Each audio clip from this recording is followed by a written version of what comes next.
right in front of firefighters. They couldn't save it. They were trying to save the other home by using pool water. I'm going to ask photographer Tony Butita again. I'm on PCH here, right next to Gladstone. I'm just going to ask him to turn the camera around and just show you how gray, how dark. We drove through parts of PCH where it just appeared almost to be nighttime as this fire continues to find fresh fuel to burn. And sadly, that fresh fuel includes homes. The loss is going to be on a very large scale. And even more importantly, you heard Sheriff Robert Luna report this morning that they have reports of 2 fatalities. We don't know, and we broke the story early this morning, that a man was found here on Pacific Coast Highway with severe burns to almost his entire body.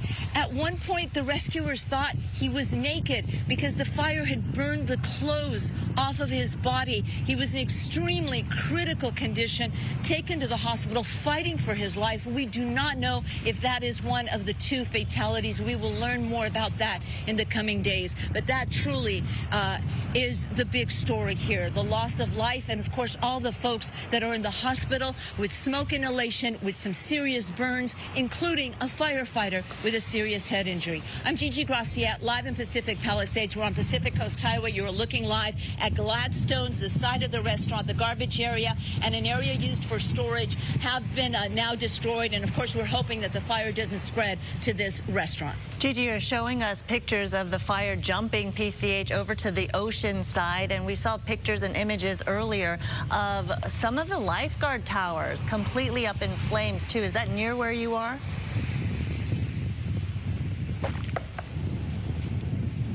I don't know if she can hear me at this point. Maybe we lost her. Did we yes, lose? Yes, I'm sorry. Our signal.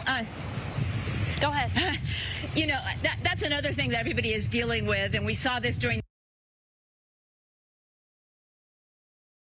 As these neighbors desperately try to keep their home from catching fire, they have 2 water hoses as they just try to water down the roof and the hedges of the home and the soffits and the rafters.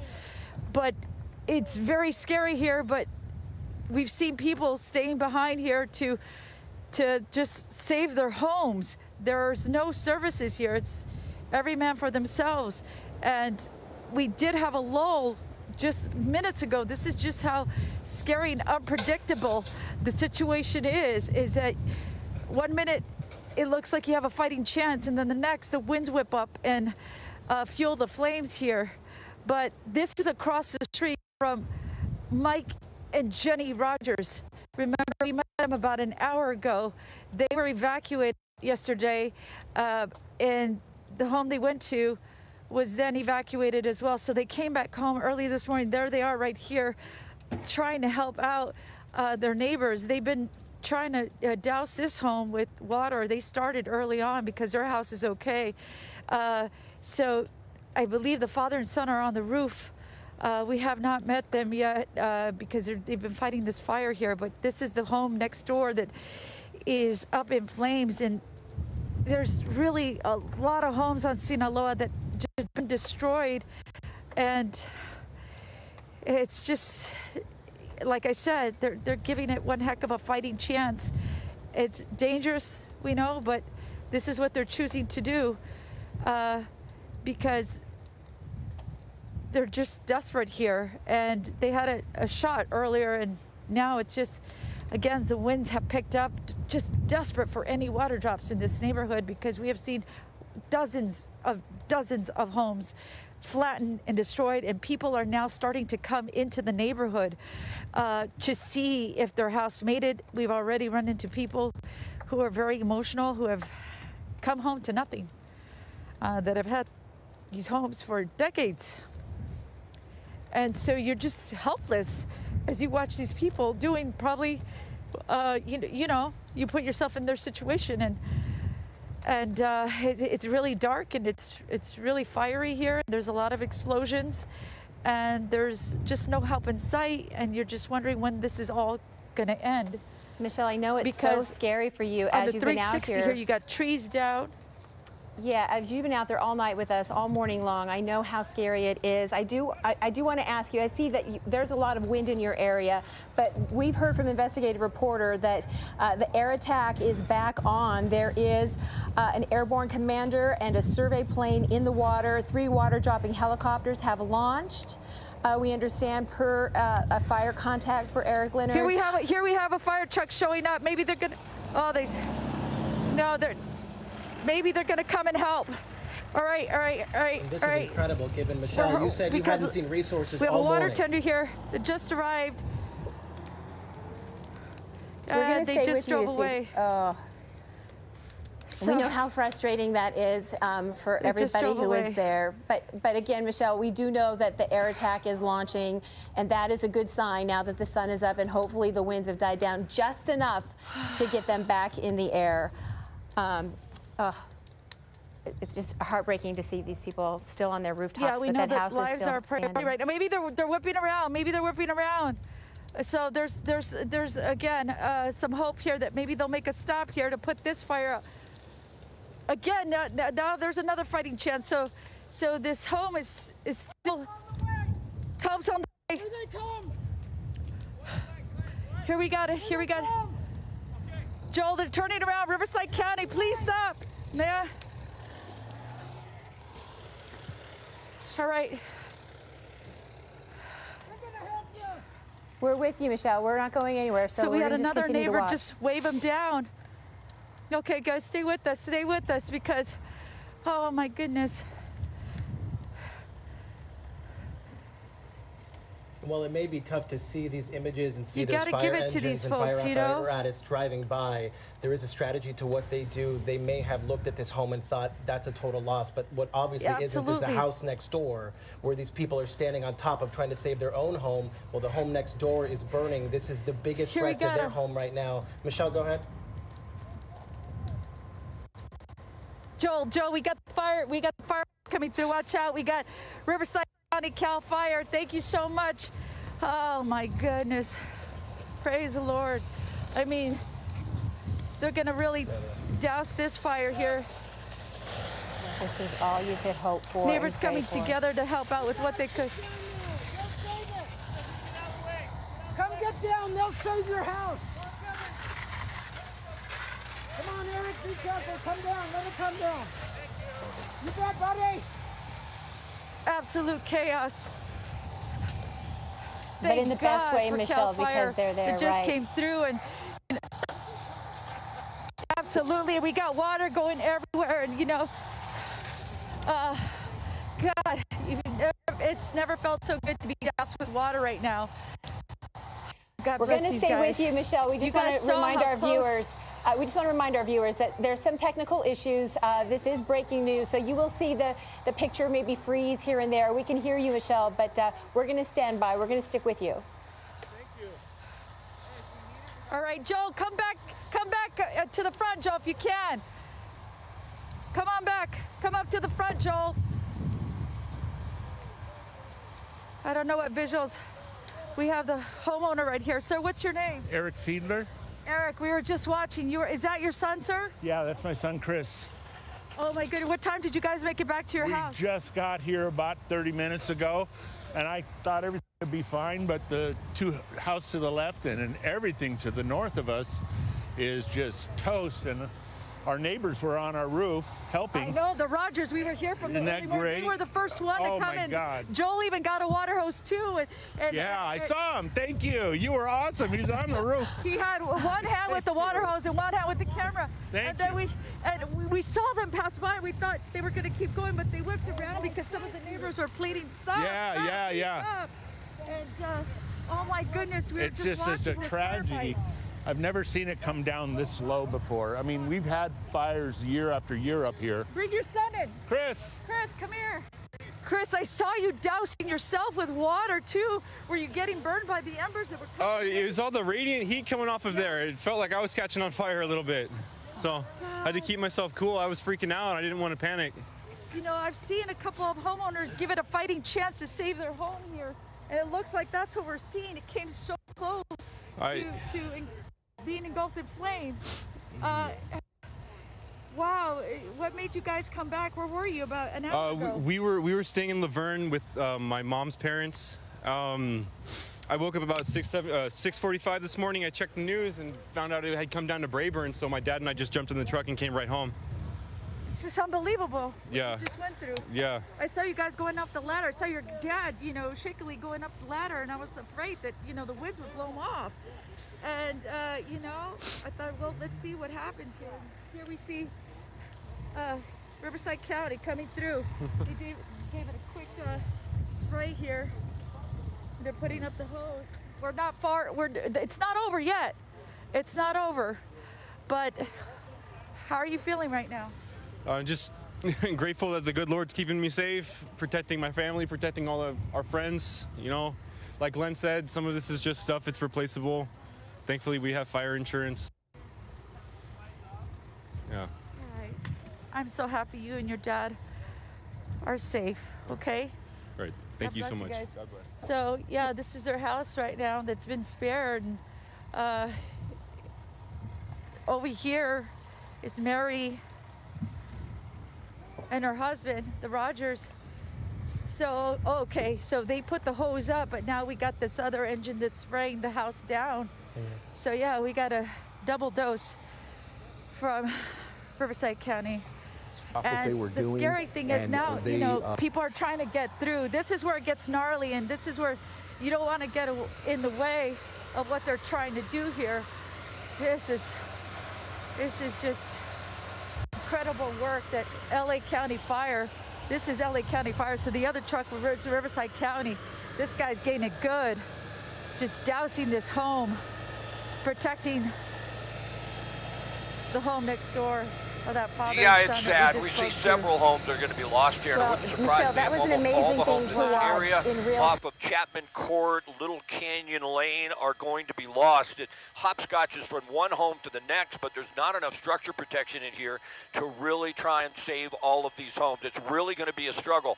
Now, I want to come out and give you a little perspective where we're at. We're just to the north and the east side of JPL, right along the 210 freeway, right on the border of Pasadena and Altadena. And there's the freeway on the right. There's the 210. So as far as Glendale is concerned, I believe there are some evacuation orders in place, but they are not mandatory. But I certainly believe that is going to happen because that area to the right side of your screen, that is Glendale, the northern portion of Glendale. But right now the battle is on the ridge line, on the foothills here, and you can see all the homes in here, and you can see the flames just coming up over this heavy fuel. There's a home there that's going to be lost. There's several other homes that we've seen, probably a half dozen or more, and they're just going to be so tough to save because of the winds. The winds are right now unpredictable. We get a smooth patch, and then all of a sudden we get hammered up here. We're up at 6,500 feet on the north side of this fire. It's all burning to the south. Obviously, the winds are out of the north to Santa Ana's. I want to give you a wide shot because this fire is huge. I know we've got 2,200 plus reported. It's going to be, in my opinion, more than double that. That's almost to Mount Wilson. That's the area on the top of your screen. I think we can go to satellite view and maybe show you just north of Pasadena. So it looks like it's going to burn down into that area. You see where the 210 merges down, and then the 210 freeway right there, that's Pasadena. That's like downtown Pasadena proper. And we open up a little bit out of that shot, you'll see all the smoke, and you'll see the area that they have to defend. So if you have respiratory problems, this smoke is all the way down towards the eastern edge of the San Fernando Valley, downtown Los Angeles. You're just getting inundated with all this unhealthy air. You have to stay inside. Of course, the 2 is shut down. The 210 is shut down. It looks like a portion of the 2 remains open. Most of this is burning to the east side of the 2. So for those folks that live right along the 2 freeway and the 210, right now it's pushed more towards the Altadena and the Pasadena area and what would be the eastern edge of La Cañada, Flint Ridge. But these are sad sights, and we've seen so much of this, into last year and then now again in 2025. This is heartbreaking. I feel for these people. I don't know where the fatalities were. I understand. I heard a bit of the report from getting airborne that 2 people may have been killed in this fire. This, once again, is the Eaton fire. But it's going to be extremely difficult for firefighters to save these homes. These hot embers get under the attic. They get in there, and all of a sudden the home is just going to be lost. We do have structure protection. You can see it in place there. I believe there are helicopters in this area making drops. Some of the big tankers, I don't think we're going to see the air tank tankers, the airplanes making retardant drops until the wind dies down. I think the wind is going to be a little too difficult for that. But certainly the helicopters are going to do the best they can. But with this fire burning, the other fire, the Palisades fire raging out of control, I got a look at the Hearst fire, which is up in Sylmar, and that did lay down pretty nicely from what I could tell. So of the two, this one I believe is going to be the most difficult fire to contain. The Palisades fire, that's been heartbreaking as well. We've lost a lot of homes out there. I think Gabe is headed that direction, and he's going to be overhead and show us some of that. Certainly, unfortunately, that's going to be devastating as well. But once again, just to let you know, that's Chapman Court to the left side of your screen. That's Little Canyon Lane where that home is burning, and it's just sad to watch all these homes go up.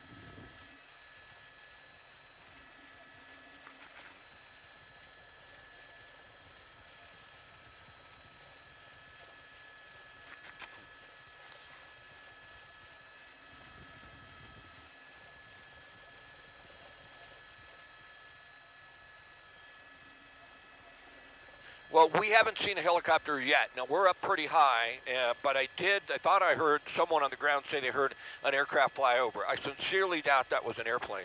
I'm not sure. Have you lost me? Do you have my signal back? Okay. As far as the helicopters are concerned, I believe that they're spread out. I do believe that the water-dropping helicopters are now able to fly. We haven't seen them on this fire yet, so I'm not certain exactly where they're at. But, you know, when you have so much of an exposure, you have all these homes. They're in Eaton Canyon. A lot of it you can't get to because of the smoke. You got the Palisades fire, and you have helicopters responding there. And they're really just getting up and running right now. I think we're going to start to see a lot of them, but right now they just got clearance to fly because the wind has died down a little bit. And once again, unfortunately, there is the possibility that we're just getting a lull in the winds, and they're going to kick up once again, and then we're going to have to go back, and they won't be able to drop. In some cases, if it's too windy, they're just not effective, and it's too risky, and then they'll go back to their base. But the last we heard is that the helicopters are going to get up and start making drops, although I have not seen one on this fire yet.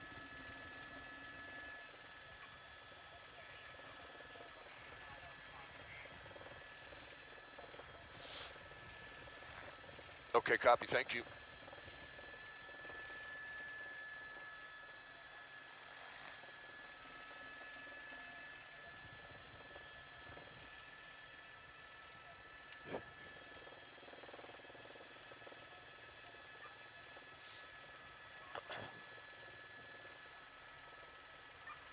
Well, these things, yeah, these things take time. They're trying to get the aircrafts up, but it just takes time. Jay was just giving me some information, and he can sit at the desk, and he can actually pull up the transponder code for any aircraft that is up.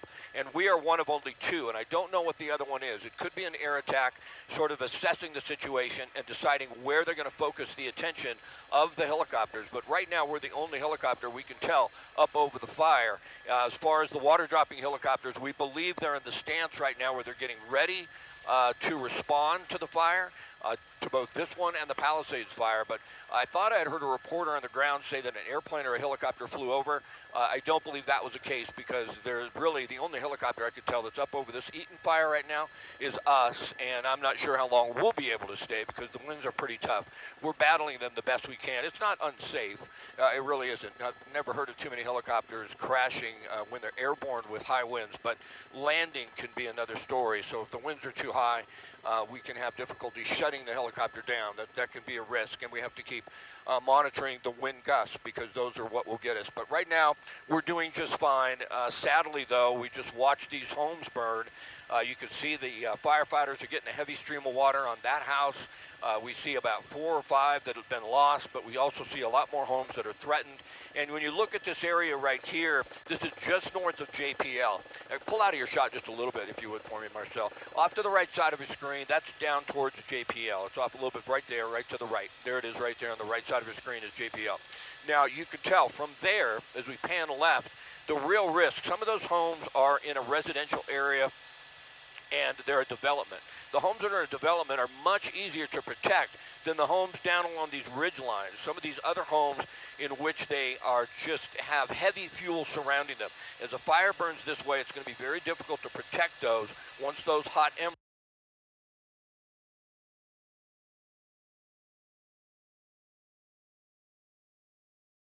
Anticipate 4 major fires breaking out and the resources that they need today. Yeah, they were saying, yeah, we were ready to fight 1, maybe 2, but 4 major fires like this, of this magnitude, we just weren't ready. They're saying it, quite honestly, it's just, this is something we've never experienced before. All right, we're saying, oh, exactly. Is that the gentleman who found his keys maybe, or that was a different vehicle? That was a different vehicle that was honking at us. Someone that we spoke to earlier that clearly decided now to leave. But as you mentioned, there's a lot of frustration from residents to firefighters who feel like they don't have the resources to handle an event of this magnitude. And again, you just see this home just burning to the ground. There's lots of little explosions and embers as well. And again, these guys on top of this roof are still trying to save their home, but this is becoming more and more dangerous every minute. Absolutely, Coco. This is so heartbreaking to watch and to listen to. Please stay safe, you and your crew. Make sure you keep your masks on, your goggles on. It is a very dangerous situation with the winds whipping around right there. All right, let's go back to JJ Graciette covering the Palisades fire. You are near PCH and the ocean. What's the scene now? Well, we're on PCH. We're at Gladstone's. And just moments after we went live reporting there was a fire on this side of the restaurant, we were actually heading to the other side where firefighters were staged. Apparently somebody saw that live shot, reported it, and LA City Fire arrived here and have managed and are still working actually on putting this fire out. This is a trailer, a metal trailer, the ones you often see on tractor trailer trucks, but this one is here permanently. It was being used as a storage facility for the popular restaurant on Pacific Coast Highway. This was completely on fire. Everything inside, whatever was in there, has been destroyed. And actually, you might be able to make out that black smoke because it continues to burn in there, even though the flames have been put out. And then onto the left of that trailer is the garbage bin area of the restaurant. As far as we can see, the restaurant has not been affected, which of course is a good thing. Gladstone's has been here for decades. Most folks in Los Angeles have probably been here at one time or another. A very popular place for tourists, for locals to come and have seafood right on the beach. So LA City Fire to the rescue from Fire Station 238. We see them right here, or is that 238, I believe, and that is in Wilmington. So Wilmington LA City Fire have now been able to put this fire, and they're going to be standing by for any possible hot spots. Part of the wall on the restaurant has also burnt, and we were talking about the fire actually jumping Pacific Coast Highway. I'm going to ask photographer Tony Butita, and I've been asking him things all day long. I'm going to ask you to turn around. I want to go up there. We're on Sunset and Pacific Coast Highway, and we're starting to see a black plume, and that just means that the fire has hit some fresh fuel, whether that's a home, whether that's a structure, whether that's vegetation, unclear. But that dark black smoke tells you that something is burning. You may be able to make out part of a structure that looks like it was burnt probably yesterday, but the fire not completely out, and we're just starting to see that loom up here. Pacific Coast Highway is gray. It is dark. It's as if it were 6 o'clock in the afternoon.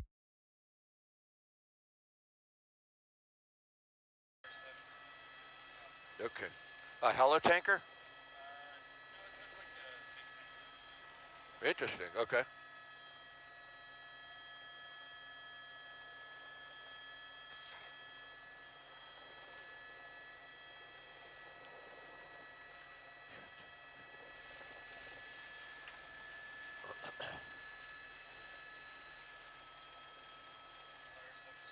Picked up. Now they're trying to protect the home that's here on the corner. So we have CAL FIRE, we have another fire tender here, really focusing a lot on this home. But I can tell you, home after home on Coastline, on the block above us, which is Wake Crest, on the block above that, this neighborhood west of the Getty Villa, I would say it's about 50-50. About half of the homes are completely destroyed. About half of the homes are still standing. And it's one of those things, you never know why something stands and something doesn't, but we've been watching since this morning all of these embers that have been jumping. Oh, you know what I just found here? You know, you never wanted to make sure it's not hot. Looks like some sort of tea kettle I'm so heartbroken, and I'm so sorry to all those who are watching and are learning of this live on our broadcast. But here on this stretch of coastline, it's just home after home, and a lot of vehicles as well that have burned. Again, the block above us, Wake Crest, we're seeing about the same. There's a line of maybe 3-4 homes that are completely destroyed, and then a line of 3 or 4 more homes that aren't. Oh, wow, we just got, here I was listening to our broadcast. I'm so glad that there's aircraft over where Lauren is, because I can tell you here west of the Getty Villa, it is so windy. We've almost gotten knocked down multiple times. I don't know if there would be any way for them to do that safely here. Another home. So what is this home? 1, 2, 3. This is the 3rd home in a row. This is 18321. That's the address here with that car in the driveway. And this garbage can, I mean, you never know what's going to survive. I still see wine bottles and cans. But up and down Coastline Drive, whew, there's a lot of fire engines, a lot of fire trucks, and plenty of water tenders as well. So it seems that at least on this block, they have a decent amount of resources. Now, during that press conference earlier, you were looking at live photos of a massive home that was burning. That was on Wake Crest above us here. Okay, now we're at 18325. And you can see in this driveway, it looks like the washer and dryer still standing. I believe that's the front door here behind this. And then the home next to it as well, with 2 more cars in that driveway. All of these homes here have burned, and I have to tell you personally, I spent a lot of time in this neighborhood. One of my best friends lives here, and I had to make the call that they lost their home. I'm so devastated for everyone who is going through this. This is just the unimaginable, whether you've lost cars, homes, valuables, whatever it may be. This is a nightmare. I've never seen anything like this. Growing up in Los Angeles, the winds that we're feeling are so powerful. Okay, it looks like we have another engine coming toward us right now, but I just want to say the gratitude I feel for all of the viewers who have reached out and who have felt comfortable asking us to check their homes for them. What we do is truly a public service. And at the best of times, this is when we're here to help give you information, especially if you're just going off your social media feed and things can be so confusing. So I hope that for folks in this neighborhood west of the Getty Villa, we're able to give you a better idea. I can tell you, if you look up that ridge, there's a few blocks that go up. A lot of homes up there have burned as well. So that's what we're seeing at this point. This neighborhood, we've been talking about power lines a lot. Earlier this morning, we tried to get to Palisades High from PCH going up to Mescal. And the power lines were really drooped all down PCH. There were a lot of power lines that had collapsed, which you never want to get. Unfortunately, this fire is so big, both of them combined, that we're spreading our resources so thin. We just don't have enough helicopters to send it to both fires and make a huge difference. And so they're going to do the best that they can with what they have. The wind certainly is the big factor here. It's a wind-driven fire. We see this home on the top of your screen. That just took off. You see the home in the middle of your shot. That's on fire. That's going to be lost. They're trying to knock that down as best they can, because once you get inside, a fire starts consuming a home. There's a lot of fuel in there, and of course there's a lot of embers in there, and those are thick embers that could travel a mile and then start a spot fire somewhere else. So they really want to try and do the best they can, but they only have one engine there, it looks like, that has the ability to get water on that home, and right now they're just hoping it doesn't spread to others. Tilt up a little bit. That home looks lost right there in the middle. On the top of your screen, there's another home. I believe this was Chapman Court, if I'm not mistaken. There's another home that was lost. Lilac Canyon Lane, actually. There's another home that is lost to go. And all of these homes are immediately threatened because they really don't have enough resources to protect them all. So, boy, it's a sad day. It's been a sad couple days. These fires, they're heartbreaking, and I feel for these folks. I had a couple burn right up to my home. I know what it's like to be evacuated, and that's a struggle as well. And then I know what it's like to try and find a place to go. You know what happens when you have this many evacuations? If you don't have a family member to go live with, you got to go to a hotel. And guess what? You start checking the hotels, and they're all booked. And you have to travel a long ways to find one. That happened to me in the Woolsey fire. So we're just keeping an eye on it from the air, but unfortunately what we're seeing right now does not look good. We're going to have a long couple of days ahead of us.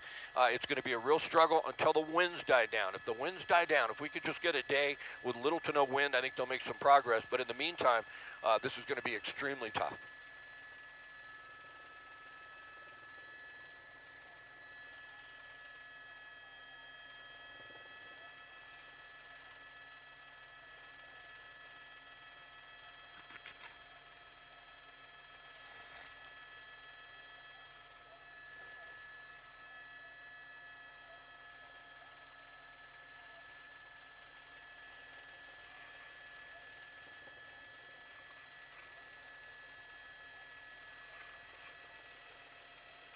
No structure protection down there.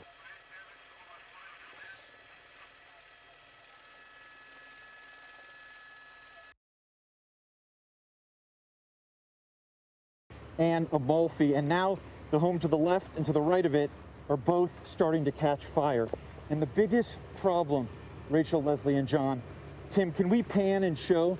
There's only one fire engine here. This is from Santa Clara, California. These guys are doing the absolute best that they can, but behind their truck, you'll see that actually an ember from that home about 150 feet away blew and caught the shrubs of these two homes, and they tried to put out that fire so those homes didn't catch fire. There are just not enough resources here. Again, one engine as we bring you back right now. There is a home that is completely engulfed right now, and the reason why we came here, as I've been reporting, is that a woman, and this has happened a few times in the Palisades Riviera community. A woman came up to me, she was crying, she said, my house is burning right now on Rivoli Drive. Can you please help me? I had to tell her that we are with ABC 7 Eyewitness News. We're not firefighters. We let the firefighters know. But I can tell you that there's just, not only is there not enough resources, but the wind is really, really kicking up. So although I've heard and seen some airplanes in the distance circling, I've not seen a single water drop, and that's something that they could really use right now. This is as close as we can get. You see those flames, Tim? It looks like maybe that other house is catching fire right now. So as we try and process what has happened in Pacific Palisades, as Rachel said, over 1,000 structures burned, we need to highlight that this fire is far from over, and you guys are just seeing the winds right now. And Rachel, Leslie, and John, you brought up earlier that I grew up in this community, spent a lot of time here. I know the Palisades extremely well. My parents had to evacuate. I do not know yet the status of their home because we've not been able to get there. We started driving into the fire zone, and we had to stop here in Pacific Palisades, in the Palisades Riviera community, because there was an active firefight taking place. So this is where we are right now. Hopefully at some point today, I can check on their house, but that's just the situation that so many people in this area are dealing with, something that they have not dealt with in decades. I've grew up in Palisades, spent so much time here. There's never been a fire like this. My parents have never had to be evacuated. Yesterday was the perfect storm, and it's the perfect storm that's sadly continuing right now this morning. I thought I may wake up and things may be calm and helicopters would be able to fly and drop some water, but there's more homes going up right now. Unbelievable, just simply unbelievable. Thank you so much for that, Josh. We're going to now go to Gabe Santos, who's in Air 7 over the Palisades fire. Gabe, what's the latest?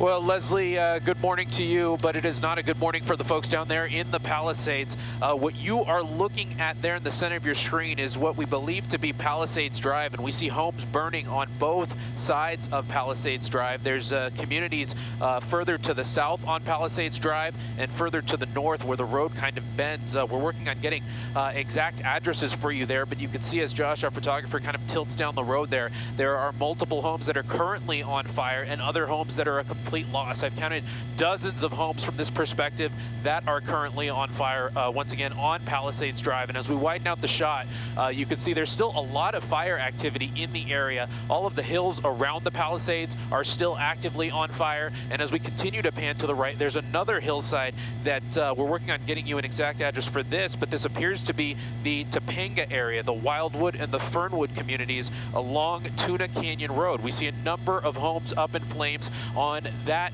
mountaintop. This appears to be near the Saddle Peak tower of antennas, and as you know, we look at this shot here, you can see that home there that looks to be you know, an amazing $1 million home, completely up in flames, a lot of black smoke coming up from there, and this fire appears to kind of skip from home to home for no particular reason, skipping some homes and completely destroying other homes. That one home at the top appears to be spared for now, but with the winds still continuing at a decent pace, that you know, anything can still happen in the area. It is still quite dangerous to be in the area. Lots of evacuations still in place here. Evacuation warnings in place for all surrounding areas. If you think you need to go, you should probably go if you're in the general vicinity of the area. Now, the good news is here, the winds have started to at least decrease slightly. So we've been able to launch up here in the second Air 7 to come up here to the Palisades area and take a look at the Palisades fire, which is now 29,000 acres, as we've been reporting, as we continue to look at that home there, just completely engulfed in flames. But with that said, the fact that we've been able to launch means that other firefighting helicopters have been able to launch as well. I haven't been able to get eyes on any one of them doing water drops specifically right now, but I think they're doing a lot of their work on the other side of the fire. We're being kept on the north side of the fire, as we've been saying for the past 2 days now. Due to President Biden being in town, there are flight restrictions that are keeping us you know, controlling where we're allowed to be at this point. So right now we're being kept on the north side of the fire, and I believe we're seeing some of those firefighting helicopters working on the south side of the fire. And just from what we've been able to tell, we believe they are starting to do work on that side of the fire, although we're working to get actual eyes on it so we can tell you for sure what's going on. We do know that fire tankers are en route to this fire as well. Those are those very large fixed wing tankers with the fire retardant. They can drop lines of fire retardant very, very long, and those can at least start bringing those containment numbers from 0 up into the teens and higher than that as we progress into day 2 and 3 of this fire event. And hopefully those fire tankers can help control this a little bit more as well. We do have some information, as Leslie, you reported a bit ago, that the Getty Villa has been reported to be safe. We are trying to get eyes on that as well. Once again, that is on the other side of the fire. So when we are able to get on that side of the fire, we will be able to bring that to you. We're also working to get eyes on Palisades High School. We want to see, you know, confirm those many, many reports of damage, severe damage that has occurred at that high school. We've also gotten word from the Vice President's office. As we know, Vice President Kamala Harris lives in the Brentwood area, and we received a statement from a press secretary from her saying, last night the Vice President's neighborhood in Los Angeles was put under an evacuation order. This is a quote, continuing here, no one was in her home at the time. She and the second gentleman are praying for the safety of their fellow Californians, the heroic first responders and Secret Service personnel, end quote. So it appears that even though Kamala Harris's home may be in the area that is affected by these fires, there appears to be no concern there for the safety of the Vice President at this time. And as we know, along those same lines, President Biden is staying in the Century City area, so he is not affected by these fires at this time as well, and he is going to be making his way back to Washington, D.C. very shortly here for former President Carter's funeral, which is expected to take place tomorrow. As we continue to, I'm just getting a look at these pictures for the first time as well. The just devastating sight of the Palisades fire here that is now miles long, working from where the Palisades community kind of starts on the east end all the way to the west end, where the fire is now burning into the burn scar of that Franklin fire that we were dealing with a couple of weeks ago. So homes that were affected by that Franklin fire are, homes that maybe were spared by that Franklin fire are now being affected by this Palisades fire. Looking at the direction of the smoke right now, a lot of that smoke is still being pushed down, and that's telling us that at the surface level, at least, we're not feeling it too much up here at about 7,700 feet in our second Air 7. But down there on the surface, we are seeing evidence of strong winds. Leslie Lopez has been telling us that those wind speeds are still up into the 20s and 30s and then some. Hopefully, once again, those die down as the day continues. But we do see evidence that there's still strong winds at the surface level. And, just to paint a grand picture of what we're seeing here, I'll let Josh kind of stay focused in on these individual homes. But to paint a grand picture, to see the smoke coming from the Eaton fire, now kind of crossing over the smoke from the Palisades fire, it creates just an apocalyptic sight that is unbelievable to see right now.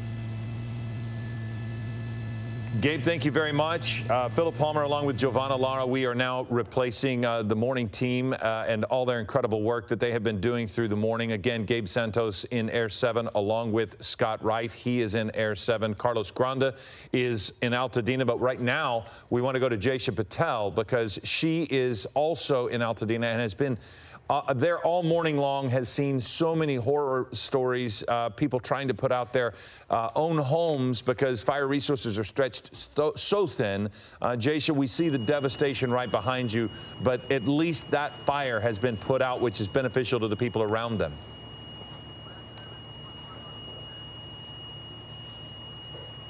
Yeah, right now we're on Meadowbrook Road here in Altadena. When we first got here, this home right behind me was completely engulfed in flames. This is what's left of it. Firefighters, as soon as they got here, really got to jump on this. They were trying to take those flames out. And let me tell you, the neighbors were trying their hardest to extinguish the fire here. The family actually stopped by not too long ago, the family that lived in this home.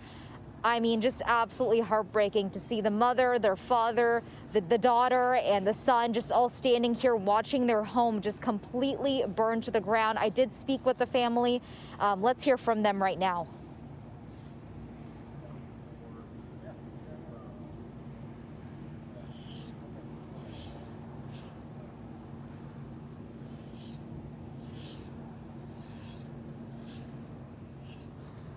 College, come back here every Christmas. It means a lot to me. I mean, home is family, but this hurts, and it hurts seeing the scale of it.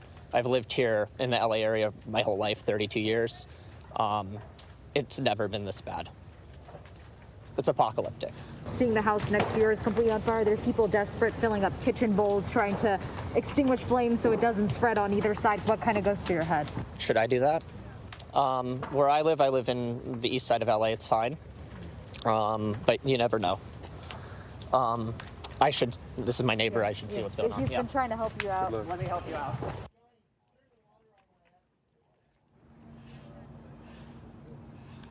So the first guy you heard there, he actually lives next door here. That's not the family that whose house has burned down. I don't think we rolled the right soundbite. But the first guy that you heard from, his name is John. This home that you're looking at right now, he said this is their childhood home. He was afraid it was going to burn down. When he pulled up, I was not live on air. I was helping him load up paintings that he was trying to save that his grandma had painted. I was helping him put it in the car because he was so afraid that the fire from this house that is completely burned down was going to spread to his home. His fire alarm was going off. He was very afraid, very frantic. So just hearing from some people in this area in Altadena and other areas, you can just see the desperation in people's voices, to see these homes burn down, to see their items laying everywhere. It really makes you think what was going through their head when everything was happening. We also have video of the neighbors on the other side here. They were trying their best to try to save as many homes as possible. I mean, there was a woman in a red hoodie. She had literally a kitchen bucket or a kitchen bowl. She was trying to water it with a hose, and she was bringing it over. She was trying to extinguish the flames. She was hoping it was going to spread to her house. The word that really comes to mind here, you guys, is resilient. When you see neighbors show up who don't even live on this street to help the folks here battle the flames on their home, I mean, it is just absolutely heart-touching. It's also heartbreaking that so many people, even, you know, in the wake of devastation, even though their homes are burned to the ground, that they're trying to help others save their homes. I'll send it back to you guys. All right, Jaysha, thank you. Those are just heartbreaking images, and we've been looking at similar images throughout the last 24 hours. It's been a terrible, terrible day for us. It has affected so many people. You will be hard pressed to find a person not touched by loss. Absolutely. Because of these 4 fires that are burning all across Southern California, the Palisades, the Eaton fire, and now we have a fatal fire in Eaton, an Eaton fire. It's just, it is going to affect a lot of people. We want to check in with Rob McMillan. Rob, if you can hear us, we understand you are also at the Eaton fire. Correct. We're here reporting along Grand Avenue. This is on the border of Monrovia and Duarte. Technically, this is Monrovia, and you can see this is the eastern flank of that Eaton fire you see creeping down the hillside here. I spoke with a family who has not evacuated yet, and to be clear, this area is not under an evacuation order. This is an evacuation warning. And they said that last night, it was about 11:30 at night when the flames started to creep over the top of that ridge, and all morning long, they have been creeping down. However, they said compared to what they saw out here around 6 o'clock this morning when there were massive flames, they really seem to have slowed down quite a bit here over the past several hours. They say the fire hasn't progressed that much to the east. Now, as far as what we see in the neighborhood here, several homes appear to be empty, but there are neighbors coming and going. There's actually someone doing yard work on the other side of the street up there. And then there's this family on the east side of the street who I spoke with. They did not want to go on camera. They said it's been a very busy night. It's difficult to get any sleep, especially when you've been watching the pictures and listening to the stories, the harrowing stories that people have been telling us over the past, well, day and a half now of how devastating these fires have been. They obviously do not want that to come any closer. They did tell me they are ready to go if need be, but things have really settled down here right now. Dave, if you can check out some of the trees here, you can see that the wind is not blowing at all. When we got here, it was breezy, but I would say right now, the wind is completely still. In fact, non-existent. As we've been looking at the smoke as well, it's not moving as much along a flat line or staying parallel to the ground, so to speak. That's what you often see during these Santa Ana wind events. The wind's so powerful that that smoke doesn't even have a chance to get much into the air. It's just moving flat along the ground. Some of those smoke plumes now moving higher into the air, giving us an indication, at least at this geographical point in the fire, that the winds have settled down. What wind there is appears to be coming out of the northeast. As we know, that's your very typical Santa Ana wind pattern. But again, very quiet here. Obviously concern from some of the neighbors we've spoken with, but things appear to be okay right now. Guys, back to you. Okay, Rob, thank you. And we know you live in the IE area and are very familiar with that area. Obviously, what can you tell us about that? What's happening there? Well, absolutely. So when I woke up this morning in Riverside, it was very windy, not extremely powerful winds, but definitely windy. By the time we got to our bureau early this morning, those winds were continuing to be very strong. To get out here, we actually went through Rubidoux. Lots of power outages in that community. Many street signals just not working at all. People still trying to figure out that that is indeed a four-way stop. Not a lot of people seem to remember that, but a lot of trees down, a lot of branches down. We got up into Rancho Cucamonga, a lot of damage there. Again, branches down, trees down, power outages. And then as we moved west on the 210, even though the winds appeared to have calmed, we actually went through a couple of neighborhoods in Bradbury. That's the city just to the east of here, and we went through some of these smaller canyons. There is a lot of wind damage. I mean, we've been focusing a lot on the fire aspect, and obviously with all of the destruction, that's where most people's thoughts should be right now. But there is a lot of wind damage out here. People talking about sheds blowing over, fences blowing down. You can tell that this was indeed quite a powerful Santa Ana wind event. Well, Rob, I do think that observation is one of the reasons why, beyond the scope of the damage, that these fires are so relatable to so many people, because we've all experienced power outages, some sort of damage, nothing to the level of the fires. But to your point, I think this is really relatable to a lot of people because of the scope and the fact that this Santa Ana wind event just hit so many people. Thank you very much. Oh, Rob, did you have something else? Yeah, I was going to say the power in this neighborhood has been out since yesterday afternoon. I haven't been able to check the map to see if this is a public safety power shutoff, but as we were getting off the freeway in Irwindale, there are a lot of areas in that, sort of downtown Irwindale area there along the main drag where the power is out completely, and according to the map, that's not a public safety power shutoff. So I do believe that SoCal Edison is more than likely dealing with a lot of unplanned outages due to damage caused by the high winds, as well as the public safety power shutoffs that for some people they've been dealing with since yesterday afternoon. Yeah, without a doubt, there are parts of Glendale that are without power right now. On my way here, there were traffic lights that were out, so the department is challenged. To that end, our home in Glendale is without power, has been since 8 o'clock yesterday, and will not get power back until 2:45 at best today. So to your point, Rob, the damage to the infrastructure that's going to have to be repaired, in addition to the fighting of the fires, which we want to return now to that element of this, because this all yesterday started around 10:30 a.m. at the Palisades, because in the Palisades that was such a massive fire, and Tony Cabrera is standing by there, and Tony, we're really just getting a chance to start seeing what this has done, and it is overwhelming in many cases. Overwhelming 100%, Philip. I mean, you go down these streets, we're off of Sunset, and some of these streets and were just this is what it looks not like. able to get to because they're impassable because of the fire here in Altadena.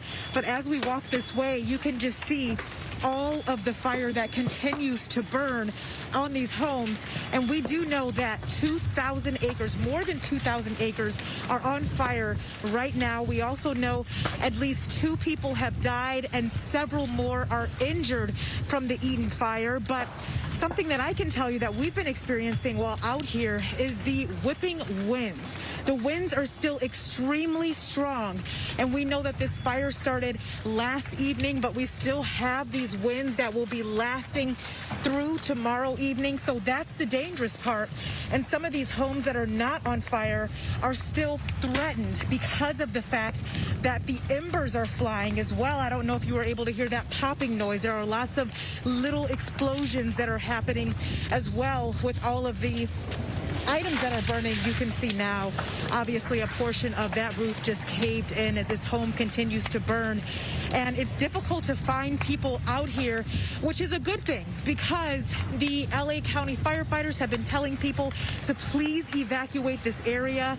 It's been very difficult for some people to leave their homes as I've been talking to them, but obviously the most important thing is to leave with your life. But it's got to be difficult for the residents to see their homes burn to the ground. I had several residents asking me if I could get firefighters to come to their homes, and obviously I can't do that because of the fact that they're doing the very best they can, and they are low on resources and also low on firefighters that can help fight these flames.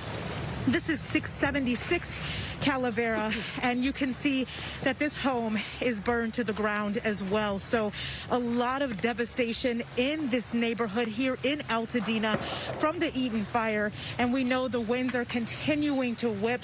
Firefighters are on specific streets trying to battle those flames. We also know that the Altadena Sheriff Station had to be evacuated because that was threatened by this fire as well. It's moving very quickly, and some people are sticking it out, trying to save their home, but the majority have left the area for now. All right, Coco, thank you. Stay safe there where you are. You can see Coco has that mask, the goggles on, of course, because the fire is so irritating to all of the senses. Maria, we're watching and waiting. You know, we talked about how the winds may back up a little bit, right? Help a little bit, provide some relief, but the way they're behaving, I don't know how much relief that's going to create. You know, it's going to back down a little bit, just not soon enough. It's going to be a little bit later today. And, you know, we talked about this yesterday. If you notice the smoke and the direction that it's flowing from that northeasterly direction towards the west and southwest, that's classic, the Santa Ana wind that we have been talking about, and that is going to continue. I did just update some of the peak wind gusts from early this morning. Fremont Canyon out towards Orange County, the Santa Monica Mountains, 94-mile-per-hour wind gusts. You can imagine what that can do in terms of where these fires are and what it can do with those embers and spread it several miles downwind.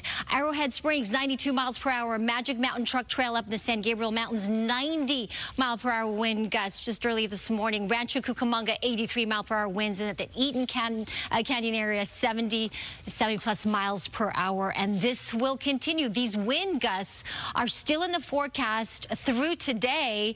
Current winds right now, you can see all the brightly colored areas. Some of the wind weather stations actually were not getting some of the reports at the moment, so we're going to try to look for some other ones nearby. But you can see the brightly colored contoured areas, particularly down south into Orange County now. Particularly dangerous situation here as well, with the sustained winds near 40 miles per hour. So wind gusts, again, potentially between 60 to 80-plus miles per hour. Extreme wildfire danger. This is going to continue. Red flag warnings have been extended through tomorrow. The wind warnings are due to expire this evening for some areas at 6 p.m. So that's when we start to see some noticeable difference. However, that being said, the fire danger is still going to be with us, and it's still going to be a breezy offshore wind. Red flag warning, look at how widespread it is from Ventura County south all the way down to Orange County and parts of San Diego. So just because you're not where these fires are burning right now, the danger is there pretty much for everyone. So we want you to be ready. Remember the plan, the ready, set, go fire plan. Make sure you've had this conversation with your family, have your ready to go bag.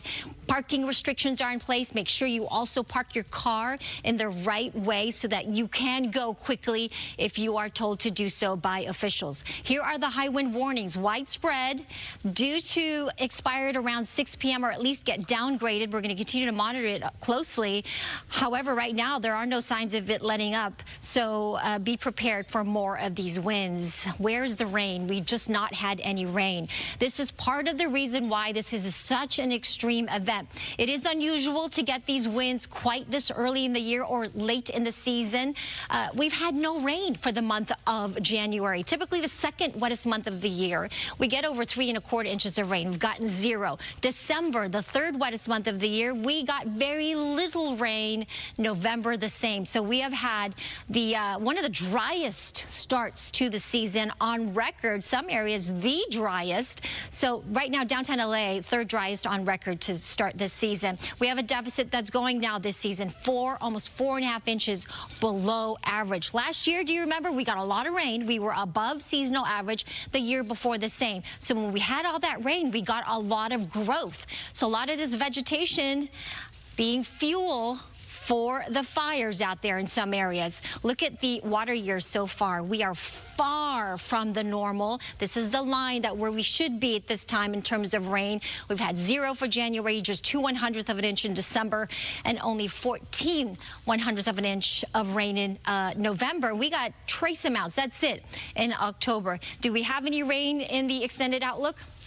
No. Look at this. This is going out beyond the 7-day forecast. It stays dry here across the Southwest. Even though we had the rain yesterday morning, do you remember that? We had such an unusual forecast yesterday morning with the showers over the mountains and the snow. We got 5 to 7 inches of snow, and it did help to mitigate fire danger there up in the mountains, but it doesn't take much to dry it out again. So those winds posing problems for our mountain locations as well under the red flag warning. So please don't let your guard down. Look at this. Today, tomorrow, very windy conditions, breezy through the weekend, and then perhaps, according to the models, another round of gusty winds next week, Monday to Tuesday. That one looks to be more moderate, but we'll wait and see. 38 up into the mountains today with those winds and red flag warnings continuing. You guys hang in there, stay vigilant, and stay safe out there. Back to you. All right, Maria, thank you. So the Hearst fire does continue to rage across Sylmar, as we've been reporting, and it's pushing families out of their homes. All Saints Church in Old Town Pasadena offering evacuees a safe place to sleep and serve. Los Angeles, the second largest city in the country. So there's mismanagement here, there's neglect here, there's failures of leadership here. People need to ask some tough questions. We need to get answers. I saw several residents here with buckets going into pools, wetting down rooftops. A lot of the water pressure has seemed to gone down in the area, so they're doing whatever they can just to keep things wet. But right now, the winds are still pretty steady. I'm not sure the exact on gusts, but the gusts do pick up from time to time, and then you'll see the flames just flare right up. And Alex, I know you've been talking to a number of homeowners there. It's been incredible to see, you know, their efforts in protecting homes. How many have you been seeing out there that stayed behind to help with this firefight? I've seen probably about 30 residents did not go, or some actually left and came back, and they are refusing to leave now, and they're determined to save the neighborhood as much as they can. But that's Jimmy there. He's the one, well, you can't probably make him out with the smoke here, but he's the one responsible for saving at least two homes that I saw with him and his friend. Hey, let me see if I can get him real quick. Hey, Jimmy? Can I get you real quick here? You're live on NBC. Sir, you took it upon yourself to just take a stand here with your friends and really make a stand and stop these homes from burning. Tell me about it. Just trying to do what I can. I'm exhausted.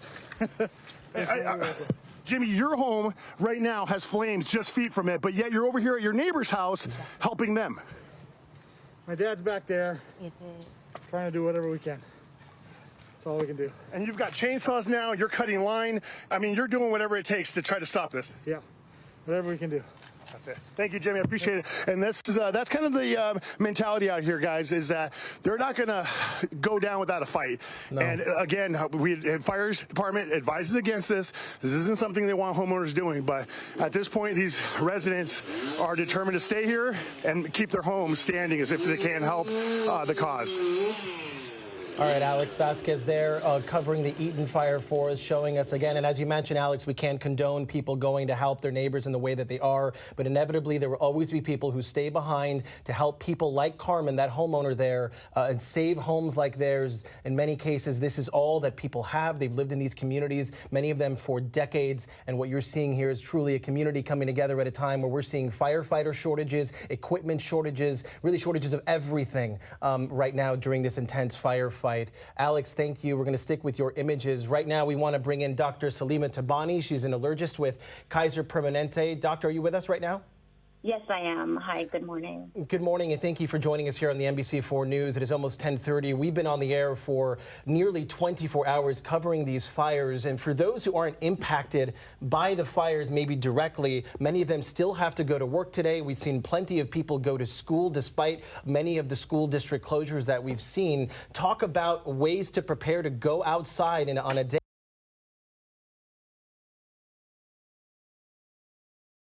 But as you can see, there was nothing they could do because the embers did go inside into the attic, and then it spread quickly, and there was nothing they could do. But they're still here trying to put out the fire as best they can because they're very worried about it spreading to the house next door, right on the left over there. And that is their concern right now. They don't want that house to be moving and still spreading in both directions. The owner of that house, well, he's over here, but hold on, Sean, you stay here. I'm going to try to get the owner, see if I can interview him. Again, this is what's been happening here in this neighborhood. It has been a rough morning for everybody here. A lot of people that are still here. Do you have a second? Then I can, yeah, come on.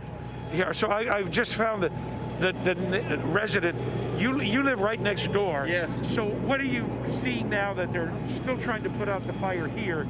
What are your thoughts that they're You know, because it didn't spread to your house. The wind now has changed back to my house, and they're hosing down my house and trying to just save my house now.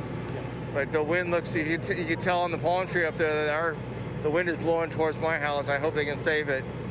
Earlier, when this place was completely engulfed, and it didn't look like your house would even be saved at all, but now it looks like they have done something. What do you think? I'm just crossing my fingers and hoping that they can save my house. I really hope they can save our house. I mean, if we had any money at all, I'd just say let it go. But I work at Pasadena High School. I work here as a security guard.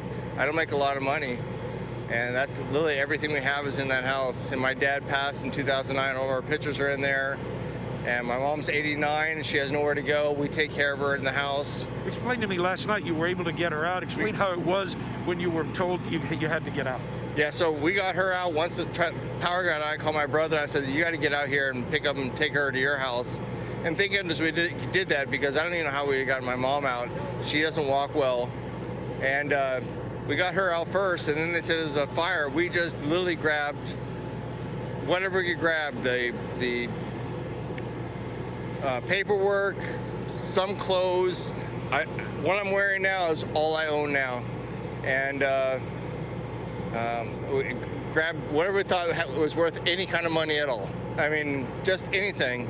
And I'm just hoping the wind just dies down and they can at least save our house and the house next door and the rest of the houses, and they can just knock this out. It's been a rough battle this morning here. Literally, they're going house to house, trying to save one house at a time. Once one house goes on fire, they're just trying to save the next house, and it's like a losing battle. You can tell from the hoses that the hoses, it doesn't look like they have any pressure at all. It looks like they're shooting with a garden hose. And then a friend of mine, he's a fireman, and he was out here early in the morning trying to save his dad's house. And he says we have a better chance because we have 2 engines here. If we only have 1 engine here, our house would probably be gone by now. Thanks so much for talking to us. I'm going to talk to these other folks over here because they lost their home. This is their home right here, and it is gone. And I spoke to you earlier. If I could ask another quick question, we're on live now. This is your home. You came back. What do you? I mean, it's hard for me to even imagine your feelings when you see this.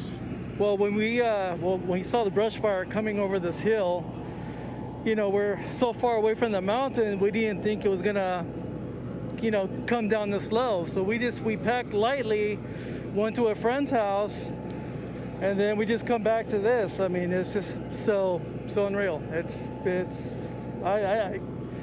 I don't have words to explain how you know, how I feel, how we feel. Yeah, she told me there's a car there. Or there was a car, yeah, convertible. It's 2003. So it's yeah. We just fortunately we had our 2 other cars, but that's, you know, material things. So I mean, it can be replaceable. Yeah, but I mean, no matter what, I mean, material things.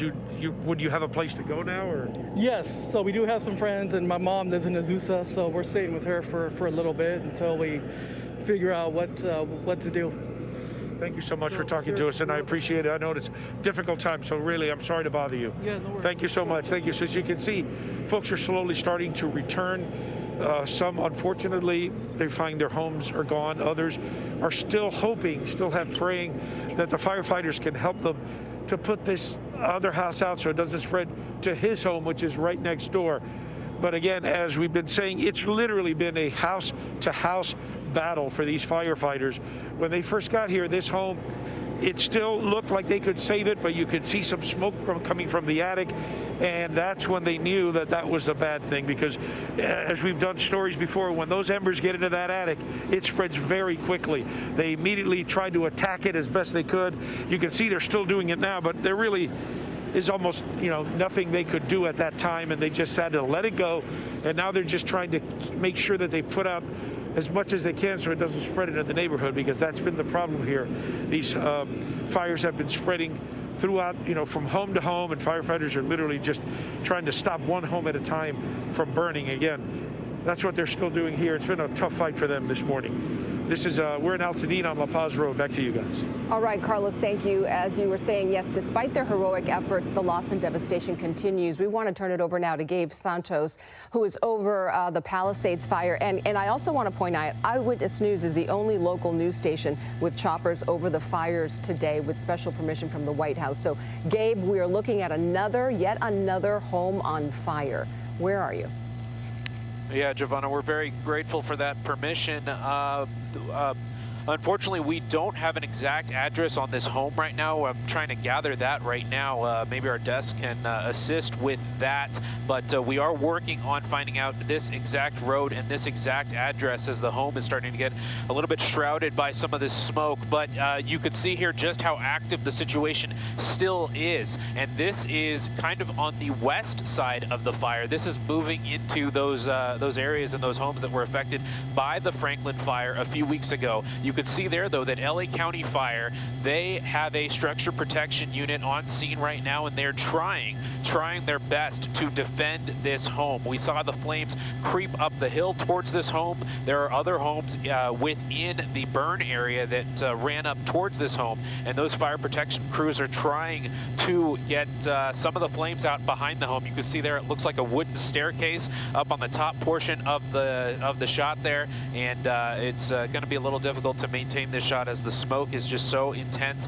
in the area. But we are still trying to find out that exact address for that home. But homes kind of towards the top right area of your shot, those are also being affected here, and it's just it's quite a scene. You can see there another plume of black smoke going up, and what we can only assume is some very thick brush. There are some structures in that area as well, so you can only assume that those structures are also affected. A few minutes ago, we're not going to be able to get you this shot right now, but I'll just talk over these live pictures. We were able to show you a picture of a neighborhood in the Pacific Palisades that was a complete loss, and that is the neighborhood north of the intersection of Sunset and Chautauqua.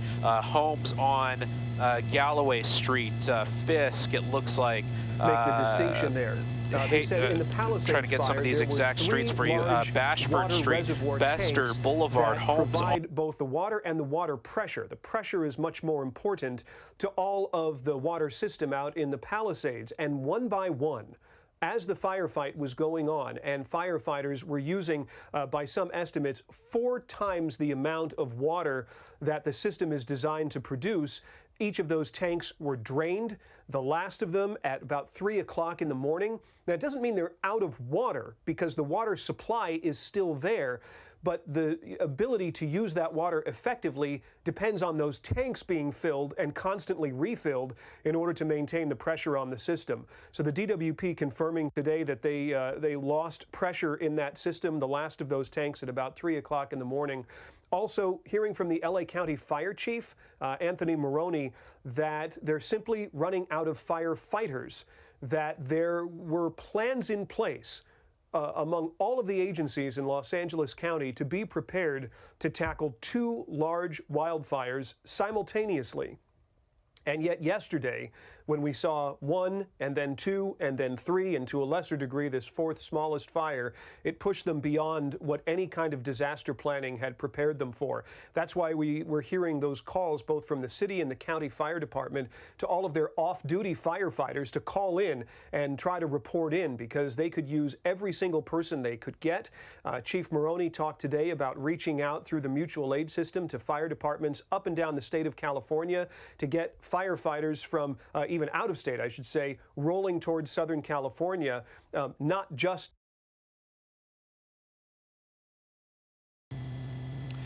Yeah, the bravery that these men and women of LA County Fire and the other associated departments are showing, just going right into the line of fire, literally, to do what they do best, and that is protect lives and property. It is just an amazing sight to see. and they are doing their best down there. I know a lot of people have been, they see a lot of areas where there is no firefighter presence, and they're wondering where are the firefighters, where they are just spread so thin across a massive area. We're kind of positioned right in the middle of the Palisades fire, and I can see, miles of smoke plumes to the west and miles of smoke plumes to the east. So this I don't know if we have a upgraded acreage count from the Palisades fire. The last one I have is 2,900. I'm sure it's going to be much higher than that, as we see this other home here that's looks like that one's going to be a complete loss, and a home right next to it. You have fire crews there on scene. They are going to do their best to maintain the structural integrity of that home. So definitely a good sight to see here that some of these fire crews are going house to house in at least this particular area, which getting my bearings now, this is going to be in the area of Las Flores Canyon. Unable to get you specific addresses at this very juncture right now, but in the area of Las Flores Canyon, we do have fire crews that are kind of able to initiate structure protection on some of these homes, but homes where the fires have reached, earlier in the day and earlier in the night, a lot of those are going to be a complete loss, unfortunately. One of the benefits of this part of the Santa Monica Mountains is the homes are kind of spread far apart. So you have a lot of distance between homes. You have a lot of area where fire crews can kind of, see a fire making a run at a home and then position themselves to defend against that fire. You don't have that luxury in some of these neighborhoods where homes are right next to each other, where one structure fire can spread directly to the next and the next and so on. But in these areas where the homes are a little bit, they have at least 10, 20 feet in between them, like this that Josh is showing you right there. Those fire crews, at least on the home at the top of the frame there, will be able to see the flames coming, and they'll be able to initiate a fire attack. And they'll probably, for instance, have those flames out on that very bush next to the home very shortly here, and at least that may protect that particular home from becoming a complete loss. And Gabe, you talked about the acreage of the Palisades fire, but I think the more sobering number was, and at last count, it was that 1,000 structures have burned in the Palisades fire, and I would guess that that number will likely grow.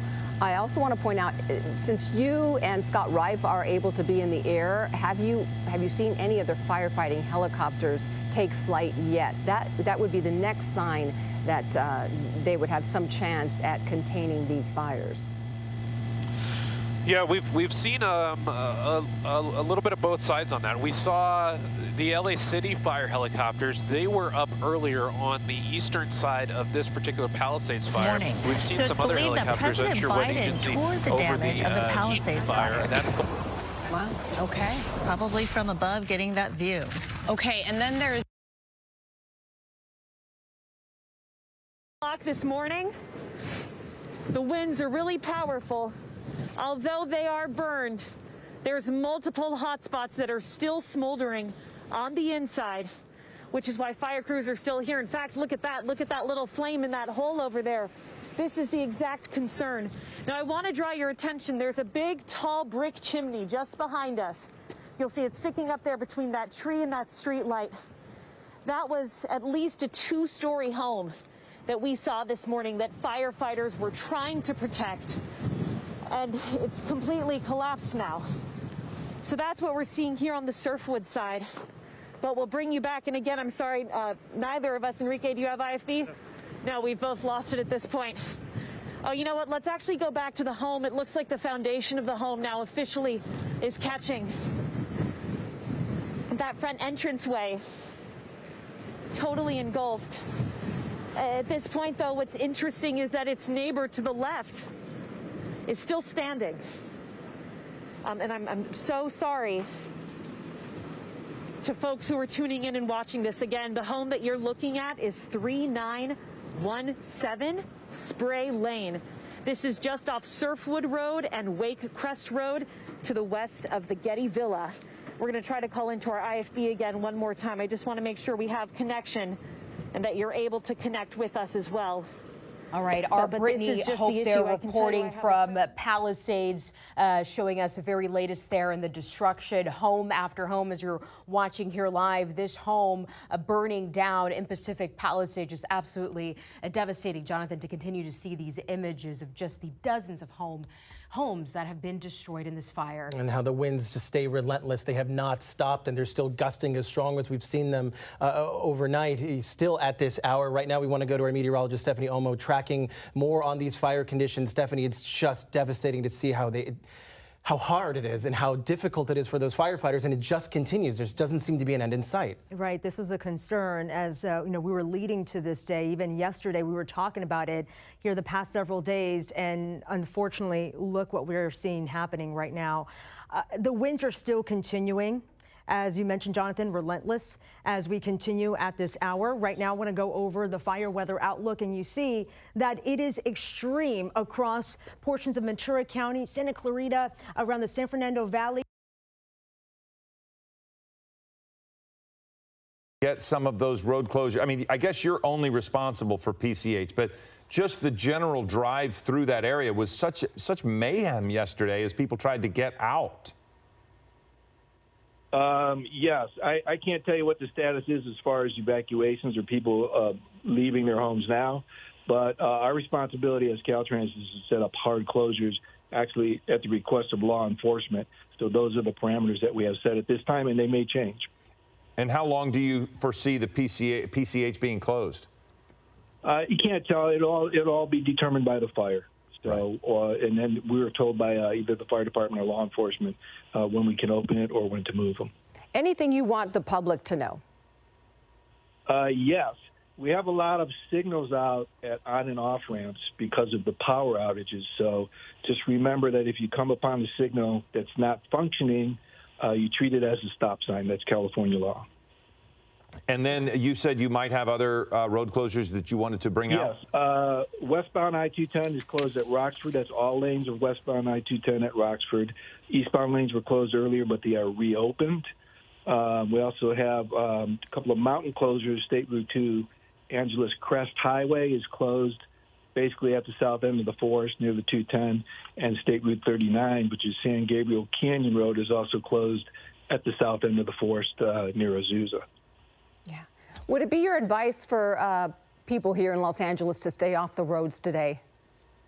Absolutely. If you have the option of taking the day off or teleworking, please do that, because it's going to be the same situation, not just on highways, but on surface streets. There's going to be power outages, and that in turn leads to signals that won't be functioning. Okay. Mark, thank you very much. That's Mark Biscoff with Caltrans telling us about road closures. And again, we were looking at and talking about the Palisades, but then he brought up something incredibly important. The 210 is a major thoroughfare. And Sure again, is. we have all of these fires. This is all across Southern California here with 4 fires. And the Eaton fire is now over 10,000 acres. And so, of course, they're going to have to shut down the 210. Eastbound lanes open, but westbound lanes were closed at that location he mentioned. So it's just going to be a long go. We can't expect these roads to be open right away. No, it's going to be another long day. We heard from Leslie Lopez earlier today that the winds are not expected. The first chance of us seeing the winds die down will be about noon.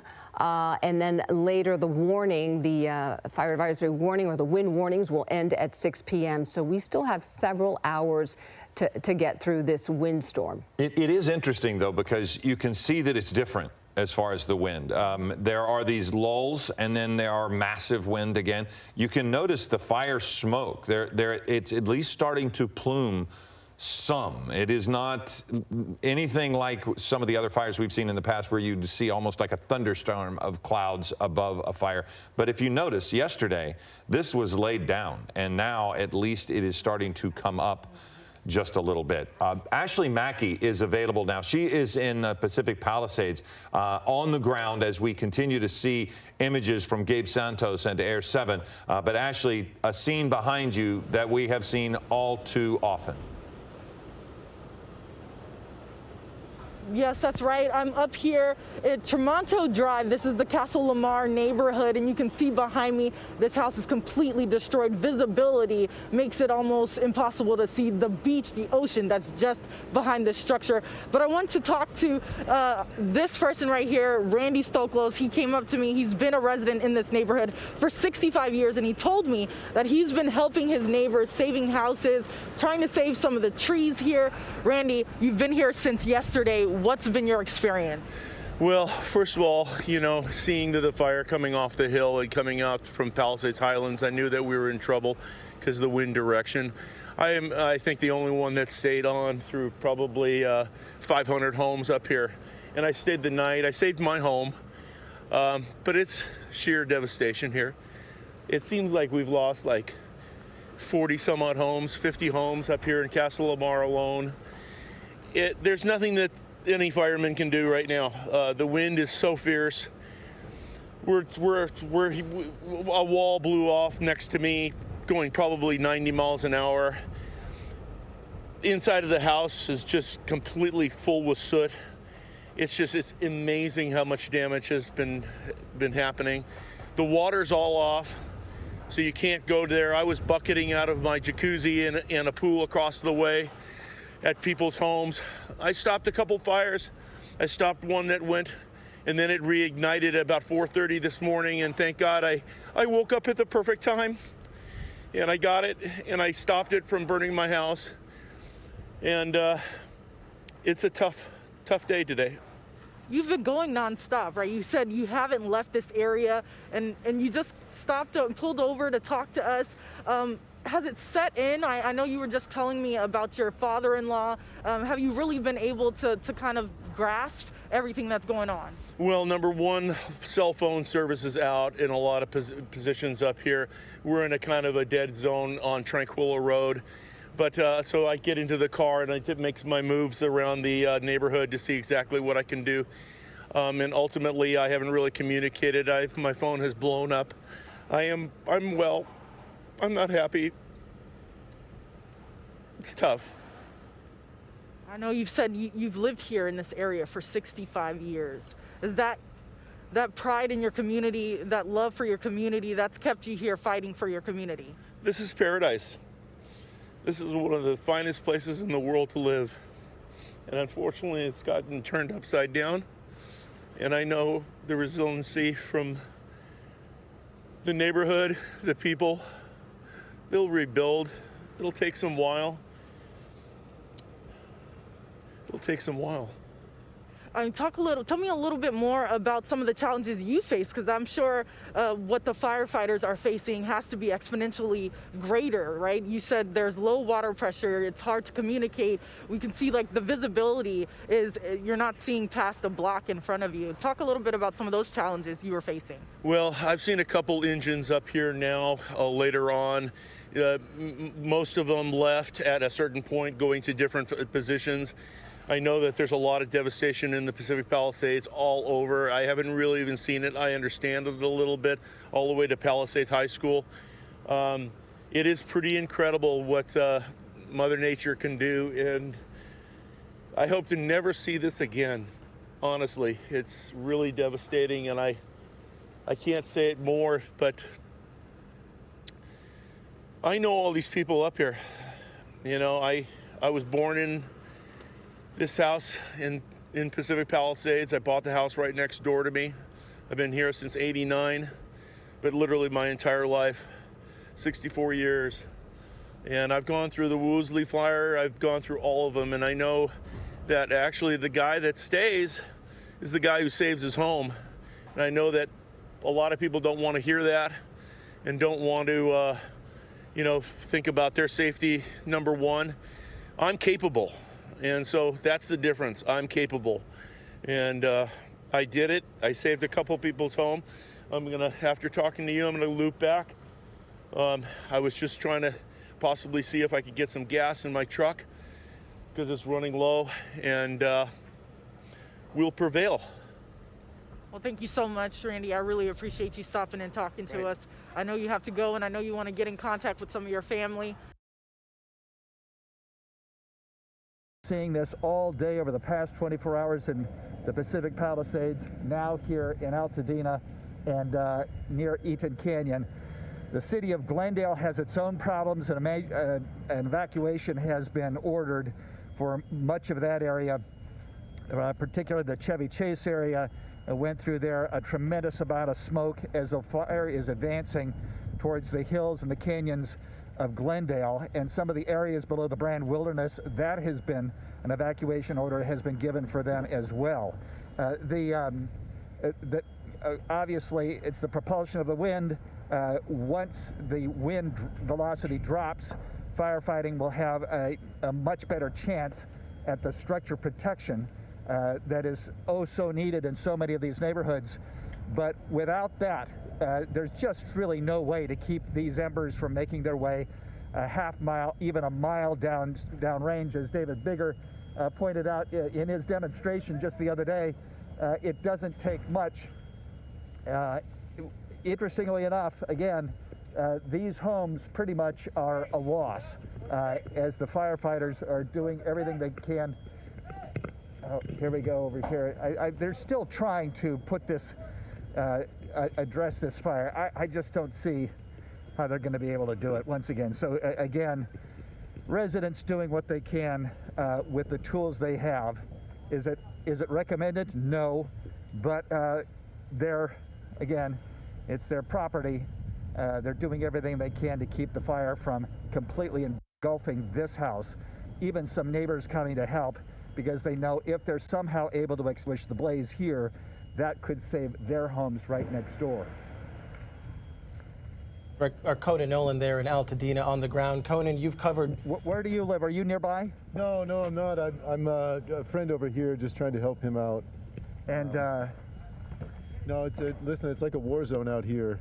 Seems to be everywhere you look, there's additional fire that's set ablaze. There's blasts that are taking place from what it sounds like, maybe some canisters or gas or propane. So the engine companies are stretched thin. They're all over the place. You don't see any here. No, I've seen them pass through. I've seen battalion chiefs pass through. There's a lot of trucks and things, but for the most part, it seems like they're trying to gather down below and come up with a plan to be able to come up here, but it's so sporadic. I don't even know how you would fight something like this outside of, just individuals like this trying to fight the fires.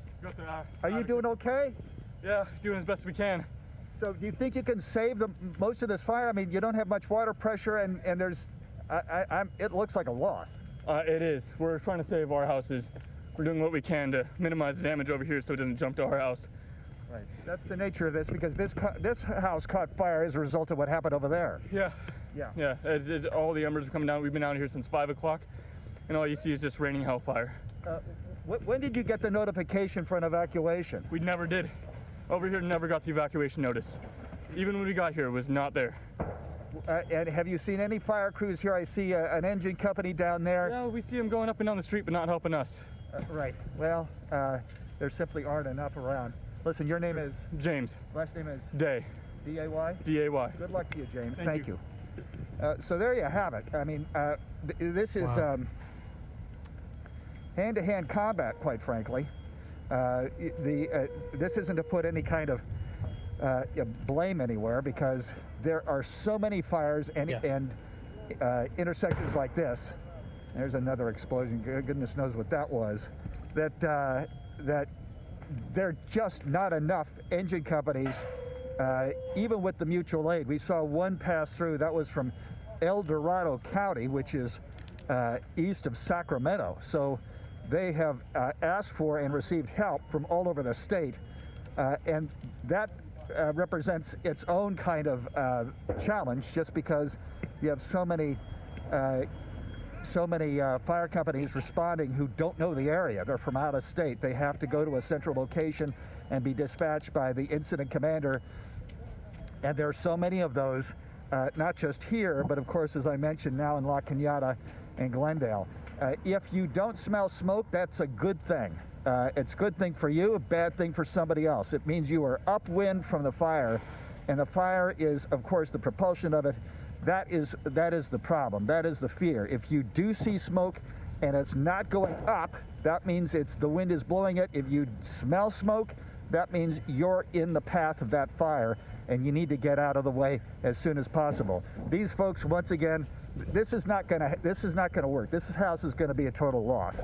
But they're doing what they can to keep this from making its way to the rest of the homes in this neighborhood. Back to you. All right, Conan, thank you. Right now, we want to go to our Lolita Lopez. She's live in Pasadena at the evacuation center for the Eaton fire where Conan is. And Lolita, where you understand you're with someone who says they lost their home. Yes, we are here. We're with Susanna Oscar. Thank you so much for being with us. Just take me through last night and coming here and the loss of your home. So it was 2 o'clock, we lost power. So we were waiting it out and waiting it out. Then the evacuation started. So we were grabbing, this is literally what I ran out of my house with. My husband stayed. He was hosing down the house, the roof, the sides, as much as he could. I grabbed as much as I could, just some memories, things that can't be replaced. He stayed vigilant at the house until 4:30 in the morning. And at that time, the embers were coming. He was putting them out with his feet. It got to a point where he couldn't see anymore. So he got in the car and he left. And an hour later, received a phone call from my lieutenant telling me that the adjacent street was on fire. It was an inferno, and we needed to be out. And I said, we're already gone. And Lieutenant, because you also work, she's the utility player here for the City of Pasadena's Police Department. You've been here for a long time. When you were leaving, did you think, I'm coming back? Like, what were your thoughts? I did. I thought it was just precaution. Going to do hold these insurance companies to the fire, so to speak, and make sure that people, this is the Palisades, Altadena, Eaton fire. These are people who are not living in areas necessarily that are worried about fire, and they might, after this event, not be able to get fire coverage. What will you do? What will your office do to make sure that people in this state can still get fire coverage? That is a great question, and I can tell you now that the governor has declared a state of emergency. We now are going to move towards protecting those homeowners and those communities and those business owners from being dropped from their insurance company for a year. That is a protection that we did when I was in the legislature and signed into law to make sure that we give people time to make the appropriate decisions for themselves and their families. The last thing we want is people signing things under duress or under trauma. Now, what we've been working on, finger pointing, and who knows if Caruso wants to run for mayor or governor, and that might be part of this too. But there's clearly a lot of frustration about those images, though, of last night, and we saw it. Our crew saw it of some of these fire hydrants not working because there just wasn't water, and questions about how did that happen. Hopefully, going forward, the idea of disaster relief can be a bipartisan thing because it doesn't matter. The fire wasn't just going after Democratic houses or Republican houses. I mean, this is impacting everybody. Everybody's breathing this air today. And hopefully we do get a sense of unity going forward. But we do see a lot of that political division evidence, certainly in social media right now. Absolutely. A wider discussion will be had. Right now, we're just trying to get through the emergency situation. That's for sure. That's right. And you really think about all the victims and feel for all of those people who have lost homes and properties and cars, for this matter, and now are displaced. And that's going to take a lot of money in terms of rebuilding and home insurance rates, car insurance grocery rates, stores, everything. Yeah. There's a domino effect in all of this, and that's certainly going to impact our economy and personal economies of every single family impacted by this. And that's been a huge issue, Sandra, and that's hopefully something else maybe we can get some clarity at this briefing today. Insurance, fire insurance in California, a lot of companies dropping people from their plans because insurance companies basically deeming it too high a risk to insure people. There's a lot of people who lost their homes who don't have insurance. And so what do they do? Where do they go? And should there be changes in terms of the insurance policies going forward? Because as we know, this isn't going to be the last fire. This isn't going to be the last wind event like this. We're not even done with this season yet. And so I think there's real questions about what we do when it comes to insurance going forward. All right, Alex, lots of questions. Hopefully you get some of these answers for us. You will be there. Looking forward to hearing what President Biden and Governor Newsom have to say in this briefing. Thank you for being there this morning after a late night. All right, as we approach the 11 o'clock hour right now, good morning to all of you. If you've been watching us from yesterday into today, we've had continuous coverage of this very serious, dire situation, really a tragedy here in LA County.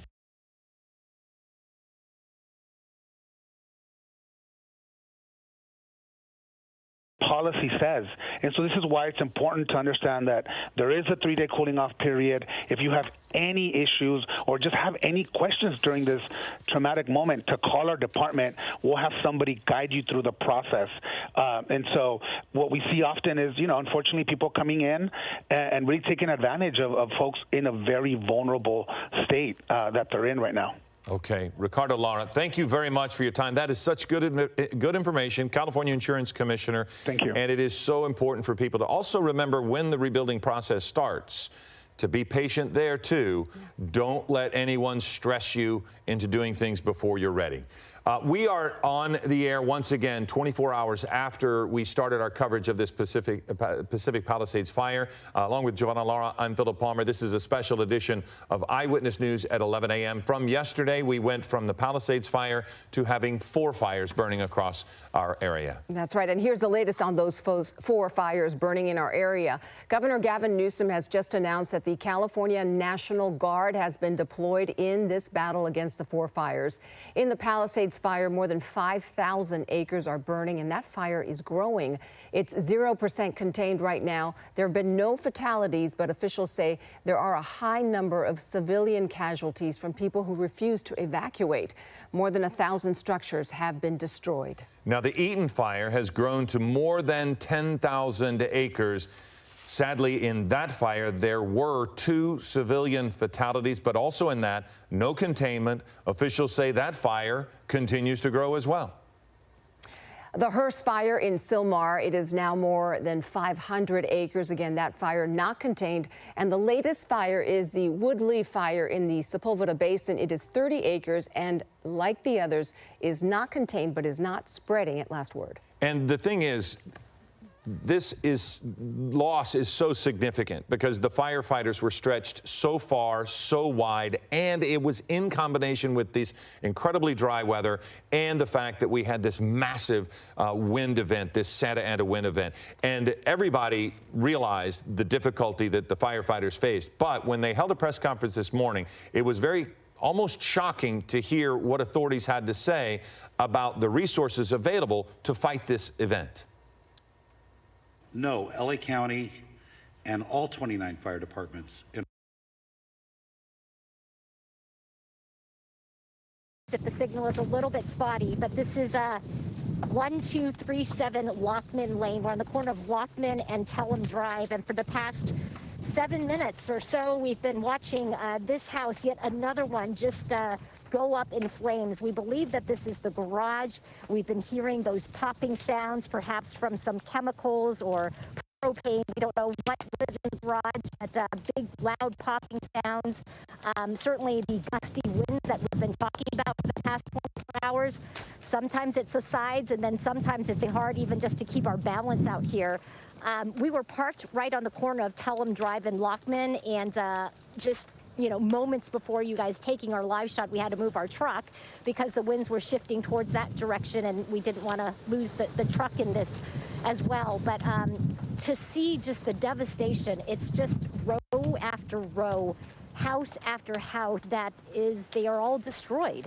And I got to tell you, we were trying to establish a signal. What street was that? Jaycon Way and Lockman. So we were there on the 600 block of that area.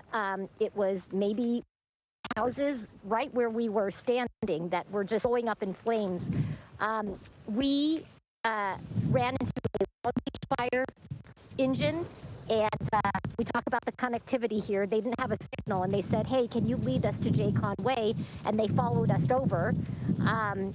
Got there, they turned around just because, as we've been talking about, they have to just ask, can we save this home? Can we not? Is it just too late?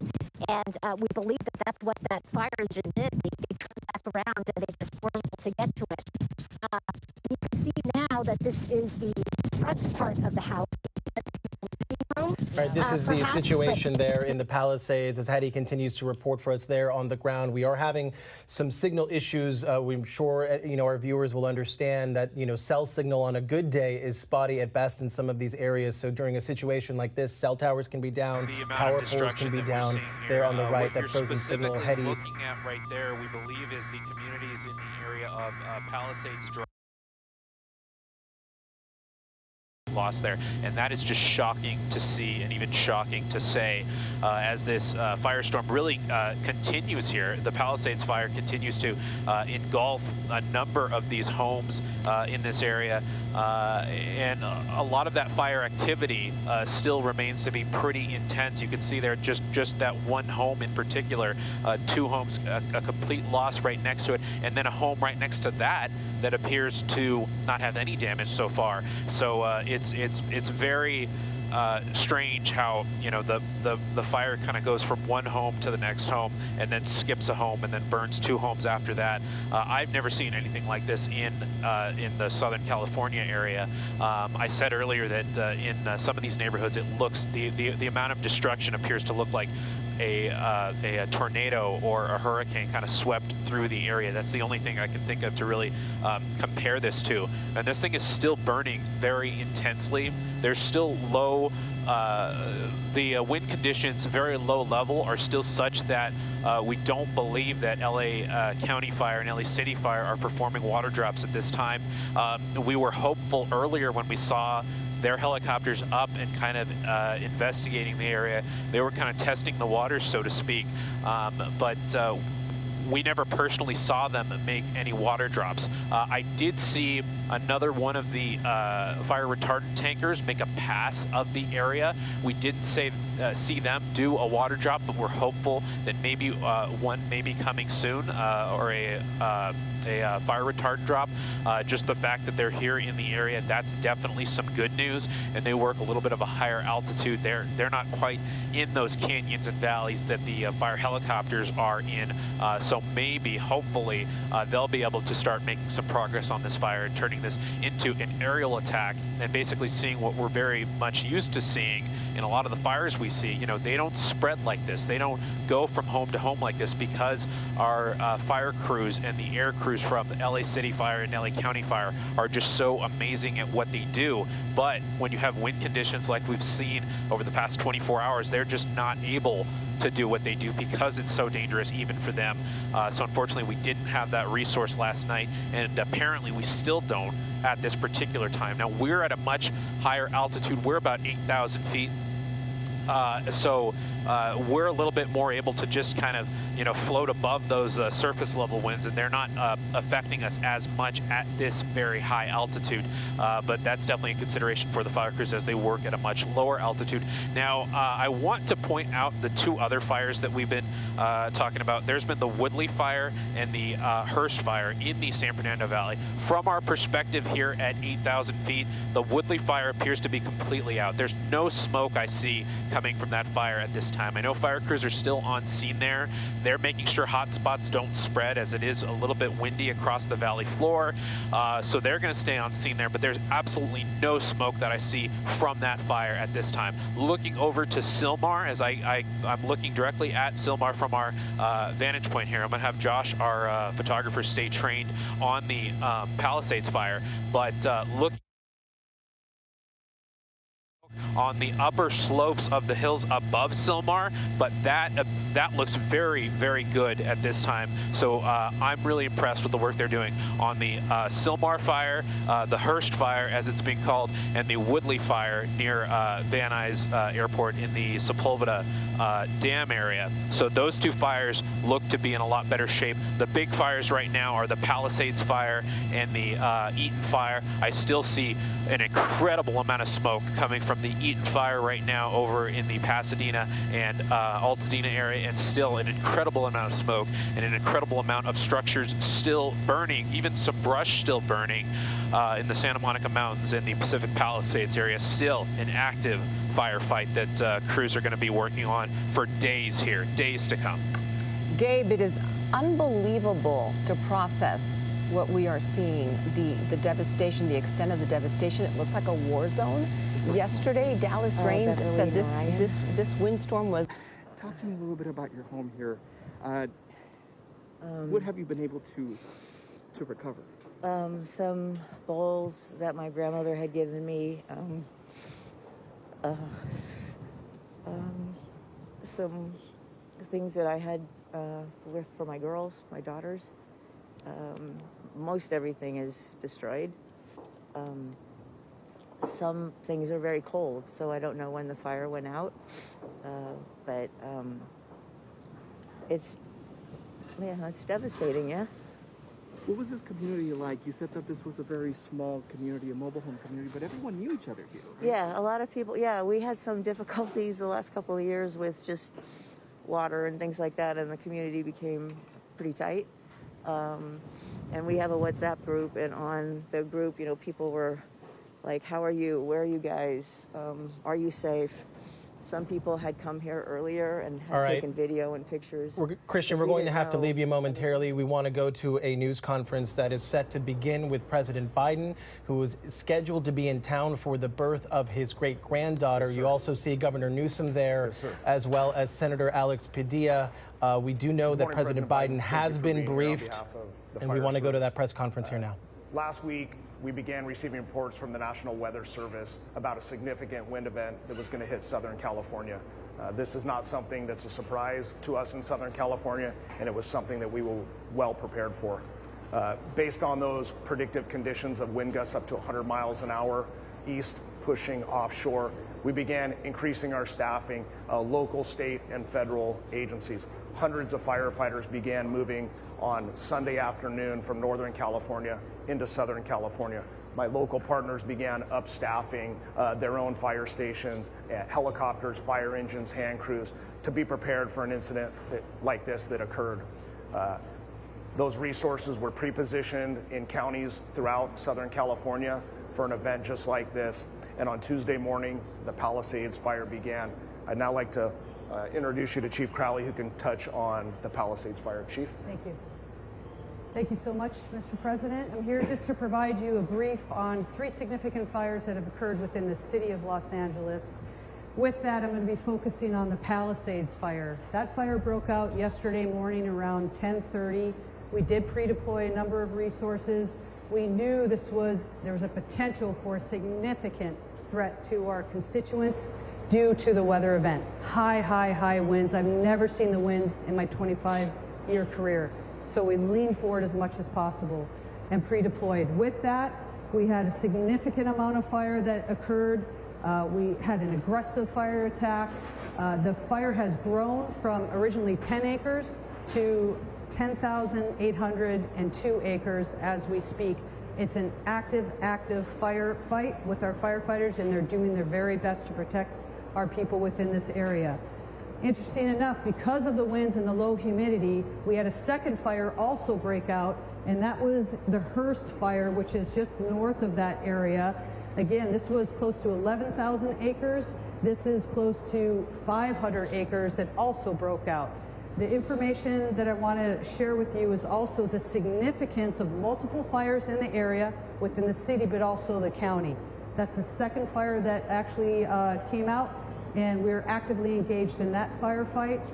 The third fire then broke out this morning at 4 o'clock in the morning, in which we have an active firefight there as well. We're working with our local jurisdictions, our state, regional, as well as federal. So we're doing everything we can to protect life first and property next. We'll go ahead and then pass this off to Police Chief McDonald. Thank you. Thank you, Chief.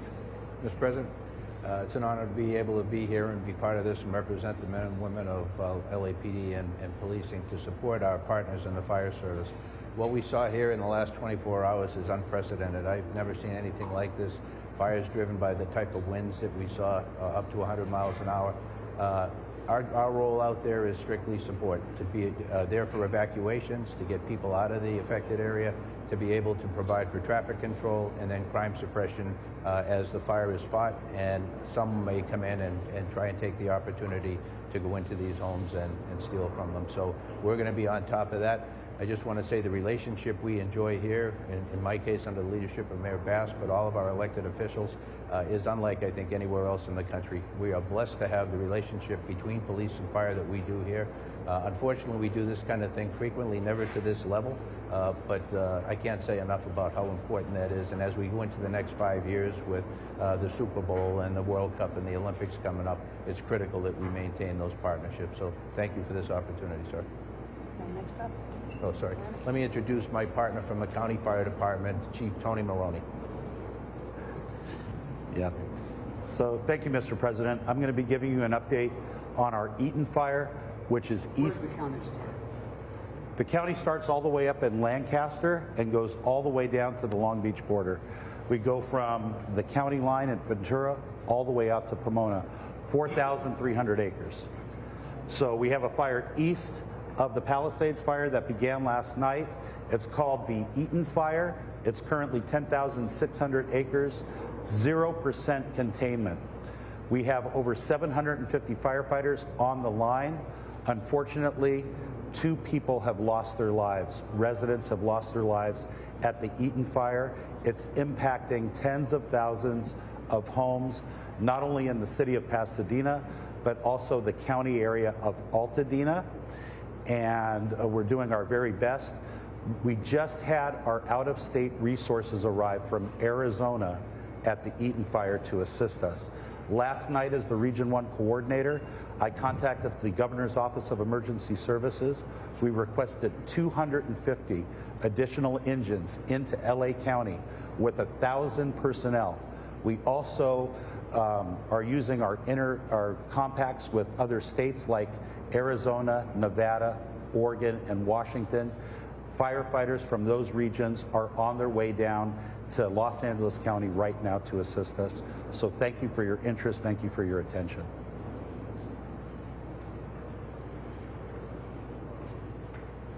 Governor asked for a declaration.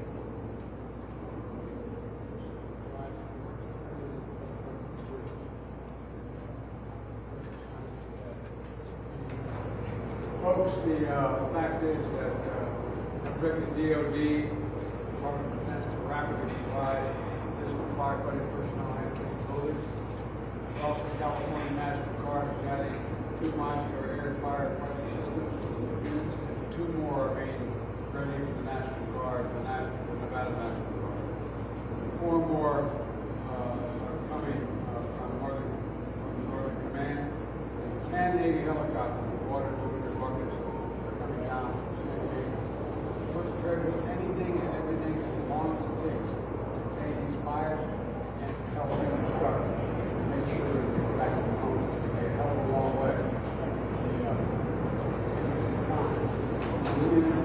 Government's here to stay, on the needs, and everything we need. And anything you've asked, you haven't gotten it. Quite the country. Mr. President, just first of all, that major disaster declaration be approved. Next level of appreciation on behalf of all the residents here in Southern California. As the chief said, we have pre-positioned assets this weekend in anticipation of these weather events. The complexity of multiple fires, the likelihood of these weather events, this wind event will continue over the course of the next many days. Impacts of over 1,000 structures already that have been destroyed, 100,000+ people that have been evacuated, lives lost, traditions, lifestyles, places torn asunder.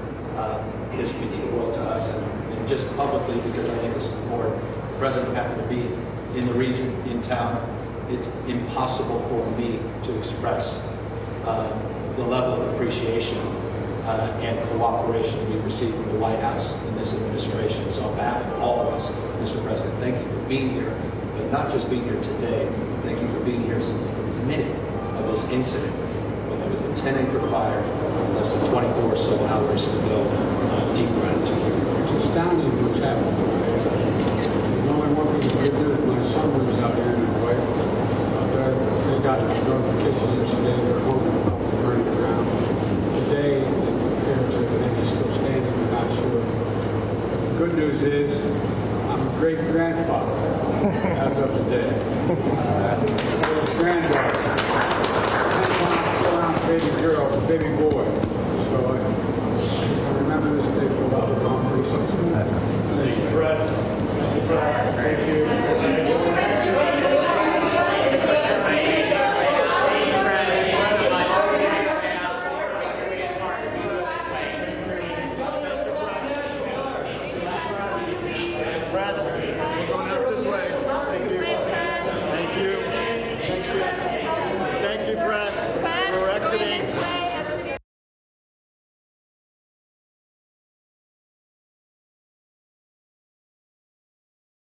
Newsom, they have been in communication since the start of this disaster. We can now declare it a disaster, a national disaster. Someone referred to it as yesterday, early in the day. And so they gave us the latest rundown on the status of those fires. They were filling in the president about the firefight.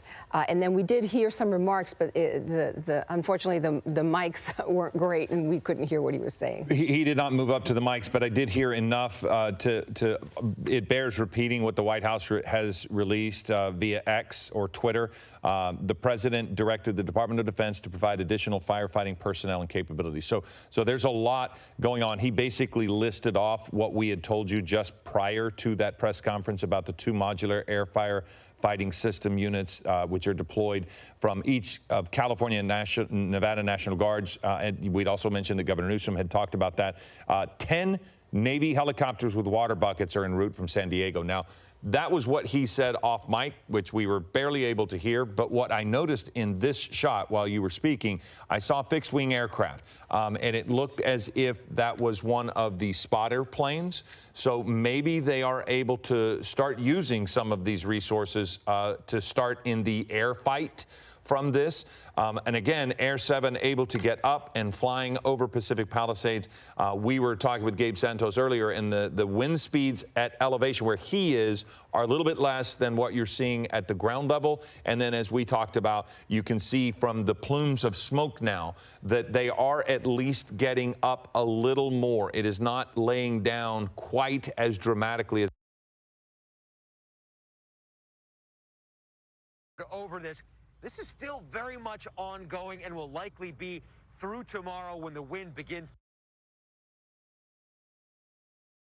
Honestly, I've seen one go screeching past. I don't even think they're attempting to try to tackle this fire at this church. I saw other officers come up and have to turn around because they were just too close. You heard the LA County Fire Chief just talk about the fact that they have 750 firefighters here on the Eaton fire.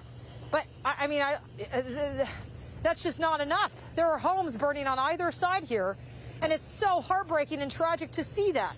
Homes burning on either side. This one's gone, just some of the walls. Oh, this entire, okay, I'm getting a bearing here, or getting the lay of the land. This is the St. Mark's Episcopal Church, so I guess a section is still burning, but look at this as we're staying back from that gas station to be safe, but look at the devastation here.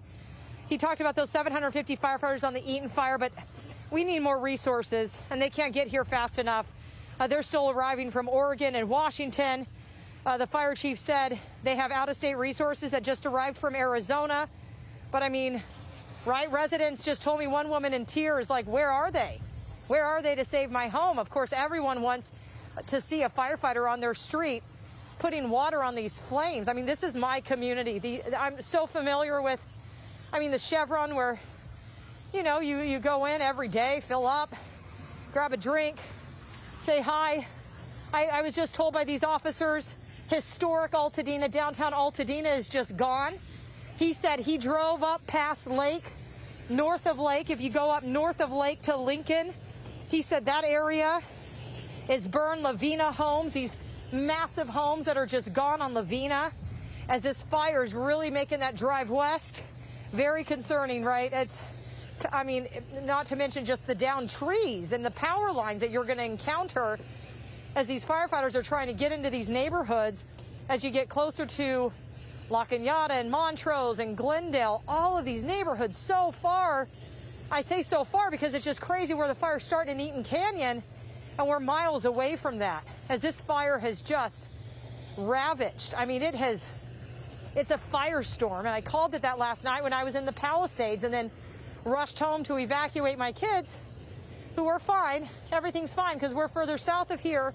But going to bed hoping and praying that the fire wouldn't move further from where it started there near Eaton Canyon on Altadena Drive. And sure enough, you have this entire area it's gonna be years to recover. Christine and Amy, I just keep thinking about Maui, Lahaina. I keep thinking about, I know dozens of lives were lost in that, and we've had, sadly, 2 residents confirmed fatalities here with this fire, with the Eaton fire. But it breaks my heart to see just a city ravaged, and so many homes and pieces of history lost. Again, so these officers saying that Lavina, west of Lake to Lincoln, right at the top of Lincoln, if you're familiar with this area. I mean, that's a very old, my grandparents had a business there for decades. And so that's a very old community, lumber yards and small businesses and coffee shops, and that's gone. We have an officer arriving. Yeah, is it just too much? It's a little unsafe. We're actually going to pull forward. You are, okay. Yeah, the gas hasn't been turned off. So yeah, we heard 15,000 gallons. Yeah, so okay. We're going to pull back. Okay, yep. Thank you for that. Yeah, they're just letting us know they're even going to back up because things are just getting too much here with that gas station. That is...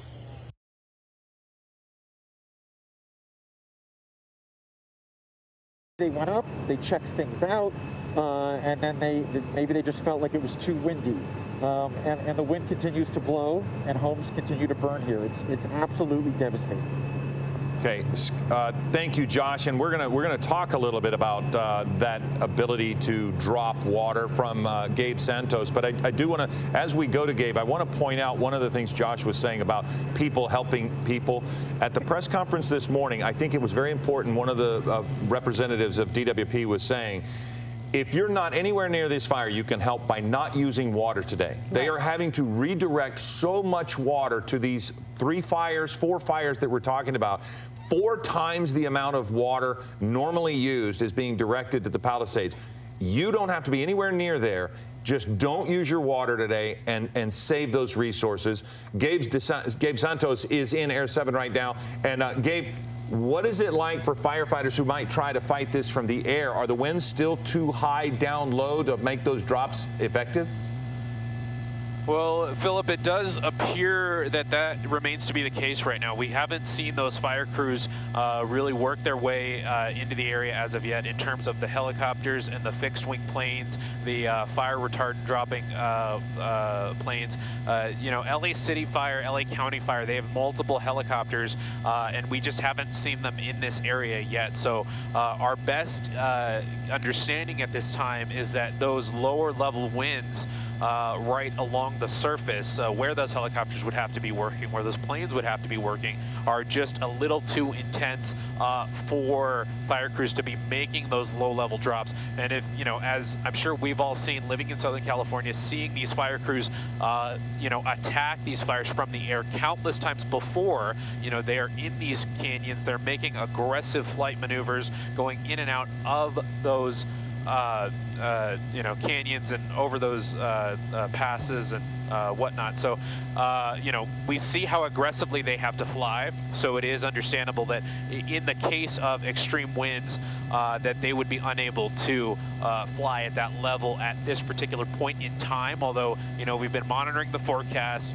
Leslie Lopez has been telling us that the forecast, at least for the winds, is predicted to get better as the day goes on. So we're hoping as the day goes on, we're able to see that aerial attack start to develop with the helicopters and with the fixed wing planes as they continue to make an effort on the Palisades fire and also the Eaton fire, which we can see from up here in Air 7 at about 8,000 feet. That's where we're at right now. I'm still seeing the Eaton fire putting out a lot of smoke, and all of that smoke is coming across the LA basin, across the Hollywood Hills, and it's kind of mixing with all the smoke from the Palisades fire right now. So you just have, you're beginning to have a air quality issue for the LA basin right now, just because of all the smoke that we're seeing. And then again, the winds once again at that surface level, and we're seeing it here depicted by the smoke continuing to stay pretty flat on the ground. We're not seeing the smoke,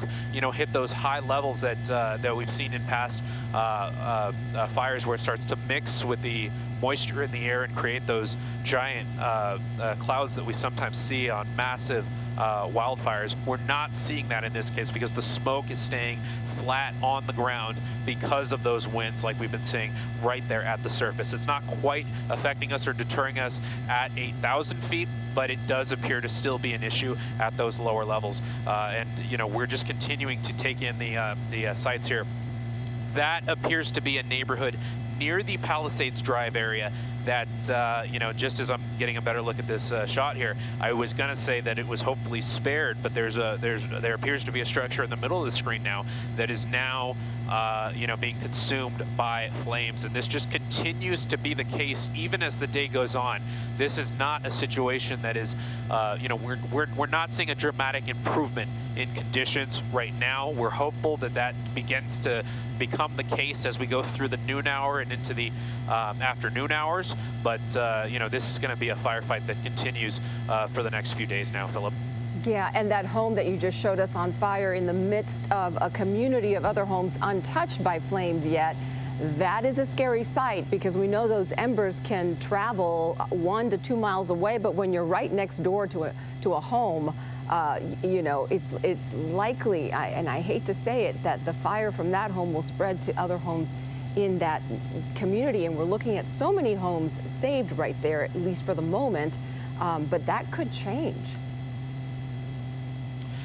Yeah, it's still an active firefight. It is mostly a ground firefight at this point, but that is still, it's still something that fire crews are worried about, and that's why the evacuation areas are not shrinking right now. They are, expanding as the fire kind of moves a little bit further west, a little bit into the Malibu area, and fire crews and emergency crews are maintaining those mandatory evacuation areas because the fire activity in the whole Pacific Palisades area remains so high. Even in areas that we saw burn last night, there's still homes that are fully engulfed in flames as we speak right now. And the amount of smoke that this fire is still putting out just goes to show you just how intensely the flames are burning as we speak.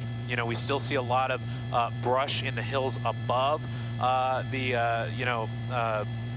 Santa Monica Mountains here. Those continue to burn, even though, you would think that eventually this fire would push its way to the Pacific Ocean and eventually stop. But there's just so many objects in the way. And it's really so tough many, to get through this. And these man-made things, homes, and then again, the brush and the trees, that is all just going up right now. It is definitely an incredible sight to see. Okay, Gabe, thank you. And it's just been special to be able to see Gabe's images from Air 7. We haven't had that, and he is going to have to go land and refuel. So we're going to be without those images for a moment, but we still have crews all across the geography and topography of these 4 fires. We have Sid Garcia, who is in Brentwood, associated with the Palisades fire. Sid, what are you seeing at your location? We are at the top of Altamora Drive, and behind me, this was a 15,000 square foot home. We've been seeing it burn for much of the morning that we've been here. It's a total loss right now. The winds are starting to pick up again. As we walk down here, you can see what burned. On my right of your screen, you could see all the vegetation that burned, and then you could see where it basically just hopped over the street and got onto the property here, and it's destroyed. It's gone.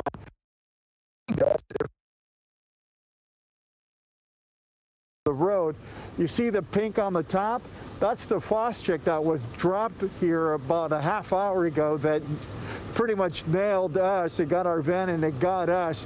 That gives you an idea of the aerial assault that's going on up here as the winds are still pretty strong. We hear in the distance helicopters and planes. We've seen them both. A couple of helicopters flew by here. And as you guys were talking about earlier, sometimes when you get up here, it's just too windy to drop something because it just dissipates. But there was a lull in the winds. The It's a little terrifying, but it's not as bad as you think. You just can't get yourself in a bad situation, because then you are really not in a good place and you need to get out of there. Yeah, and you know, James, as some people are watching, they'll be saying, why didn't he evacuate? The house next door is on fire. It's smoky in this neighborhood. What would be your response to that? When you care for something, you got to fight for it. I did evacuate, but I had to come back to fight for what's mine. And you said you don't need a mask because you said the mask wasn't doing anything? Or? It is mainly just getting in the way. I mean, this wet rag is a lot more helpful, keeps everything out. Yeah, the mask, it helps, but you're still getting a lot of smoke coming in through it. This helps filter out mostly everything. It feels like, at least. And what is your message to the firefighters who have been out here trying to fight the flames and now they've made it to your portion of the street? Keep going. There's a lot more to do. There's a lot more work. And James, what is your plan now that they've come here now? Once this is done, we're going to leave it to professionals, get out of here, get some well-needed rest, and probably see a doctor to check out our lungs. Yes, I was going to recommend that to you, to see a doctor. And your car is packed. You're prepared to go. We've already packed it. It's already all at my sister's. We took an empty car back over here. We didn't want to risk losing anything important.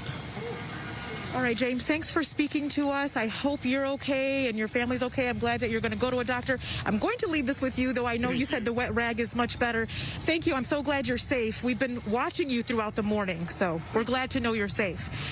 And, you know, you can see that part of his team, I guess you can say, friends, are still on the roof. They've been trying to use a hose to douse the home next door to their home with water because this house has been engulfed in flames for hours now. It's been burning, but a part of it is still standing. This is 2079 El Molino, and James is walking right back into his home. They're probably going to get right back on the roof and get back to it. But like he said, there's so much smoke in the area that you really have to be careful about that, especially if you don't have a lot of the protective gear.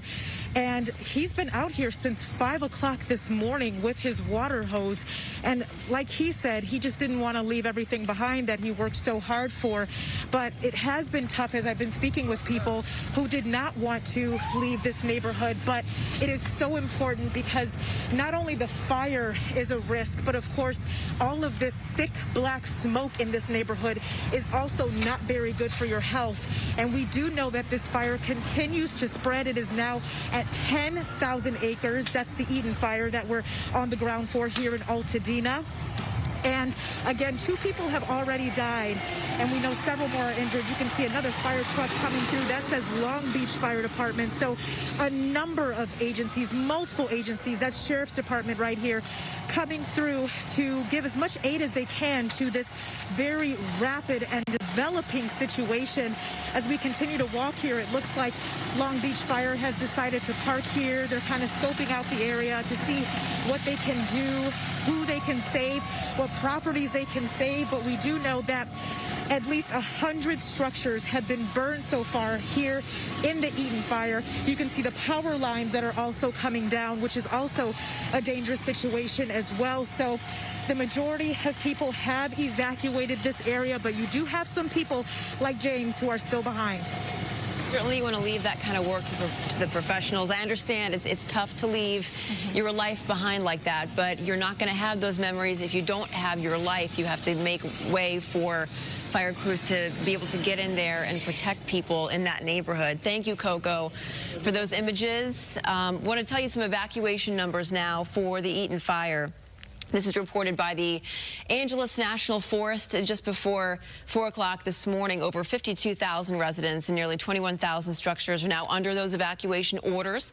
As far as evacuation warnings go, over 46,000 residents and 18,051 structures are now under those warnings.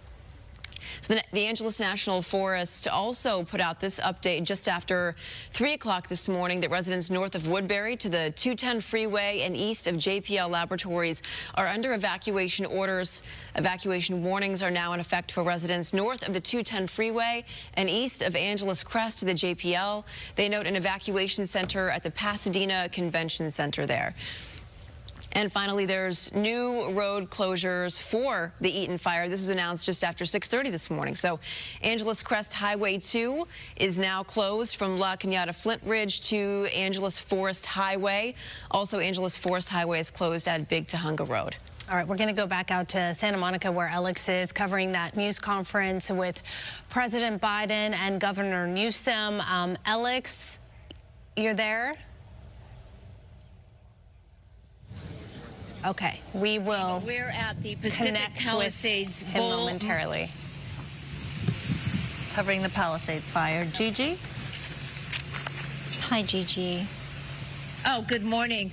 You know, the signal issues have been challenging all morning. So good morning, everyone. Not a good morning here on PCH. Take a look behind me. This is the Pacific Palisades Bowl Mobile Estates. And can you hear that wind that is just kicking up? The wind gusts have been extremely strong, and they have not let up. And that is what continues to fan the flames of the Palisades fire. Just a moment ago, before going live, a lady came up to me. She had tears in her eyes. She asked me if anyone was injured here at the mobile home park. And she went on to explain she has a good friend that lives here, and she doesn't know where she is. She doesn't know where they evacuated to. She doesn't know if she's all right.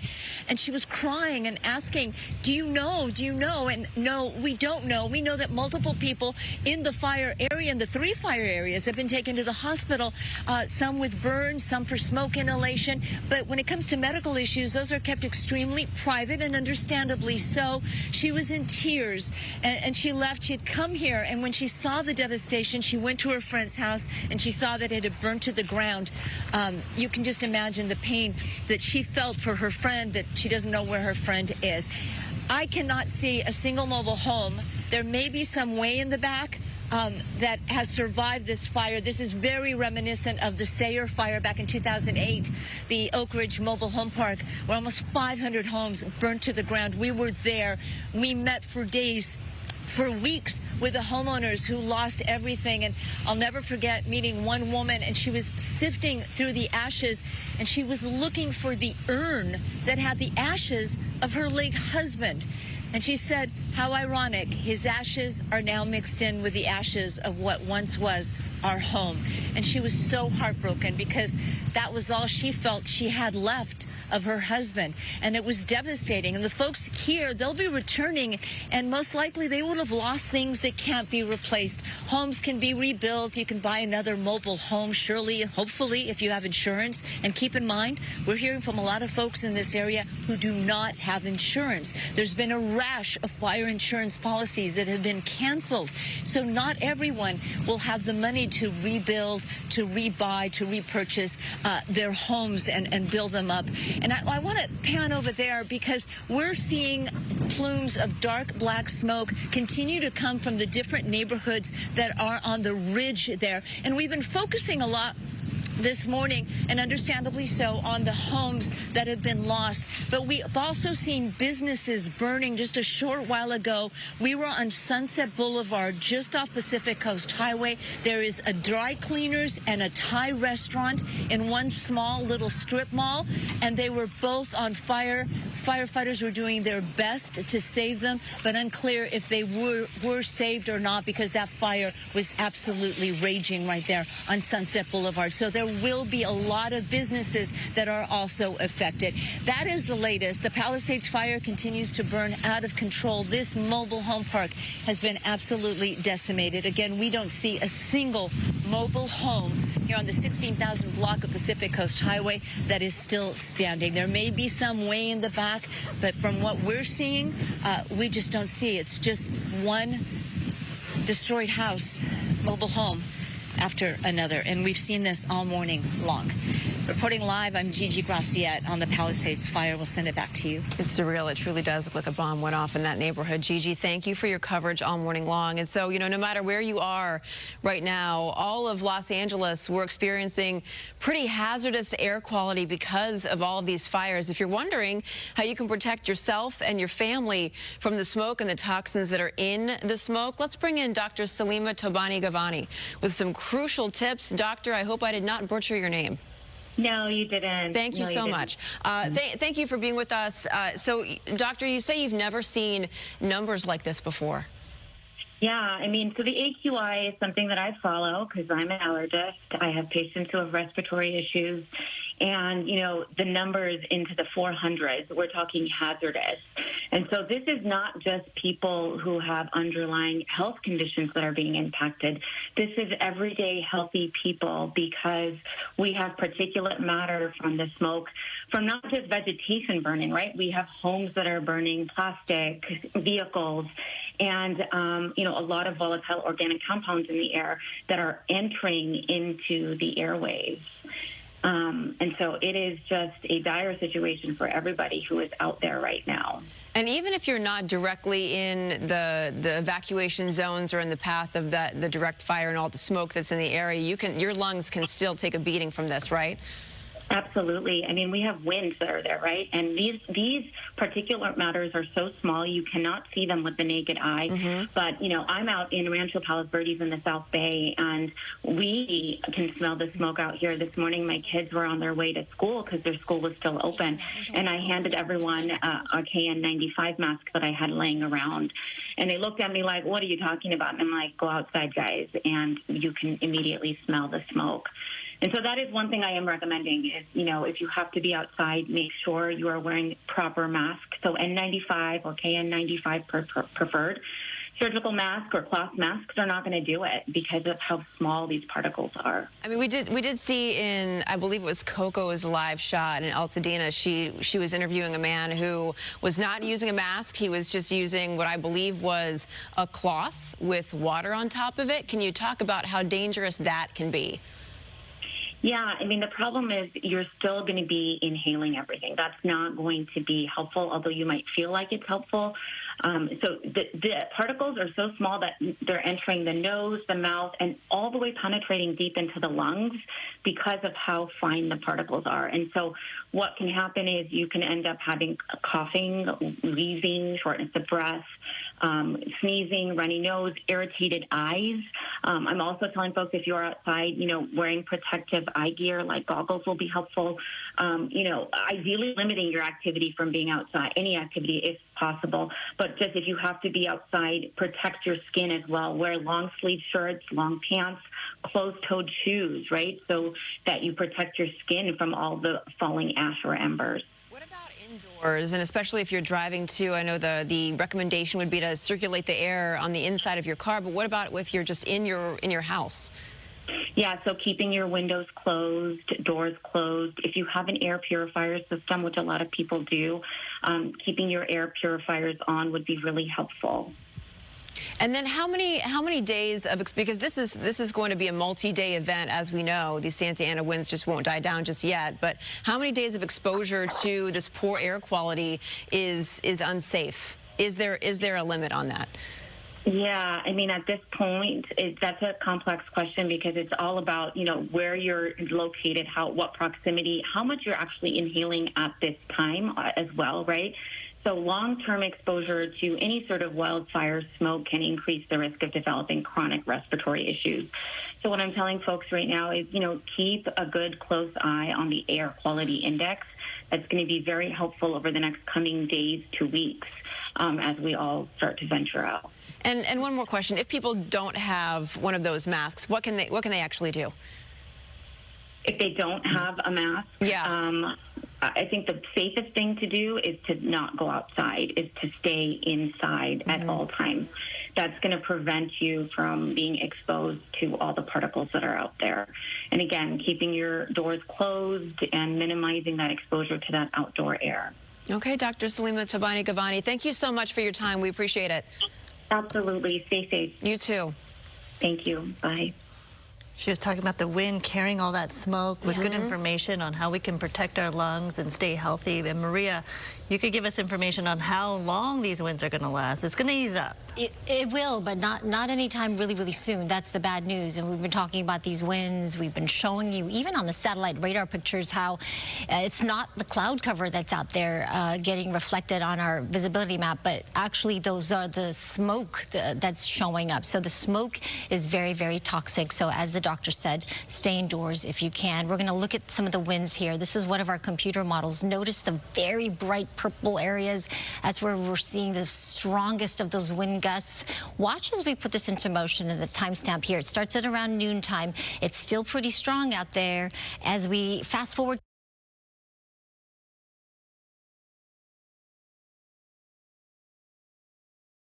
Was a mobile park home, and we spoke earlier to a homeowner here who said that she came out here hoping to find her home standing. She was able to get a few of her personal belongings, but then she walked away in tears. She came with her friend for support because she said that she couldn't bear to come out here by herself and seeing her worst nightmare, which is basically her house completely gone. And just a few minutes ago, I just made another friend, Rosanna. Talk to me a little bit about this community. You are from this community. What's it like? I mean, just coming back here after everything that you guys went through yesterday. It's devastating. It is apocalyptic. You feel like you're on a movie set. This does not feel real. It's looking at our property. We just have a deck. We happen to have a steel deck, which is still standing. But other than that, the cars are all charred. It just really does look like a movie set. And I mean, there's pieces of metal that's flying around, so be careful. But it's just something that is just heartbreaking. And you feel your heart sinking. And you feel it sinking not only for yourselves, but for our community and for our neighbors. A lot of these people are low income, don't have insurance. They don't know what they're doing, what to do. And the reason I know that is we all have a wonderful thread on WhatsApp that we have been keeping giving each other moral support, facts, photos, anything that we can just to help support each other. But it's so important right now. I mean, because you guys really do need to depend on each other. Absolutely. For that support. Absolutely. Talk to a little bit about when you went back to your home. Were you able to save anything that you found? My husband tried to, we have a really cool kind of a vintage, like a port door that you would use on a boat that we collected on one of our trips that we had on the exterior, and it was still kind of intact, but he went to touch it. It was still hot, and we just said, you know what, just leave it. It's here. It's in our hearts. It's in our memories, and that's all you can do. It's only stuff, and you can't get caught up in it. And I know that's not an easy thing to say, but in the short and long of it, we have our health, we've survived, and that's the important thing. And I think one thing that you also mentioned before we went on air, there is a small little lemon tree here a little lime lemon tree that survived, and our American flag, which is why this country is so amazing, because we are survivors, and this is a perfect testimony to that. So from the fruits that we bear to our country, and it is what it is. Sorry, I'm going to get emotional. No, thank you so much. Thank you. I appreciate your time, and good luck to you, and thank you so much for talking to us about this. This is just such a difficult time here for so many families, because again, as you can see, there is nothing left here of this community, not just their homes, but also their cars. Fortunately, from what I've been hearing over and over from some of these families, is that everyone made it out okay, and as you heard right now, they do have a sense of connection, a network that they're all keeping tabs on each other to give each other that support during this very difficult time. But as you can see, I mean, this is just a heartbreaking scene anywhere that you look here along PCH, and this is just one of several different communities that we've seen that are just completely wiped out because of this fire. Guys, I'll send it back to you in the studio. Yeah, there's some perspective there in the Palisades as we continue to watch these devastating images. Christian, thank you for that. Camilla, I can't help but think about so many people. She talked about that American spirit, people helping people. That is what we've seen consistently overnight, yesterday, all this morning. And you think how devastating this is and how heartbreaking it is. People spend their lives, their dreams, hoping to live in a place like this, hoping to live like here, feet from the beach, hoping to live in the beautiful, beautiful, stunning foothills of Southern California, and to see this kind of devastation where people have set up their lives and their homes with their families, and to see this kind of destruction is just so difficult to bear and truly comprehend. And it's been incredible to see just the people effort, using her words, we are survivors. Yes. So powerful, powerful words there. We now want to get to our Alex Rozier in Altadena right now, where, Alex, we understand several businesses are on fire where you are. Yeah, and frankly, you know, there are so many fire crews that are working so hard to contain the fires. There's just so many of them that at this point we don't even see any in the immediate distance where we're looking right now. You can see a couple of the fires right here. This is a Theosophical Library is what I'm looking at on Google Maps. But if you look across the street, we saw that there was a Bank of America that was on fire. You see the signage there for Giant Steps. We are on Marchetta Street and Lake Avenue. You are looking to the north right now. And if you turn around, there are more flames and more destruction on Lake Avenue as an LA County Sheriff's Department deputy comes by here. I'm going to walk a little bit over to the sidewalk here, Tommy, so we can walk this way. Let's turn around. Let's turn back around this way, and let's jump on the sidewalk as best we can because it is, as you saw there are still some of the people on the roadways this morning, especially the emergency responders. We were over in one of the neighborhoods. There's one on that side that has many homes that are burned. We were down a few blocks by Elliott Arts Magnet Middle School, and that roof caught fire as well. But you can see some of the flamage here. I don't want to get too much closer given the ongoing situation, but as you can see on a busy thoroughfare, a place with many businesses, homes nearby, a very similar result as there are flames that have taken over several spots here in Altadena. Jonathan and Camilla, we'll send it back into you. So winds and that smoke. It's just difficult to watch. These are not just people's homes. These are people's livelihoods going up in flames as we watch there from Alex's camera. Again, these fires, we are not out of the woods by a long shot. This is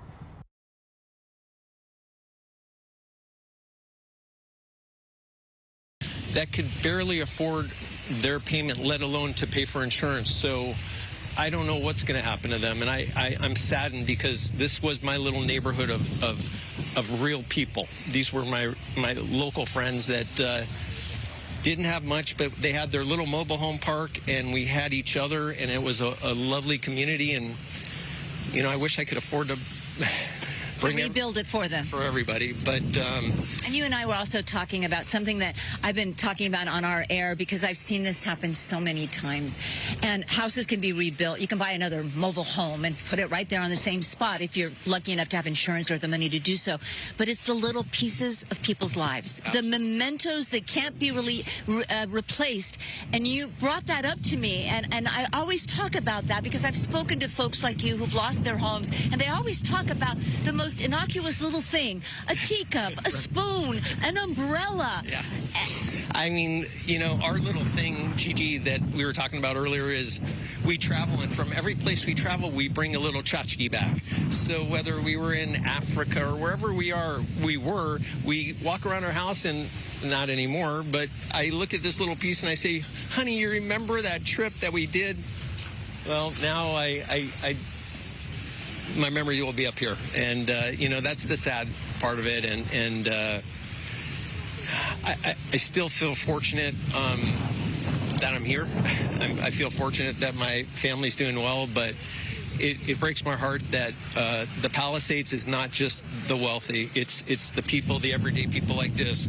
My neighbor fixed surfboards. That's what he did. He was a surfboard fixer. He was, you know, and they live day to day, paycheck. They live modestly, and there are a lot of senior citizens that call this mobile home park home. Correct. Yes, senior citizens, just a lot of good people, just good American people, just what do they call the salt of the earth? I just love them. Andy Rocker, thank you for talking to us. And you mentioned good American people, resilient people. One more time, and you were mentioning it, your wife was pointing at the flag, the American flag. So many people have just stopped and looked at that just for a moment because it's so symbolic of how resilient the folks in Southern California are. You were looking at that flag. It's a testament to who we are, no doubt about it. And I'm so proud to be American. I'm proud to be an Angelino, and I just hope we get the support and everything we need to rebuild one day. I know that's down the road, but for right now, I just think positive thoughts. Andy Rocker, thank you very much. Please give our best to your neighbors. We know their heartache. We know the devastation that they're feeling and that they will feel when their homes, when they return here and see that they've lost their homes. We've seen this, sadly, just all too often. I'm going to leave you once again with that shot. The American flag, it is darkened, it is battered, it is bruised, it is blackened by the Palisades fire, but it continues to burn strong. Probably the only thing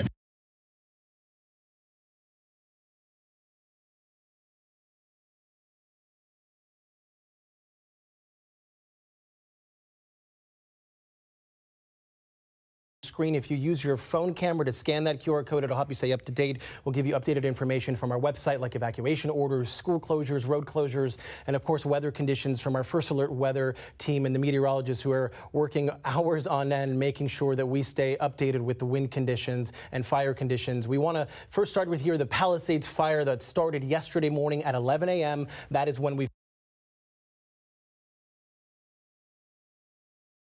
evacuation. They chose to stay behind. And what was their reasoning? Their reasoning was, This is Mrs. Andy Rocker. Is it Suzanne? Rosanna. Rosanna.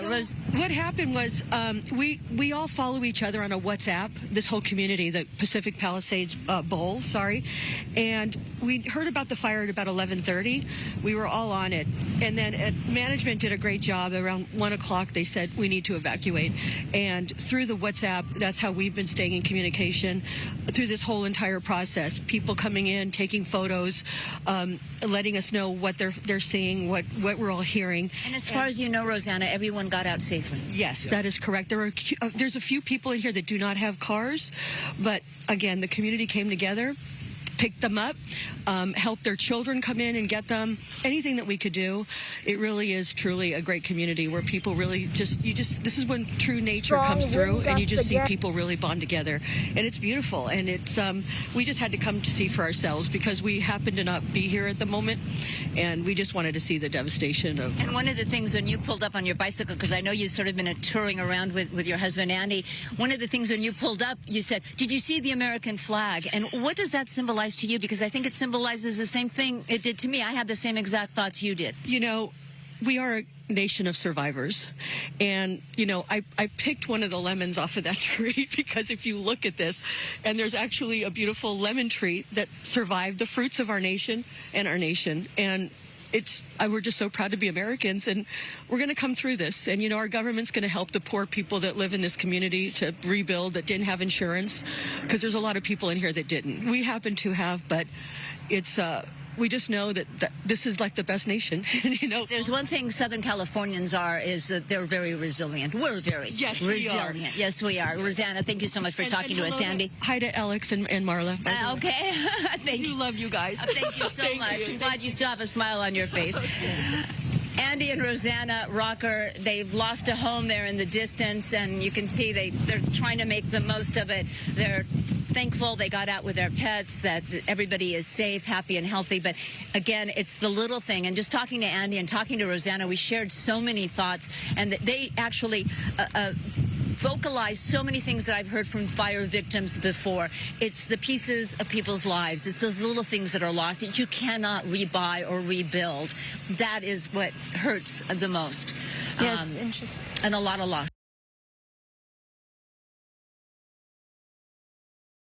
We're seeing on the ground, it just doesn't compare to the scope of devastation, the scope of destruction that we are seeing from the air. And, you know, before news choppers could fly this afternoon, yesterday, we were seeing footage from LAX travelers, people flying into and out of LA who were shooting this from above, from commercial jets. And you could see this half ring of fire extending from the coastline, northeast into the mountains. It's continuing to expand. And it's terrifying because these winds are not dying down. I can tell you, sitting in News Chopper 4 right now, this is the bumpiest ride I have ever had. If you see the picture bouncing here, it's because my right hand on the joystick, I cannot hold this steady. So we know that's going to make the firefight much harder on the ground. As for the aerial firefight up here, you know, fire helicopters and tankers have had trouble flying as well. But hopefully as the winds die down, they will have a better handle on this. For now, we're live at News Chopper 4. Back over to you.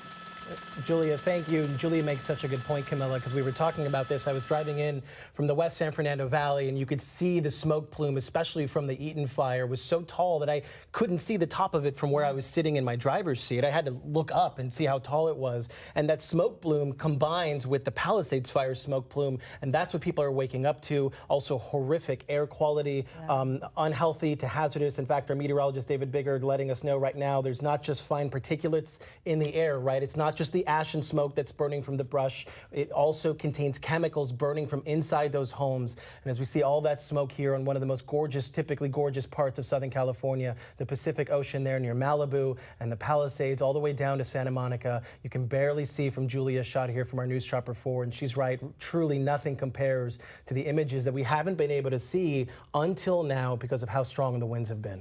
Yeah, and that low visibility, even being out there myself yesterday, it was so hard to tell what was burning when it got to that 6 o'clock hour.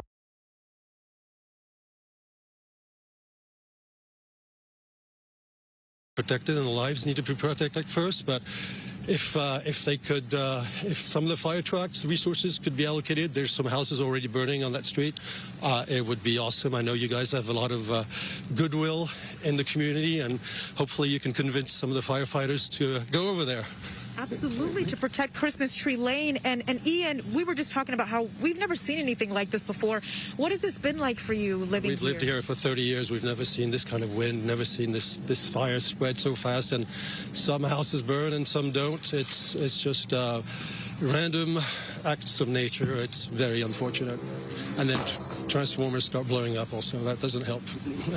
And Ian, are you and your family evacuated? We are evacuated. We just came back to get the pills and medication and see if we could convince firefighters to come closer to our house. I mean, they have to do what they have to do, so. Right, because we were driving down Christmas Tree Lane. What does it look like right now as you just left? There are two houses on fire on that lane. The problem is, again, those massive deodora trees that have been there for 100 years, and if one of them catches on fire, I think the entire street's going to go. So it would be it'd be awesome if they could save that street. And Sierra Madre. Ian, thank you so much for taking the time to talk to us. I'll let you get back in your cars. You can get back to safety. But as Ian was talking about, and as we drove through Santa Rosa, that is known as Christmas Tree Lane here in Altadena. It's very famous, has been for decades, because of the fact that the entire street gets decorated for Christmas and the holidays. But right now, obviously, that is a situation where there are a couple of homes on fire, and as Ian was saying, he's concerned that the entire street could go up in flames. And now you can see that the LA County Sheriff's Department is here, as well as LA County Fire Department. They are just trying to make sure that everyone is evacuated and safe. And the LA County Fire Department will shortly be trying to battle the flames here at the Altadena Baptist Church. But you can imagine how difficult this is for the parishioners of this church. So many memories happen within churches as well as these homes that are on fire. I'll send it back to you. And one of the points, Coco, he was making is that he had to go back to try to get his pills. So thank you so much. This is a situation that a lot of people are probably dealing with at this point, but it's best not to go back, to return to these areas that there are mandatory evacuation orders in place.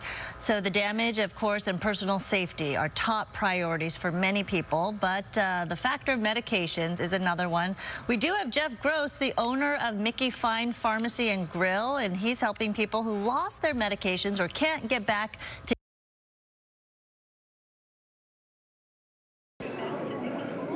It's gone. That's all we got. I can't believe it. We tried to hose our house down before we left, but there's only so much thing you could do. Yeah. Our kids' school is gone. Our park, Rosebud Academy, our park that we live across the street, Farnsworth Park, is a beautiful park. It's gone. And did it just happen in minutes? Like, how was it? Yeah, I was at work at 7 o'clock, and then a coworker's like, "You need to go to your house because Altadena is being evacuated." I'm like, "What?" So I called my daughter, and then she's crying. She's like, "There's flames." So I had to rush down there, and then we just got what we have. We have 2 German Shepherds. We went to the Pomona Humane Society. It took us like 3 hours to board them. I took my my kids to my mom, and then came back with my husband because he didn't want to leave. Yeah. He didn't want to leave, and I had to like force him. We have to go. When you left, what was that and scene? We didn't even leave. We stopped at Food for Less and just parked in the parking lot, hoping, you know what, it's gonna pass. We're gonna still have our hope. And it wasn't. We had to go down further because the wind was coming down fast. So we went to the CVS parking lot. Like, we still could not leave. You know, that's our home. And the fire was all around you? All around, yes. The explosion. I think there's Ace Smoke Shop. Everybody, I think everybody should just come together and help each other out during this really hard time. What's your guys' plan now? Just maintain the house, make sure everything's good, and hopefully let this fire go by. And It's pretty unbelievable to walk through these neighborhoods here in Altadena and see these houses still on fire. I want to mention, though, that last night I was here, the wind was out of control, and as many of our meteorologists have been reporting all day, that we're expected to see a little bit of a dip in the strong winds at noon, just around right now, and that is what I'm feeling. The wind does not feel as strong down where we are on Lake and New York, but we do know that this fire has already destroyed at least 100 homes, and we heard the LA County Fire Chief say this morning that he has called in resources from Washington, from Nevada, from Oregon, to come in here and help them with this unbelievable firefight. Okay, Sophie, thank you very much. Sophie Flay reporting on such devastation, and it is such a common theme that we're hearing now, is people just want to know what's happened to their home. So when she was talking to that gentleman who snuck into the area, I've had text, I'm sure you've had text. Yes. We're hearing from people who are evacuated. They see what's been out there, and that right now this state of shock is all across Southern California because people don't know. They are still battling a fire at one of the homes, all of the smoke there behind us as well. And what we've been seeing here is a lot of residents, they evacuated the area, but then they came back this morning to check on the damage, and that's when they started grabbing hoses and trying to help keep the flames from getting to other homes that were nearby. And that's what we've seen so much driving through this neighborhood. And it's really hard. We do see firefighters here right now. We've seen them on other streets, but there are so many homes still burning, even though the winds aren't strong, that they are spread thin. And we know that more resources are on the way, but it's just a matter of time at this point. But thankfully, yeah, the winds have died down, but residents, they've been on the roof. They're using those hoses to hose down their homes, to hose down the ones next to them. And I want to bring in Harry. He evacuated with his wife last night. His father-in-law lives in this neighborhood. Now talk to me a little bit about, you guys came back, you and your father-in-law, your wife.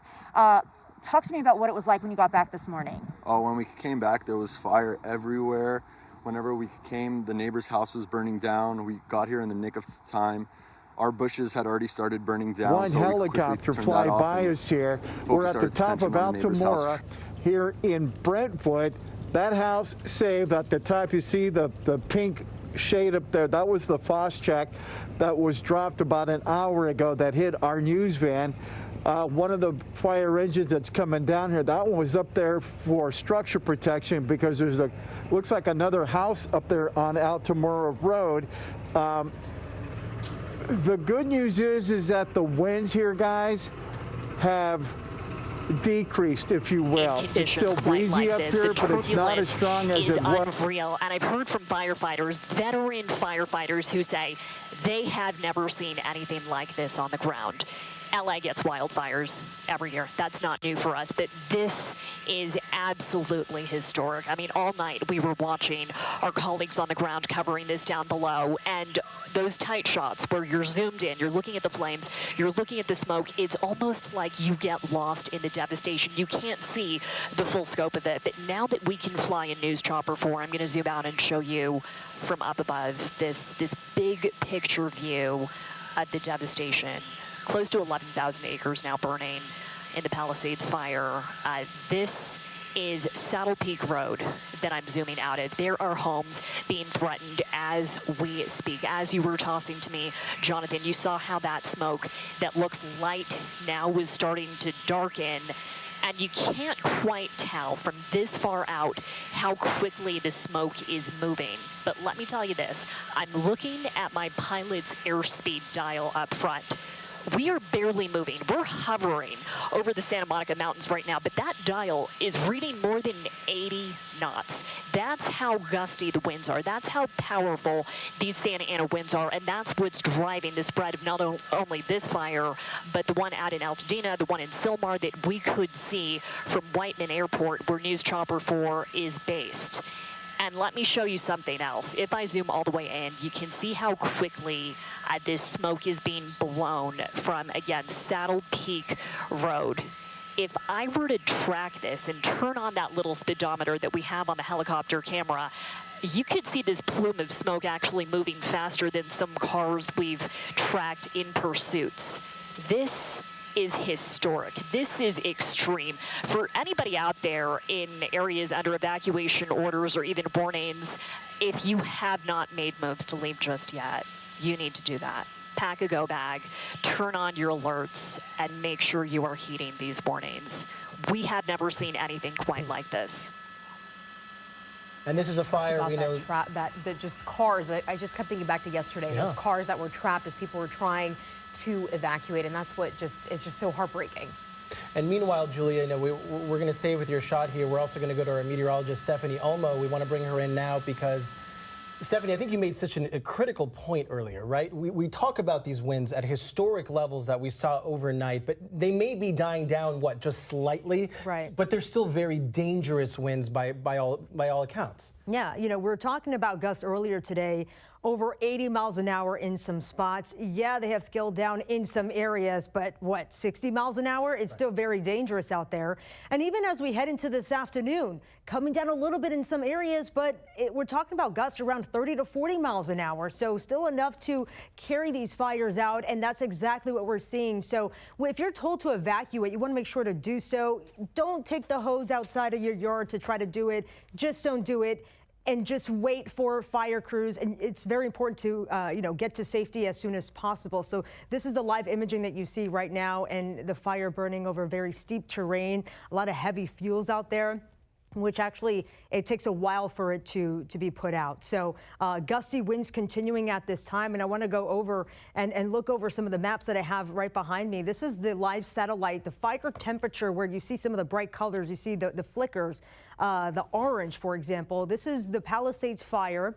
This is burning there near Santa Monica, and also we have the Eaton fire, where this is a view from satellite. And you see it's still pretty intense. It's very bright.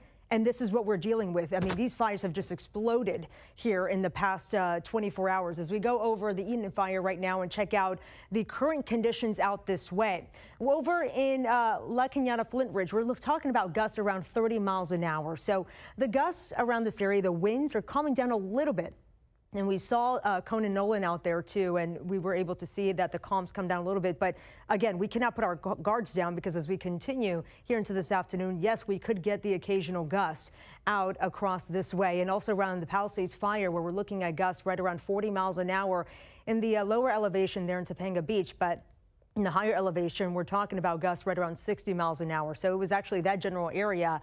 We had very strong gusts, upwards of 80 miles an hour. So we're talking about hurricane force winds across this way. All right, let's go over some other areas, some other fires that are burning. The Hearst fire in Sylmar, where we do have the Ridgetop site.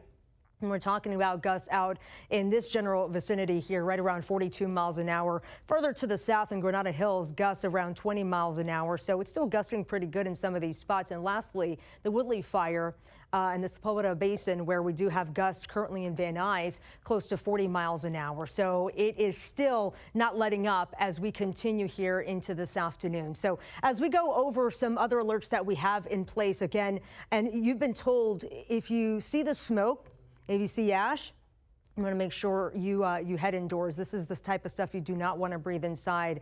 You know, we're not talking about ash, but also the chemicals that are burning from these homes. You just don't know what you're taking in. It's certainly unhealthy. So we do have the smoke advisory that has been extended to include Orange County and parts of the Inland Empire through tomorrow. I'm sure it's going to get extended as we head into the coming day. So the smoke futurecast, I just want to point this out because, again, you have the offshore winds coming in from the northeast. Is pressing all that smoke to the southwest. So this is why we're talking about here the smoke advisory in place for the basin, for example, part of the valleys, and also down into Orange County. Look at all that smoke. Look at the darker colors, the oranges. It just represents how thick that smoke is as we continue throughout the rest of the day today, and even as we head into tomorrow too.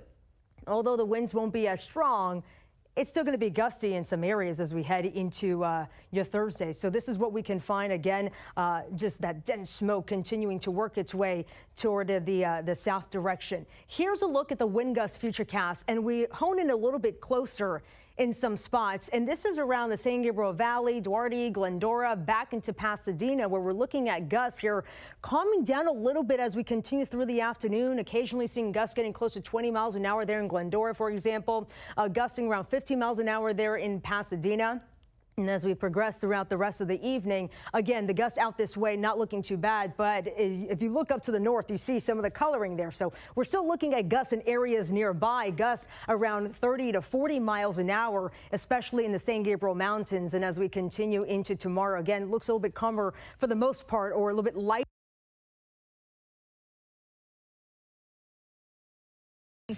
I don't know, 50, well, there's 187 here, plus the 50 to 75 that we've seen in the Palisades area. Just block after block of total devastation. We were speaking to the Catholic Archdiocese. The damage done to the Corpus Christi Catholic Church in the Palisades, a staple there for the Catholic community of the Palisades, is extensive. They were trying to get confirmation that the fire did spread into the sanctuary. We know they lost at least one building. The Ralph's Supermarket on Sunset Boulevard, a total loss. We've never seen an entire supermarket where basically just the walls were standing. There was nothing in between the walls. We have never seen such devastation, and we've covered horrible fires. The Sayre fire that had so much loss, the Woolsey fire where so many homes were also lost.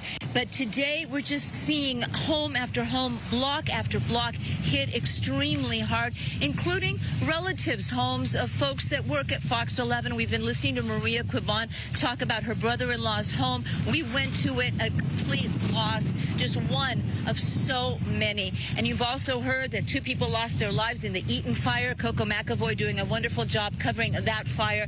So there is going to be a human toll to this because a lot of folks here have been hospitalized, including a firefighter with a serious head injury. You are looking live at a car that was left in a driveway. Well, what's left of a car. The wheels just melted right off, just melted into the ground there.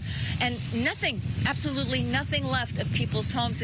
Earlier, we did see 2 ladies, and they were sifting through the dirt, and we see this a lot. People come back, they try to identify where the room was, where maybe they had something that meant a lot to them that may not have been burned, that may have been caught in some kind of an air pocket, and they sift through the dirt. They bring in sifters to look for any valuables maybe. We interviewed a couple at one huge fire. I think it was the Woolsey fire. They were able to find their wedding rings. She wasn't wearing her wedding rings when she had to evacuate, and the wedding ring was a family heirloom that had been passed down, and it meant the world to her.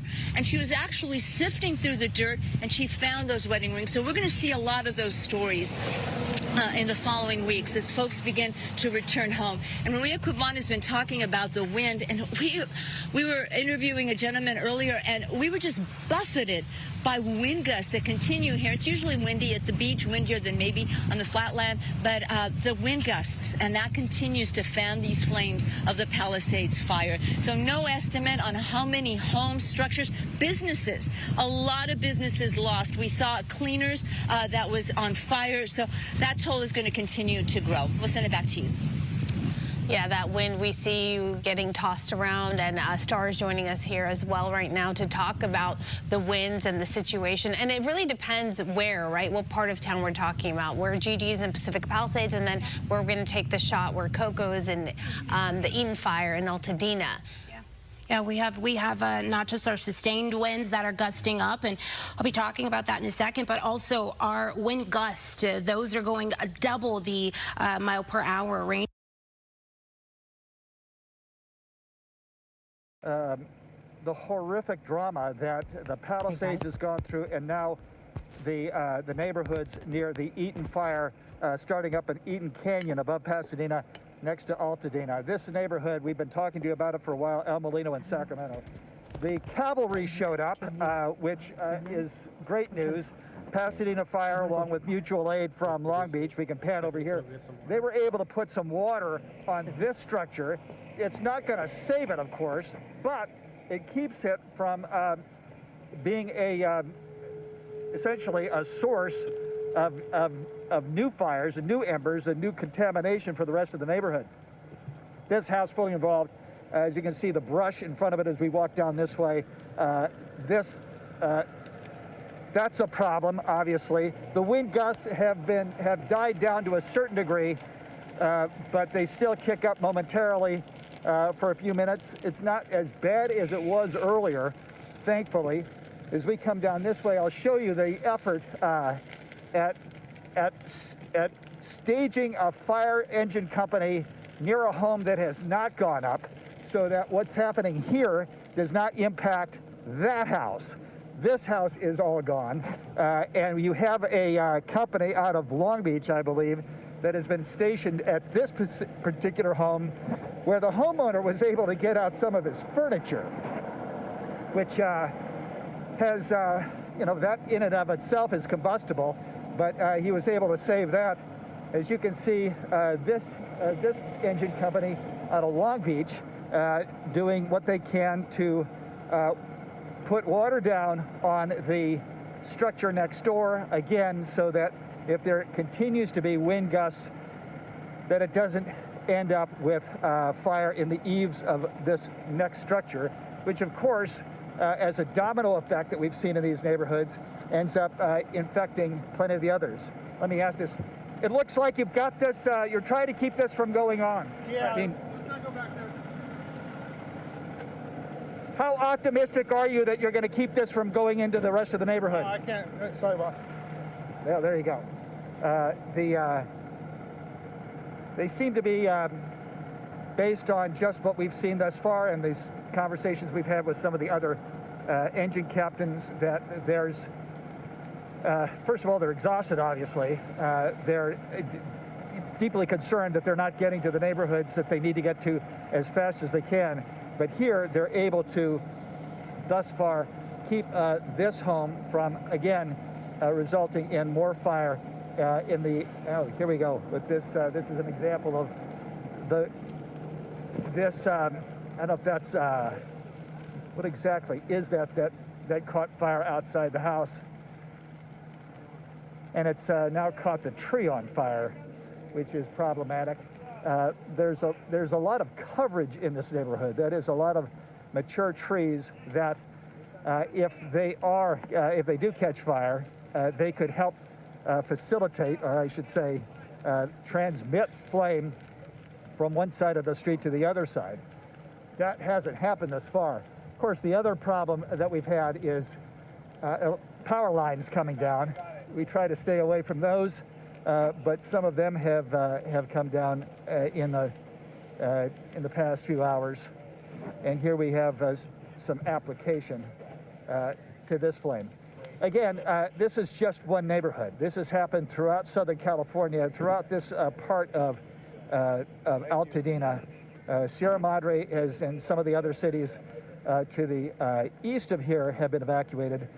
locking out a Flint Ridge, a very large flame presence or smoke presence going into the canyon there. That was evacuated. We don't know if any of the fire has actually gotten there. We understand that again, I had mentioned that the Rose Bowl was shrouded in smoke as we made our way up here. It has defensible space. And of course, you had heard earlier from the NASA director about the concerns over the Jet Propulsion Laboratory, both of which, of course, are in the Arroyo Seco, which is west of here. This neighborhood, again, we've counted at least a dozen homes that have gone up. There are at least 100 homes, from what we understand, have been destroyed and structures here. And the effort underway by crews that have doing everything they can to get to where they need to be at the right time. Some homeowners have had to wait. We've talked with some of them who tried to put as much water on using their own garden hoses to try to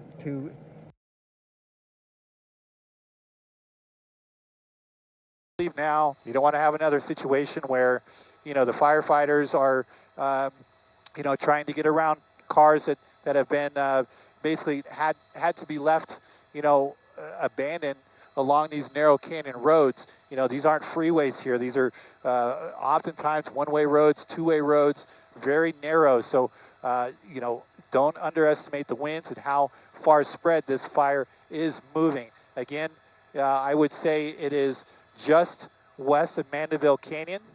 It's burning along Saddle Peak Road, which is the line here that you're seeing on the left side, and it's made its way nearly to Malibu Canyon Road once again. So that's going to be the burn scar area. As a matter of fact, if you look right there, you can see how charred that area is. That's Malibu Canyon. So that is the Franklin fire burn scar that we saw burn just a few weeks ago.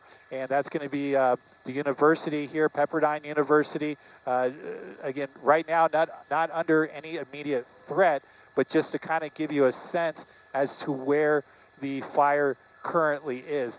As for the smoke, it is making it's you can see, there's definitely still some, heavy gusts as far as winds. You can see the smoke just kind of laying over on over the Santa Monica Mountains, blanketing essentially the whole area. I cannot even see. It's difficult to even make out the Pacific Ocean, as we look towards PCH. PCH, as you would imagine, has a lot of closures on it, to allow access for first responders, and that could extend as this fire just continues to make its way east and west here between Saddle Peak and Topanga, PCH and Saddle Peak Road. So we'll continue to survey the Palisades fire here. Of course, we'll try and give you images as far as how much it's affecting these neighborhoods that are tucked in here. But again, it's a little difficult to see in the smoke. We did have a brief view in the smoke of the neighborhoods that line the Palisades Drive there, and I can tell you there are certainly some homes that are actively on fire now, have already been burned. So definitely devastating as far as, when it comes to the homes right there along the Palisades Drive Road. We saw many of those areas, overnight from the ground crews. Now look at this here.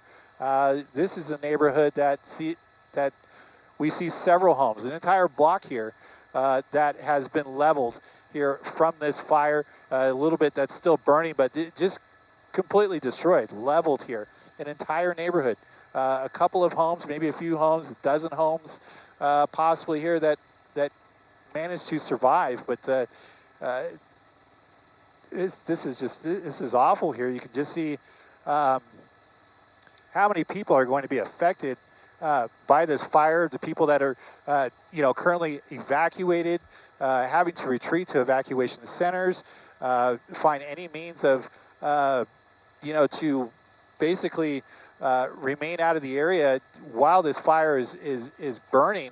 And then once it's all said and done, and they're able to return to the neighborhood, this is this is what is going to welcome them. Endanger, it's assist with road it's awful. closures, and So, respond to you know, multiple missions that are given to us, and they do change periodically depending on that life mission. To ensure that everyone is going to be safe or safe as possible, additional personnel will likely be assigned to this fire as this continues to go. And you heard from our fire partners that there is no containment yet. A reminder, and you've heard it from several of us, you need to be prepared. If you are in a warning area, make sure you have your essentials, your important paperwork, your medications, things that you can take, your phone charger to survive for at least a week. But if you are told to evacuate and given an order, there is nothing worth your life. Please listen to the police and fire officials that are out there and be prepared to evacuate. A very important message, and we hope that people continue to heed the warnings. Also, we're very happy to share that Gabe Santos is back in Air 7 on his way to cover the Palisades fire in the Pacific Palisades area. Gabe, you took a pause to refuel. We are, again, really relieved that you're able to bring us these images again from the air. Gabe. Yeah, Giovanna, it is just such a different perspective that we can bring to you when we're able to get over the air of this fire. Right now, the winds are a little too difficult for us to get over the Eaton fire, which is the one in Pasadena and the Altadena area over that way towards the east. But this is the Palisades fire, as you said. And we're still kind of climbing up to the altitude that air traffic control wants us at. So once we get to that altitude, we'll be able to get a little closer here. But what we are able to show you is just kind of the wide swath of just how large this fire is, stretching from the Pacific Palisades proper all the way deep into Malibu. I could see Point Doom out the right door of the helicopter, and that's kind of the western limit of the fire. And it's still, you know, it's still something that has quite a lot of fire activity. We're seeing still a lot of that dark smoke, so still a lot of active flames. It's burning brush, it's burning homes in those areas. It is in and around the Saddle Peak area, and we know that it, from our reporters on the ground, that it has burned structures on in and along the Pacific Coast Highway area. We're still on the north side of the fire, and I'm unsure at this point if air traffic control is going to let us go to the south side of the fire, but that is something we're going to try to do. What we do know is that there are some LA City Fire helicopters working the eastern edge of the fire. I haven't personally seen them do any water drops, but I know from our radar perspective that we are able to see that they're in that area, flying low. I don't know if they're just doing kind of intelligence gathering and seeing what they can see from the air, or if they're actually doing water drops. But just to see those helicopters in the air, that is definitely a good sign, and then hopefully they'll be able to turn this into an aerial attack in pretty short order here. Well, Gabe, you know, you just mentioned something that I was very curious about because of the nature of where you're looking at the fire, which is the northern edge, you said. Have you heard about damage on PCH? I know it's difficult for you to get down there, but we're getting reports of just rows of homes along PCH right on the beach also lost. Have you heard things like that? Yeah, we're hearing pretty much the same thing that you guys are seeing, along with seeing the pictures from our reporters on the ground on PCH. I haven't been able to personally lay eyes on PCH proper. I have been able to see Palisades Drive as it extends further north. We have been able to see homes along the Chautauqua and Sunset intersection, a neighborhood just to the north of that. We were able to see earlier on an earlier flight, it looks like homes in that area have been completely flattened. But PCH, I haven't been able to personally lay eyes on. Once again, we're going to try and venture further south once air traffic control gives us permission to. Earlier, it was the presidential TFR, the presidential temporary flight restriction. Now there's been a TFR activated for the firefighting effort. So that tells me that fire crews are planning and preparing for a lot of fixed wing assets, a lot of helicopter assets to come into the area and start working on this fire. I haven't personally seen that yet, but the fact that they've now activated a fire TFR that we're also having to deal with now, that's going to affect what kind of pictures we can show you at this very moment. But that's also good news because it means fire crews are planning on making an aerial attack pretty shortly here. And while we have you, as you were talking when you first joined us, you were showing images of that community we talked about, and you were showing us before when you were up, where there was a row of homes, and they were untouched, but we saw that one single home that was up in flames, and now that's the picture we're talking about, and now you can see that 3 homes. Well, all 4 of those are now involved in flames, where before it was just one. So sad to see.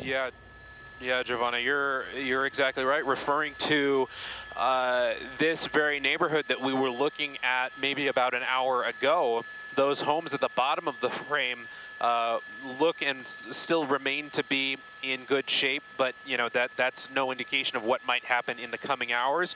But those homes kind of, one level up from there, one level, if you go higher in the frame, that's a little further to the south. We saw only one structure up in flames earlier, and now, as you said, it appears that 3 structures are now going up in smoke right now. So we're still seeing, active flames, active fire behavior. The winds are still at a pretty intense level right there down on the surface because the smoke is laying down to the ground. It's not pluming up like we've seen in past fires where the winds aren't as intense. We're still seeing this fire to be continually driven by the winds, and that is why these flames are still continuing to jump from home to home, and that's definitely what we're going to continue to see and what we're going to continue to watch as the day goes on. All right, Gabe Santos reporting from Air 7. Thank you so much for that update. And we have Josh Haskell in Palisades on the ground with LA District Attorney Nathan Hochman. Josh? That's right. I'm here with DA Nathan Hochman. We are right on the border of Pacific Palisades and Brentwood. I know, Nathan, you were able to make your way earlier today into Pacific Palisades. What did you see? What is your take on all this? I mean, it was apocalyptic. I've lived here my whole life. I have never seen that type of devastation where literally block after block after block of houses that were there, 48 hours ago aren't there anymore. My sister actually lives in that area.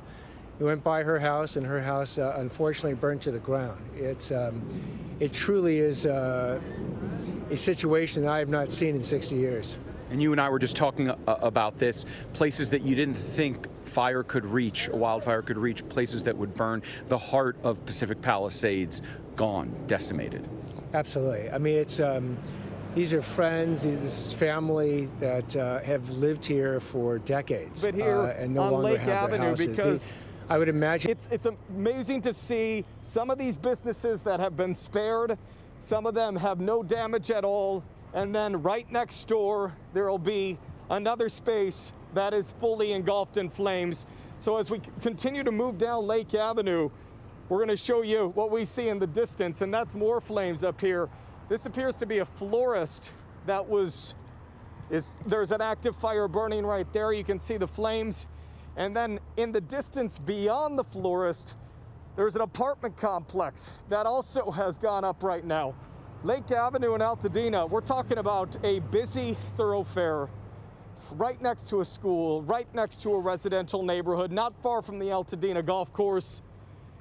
And now they are just dealing with destruction on so many different levels here right now. So that is what we're looking at as we look northbound on Lake Avenue, some of the businesses that have been impacted. But Jonathan and Camilla, that really is just the beginning right now as we send it back into you. You know, Alex, when you think Lake Avenue, you think Pasadena, you think Altadena. That is one of the major thoroughfares through both areas and really the heart of many of those communities. And that's what we're seeing here in the Palisades. We're seeing it in Altadena and Pasadena, entire communities lost. And I think that's what's so devastating. You know, we'll give you numbers, we'll give you acreage, we'll give you numbers of structures burned, but truly what we're losing here are schools, entire communities, people's futures. This may change the landscape of these beautiful communities, whether it's the beach, PCH, the Palisades, to our gorgeous Southern California foothills that people love to call home. That's what we're seeing destroyed now in front of our eyes in a way that we've truly never seen before. Yeah, and he talked about just those line of businesses, as we also saw in Hetty's live shot. I mean, these are people's livelihood. This is you know, they wake up every day to go to work, and now having to see that their businesses, their homes are completely gone. It's just absolutely devastating to see these images that are coming in at this hour from both Conan and Alex, and also our Hetty Chang and Pacific Palisades. So again, so far, the Eaton fire has burned more than 100 plus structures. And now we actually want to get back to NBC4's Conan Nolan, also in Altadena, where there are a number of burned homes there on this street, and one up in flames right now here live as we're watching it on our screens. Conan, can you hear us? Yeah, I can hear you. This house is one they put some water on just a little bit. Pasadena Fire, Engine Company 33. They have since moved on. They did what they could. Again, they're not going to save this house, obviously, but the effort was to try to keep the embers from this fire moving on. This house, of course, total loss. There was another home just down the street. This is Sacramento. Here's a Pasadena Engine Company coming by here.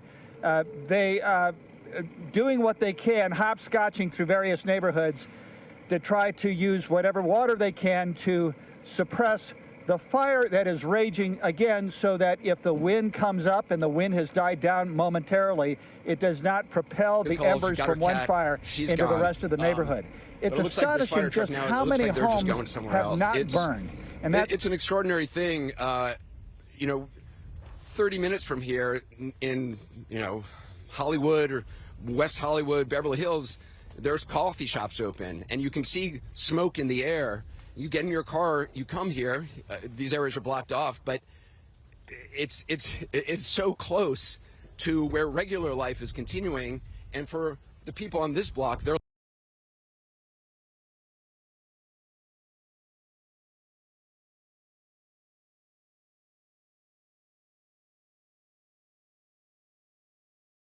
and they've been going, obviously, and we're hearing some explosions, maybe some propane. There's been a lot of that.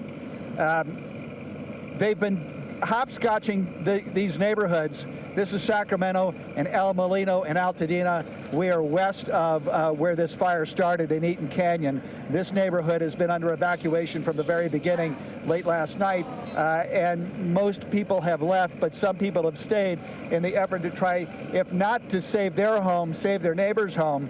We've seen a lot of that because, of course, they believe that they have a fighting chance if they stay. In some cases, that is not a wise decision because of the risk to not just to property, but to life and limb. We're going to move out of the way as one person makes his way. This is possibly an evacuee. Of course, there's also the possibility of there being, we can see the damage to this truck as somebody's trying to make their way out.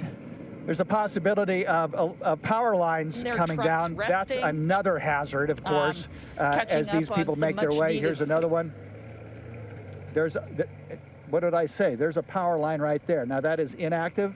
They have shut down the power to this neighborhood, but that gives you an idea as to just part of the issue they have to deal with. At least a dozen homes in this neighborhood have gone up. You can't even see the sun. It is completely blacked out. Here in the Eaton Canyon fire, we know that it's been at least 100. Let's walk you over can't even here see and this house, but inside that smoke is another house. It is sandwiched between two houses. We don't want to interrupt their assessment of this, way that house is going to survive. The Pasadena fire getting help from and then just down the block, El Dorado Hills. They were here from Northern California, fires, as well as Long Beach fire. We make our way over here, and cast and our now you attention see to it. Now this house, which this house was relatively untouched, now which this house they've been able to is, save. If you can see up on the roof line, is being destroyed. They were working on the neighbor's house just to see if they could keep it from making its way into the attic, and it looks like they've been able to do that. That was fairly successful. You have sort of a makeshift fire battalion that neighbors have put together for this neighborhood. This house, of course, fully involved when we arrived. The effort has been to keep this house from going up. The homeowner seems to have been able to do that thus far. Again, based on what we've seen and what we've heard, and the fact that the wind has died down.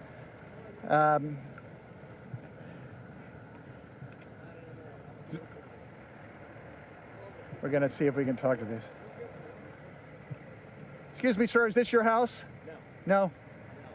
What do you think? Have you looks like you've done a pretty good job keeping these other homes from going up. We're trying. Yeah. You got to talk to them. Right.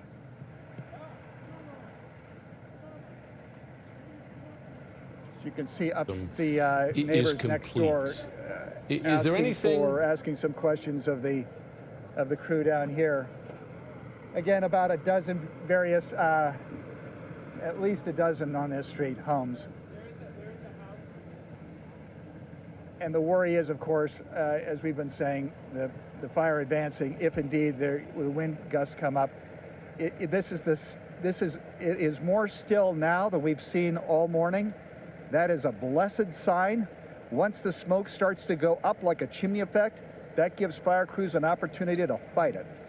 If the smoke is horizontal, just watching you really can't fight. I mean, it is a sickening thing to watch the strategy of the fire, if you will. Not that it has thought, but how it jumps from one house to another. It jumps into the trees, and then the embers move. You literally see it happening in real time, and I mean, for homeowners who are watching this, it's just devastating. Now, potential issue, which we may move, I think we're going to move now, because this car, let's walk over here a little bit. This car from this house, I can see the trunk is now caught on fire. So if that car so look, you can see the back tires are aflame. So it's very possible there'll be some sort of ignition from the gas. So we'll move a little bit more over here. These cars have already exploded, but it's so strange. I mean, there's cars parked on the street that have not been touched, and hopefully won't be. But yeah, it's the size of this is obviously something that look, people in Los Angeles in this area, they're used to fires. They've seen this before. This is something that they have not seen. It may be, I don't know, we'll have to look at the historical records, but it is certainly up there with some of the worst fires. And the fact that there are, there's this fire, there's obviously the Palisades, which is the larger fire. I mean, this was called the smaller fire, and in terms of damage so far, it probably is. There's, I believe, 1,000 structures they've said in the Palisades. I don't know at this point what the count is, and frankly, any count that authorities give you, as you see, I mean, it's changing by the minute at the whim of these flames and the whim of these embers. Anderson, Wow. this is Boris Sanchez. I'm just kind of concerned for your safety. I mean, these are very serious images behind you, and you are very close to flames. You spoke about sort of the process of getting to where. Then. Let's go over here. Yeah, you spoke about the process of getting to where you are and how eerie it was, that it seemed like life was just going by like another day not far from where you are. And we'd spoken to residents not far from where you are now who discussed difficulty that they had in getting out. I do wonder, is there a safe passage of egress from where you are? Would you be able to get out safely? Would residents, like that woman that you spoke to, be able to get out without issue? Yeah. Yes, there are streets. I mean, the fire is spreading in a certain direction, so there are streets. We have a lot of people who are watching this. We obviously have teams who are very experienced in this. I do not include myself in that, but we have much smarter people around me. But there are ways to get in and out. Yes, there are, in answer to your question. So, this is obviously, there's police here, there's fire personnel here. And this actually, you know, I mean, it's strange to say, this corner is now better than it was in terms of safety for anybody on it than it was 30 minutes ago. That location, even that location where we were 5 minutes ago, you know, that's a much less safe location now, just in the last few seconds, because now the winds have picked up and that whole area is just completely blackened. And you can hear that crackling. But a number of these houses, I mean, look, we've been watching very carefully this north side of the street on Harriet and Glen, mainly these houses on Harriet and a couple of them going a little bit northward on Glen. And so far they are untouched. And that's obviously a great blessing for all those folks. They have also evacuated, thankfully. But it's a real question of just what happens over here, particularly without water. I mean, that's obviously a huge concern for firefighters. Yeah, it certainly is. And the scene has just changed and gotten so much darker from all of the smoke in just the minutes we've been speaking with you. Anderson, we are going to get in a quick break. Please stay safe. It looks like conditions there are getting very severe. Thank you for the incredible report. We do appreciate it.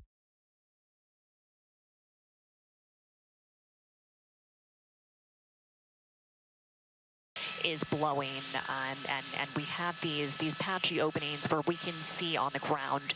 It is simply apocalyptic. I'm going to turn the camera and show you a little bit more of what I'm seeing out the helicopter window now. These flames are jumping the hills. They are just eating up this dry brush. I know at last check we were nearly 12,000 acres burning here in the Palisades fire. That number is just ticking up every time we check. Every 30 minutes it seems to go up another 1,000 acres or so, and these conditions have not changed. The wind is not dying down. We are still feeling the impacts here in the helicopter. Like I said earlier, one of the bumpiest rides I have ever experienced. And I'm not just struggling to control the joystick on the camera controls here because this smoke is getting thicker. It's changing color. It's getting darker. More flames are erupting. It's turning orange. With my other hand, my left hand, I'm having to dial down the iris on this and to play with the color and light settings just to give you a clear picture. I can only imagine what firefighters down on the ground are dealing with, and just to give our viewers a sense of how unprecedented, how historic this situation is. LA City Fire has now called in off-duty firefighters. I can't remember the last time they did that. We're hearing on scanner traffic now, fire departments might be having trainees come in to help fight these fires. A lot of the images that I'm seeing being broadcast by our ground colleagues, they remind me of 2018. The Malibu fire. But today, I mean, we have this in the Palisades. We're dealing with a fire in Altadena that Conan was just covering. And then there was that fire in Silmar. And with these conditions continuing, the dry conditions, the extreme winds, we could be in for additional fires. This is going to be a very long day, a very long week. Back over to you. Yeah, Julia, when we say the winds are dying down, it really is just to normal red flag conditions, and that's what's so scary about the situation right now that we've been seeing over the last 24 hours or so as we see, looks like, what, firefighting aircraft is that? That's right. That's right. Tankers can fly now. There was a window yesterday where fire aerial resources could not even fly. That was during the window of time that news choppers also could not launch. And of course, that was because of these extreme wind conditions. So you're right, Jonathan. Now we're just dealing with garden variety red flag wind warnings. But you can see at this point with this fire, nearly 12,000 acres, it's not making it any easier to fight this. And like I showed you in that neighborhood in the Palisades, Pacific Palisades Court, we're not even seeing firefighters there. So they've had to cut their losses and move on from some of these neighborhoods. Simply apocalyptic, just devastating. Julia, thank you so much for that update. Just really challenging conditions for firefighters. We now want to get to NBC4's Christian Cazares live in Pacific Palisades near PCH and Will Rogers State Beach. And I know, Christian, you have been speaking with a number of homeowners in that area. Yeah, that's right. And I can tell you that no matter where you look, you know, it's very difficult to ignore and not feel the pain that this community is going through right now, because, I mean, it's just heartbreaking anywhere that you look. This is what's left of a mobile park community. The Palisades Bowl, we're along Pacific Coast Highway, and I mean, the guys, this was someone's home.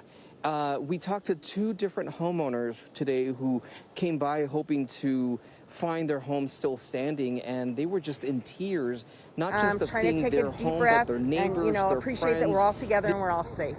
I can imagine how devastating that is for you guys to just leave and not know what's happening to your home. It's very challenging. Corey, buddy, you were telling me that you saw the fire. Yeah, I saw the fire, and it was really cool. It was really cool. Have you ever seen a fire like that before? No. The only fire I saw before was a campfire. Were you scared at all? No.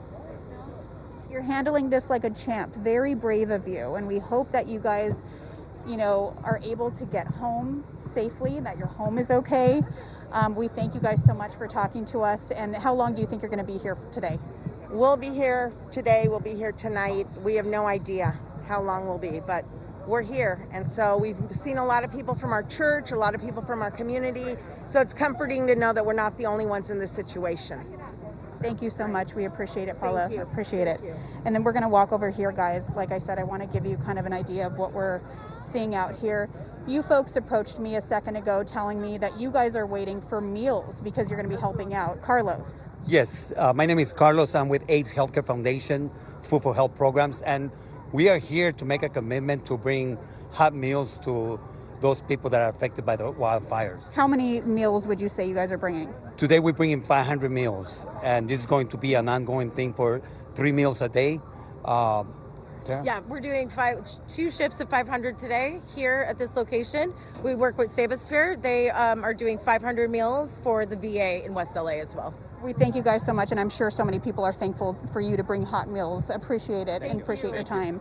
Before we say goodbye, I just want to give you guys a look inside, because this is where I said people are being stationed and taking shelter in the Pasadena Convention Center. We've seen so many people. So officials with the city of Pasadena tell me that there are 1,200 people here, including some of those seniors from elderly health care facilities that we saw last night having to be evacuated. Let's go inside.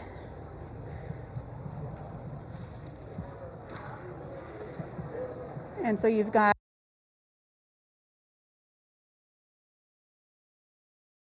Universal Studios decided to close for the day, and you look outside and you see how horrible it is that Jimmy Kimmel Live, just one of the shows that has paused production because of what's happening. It's not the only one. The Price is Right, After Midnight, Grey's Anatomy, Dr. Odyssey, Hacks, the upcoming Suits LA, Happy Place, Abbott Elementary, NCIS. They're among the other shows that have just suspended production, at least for today. But looking ahead, it's not over. They know that this is a major deal in this town. Friday's annual AFI Awards Luncheon is being rescheduled for a future date. Saturday's annual BAFTA Tea Party, which is a big deal, is off. And Sunday's Critics' Choice Awards have been postponed due to the fires until January 26th. And then we've also learned that people we have relationships with here at ABC have lost their homes. General Hospital star Cameron Matheson in the Altadena area lost his home. Ricky Lake, our pal from Dancing with the Stars, has lost her home. Early reality stars Spencer Pratt and Heidi Montag lost a home. And it looks like Diane Warren, who we talk to all the time during award season, has lost a beach home she's had for about 30 years. And there are more. Those are just some that we know right now. There is some good news, at least, that some of the folks in entertainment are trying to do. Sherry Lansing is one of the names. There's a group called the Entertainment Industry Foundation, and they are a nonprofit that is working to get money to some of these first responders and to displaced families and pets with food and shelter, et cetera. So there's some good work being done right now. There's just no one so unaffected by this. I mean, we are all somehow connected to someone who's lost something. It's awful. I mean, we're talking from Pasadena, Altadena, all the way to the beach. It's just, the area is vast. Yeah, a friend of mine sent a picture of his home that is no longer there. It was just flames. Yeah. George, George, thank you. Thank you for the update. Thank you. This is Eyewitness News with live breaking news. Thank God I woke up at the perfect time, and I got it, and I stopped it from burning my house.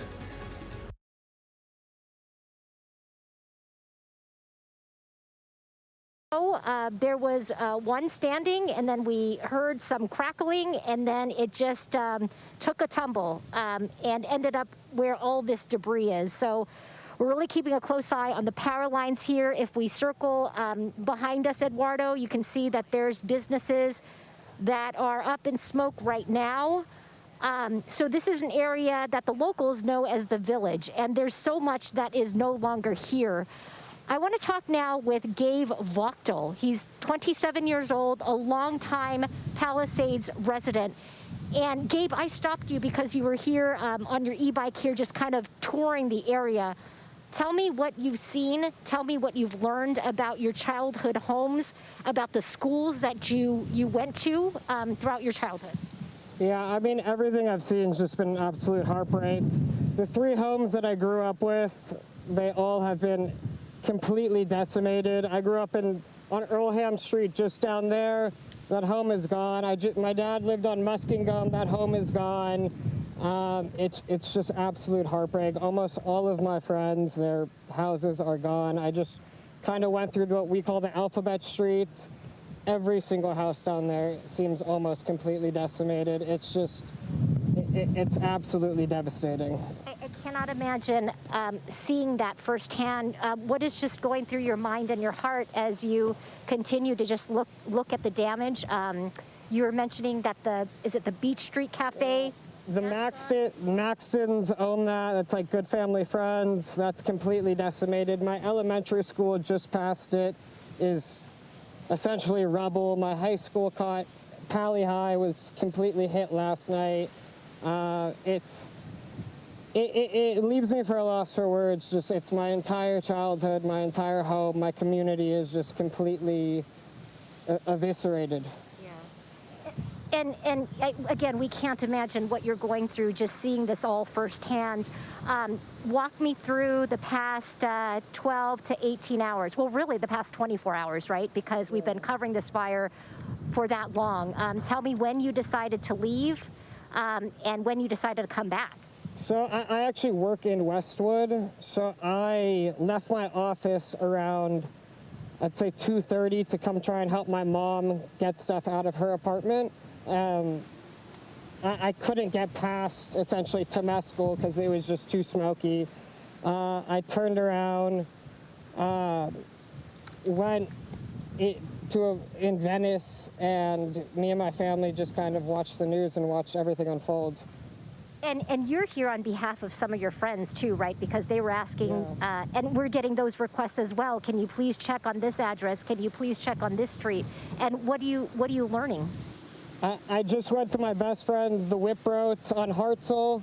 Their house is completely rubble. The only chimney is standing. It's just absolutely devastating. On Galloway, the Senators, it's all just completely decimated. McHenry, Mac Bradley, his house completely gone. It's just, it's almost everyone I knew and grew up with has been either, everyone's been severely affected, but completely just, their homes are gone.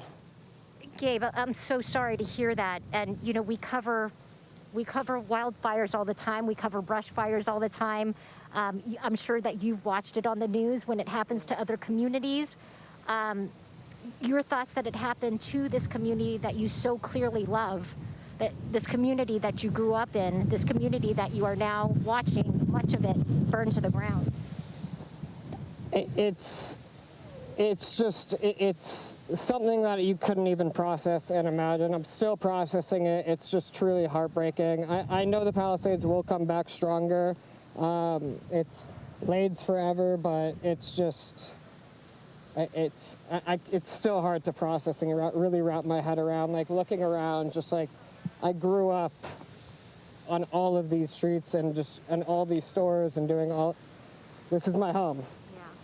Is everybody accounted for? Yes. Are you in touch with your family? Are you in touch with your friends? Yes, I'm texting my family. They're all safe in Venice right now. But everyone's holding together. Lots of devastation, but it's of course, 1,000 structures, and who knows how many, in addition to that update, have been destroyed. Archie Organi lives in the Palisades, and Archie is joining us over the phone right now. Good afternoon to you. How are you doing? They get a break. Sometimes homeowners get a bit of relief, but this was just sheer terror into the night. The winds still continuing to be very, very strong where we stand. What was going through your mind and your heart when you just experienced these continued gusty winds? Yeah, I mean, look around. It's still happening. It doesn't seem like there's an end in sight. These winds are happening. It's just really disappointing. It feels like we were almost very unprepared for this. I work in property management. We knew about these winds were coming. We notified all of our residents about 48 hours ago. The fact that there wasn't more preparation when, like you said, we've experienced so many wildfires in Southern California. It's just, it's heartbreaking to see it hit my home to the extent that it has, and it's still going on. Yeah. Gabe, thank you so much for talking with us in this very difficult time, and certainly our thoughts are with your family. Our thoughts are with this entire community that is still, you know, watching things smoking. I mean, just behind us here, thick plumes of black smoke. I'm not really too sure what that business is. Do you know what's burning over there? Hopefully not Garden Cafe, but it's hard to tell. I'm not sure. Okay. All right. You know what we've been doing, Michael and Camila? We've been looking at a map just to try to figure out what was around us. So we know that just to the left of Eduardo, left of these power lines, this was a clothing store, right? Yeah, that was Elise Walker. There was a sunglasses store next door, Juice Crafters. Yeah. Across the street, Cafe Vito, which was a Palisades staple. Yeah. There's just so many businesses that just are gone. Yeah, and lastly, if you turn to the right, you can see the bell tower of Gabe's elementary school still standing, but much of the rest of it is just totally gone. Again, the 3 homes that he grew up in this community, all gone. And the schools that he attended throughout his lifetime, all gone as well. Michael and Camila, back to you. You know, Hetty, to hear him say there seems to be no end in sight, there is just no silver lining to anything that we're looking at, and of course, what we're charting out over the next couple of days. Yeah, you know, it's tough, Michael. We got here at about 9:45, and the residents evacuated. There are a few, as you see, taking pictures and videos of what's left, but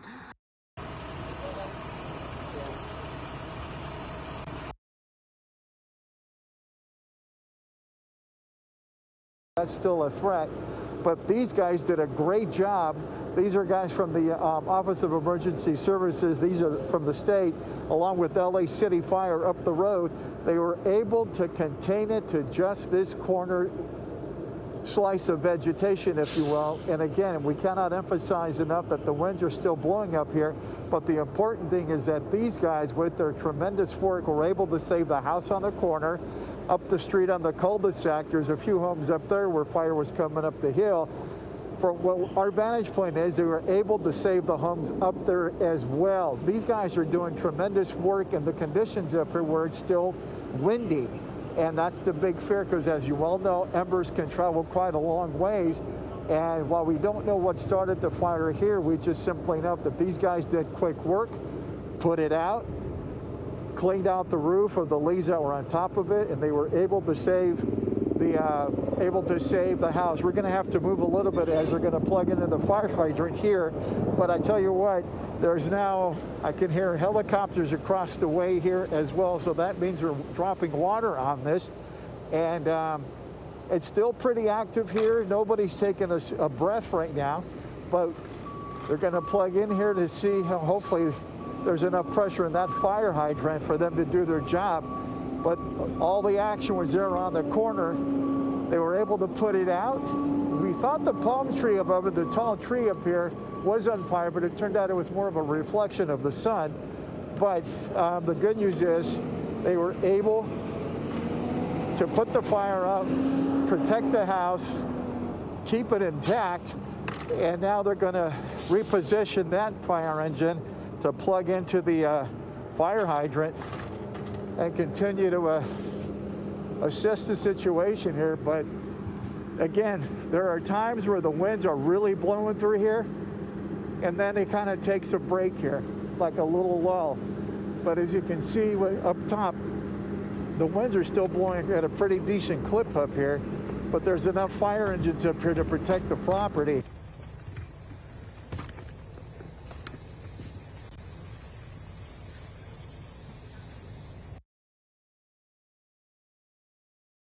Are saying, and we'll keep an eye on everything. Hopefully they will be getting water back out here shortly. That's something firefighters tell us they're working on. And on that, I'm Erin Myers. I'll send it back to you in the studio.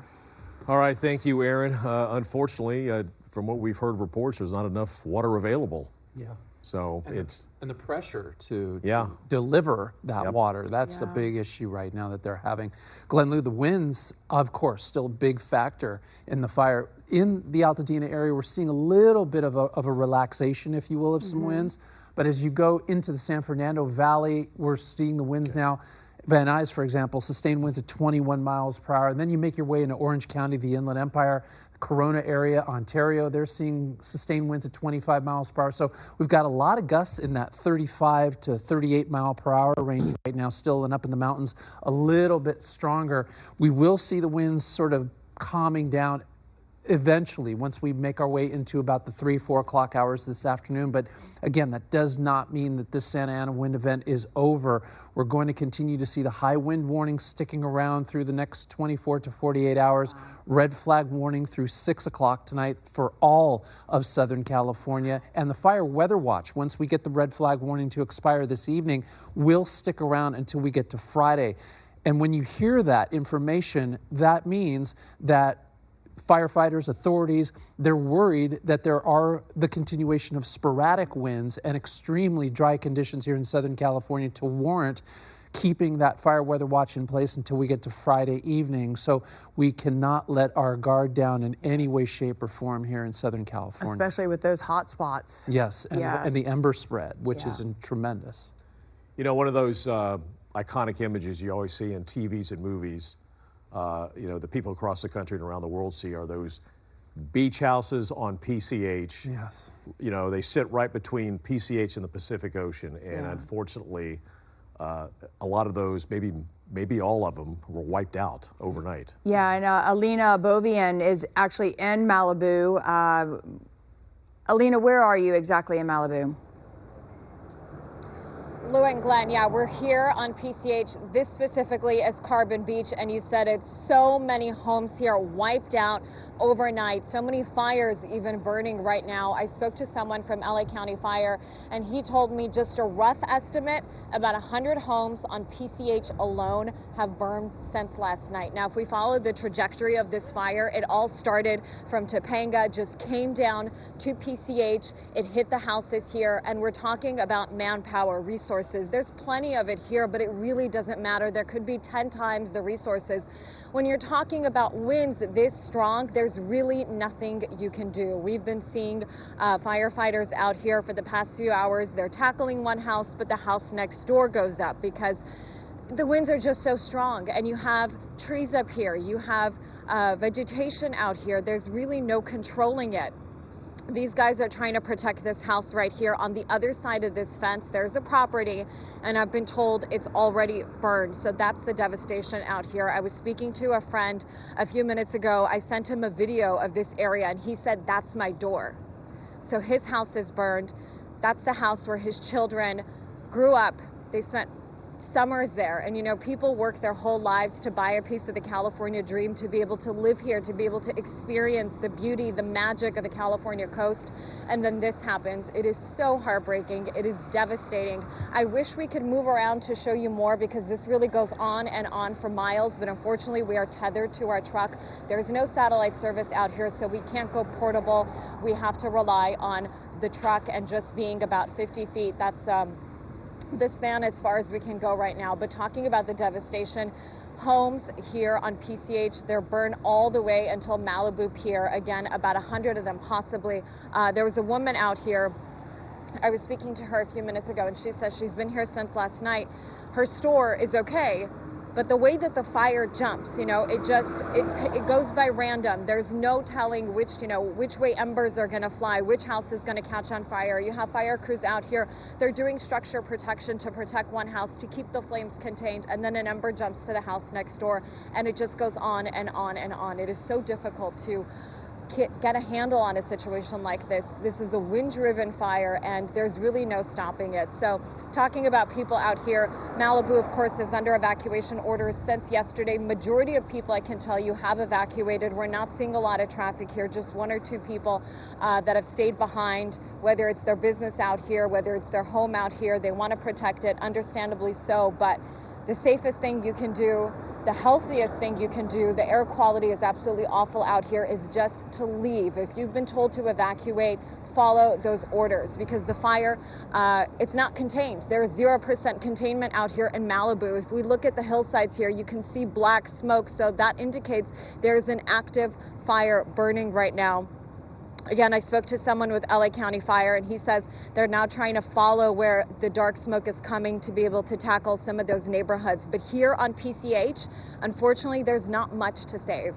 And I've lived here in LA my entire life, driving on PCH, one of my favorite things to do, to admire the sunset, to admire the ocean and all the beautiful homes out here. It's not the same. It's just devastation. This does not feel like California. This is heartbreaking beyond measure to see all this out here. It's incredible. It's one house after another, completely flattened. People's homes, their memories, their photos, their hard work, their everything. It's the reality of what's going on out here. So we're going to send it back to you for now. We're going to try to get to an area that we have better service to just show you more of what's going on out here. All right, Alina, thank you for those updates. Just devastating to hear. And almost doesn't seem believable that 100 homes along PCH. Yeah, and you feel so terrible for the residents of Malibu. The last few months have been just never brutal. ending. Yeah, the Franklin fire, and now this fire, and the devastation, and even the students up at in Pepperdine, they were very frightened during that Franklin fire. The fire got very close to some of the dormitories up there. So our hearts go out to all of our friends up in the Malibu area, and of course through the Santa Monica Mountains. All right, we're going to go to Kimberly Chang. She, I believe you're on Palisades Road in Pacific Palisades, which yesterday was pretty much ground zero for all of this. Hi, Glenn. Actually, we have moved to this neighborhood, which is north of Sunset Boulevard. This is Carey Street and Kagawa Street. If you look behind me, you can see this home. We have been watching it burn for the last 30-40 minutes or so. And as we spin around in the neighborhood, you're just going to see house after house that has been destroyed. And right now, we just felt a huge wind gust. I want to bring in this Pacific Palisades resident. You said you live in the area? Hi, yeah, my name's Darren O'Neill. I'm a local handyman here in the Palisades. Guys, I want to tell you that, Brett, can you pan over there? Brett, your house is gone. Over here, G-Mark, over here, G-Mark, your house is burning right now. Everyone else's house in the neighborhood is gone. Judith Colis, your house is gone. Alice, your house is gone. I'm so sorry, guys. Did you talk to your neighbors? I haven't been able to talk to them yet. I couldn't get reception. You evacuated yesterday, correct? I evacuated and then came back to get my truck because I had to leave my truck on the side of the street. And I got help getting my truck, and now I've been able to see 16458 Sunset Boulevard. Guys, our old building, it's gone. Chris, your building is gone. It's opposite on Sunset. Chris, your building is gone. Sorry, Darren, I'm so sorry. I know you've been driving around and you have been looking at the devastation around town. You did stop by your place to grab your truck. How is your place right now? Our place, 16040 Sunset Boulevard, is still there, but across the road, half a block down, is ablaze. I don't know how long our building's got. I want to walk over here. You also came out with Darren here. You've been driving around. Talk to us about how things have been looking from your perspective. We came up to Mescal Canyon and everything was singed, so there was nothing really left to burn. We turned left through the high school, which seemed okay from the street. The El Medio neighborhood is looking a little bit brutal. It's kind of patchwork checkerboard. Sometimes it's one house to the next. It's yes or no. We then went all the way around and we just came up from Amalfi. Evans Road, that bend on Sunset, is not looking very good. It's all burned. And Rivoli, we don't know. I don't want to say yes or no, but we couldn't get through to check if anyone lives on Rivoli. We're going to try to go back through the village and see what's going on, but kind of the Via de la Paz area is just tragically burned. A horrible scene. This is tragic and really sad. My name is Tim Mahoney. How long have you lived out here? I grew up in the Palisades. I was born in Santa Monica, I guess, and then I went to Corpus Christi, the middle school here, and my sister was a teacher there, and all my friends, I went to Cali. All my friends are from here. I'm trying to figure out if their houses are still here. My best friend lost his family home. I'm just trying to see if my other friend's home is just down the street on Iliff and Kagawa. We're trying to figure that out. So far, my mom's condo is still there on Sunset, but like Darren said, it's pretty close. There's a couple of houses down. So firefighters, from what we can tell, we're doing a great job. I mean, supposed to do here. It's so windy and just it's just everywhere you look, things are on fire. So I mean, I applaud the firefighters. I mean, they're brave. You know, I appreciate their work, but it's a pretty brutal scene. We know thousands have evacuated. We can still feel the wind gusts. It's still dangerous up here. Why did you decide to come back up? Did you just want to see for yourself what was going on? I had to see. I mean, like, I have friends who grew up in Malibu when there were the fires years ago, and they're all a bunch of really scrappy guys who kind of like got in their trucks and were like, we got to take this upon ourselves because clearly the resources aren't there to save everyone's homes. And Darren has a truck, and he's, you know, a legendary guy in the Palisades, and he's worked on everyone's home, and everyone trusts him. And I mean, I just felt like we had to come see for ourselves what was going on and check on people's homes. And I really wanted to be able to tell my mom that her condo is still there. And so far, so good, but let's keep some good thoughts. So Darren was just mentioning several people who live in these homes. Are these your friends, people that you know, your neighbors?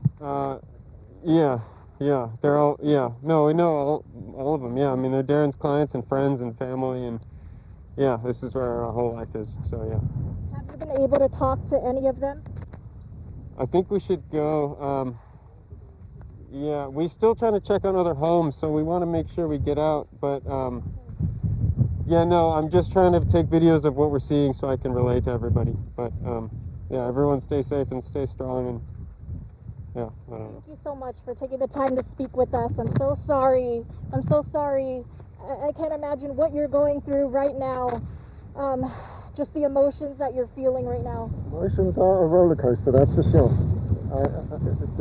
There are no words. What I have seen today, I don't think I will ever see anywhere else ever again. Hope not. Please stay safe as you drive around the neighborhood. Thank you so much. It's hard to put into words, guys. We hear the number, we hear 1,000 more structures, homes burned, and then you stand here and you're watching as are going down, and then you just look down the street and just see home after home after home, and you can just see where people have built just their whole life, right, in these homes that are just going up in flames. I also want to spin around here and show you down this street. You can see that the power lines are down, so people can't cross through this way. We have been seeing some vehicles. I think people have been either coming back or maybe they haven't evacuated and they're just taking a look around. We've spoken with several people who have come out here to take a look around. Many just want to know if their home is still standing, if their neighbor's home is still standing. I spoke with a resident earlier. We should have his interview here, but we spoke with him just a short while ago, and he was trying to make his way up to his apartment building to see if it's still standing. And actually, I'm just getting the wrap, so we will bring that to you when we come back. For now, reporting in the Pacific Palisades, sending it back to you in the studio. All right, thank you, Kimberly. Kimberly. And the Sky 5 shot we're seeing here, this is the Eaton fire. Yes. And, you know, a lot of black smoke. This doesn't look like this is slowing down at all. Yeah, and speaking of that, obviously the air quality is horrible today throughout all of Southern California. So folks, please be careful. If you have a respirator, if you do not have to be outside today, you can stay indoors, and hopefully you are safe in your neighborhood, in your home, then please continue to watch us here on KTLA. We'll give you the updates so you don't have to go outside right now. And also, you don't have to get on the roads. We need the roads to be open and free for our first responders, fire service, the police services that are out there as well. Very important. And speaking of, let's check in with Chip Yost. He has been following the Eaton fire in a specific neighborhood. Where are you now, Chip? Right now we're on El Sereno Avenue, north of Figueroa. It's a cul-de-sac, and unfortunately, almost the entire cul-de-sac has been lost. You see, this home has really been burning strong. We've actually heard a few explosions. There goes, I don't know if that was the garage or the overhang in front of the garage, but hearing a lot of explosions from that house. The owner's actually sitting here watching it. He doesn't want to be on camera, but he was telling me one of the explosions he believes was his boiler. But if you look around, oh my gosh, there's a lot of black smoke coming right at us right now, so I'm going to turn around for a moment. But you see all the other homes on this street, that one next to it, that one, lost. It looks like this one over here might be okay, and then one right on the other side also lost. And then if you look over here to your right, this is also another home on the cul-de-sac, just lost. And it's been like that. We basically walked, we were in Pasadena earlier. You may remember we were on a street, Glen Avenue in Pasadena, and also Montana, where there were some lost homes there. We just started following smoke and walking, and seems like every other street we come to, we find situations like this. If you look down here, there's even more loss. It looks like they were trying to save, see this kind of blue home here on the corner. This is, again, El Sereno Avenue and Figueroa Drive in Altadena. They had some firefighters on the roof when we got here, poking some holes in the roof, trying to do some work there. So hopefully they were able to save that house. But look at the car right in front of it. That car got scorched, and if you look back over there, we've got some guys on maybe their own house there with some hoses trying to keep the roof watered down to do what they can to save their own home. But everywhere you look, we've walked probably, what do you think, Andre? I'm with Andre Cox, photographer Andre Cox, maybe a good mile. And everywhere we go, we're seeing destruction, both on the Pasadena side and the Altadena side. If you look over here, another issue going on, look at those wires down in the middle of the street. We've seen that everywhere as well. We've seen tree limbs down all over the place. Actually, I think you see some right over here. There's some tree limbs down as well. So you've got those issues, you've got the fires going on, and then you got the winds. The winds have been kind of calm, but as we're talking to you now, they're picking up a little bit again. We did see one little bit of news. You've been reporting this with Sky 5 HD. A while ago, we saw an LA County fire helicopter fly overhead of this area. So we've got some air resources up in the area, but there's just too many fires and not enough firefighters in this whole area to cover all these different fires. And here we go again. They're on the roof of this home. Like I said, when we got here, looked like they were trying to save. We see some firefighters going in the back, but the home right next to it looks like a complete loss. So a lot of issues going on here in Altadena for firefighters to deal with, and they're just maybe hoping they can get some of these out and stop them from spreading to other houses. Here we see them getting some water on this home. So this might be a success as far as saving at least one home right here in Altadena. Guys, we'll send it back to you. Oh, it's just devastating to see that, Chip. Be careful. You know, we were talking earlier, you know, Kai, you've been up, since 3 in the morning? Your family evacuated. You probably, I mean, you ever been in a situation you ever felt like you had to do that? Because I certainly don't where I live. Yeah. But the way the wind is this is different. And we actually, you know, packed some stuff up last night just in case. We had to evacuate my in-laws in Calabasas, take them over to my sister and brother-in-law's house. And you just don't, I mean, with this wind, the way it's blowing, like I said, we usually don't get it that bad where I live in the south side of the valley, but man. This is different. That was the reality of my family last night. When we saw the flames coming closer to our neighborhood and the wind gusts were easily 80, 85 miles per hour. And when your brain automatically says to you, you cannot do anything to prevent that fire from coming to you. So it's a fight or flight sort of a response that you automatically have as a human being. And we jumped in the car and we skedaddled and got out of there. And the gentlemen, both of those gentlemen who were out there in the Pacific Palisades, who you could see they're running on adrenaline, lack of sleep, stress. These are the things that sadness. Yes, an extreme sadness and emotion. And this is what thousands of people are going through right now, Glenn and Lou. And we just have to hold a space for everybody in our hearts out there, because there's not much more you can do. These winds are impossible to stop. They will continue to roll through Southern California for at least until Thursday night, maybe even holding on until Friday morning. Fortunately, there will be now ebbs and flows. Yesterday, last night especially, it was just a widespread wind thunderstorm. I mean, it was just tremendous. And this windstorm that ripped through Southern California last night, I continue to say this, I believe it's a once-in-a-generation event. You probably won't see this again in your lifetime, but you can certainly tell a lot of people about it, that you witnessed it, you went through it. It just doesn't happen. Yeah. I've been forecasting here in Southern California for 21 years. I've never witnessed winds like this before, and we talk about it. We always alert the audience there is a Santa Ana wind event coming, and as it got closer and closer, I could tell, and the National Weather Service obviously could tell too, this is going to be different. I remember you saying that last week prior to, you were like, this is huge. It is going to be massive, and it turned out to be even more massive than I had anticipated nor forecasted. We knew we could see some of our mountain communities maybe getting gusts of up to 100 miles per hour, but not our foothill communities getting gusts of. Well, we've seen big fires in the mountains that are disastrous, but they're sparsely populated compared to what we have down here in the basin. I mean, this has got to be the biggest disaster in Los Angeles County since the Northridge earthquake. Easily. The Associated Press did say it's the most destructive fire, at least in LA City's history. And what's really going to be shocking, maybe tomorrow, maybe Friday, maybe Saturday, is once the smoke is gone and everything is sort of settled down, we're going to drive around our neighborhoods that are beautiful, the green, and we love, and they are gone. Reality. Reality's going to strike, and it's going to be really, really tough for everybody here in Southern California. Yeah. All right, let's get back to Altadena and to our Aaron Myers. Aaron, where are you now?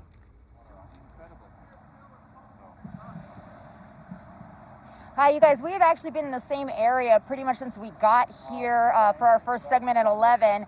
This is Calavera Street, right in between Allen and Sinaloa, and this house has been burning down. Water time ago with a helicopter. They do have water now. That was an issue a short time ago. They weren't able to put water. Protect that brown house, but a lot of smoke. The white smoke. And you can see they have brought in other crews as well. We have County Fire here now, also Bishop Fire.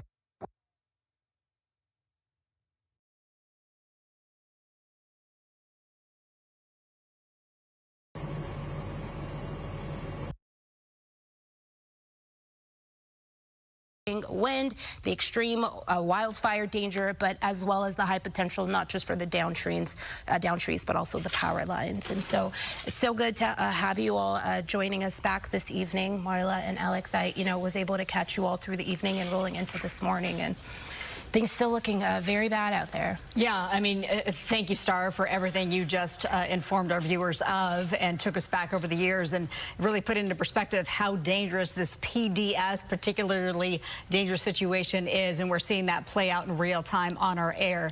So yes, Alex and I, Marla Tay is here along with Alex Michelson. We're now picking up the coverage from our colleagues on Good Day LA. Thanks so much. Our wall-to-wall coverage will continue. We're not going to go anywhere. You can catch us here on Fox 11 and, of course, online, foxla.com/live. And on the Fox local app as well. I know a lot of people have lost power don't have TVs in their house, the Fox Local app is a good thing to download before that happens, because you can watch us live streaming in real time. Good afternoon to you. We are back on the air after being with you for 12 hours or so yesterday, and now we have the advantage of daylight and a chance to assess just how bad the damage is. And unfortunately, there's a whole lot of damage. At least 1,000 structures is what they think has been burned in the Pacific Palisades area. And we're just getting word of a new number as it relates to the Palisades fire. Acreage has jumped to almost 16,000 acres. Officially, it's at 15,832 acres. Not necessarily a big surprise, but yes, the Palisades fire has exploded to about 16,000 acres. We have crews there in the Palisades, and we are also, of course, covering the Eaton fire. When Alex and I were on the air last night, that was in the hundreds in terms of acreage. Now that has exploded to more than 10,000 acres. Bob DeCastro, he has been out there for much of the day. Bob, I know that you've just been with some crews and some very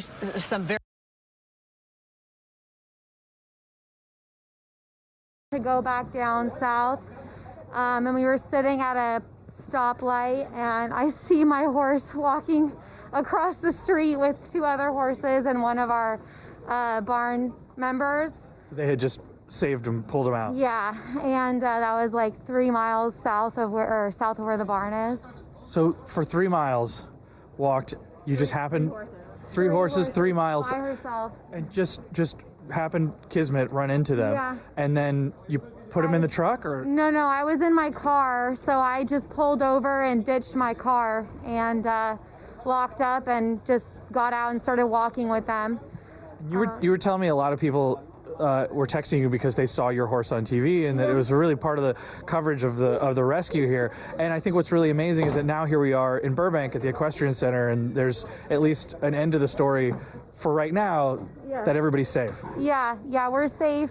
We did lose our barn though, so it's going to be a while before we can rebuild and see what's going on. But yeah, I mean, the most important thing is that we were able to get everyone out and that we're safe. Did you ever think anything like this would happen? No. No. I was like, you know, we hear about it all the time in other places, but you never think it'll happen to you. And what now for you guys? I mean, obviously just trying to stay sane in all the chaos and insanity, but is there a plan? Yeah, we're just gonna have to, you know, most of the horses will be able to eventually go back to the barn. But like this guy and this guy lost their home. So we're gonna, I don't know, just see what happens. And do you think they're doing okay? I mean, obviously they're not in the threat of fire, but like emotionally and psychologically, what kind of impact does this have on them? I mean, horses are prey animals. They're like, think of them as like mice in large bodies. So they're definitely stressed, they're definitely scared. But I mean, it does matter having us here. Yeah. So Danielle was telling me that there are a couple of other points that she wanted to get across. They had a horse from that Eaton Dam stable area there named Claire, who's a gypsy horse, who's black and white. She thinks she has braided hair, which they don't know what happened to her. They said maybe somebody picked her up.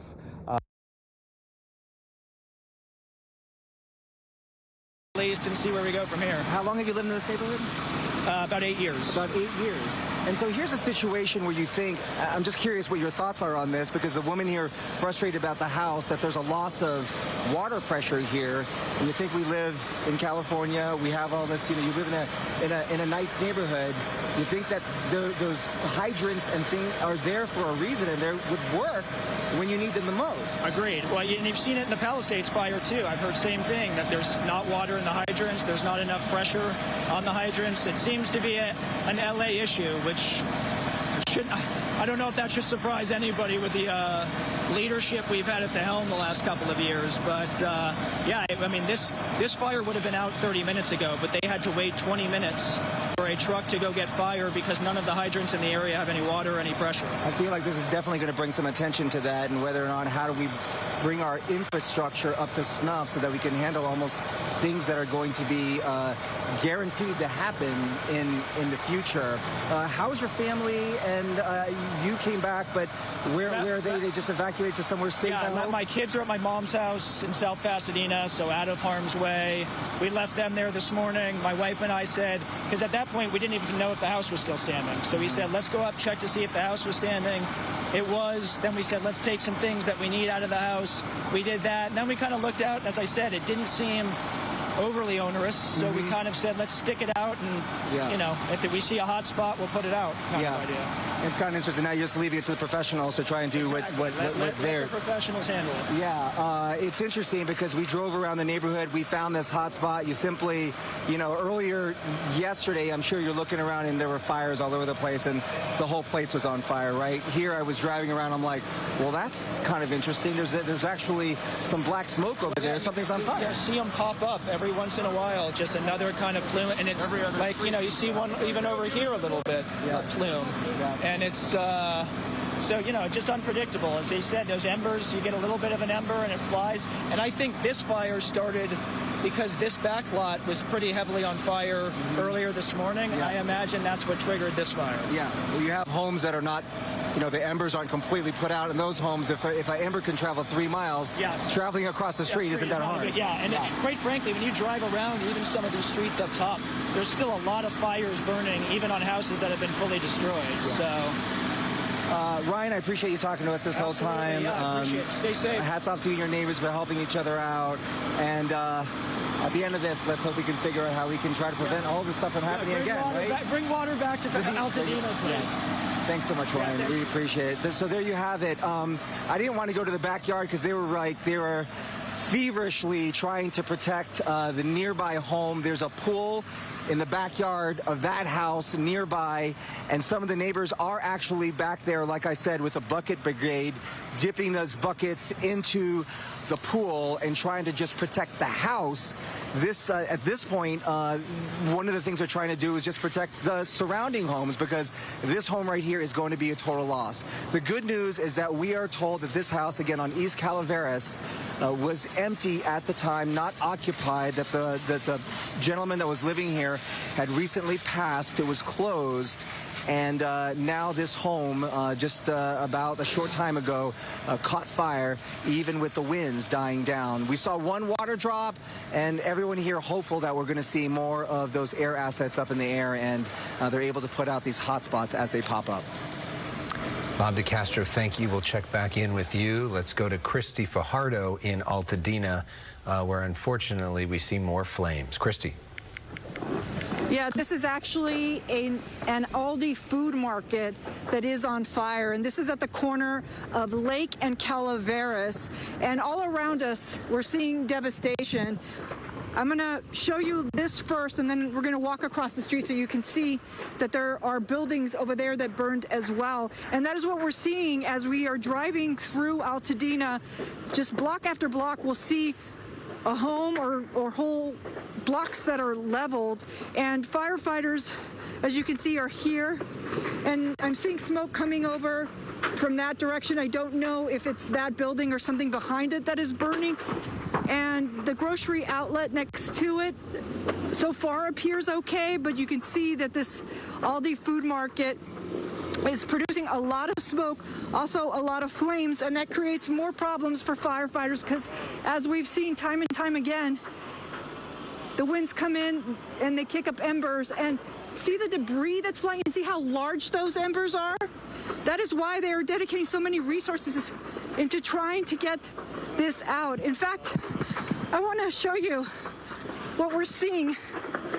Just the size, I don't want to touch it because it might be hot, but just the size of the ash that is falling. That came from that building over there. And walk with me, because I mentioned that there were other buildings here that had also burned, and you can see across the street, whatever that was is completely gone. And if we pan that way, we can see that another building over there is also on fire. You see the brick building, Gino, just to the left of it? and also producing very large flames. And it looks like that might be an apartment complex next to it. So hopefully everyone there got out. And even seeing what is on fire can be difficult because I'm looking at the building across and you can see the reflection of the flames in the windows. So some people might mistake that for that building actually burning when in fact it's just a reflection. And even now we're just seeing people riding through, strolling through. Very eerie. And we heard Bobby talking about neighbors trying to use hoses and having trouble getting water. I did ask a fire captain about that with LA County Fire, and he told me that it's just because so many people are trying to use hoses at once, and so it's depleting or affecting the pressure. Here, though, firefighters appear to have water. We're seeing them again trying to get this building out, and I want to pan back this way because we're seeing even more embers flying, very large embers, and it's just picking up so much smoke, so much ash, and again these very, see one flying right as a car's driving through. So a very dangerous situation here. Let's send it back to you. It reminds me of the Ralphs that burned down and the Gelsons in the Palisades. This is another grocery store, this time in Altadena, for the Eaton fire. Christy, thank you so much for that. I know that we're going to go to... Go ahead. When I was in the Palisades yesterday, there were not people walking around when those structures were burning. So that is what sort of stands out to me, is that you do have... people walking, there's two guys there, one with a cell phone taking video, and I did not see that last night in the Palisades, maybe early on, but by the time it was night, it had cleared out. Sure, yes, absolutely. A complete difference between night and day, literally. Christy, stay safe. Thank you so much. You know, Alex, there's been a lot of questions about the lack of water as it relates to the Palisades fire, and we're hearing from the public information officer from LAFD, Eric Scott. He just put out a message about this not long ago, and he's addressing it. He says, and this is his words, "We did experience some challenges with water pressure while battling the Pacific Palisades fire. LADWP proactively filled all available water storage tanks, including 3 1-million-gallon tanks located in the Palisades area. However, water availability was impacted at higher elevations, which affected some fire hydrants due to limited replenishment of water tanks in those areas. The extreme demand caused a slower refill rate for these tanks, which created a challenge for our firefighting effort." Yeah, there have been a whole lot of questions about that, and I spoke a little bit earlier today with Lindsay Horvath, one of the board members for the LA County Supervisors, and said, you know, how does this happen? And she said, look, we need to do changes, and we're in the midst of already talking about a different water plan for LA County, and this obviously needs to be part of what they do differently going forward. Let's go now to Haley Winslow, who is joining us. We see her there, looks like on Christmas Tree Lane. Haley. Hey, you guys. Unfortunately, this historical landmark here in Altadena at the Eaton fire is on fire. This was these trees, 135 of them, planted in 1885. This is where people come year after year. The famous landmark with the oldest and the longest running Christmas tree lighting in the United States is now several of these houses on fire. Neighbors here telling me Henry Ford's house down the street here is on fire, and it is just awful, awful, awful to see. Now, firefighters are telling these neighbors that these trees hold a lot of moisture, and so they theoretically won't catch on fire, but neighbors aren't so sure now. You know, they didn't expect this. They're keeping their neighbors across the street here at 573 informed. So we're on the corner of Santa Rosa Avenue and Alameda Street. And this historical landmark, just to give you a little bit more information, is 135 of these trees planted in 1885 by the Woodbury family. First organized by Nash in 1920, so Mile of Christmas Trees, 105 years old, and it was registered as a historical landmark. I remember I've been here. When we would, talk about the best Christmas trees, best Christmas lights, excuse me, in Southern California, on a weekly basis. I've been here many times. I've seen these houses, and it's obviously a very joyful time. The neighbors here are amazing. I'm going to introduce you to these two nice people, Patrick and Julie, who just keep, for 6 hours, they've been spraying water on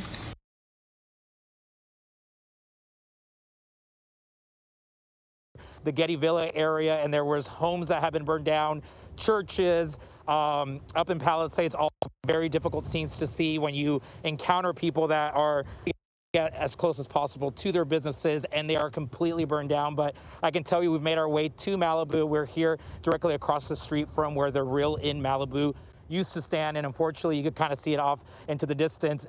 It's been burned. There's charred hillsides all around us. I can tell you that on the other side of PCH, it appears the fire did make it all the way to the ocean, which is also very interesting, fascinating to see, because it just shows the fury of this fire when it was burning in this area.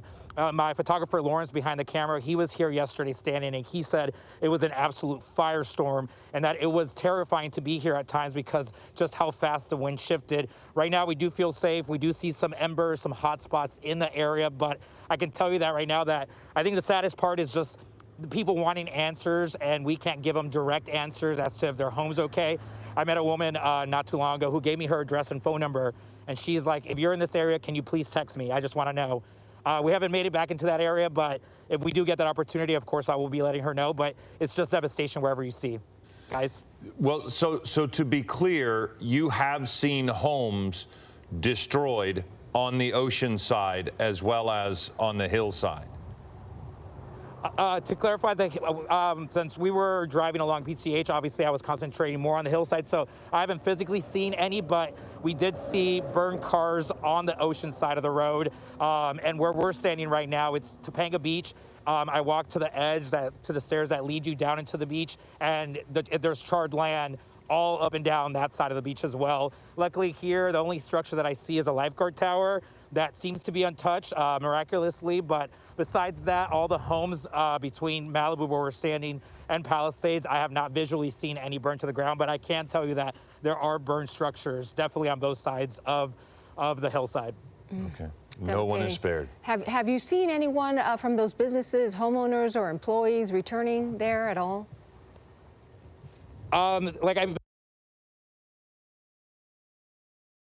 Stating it's heartbreaking to see this. Every now and then you see a car drive by, people in tears sitting in their vehicles, just taking it all in, because it is unbelievable what's happened here since last night. If we walk over this way, you can see there's another active fire just up the hill here. And if we follow the black smoke, that's where it's happening. This house here, partially burned.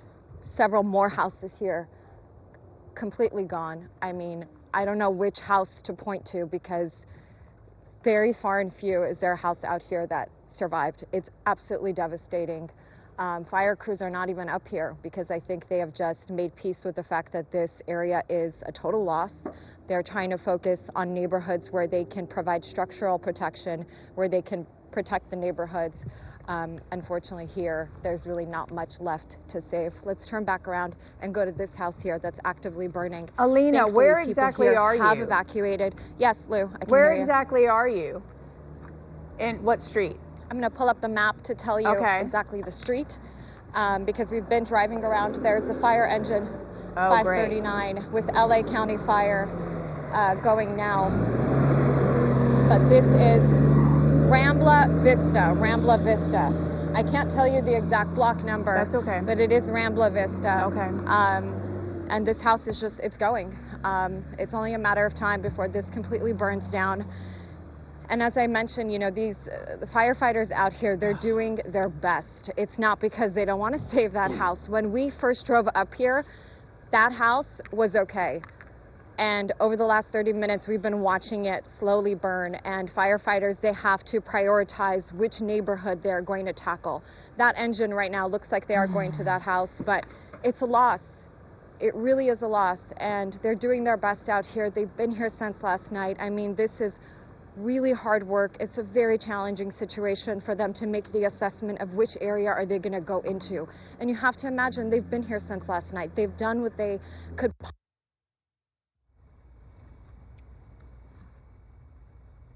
All right, we've lost our signal with Alina. We're going to go to Kimberly Chang now.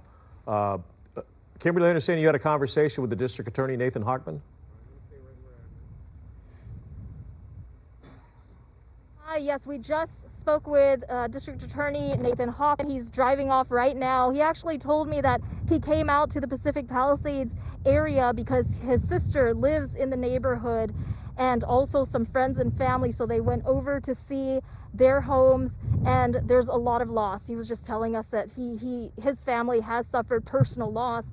He also came out here because he wants to send a message. He says, for any looters who are thinking about coming out here, the Sheriff's Department, law enforcement, they are monitoring the situation. They are going around the neighborhood, and he said if they are caught, they will be prosecuted to the full extent of the law. So he wanted to send that message out to anyone who's thinking about taking advantage of this situation. Now, I want to take a walk around and just give you a look at this neighborhood where we are. This is the intersection of Cary. We showed you this the last time that you saw us, but there are several homes here that have been destroyed, and you just look down the street and you can see house after house that has been burned ground. We have been talking to some residents who have come up here. Many wanted to come back into the neighborhood even though it is not safe, because they wanted to see for themselves. They also wanted to check on their friends and family's properties and report back to them. I spoke with a gentleman earlier this morning. He was trying to make his way up to his apartment building to see if it's still standing. He had difficulty making his way up because, again, a lot of fire crews are in the area still fighting fires. There's active smoke, there's active flames, as you can see right around us here. Also, there are downed power lines. So he couldn't make his way up to his property, but he was trying because he wanted to know what was happening. Take a listen.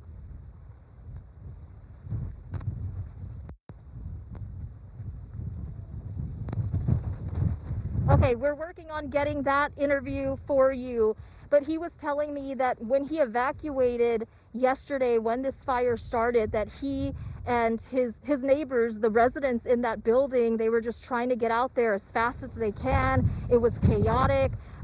There was gridlock on the road trying to get out of here. And so as soon as he had the opportunity to come back this morning, he wanted to come back and again see it himself. And that's what we've been hearing from the few people that are still in this neighborhood who have come back up here. Either they've walked up or they've either they walked up or they came here on bicycles. We have seen a lot of people who have come up here because, again, they wanted to see this for themselves and also let their friends and family know what things are looking like right now. Okay, I see that we have the interview with that resident we spoke with earlier. Take a listen. Yeah, we had a real big problem because an evacuation order was coming in. It was popping out over the phone, and I'm trying to get my residents out, and everybody got into Sunset Boulevard, and it was just gridlocked for a good hour. It went 3 or 4 car lengths, and I had my phone on in my car, and I'm sitting there watching Governor Newsom and 8 other politicians talk about how prepared they are and follow the evacuation orders, and we're gridlocked, and there's no police at all doing traffic management. So people are sitting in their cars. I actually thought we were going to burn up because we had fire going over our heads. It was also near that area where they had to bulldoze the cars. They were telling people to leave their cars, then they bulldozed their cars out of the way. It's outrageous, the lack of coordination and planning that went on. And to watch those guys on the beach all congratulating themselves. I mean, city council people that really had no information to share, but just getting their face on cameras. Everybody was really upset. We finally got out. Once the police got here and started moving traffic, everything moved and we were able to get out. We saw the aftermath of that. A lot of people just left their cars behind. Talk to us about what it was like. You were there. Yeah, well, there was a big decision. Do I stay in my car and maybe burn to death or choke from, smoke inhalation, or do I run? And I was able to do U-turn, and I went back to my building. I figured, you know what, I'd rather die in my building than in a car. And we had a pool there too I figured I could get into. But, they kept ordering, leave, leave, leave. Oh, and here's another thing. I called 911, LAPD. They answered the phone, and I said, you need to get some police officers down here. Because I'm a former journalist, so I kind of know how to get things done. I said, you need to get police down here to manage traffic. And she said, why? I said, because we're being evacuated from the Pacific Palisades. She says, there's no evacuation order to Pacific Palisades. I says, oh, really? Is that why my phone's been blowing up for 15 minutes? I said, there's a fire. She says, there's no fire there. And we were, literally gridlocked on Sunset, and that was after I waited for 5 minutes on hold. So, this city needs some work. So you were able to get out safely? I was able to get out safely. What are you doing back here today? I want to go see if the building's still standing, but I can't get through. It's too bad up there on Sunset. There's fire coming across both sides, so, I don't think I can get through there.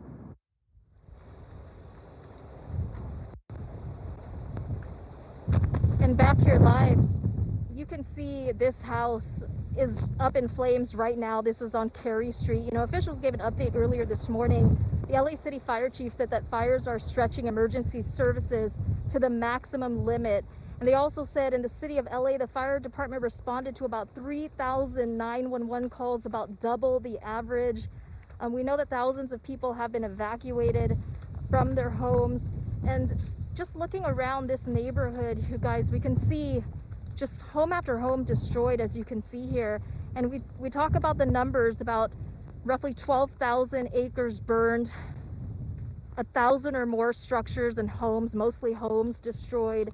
But then you see it in person, and it is just gut-wrenching as residents talk to us about just seeing their friends and neighbors' homes go up in flames like this. And you can just see it everywhere we look. If we see this house that's burning here on the corner, but then as we do just a 180 turn here, you can just see house after house here just burned to the ground. Also, there are people driving up in this neighborhood, and as I mentioned, it is dangerous. You can see power lines are down in the street here, not safe to cross in this area, so people have to be very careful. But a lot of people have told us that the reason that they have come out here is because they just had to see it for themselves and to tell their loved ones if their home is still standing or not. For now, reporting live here in Pacific Palisades, Kimberly Chang, KTLA 5 News. I'll send it back to you. Kimberly, so distressing to see that, especially just you turning from one burning home to an empty lot to another empty lot. And then those electrical wires, it's so dangerous. You guys be careful out there. I'm sure there's no electricity right now. It's probably out, but still, it's just, and as we've been talking about all day, those hot spots, like that house is destroyed, but there's still fire there. And say a 35-mile-per-hour gust comes through, like Kai's been talking about, that can be carried up to 5 miles at some point. And it's incredible. Nothing but the support beams and fireplaces. Oh. That's all that's left. And behind that hedge there's another house on fire. You can't really tell, but on the other side of the gate there's a fire burning in that house there, and you just can't tell what the damage is. And this is Palisades, and of course we've also got the fire out in the San Gabriel Valley, which has done horrific damage overnight. Thousands of homes. Less than 24 hours. And our Chip Yost is on the ground. Chip, you're at Calaveras and Lake, is that correct? Actually, no, we've moved. We walked, we were in Altadena, the last hit. We've walked back to the Pasadena neighborhood where we started this morning. So we're near Montana and Glenrose Avenue. And I should make one correction earlier. Glen Avenue turns into Glenrose at Montana. Earlier today I was calling this a Glen Avenue. It's actually, this side of the street is Glenrose Avenue. So this is where we were watching. It's cleared up a little bit so you can see a lot of the damage that's been done on this street since we were here earlier. When we were here earlier, there was a lot of smoke and it was hard to see clearly the damage. Now, unfortunately, you can see a lot of what has been done. As we come over here, a couple little pieces of good news so far. Even though these two homes right here, this one and this one, have been lost, if you look to the corner here, that green house, there was a guest house in the back. That one looks like it's completely destroyed, but from what we can tell, it looks like the corner house, the main house, is still standing, and the fire was right up against it. It was right up, it did get the guest house on the property, but if you look over this way, some of the other houses, not so lucky. One that was, another, if you were here with us this morning, we talked to the resident of this home, this kind of a beige one right here next to where you see the fire. The fire was right up against that home as well. One of the folks there was able to get one of the fire trucks, because the fire trucks were just kind of, they could only go to so many houses. He got a fire truck to come over, get a hose on one of the eaves where there was some fire underneath the eaves of this house, and it's still standing. It's survived so far, and it didn't look like it had a great, it looked like it was in jeopardy possibly a little bit earlier. So that is good news. Also some good news on this side of the street. These homes, this one here got singed, as we told you about earlier. We were live during one of our shots. There was a resident was using a hose. Actually, a neighbor was helping his neighbor, putting a hose on the side of that house. It saved that house, or may have saved that house, but these houses here are still standing. But just a lot of damage everywhere you look. We're now in the city of Pasadena, like I said. So Pasadena side and the Altadena side, both with a lot of lost homes. We don't have a count. We just seems like every other block we go to, we see several that have been lost and some that are burning. Excuse me, do you live here in the neighborhood? My house right there. Oh, this is your house right here that burned down? Yes. I'm so sorry. Tell me, were you here when it all started? Yes, I was getting things out, came back in to get my cat, and then I saw the house.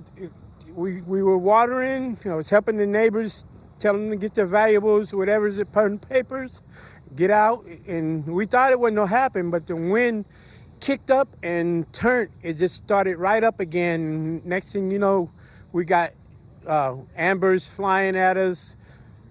Yeah. And it's this one right here next to the one we were just telling you about, that one right there.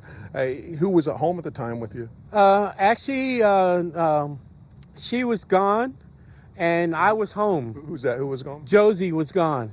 That Josie's... the lady that I helped. Just a lot of destruction and devastation. You live here as well? Yes. And were you able to, was there anything you lost you weren't able to get? Were you able to save? Even before they gave the official evacuation notice for my house, because I've been through this. I've lived in Altadena before. I know with the wind and the fire, it was coming. It was just a matter of time. Chris, what was that moment like when you had to pack and figure out what to bring, and you're looking around and you're, you knowing that your uncle and your mom's house already burned down? Take me to that moment when you're looking around. You're terrified. You just assume you're about to lose everything. I mean, that's all you can think about, is the house that your kids grew up in is about to burn down, and your kids are scared, and you just want to protect it for your kids, for your family. And that's what I was trying to do. And that's what I'm still trying to do, because the house has no fire damage. I need someone just to put out that small fire next to it to make sure it stays that way. And again, the address is 615? 615 East Los Flores Drive. Just about a mile away from here on Christmas Tree Lane on Alameda and Santa Rosa. And you're obviously familiar with this area. What does this neighborhood mean to you? Oh, this neighborhood means a lot. My uncle used to own a house right at the end of Christmas Tree Lane on the west side, before he moved up to the house that burned down, unfortunately, on Loma Alta Drive last night. It's a historical landmark. It's unbelievable. Yeah, I mean, my stomach's in knots. I can't imagine how you're feeling. I mean, it's horrible. I hope I can get some help. To know that my house is standing and then I might lose it because I just couldn't get help, that will even be more painful than it being gone last night. So again, I mean, I know that, LAFD was asking only firefighters yesterday that are, with the force, but maybe off duty to help. But maybe if there's somebody out there who's got firefighter experience and they're trying to see what they can do, anything you can do to help guys like Chris Anderson who are just begging. They're out of water and there's nothing else that they can do. I know he could really use the help. We're reporting live here in Altadena. I'm Haley Winslow. I'll send it back to you. All right, Haley, we feel for him, wish Chris the best, and hopefully the community can come together to rally behind him. One of the big storylines that we've been talking about in different areas has been the lack of water for firefighters in certain areas at certain times. Basically, the fire hydrants just don't have enough water. How did that happen? What's going on with that? This morning, the head of LADWP was pressed for answers. Here's what was said. Starting Monday, we started activating an emergency operating plan, and our emergency operating plan calls for us to fill all our tanks and reservoirs to the maximum levels. So the tanks in Palisades were maxed out on water. We also fill our diesel tanks for our generators because we need energy in the pumps to move water. And so all of that was taking place before the emergency started. So we were ready for the emergency. What we were not ready for is fighting an urban fire with no air assets combating that. Fire department was fighting this fire from the ground through the fire hydrants, and the amount of water that was taken was just more than we can supply. Does that answer the question of when we were over the Palisades last night late in the village then, and Rick Caruso saying that there's no water left? Is that the answer to that issue as well? That's what she's talking about there, yeah. Specifically. Basically, that the tank was as full as it could get, and then we ran out of water, and then there was nothing else. That, you know, the system was overwhelmed, and they didn't have the helicopters, which would help with a different water source, which would have come from the ocean. But still, not sure if that answer is satisfactory for the people that watched last night, or for the fire crews who really could do nothing as homes and schools and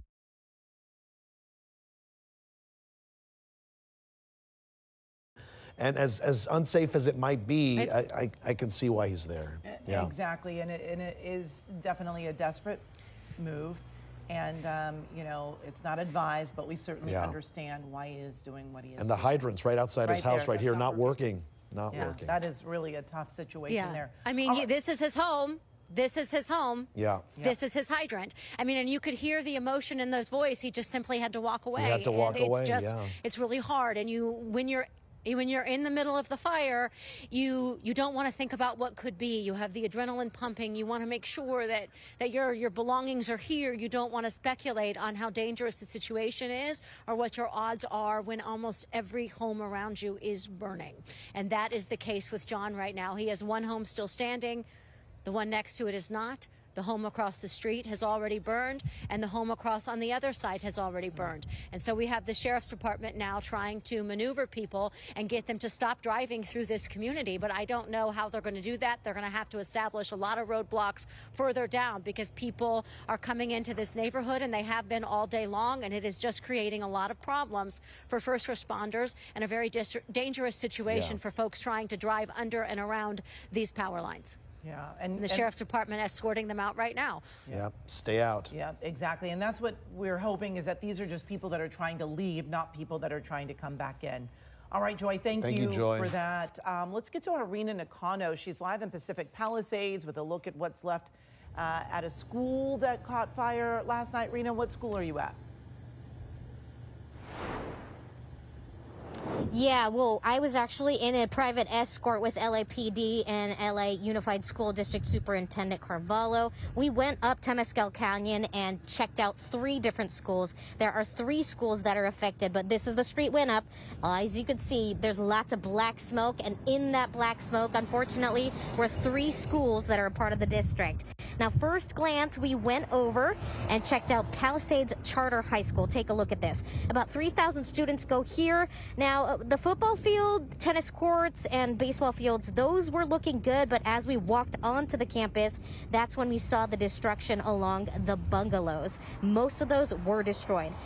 District officials were telling me about 25% loss. That's what they're estimating.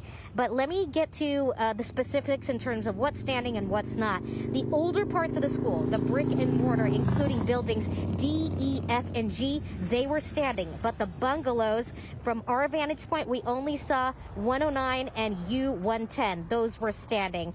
Also, the continuation school on the campus also burned to the ground. Next up, we went and visited Marquez Charter Elementary School. This is a K-5 school with about 300 students. We arrived and saw the multi-purpose room was burned from the back side. Everything else completely gone. We're told that the students here just had an enrichment garden opening and they were so happy to celebrate it. Unfortunately, that was all burned to the ground. District officials telling me now this is a total loss. And the last school we visited with the superintendent back onto Sunset, turned right on Via de la Paz. We went to Palisades Elementary Charter School. This is a K-5 school as well with about 400 students. District officials told me they just celebrated their centennial this year. Unfortunately, this too is deemed a total loss. Now, the superintendent, I asked him, now how do you even talk to these kids, some as little as pre-K, as to what happened? He said, just tell it to them straight. We need to be empathetic, but tell them the truth. There's no point in hiding.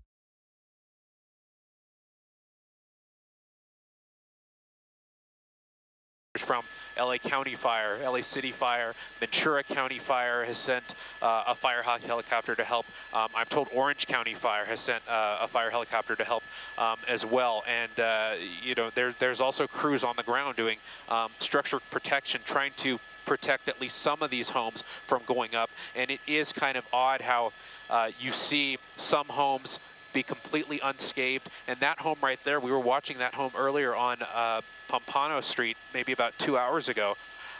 It was fully intact. And then we saw part of it catch on fire, and now it looks like that home is going to be a total loss. And I'm not sure if we'll be able to see it from our angle here. We might get the skids in the shot, but I want to come full wide and really show you guys what we're able to see from 7,500 feet. And you can see there on the right side of your screen, that's the Palisades fire. And on the left side of your screen, that is the Eaton fire. We haven't been able to get too close to that fire yet because of the topography of the hills. That creates a little bit too much turbulence for us, but we're gonna see if we can get eyes on that fire a little later on. And then further, if Josh can pan a little further to the left, you'll be able to see the fire burning in Acton. That is another fire that has started burning 50 acres. Chris Christie in our other Air 7 is heading to that fire. We'll be able to get an update on what the scene is there in Acton very shortly. But as we come down to the Palisades fire again, it is definitely a very somber scene, a very destructive scene. You know, whole neighborhoods are a complete loss right here, and we're still kind of, you know, taking it in and trying to make sense of it all right now.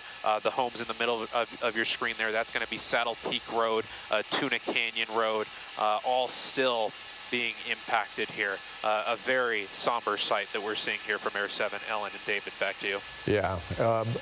Real quick question, but then we're going to move over to Rob McMillan. How many homes do you estimate that you have seen go up in flames today alone?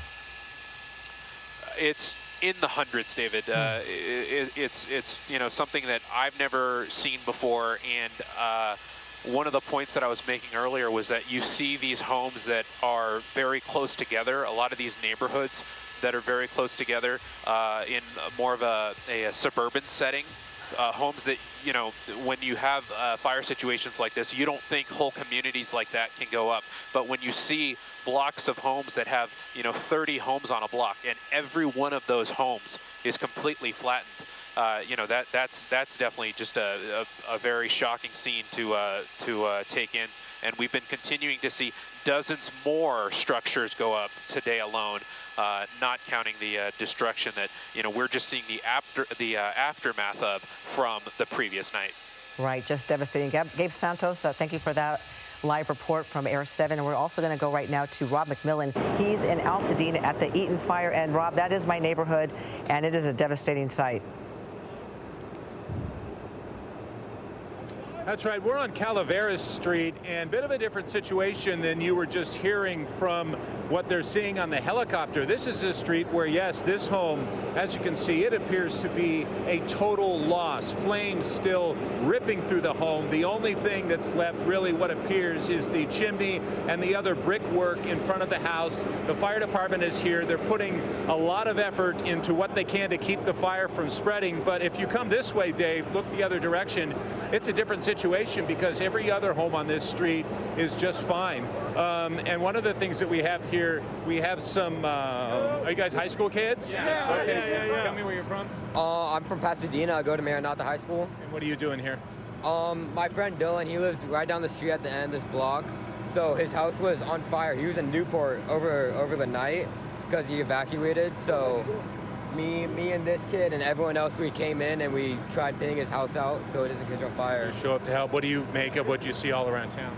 It was just straight smoke, dark smoke everywhere, and fires just everywhere. It looked like a war zone. Yeah. It's Well, terrible. thanks for what you're doing, you guys. Really appreciate it.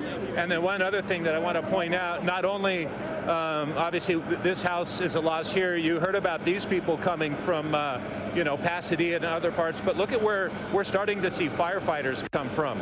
This water tender here from Bishop, way up by the Eastern Sierras. One of the other things we've noticed as we walk down the street here, all of the wind damage. And yes, we talk about all the homes lost in these fires, but over here, Dave, I mean, look at that rain gutter there, ripped off of the roof like it's a ribbon for a Christmas present. We have trees, branches down, all sorts of mess on the street. And back this way, you can see, once again, that's that home that appears to be a total loss. Fortunately, the winds really have died down, at least in this part of Altadena. One thing I should say in trying to get here, it's something I've never seen in all the years of covering fires. Typically, you have sheriff's department volunteers set up for roadblocks. Well, here you have so many streets that are being manned by security guards, and then some of the streets that are manned by sheriff's deputies and sworn law enforcement personnel, they've actually put up crime tape to block the street because they're having such a problem with people refusing to heed the evacuation order. We were in Sierra Madre just about half an hour ago, and I was mentioning to my photographer, Dave, that driving around, most everyone had left. It was like a ghost town. We get in here to Altadena, and it's almost like a typical Wednesday afternoon. There are a lot of people here, and that's one of the big problems that the fire department is having. Is getting people out so they can maneuver. I mean, you see how many people are just down the street here, and these guys are trying to help get this, core. Destroyed over there as well. And right now I'm walking past the Altadena Florist. This building is made of brick, so I'm not seeing any damage, at least not from my vantage point. But right next door, wow, multiple businesses here. Oh, this is really heartbreaking to see, have been destroyed, and it looks like it goes on for the entire block. And sadly, we are seeing quite a few images, quite a few scenes like this one in Altadena this morning. And Gino, if you pan that way, you can see it's not just this building, it's the one next to it, and possibly one more as well. Let's send it back to you. So much destruction to process and take in. This is in Altadena, the Eaton fire. And speaking of all of that destruction, it is really sickening to have to report that LA County Sheriff Robert Luna reported some arrests because of looters in the area of the Eaton fire. Let's go ahead and listen to what he had to say about that. If you are thinking about coming into any of these areas to steal from our residents, I'm going to tell you something. You're going to be caught, you're going to be arrested, and you're going to be prosecuted. Don't do that. Stay out of these areas. It's only for emergency workers and people who live there. So 2 looters were arrested in a wildfire evacuation zone. That was in relation to the Eaton fire. And this is a shot from, which camera is this? This is from our roof cam in West Los Angeles. Wow. So Fox 11 is here on the west side of Los Angeles, adjacent to Santa Monica. And this is our camera looking out toward, it looks like this would be the Palisades fire. And just that massive plume of black smoke, which Alex and I witnessed all day yesterday. And, what's interesting here, though, is don't see a lot of the active flames, which yesterday we did see, but obviously they are there. Don't be fooled by that. It looks like Star Harvey is here now to talk about the forecast. I just mentioned that red flag warning that was supposed to expire at 6, but no, it's been extended. Yeah, it's extended in 2 portions of tomorrow. And so, we have a lot more to get through in terms of this fire weather. Taking a look at that, just plume of smoke. I live in what I would consider the center center of the San Fernando Valley. And aside from the Silmar fire and yes, the Woodley fire there, we just are surrounded by fire no matter, or smoke, no matter which way you look around. And so bringing you right into our headlines here, we are continuing to see that widespread potential for our windstorm, where we are seeing those wind gusts again get upwards of, I'd say, 60 to 80 plus miles per hour. Now we are seeing a lull in the wind activity, but again, we are not in the clear because we do have those advisories that have been extended. Our sustained winds anywhere from 20 to 40 miles per hour. You take that and you also add in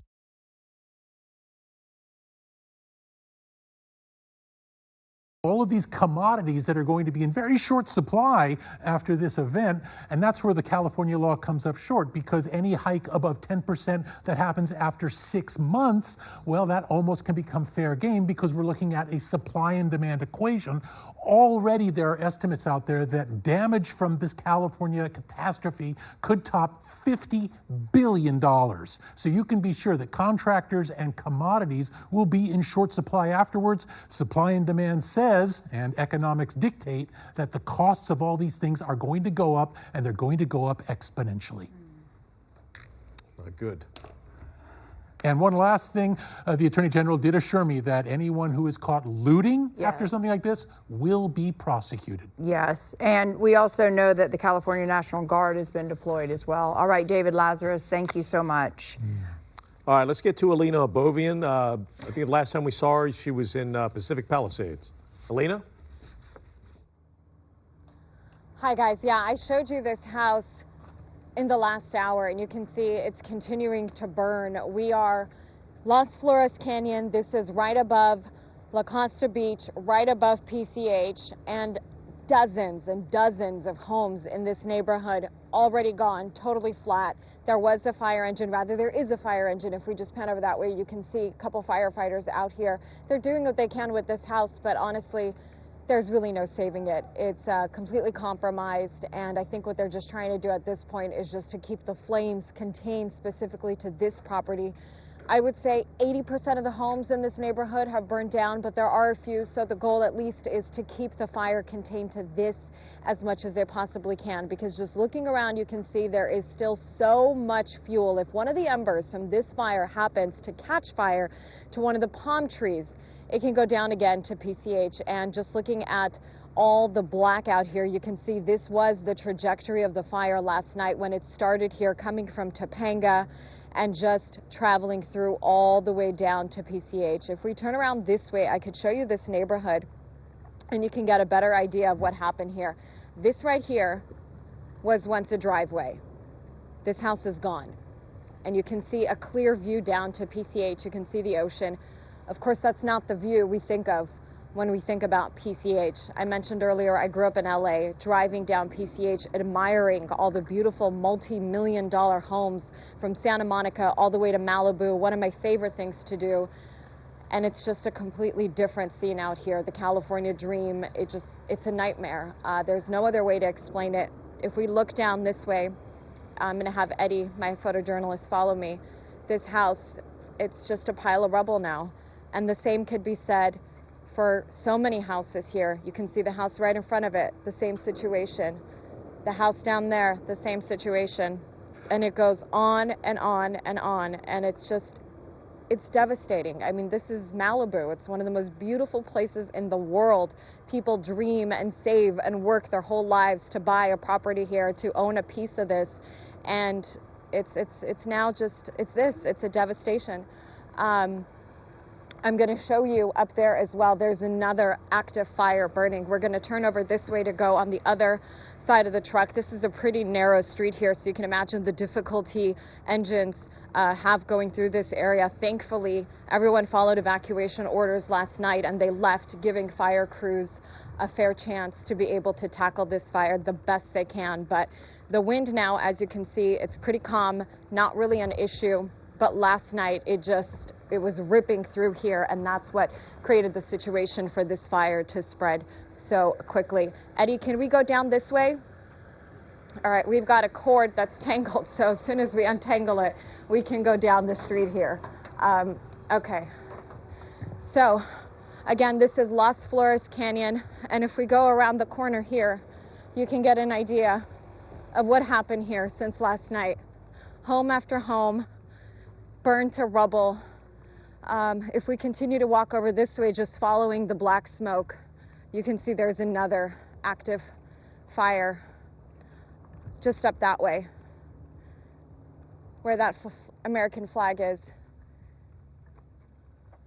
So some of the flare-ups out here, I mean, the good news is, the only good news is that the wind seems to be calming down. We're not seeing it pick up.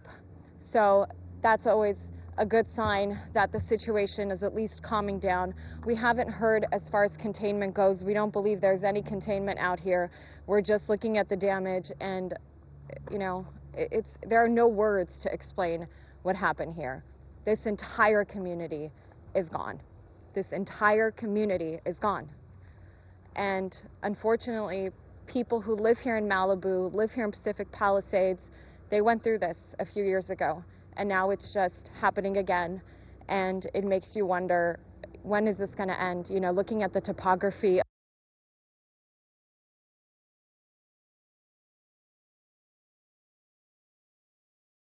From driving Sunset Boulevard from Chautauqua to Pacific Coast Highway.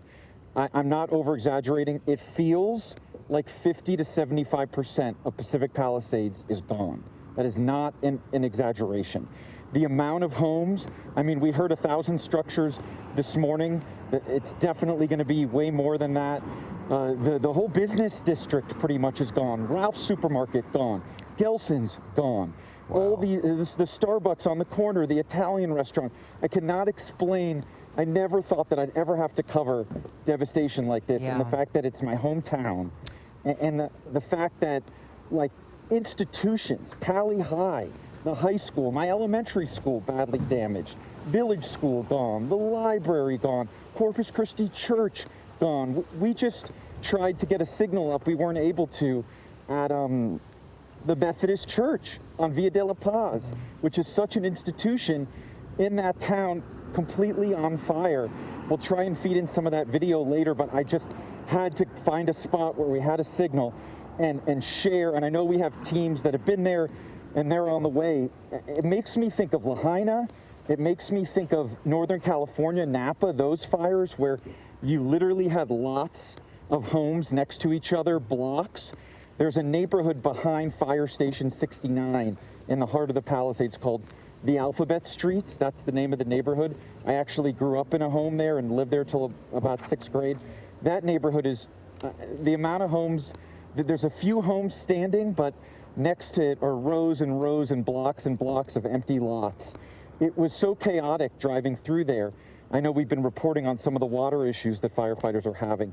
There was actually, it almost appeared to be some sort of a water main break at Chautauqua and Sunset. We had to drive through pretty deep water. We were able to get through, but down power lines everywhere and just a level of destruction. I know it's our job to put this stuff into words, but it's hard for me to really explain to our audience and to you guys what happened to Pacific Palisades. Josh, heartfelt stuff and so important for us to hear. What we're going to do, we have Sheriff Luna on the line. We're going to go to him, but Josh, we're going to go back to you because I found you on the touchscreen map, and maybe you could further decipher the amount of damage that you're standing in front of. So stand by, we'll go back to you. But first, we have Sheriff Luna and some important questions for him. Yes, Sheriff Luna, tell us thank you so much for joining us, by the way. We know you're extremely busy, but tell us, what is your first priority right now? What is the main priority for you? Well, good afternoon, David and Ellen. And listening to Josh's report, it tells you what we are encountering, whether it's from our community or all of our employees that are fully engaged in this. We are still prioritizing life safety measures, meaning that we are out there and we're making sure that the appropriate evacuations are being done, because we want people to not get hurt. And as far as we know right now, and I know Josh was talking about the Palisades fire. The phone cut out there. But I could tell you that at the Eaton fire, we've confirmed 5 fatalities. Yeah, you see the destruction of property. It's very upsetting. Those are people's homes.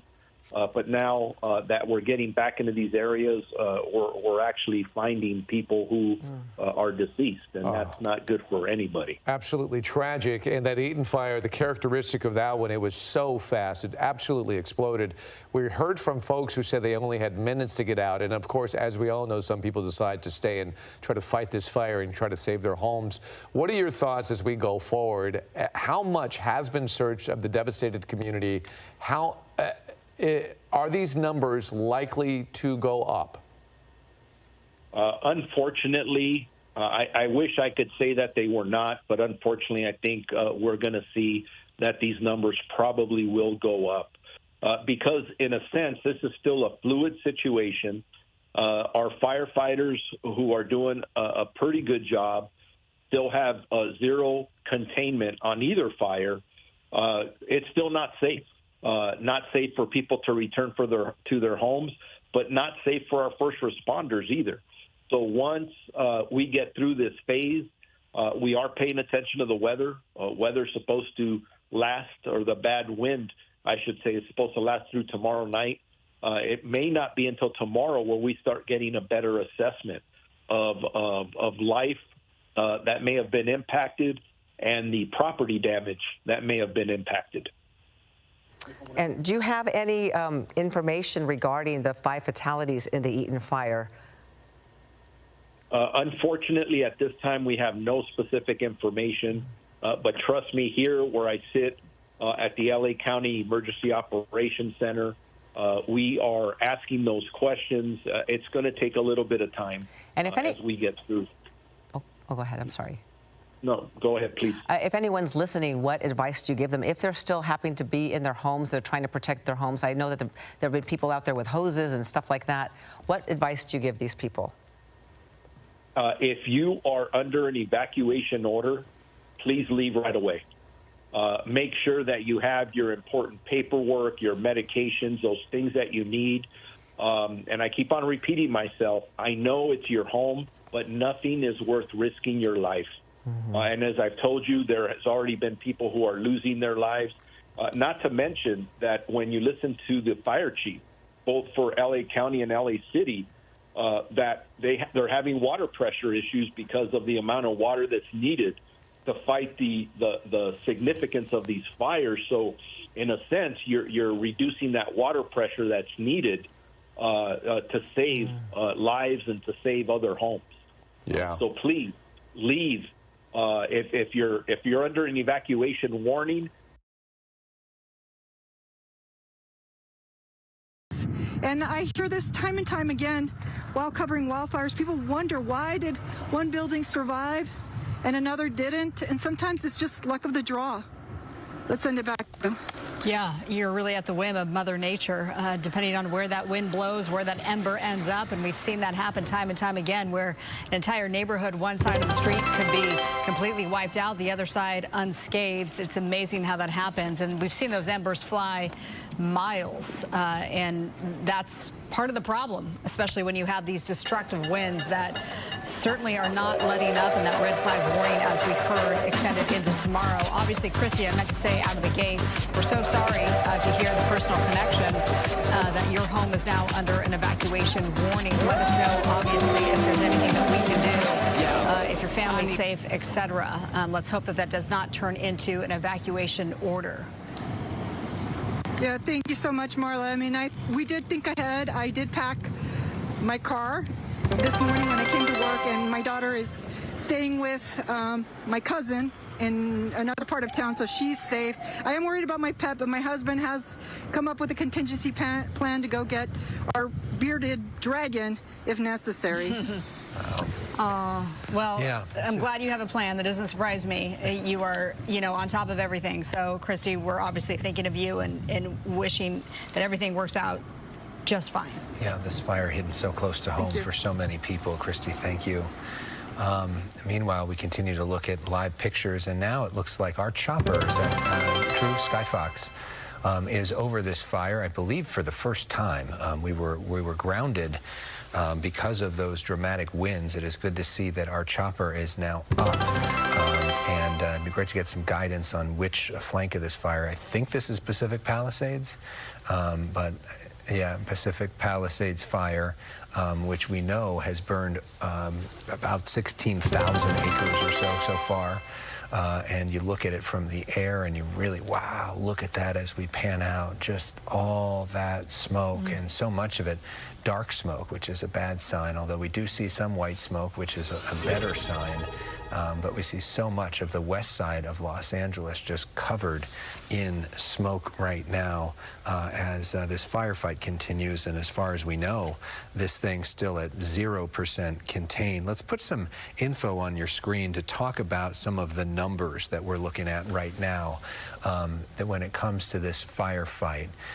Right now, the Palisades fire is officially at 15,832, although we know that it's more than that. It's burning in LA. Okay, Robert Luna, thank you so much, Sheriff Luna. We really appreciate your time and everything you're doing for the community. And you stay safe as well. Thank you very much. Thank you so much. Well, we're going to go to a fourth fire, actually. It is called the Lydia fire in Acton.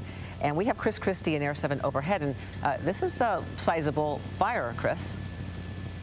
Yeah, it is. It's quickly exploded from about 5 acres to upwards of 50 acres and growing. They are getting water on it. The super scoopers are up here. They are tackling with a number of tankers just off of Soledad Canyon Road. But in the last 2 minutes, we've seen at least one house, possibly two major structures there, it looks like, that have completely burned to the ground. We saw the walls close in and collapse just seconds ago before we came to you. But in the meantime, you can see they are dropping water on this fire. There is no containment here. It's going to be a while because the winds are pretty strong through Soledad Canyon here. We're just about 5 to 10 miles south of the 14 freeway. But you can see they have Soledad Canyon Road shut down. This fire now burning for the last 2 hours or so. But for the most part, there are not many structures in the area. There are some, and they are threatened. That includes the Cali Lake RV Park, which is now under an evacuation order. We can't see that from here, but the Cali Lake RV Park is now being evacuated, and other sparse structures, anything along Soledad Canyon Road, essentially is under threat from the Lydia fire. Again, this going on right now near the city of Acton. Reporting live from Air 7, I'm Chris Christie, ABC 7 Eyewitness News. Chris, I'm very curious. I know it's a lot of horse property out in Acton. Have you seen that?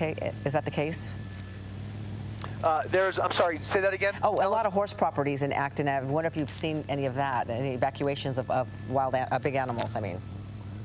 Horse properties, yeah, there are a number of ranch-style properties on both sides of Soledad Canyon. In fact, you can see a little bit more further up the road here. I'm not exactly, we just pulled up in the last few minutes, I should say, but as we start to get a better look at the north side of Soledad Canyon, you can see some of those similar properties that are in the area, but in the direction that this fire is going in, I should say most of it is drifting and blowing towards the south.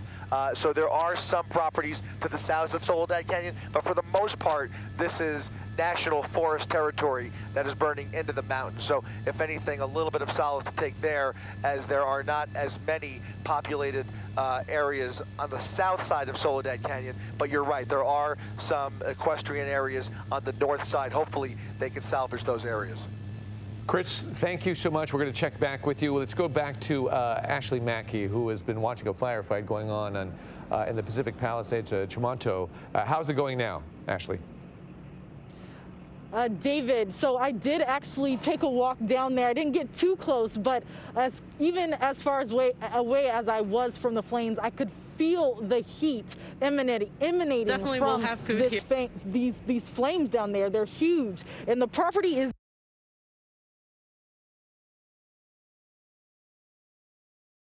When I left my house, I grabbed about 3 days worth of clothes and left everything else. Everything gone. Yeah, yeah. You've lived here for how long? I've lived here about good 15 years. 15 years. Yeah. Did you own a business here, or where did you work? No. I worked over in Panorama, okay. But I lived here. I went to Altadena Elementary. I went to Elliott Middle School. I pretty much grew up here. Yeah. And just to see the history, St. Mark's Episcopal Church is gone, right on the corner. Correct. Yes, yeah. It's devastating. What else did you hear about people running? A lot of people had to be rescued because they just couldn't get out in time. We just saw one grandmother still trying to get out of her apartment right up the street from here. Oh my gosh. Yeah. Actually, you can see a resident, one of the residents I was speaking with earlier. He's coming down.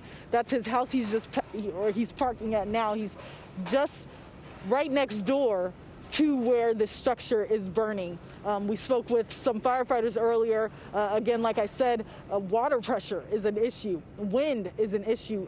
Visibility at times when the wind kicks up is also an issue. All of these things that firefighters are having to face along with the actual fires. So it's just really devastating to see and heartbreaking to see all of the loss that's up here. Certainly devastating to see that, Ashley. And we heard from Sheriff Robert Luna about these people that try to use their hoses or to water down their yards. It's actually taking away from the firefighting effort, since that's why some of the water pressure has been low. And there's been some complaints about that. So hopefully people will heed those warnings as well. Yes, definitely. And I have seen some of those residents trying to hose down some of their property. It definitely, I can see that being a factor in the low water pressure. You know, everyone's just trying to do what they can. I know a lot of people I've spoken with today feel hopeless. So, you know, whether it's just checking on their neighbors or sending back updates on properties, everyone's just trying to do their role, but like you mentioned, Ellen, it could, in some instances, be doing more harm than good. All right, Ashley, thank you so much. We have more action going on with Rob McMillan, and I can see the house on fire behind you, Rob. Do you know exactly where you are in Sierra Madre? Yes, we're on, actually we've moved to Altadena and we're on Midwick Drive. We were just on, I believe, Calavera Street when we did our last remote about half an hour ago. We turned around, saw a big plume of black smoke and drove over here. And this is... Oh boy, well, we've lost his signal. This house was not on fire. Just how quickly this situation... Fire. Sorry, it's a lot of crap in the air. They've been using an electric saw. Good job, guys. Wow. They've been at it for a little while. So this is a very famous house. It's not Henry Ford's house. That's a few doors down. But this is the place where everything big is basically filmed. Beyonce. We've got the movie The Jobs. Frank, you're just standing on the cable. Sorry. We're at a little bit of a hectic thing. This is Ray and John. They own the home, and obviously you can see their car was burned, but thank God their house was not. We just talked to your neighbor, and he gave us a little bit more information. First, about how well it's built, even during the Northridge fire. Yeah. Never, you know, no crack. No, yeah, during the earthquake. I mean, the earthquake, I'm sorry. It's been no damage at all. It's an incredible house built in 1928. It's called the Breitenstein Estate. We do a lot of filming here. Yeah, and this is just absolutely devastating to see our guest house and garages go and the Mercedes go. It's really disappointing. You said Beyonce... Got a video here. And what else? The Jobs movie? Jobs movie, Sympathizer, the TV series. We've had a lot of filming done here, which we've enjoyed, and we'll continue to do so. The guest house is rarely used for that purpose. What was it like when you guys came home and saw this? Devastating, absolutely devastating. Yeah. Just horrific. We were so excited when we first entered and saw that there was no damage to the house itself, but then as we came down the driveway and saw the smoldering ruins of what was a home office, 4-car garage, and a guest house. And this is, yeah, well.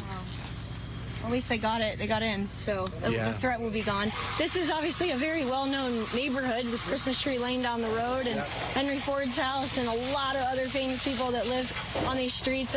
What's it like to live here, and what's it like for you to go through this? It's wonderful to live here in this neighborhood. It's just disappointing that we're all having to share this bad experience at this time. Yeah, it feels like all of LA is on fire right now. Is there any... It does absolutely feel like all of LA is on fire. And we want to make sure that everyone understands we have the deepest sympathy for their loss as well. You know, this is a guest house and a garage, and there's been other things that have been more tragic.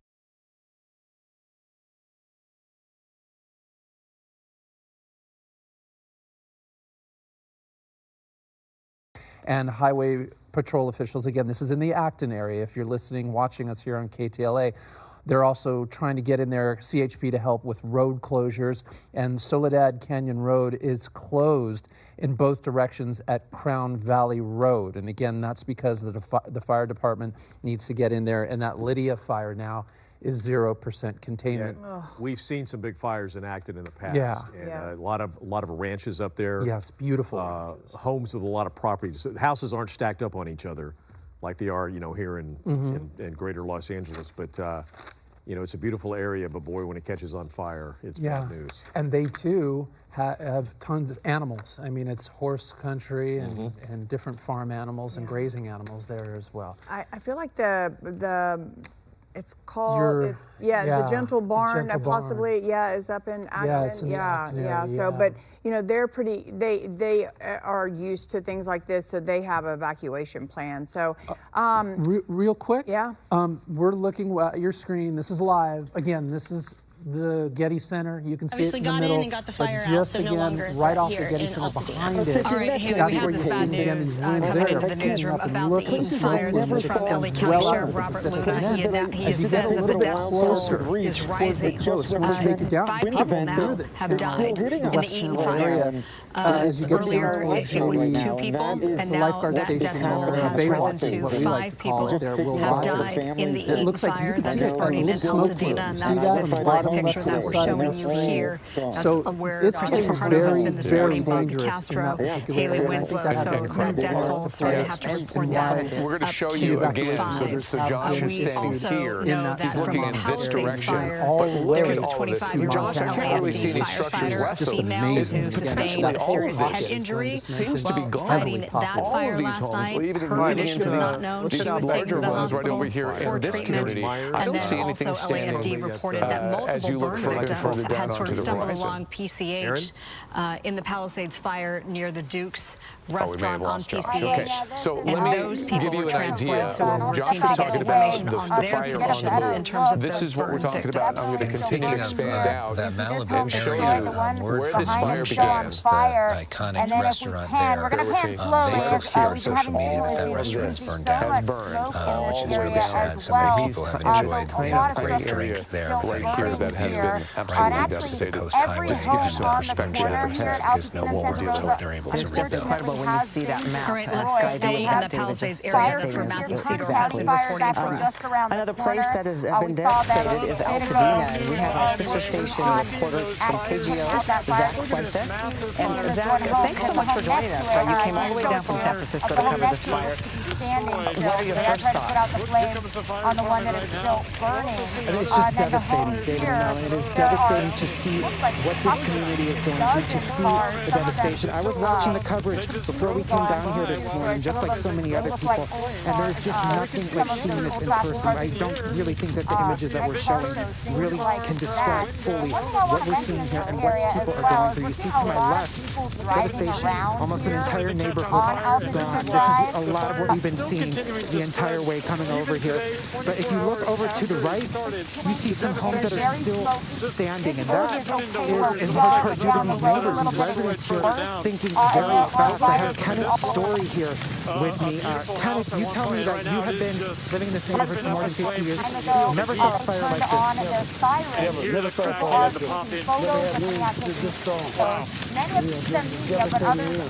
The story of what you were telling me, how you managed to save not just your home, but some of your neighbors' homes too, is incredible. Talk about how you managed that, because you were telling me you had almost no water. Meteorologist, as we take a look from Skyfox, maybe we can take this picture. Okay. Star, talk to us about the air quality right now.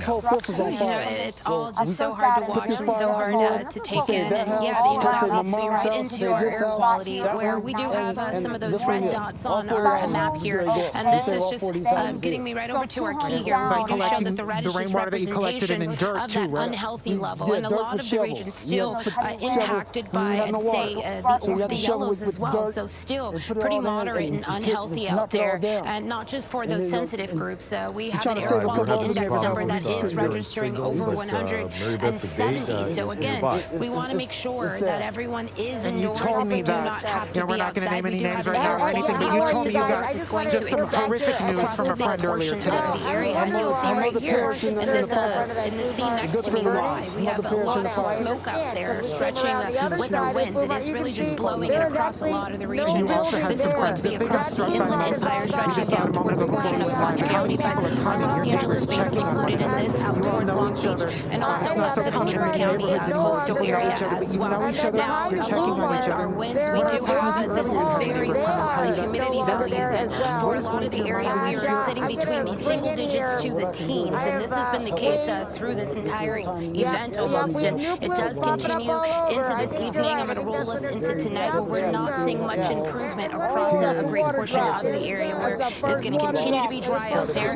Now, we are seeing a little improvement when it does come to our sustained winds, and I'm going to step out of the screen here so you can see how we do have some of that energy calming down, but still double digits, and this is our sustained winds. And I was taking a look at, or taking a hear at what Matthew was experiencing out there at one of those locations, where you could hear the gust out there. You could also hear that crackling of the fires, and with that, wind gusts still kicking up, upwards of 30 to 45 miles per hour across some of the area. And to get us through some of our peak, although we are seeing some of those winds die down a little bit, this is a look at where some of our top gusts were with this entire event. We're talking over the last 24 hours. So we have seen those numbers be cut, I'd say, in more than a half across some of the area, where if you were across Arrowhead Springs, over 90 miles per hour registered up there, upwards towards Rancho Cucamonga, over 80 miles per hour, and in Eaton Canyon,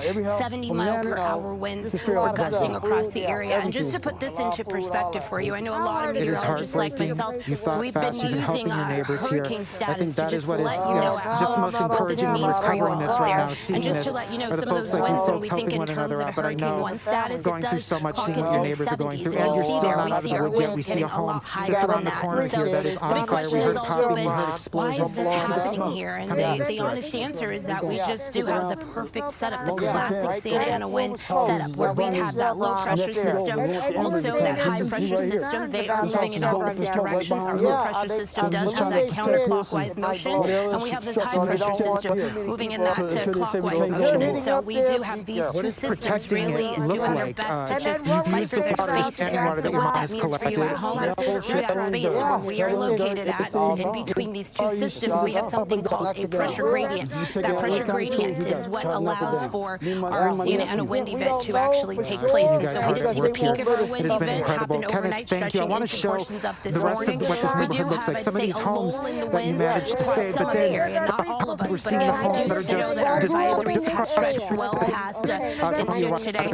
We are going to see that they stretch into portions of tomorrow. But again, just to let you know how rare this event is, it is a particularly dangerous situation. It is reserved for the most extreme events. And again, the last time that we saw anything like this happen was not just last month in December, but previously in November. So just 3 months in a row where we've had this issue. And before that, the last season we had it was over 4 years ago. I don't know if you can hear us. So we got a lot to get through, guys, for now. We're losing our signal.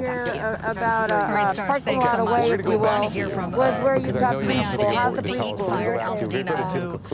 Has a desperate plea for help to save his home. Altadena. Tim, are you there, and what's happening? I was told that my house burnt down.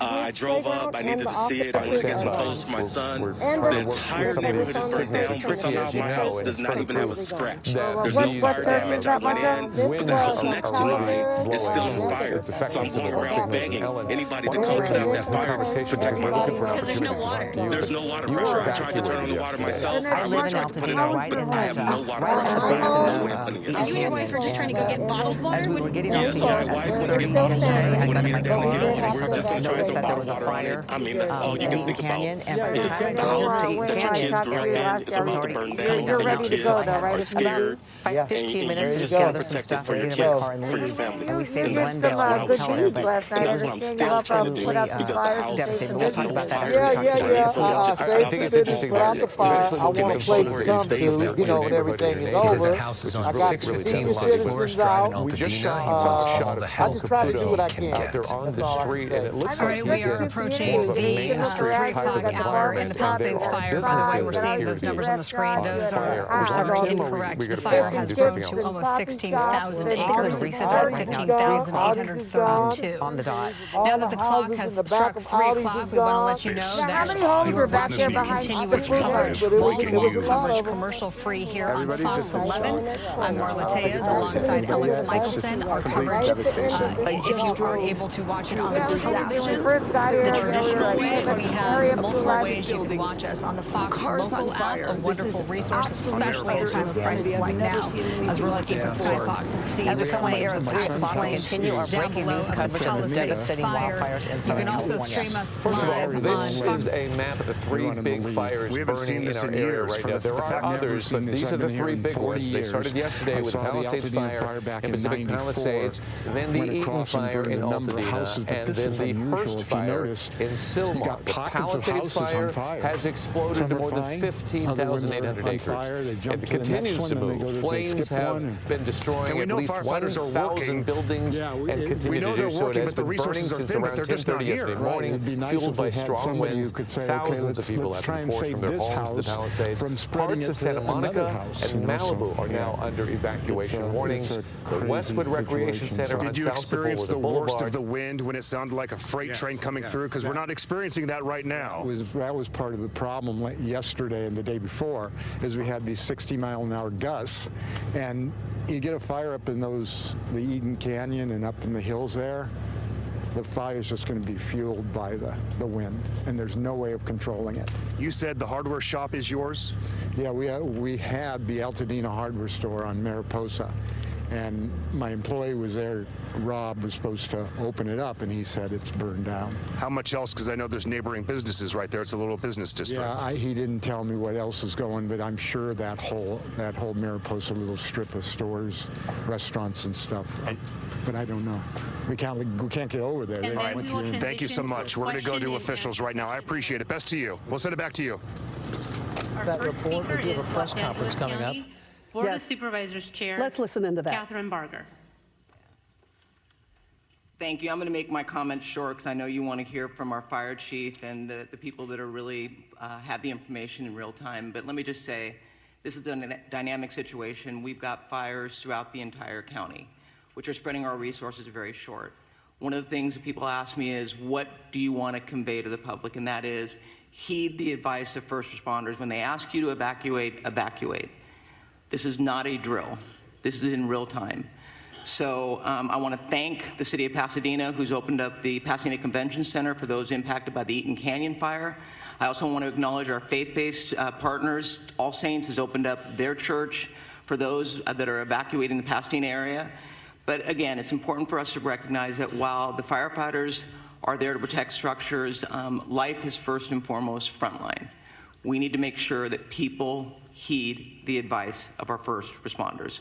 With that, I'm going to introduce our LA County Fire Chief, Anthony Maroney, to give you an update on what is going on. But I just want to thank Chief Maroney as well as Chief Crowley for the work that they are doing. And what would happen next, John? You said you have to file the claim, obviously. Yeah, file an insurance claim with our insurance agent and then decide what we're going to do with building it back and the guest house and everything else that goes involved with that.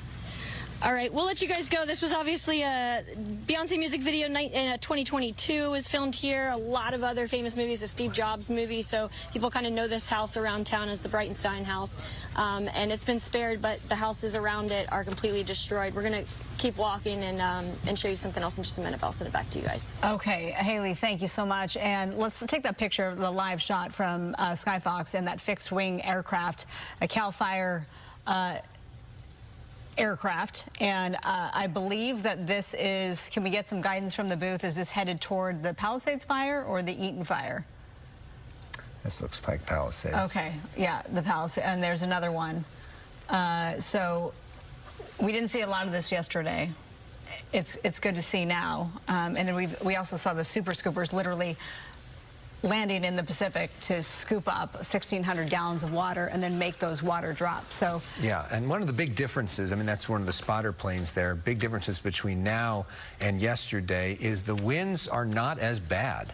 And so because of that, not only is it safer to fly and easier to get the water, but it is, they can be more strategic about it, because in terms of the drops, yesterday it was so windy and going so many different directions that a lot of times the drops wouldn't end up where they were trying to drop it, and then it kind of was a waste, plus it was putting the pilots in danger because it was so windy. So we do have better weather conditions today. Still not great, but better than what we saw yesterday, which allows them to fly and put water on it from the air, and that also takes a lot of pressure from some of the groundwork. And yesterday, part of the reason that they said that they had problems with the hydrants essentially running out of water is because they didn't have any air tankers up, and so they had to rely entirely on the ground. This relieves some of the pressure from the ground. Obviously, you're not going to run out of water in the Pacific Ocean,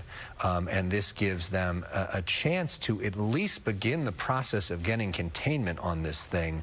But a fire that big is going to take a while to really make progress in terms of containment. But hopefully tonight we don't see those dramatic images of just entire streets going up in flames, and we can start to think about and begin the process of rebuilding.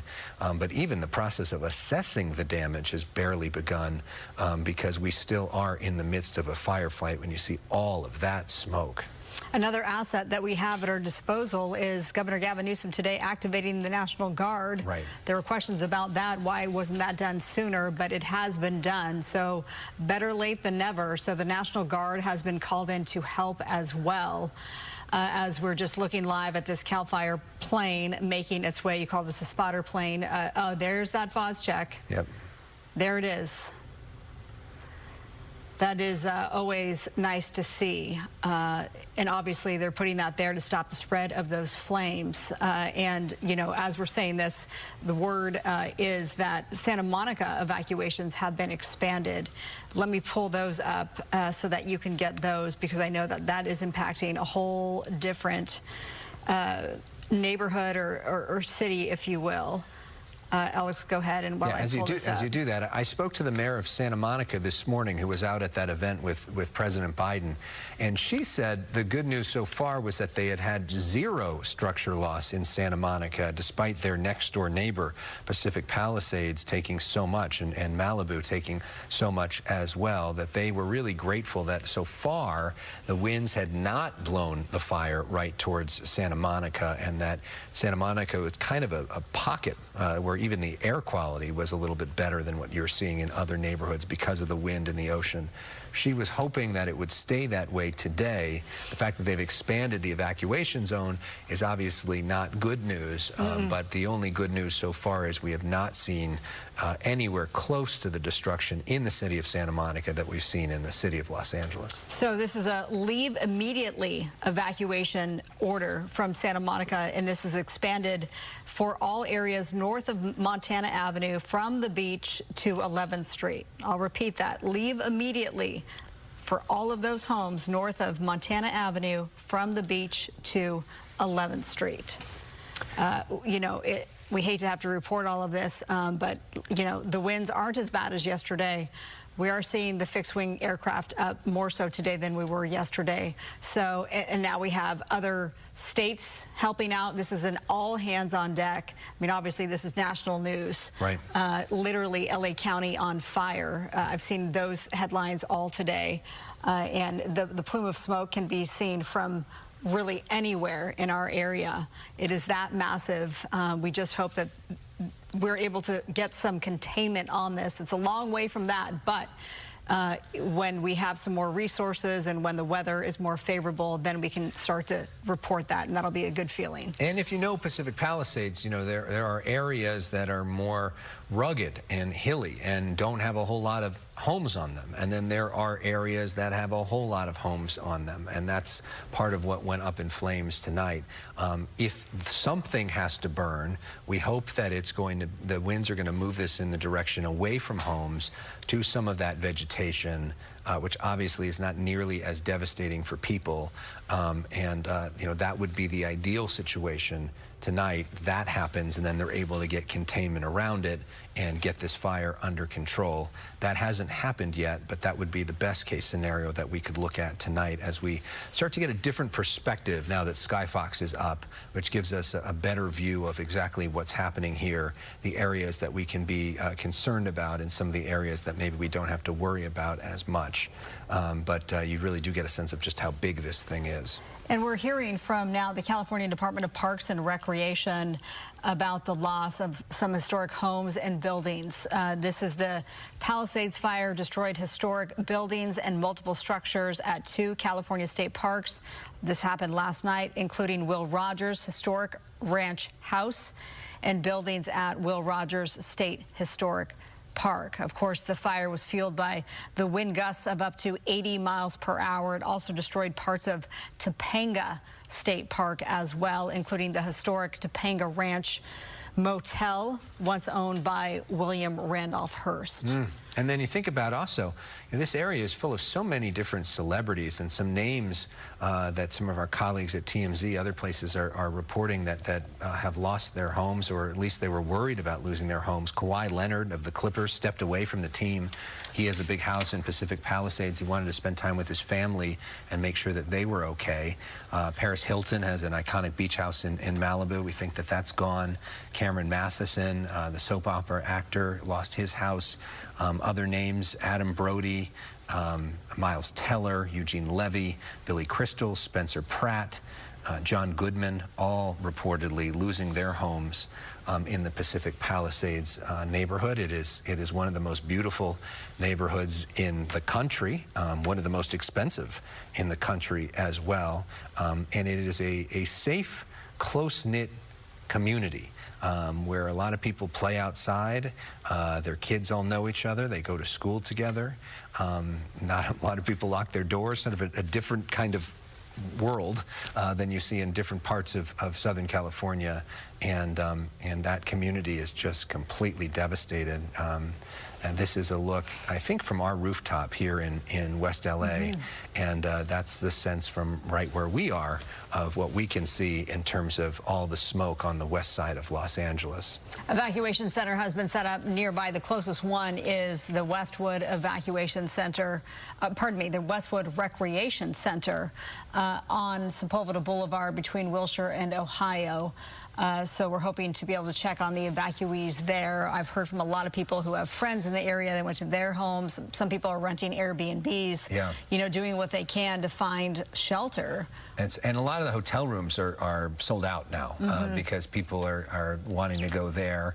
And then we see, you know, Bob DeCastro reporting for us from the Pasadena Convention Center, where there's big demand for those cots. And a lot of people who have nowhere to go are there right now trying to make sense of what's happening. A reminder that at 4 o'clock this afternoon, we expect a press briefing from there to get more information on the Eaton fire. We've gotten a lot of information so far about Pacific Palisades. Bob DeCastro, speaking of, is with us now live from Pasadena. And Bob, you said there's just a whole lot of people there. Bob, I don't know if you can hear us. I'm sure a fan of his is talking to him. I'm not sure if he can hear us or his photographer can hear us. Okay, I'm sure. Was this a big Bobby D fan? Is that what happens? And maybe we can. Okay, all right, we're going to.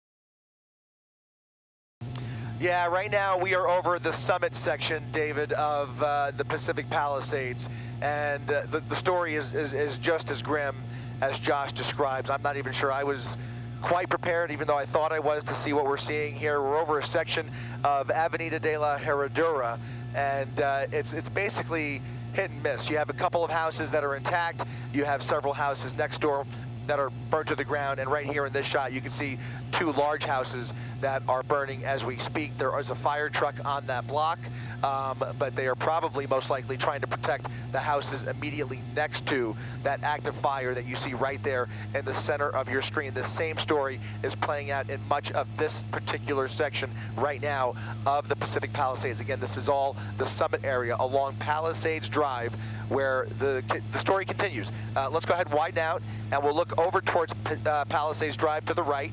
It's a windy road that kind of peaks up here in the summit, and you'll see right there in the middle of your screen is another large house right on Palisades Drive. I hope you guys don't mind that we keep the numbers up. These are parcels, and so you can actually see the house numbers that we are looking at as we bring these pictures to you live. In this particular shot, that 1441 identifies that structure right there along Palisades Drive.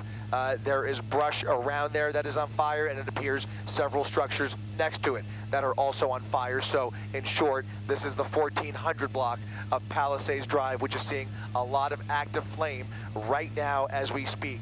A little further up, Avenida de Santa Ynez, you can see fire just to the north of there. Go. Active flames in a...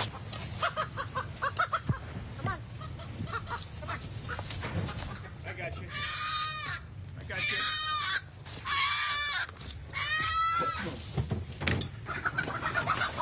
We can. There's one out here. John, they might come to us. Okay. There's one on the fence.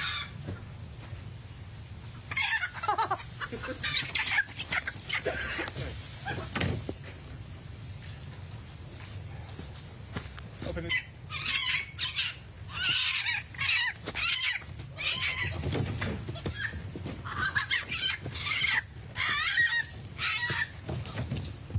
They're all in here.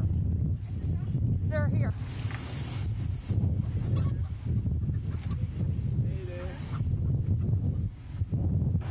Well, Christine, anything we can do, right? I mean, these people have lost everything. And so that mansion went up in flames. We're here on Altadena Drive. Avita lives right next door, and her trees were catching fire. So we went in to the backyard. She told us just open the doors to the coop. And my photographer, John, is like the chicken wrangler, and he just started scooping up the chickens and putting them into the trash bin. And here's Avita right now holding them. I know you still have ducks back there. It just got a little too dicey to keep going back, but we're just hoping some firefighters show up. You're trying to wave them down to save your home. Yes. I know. I know it's tough, and I mean, you've been crying here, hoping at least some of your chickens got out. Avita, what was it like last night when this fire started? I didn't think it was anything serious, actually. So I was still working, and I got home at 8 p.m. last night. And then everyone was evacuating. My friends started calling. And I didn't think much of it. And we thought that the wind was going eastward. But this morning when we came here, the whole row in Altadena Drive was burned. You got out when flames were just burning and the wind was gusting. Yeah, we were at my mom's house last night. So you didn't have time, obviously, to grab much. I know. Avita, I'm glad I'm so sorry. Thank you so much. No, I'm so sorry. Anything we can do. Again, I mean, we're able to go back there and do what we can to help. I've just seen so many residents. Thank you so much. Stay safe, okay? I know she's going to load up. They're all in the back of her car here. You got to take the wins where you find them, right? And in this case, it was helping this woman and her beloved chickens get to safety before the house burned down. Yes, that's right. You know, earlier today, actor Steve Guttenberg was live on air with a message to neighbors affected by the fire in Malibu. Actor Steve Guttenberg lives in the Pacific Palisades area. He joined us during KCAL Mornings to discuss his situation. Take a listen. I really want to use this opportunity to tell people in a crisis, if you're going to abandon your car in the street, leave your keys in the car so guys like me can move it.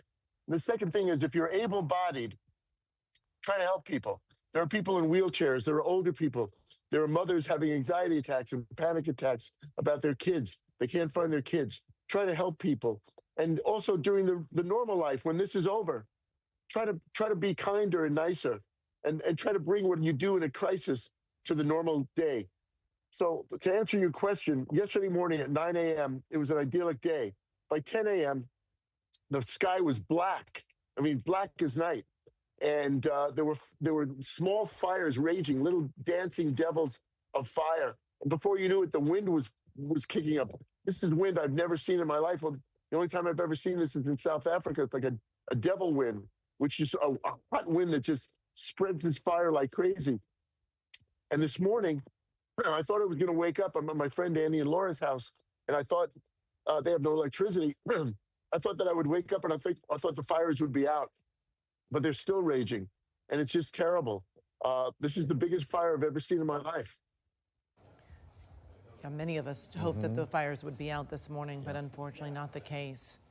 Well, many of the fire evacuees, they had to leave everything behind, including their life-saving medication.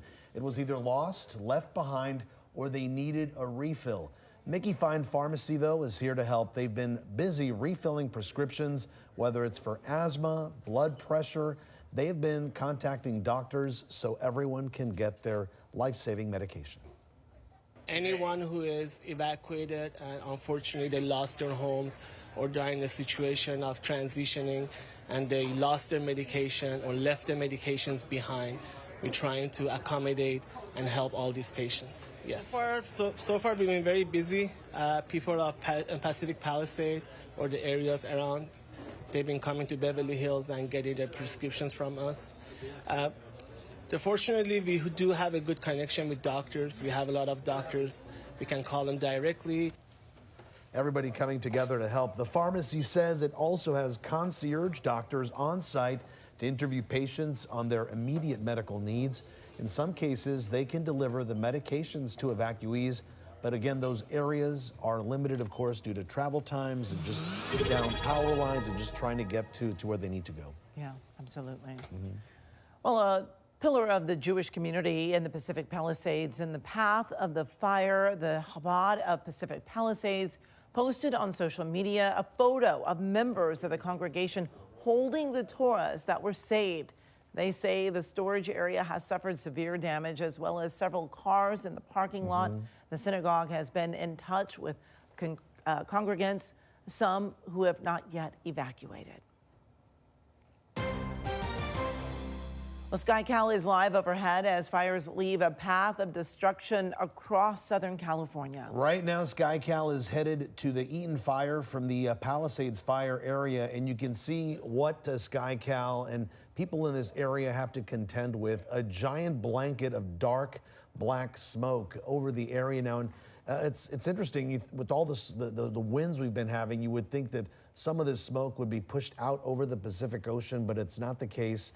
It is sitting over our area right now. So that's something that we need to be worried about over the next days, perhaps even weeks. If you have respiratory issues with allergies as well, it's quite the problem. Our assignment editor, Mike Rogers, live at the desk now. He has an update for us. Mike, what's going on? Yeah, that's the Eaton fire that we're looking at, and that was the number that we just got, the 5 dead. And, we're being a little more conservative with where we're flying the helicopter. There's concerns by our crew up there about safety. We certainly don't want to put them in a situation where they feel unsafe. So that's why we're not necessarily as close to the fire as we would like to be. But what you're looking at is the intense cloud layer, smoke layer, I should say, that is covering the better part of the San Fernando Valley and, of course, the San Gabriel Valley. And it's really kind of incredible just how thick that smoke has gotten. I don't know anybody else who woke up this morning. I didn't realize what time it was because of how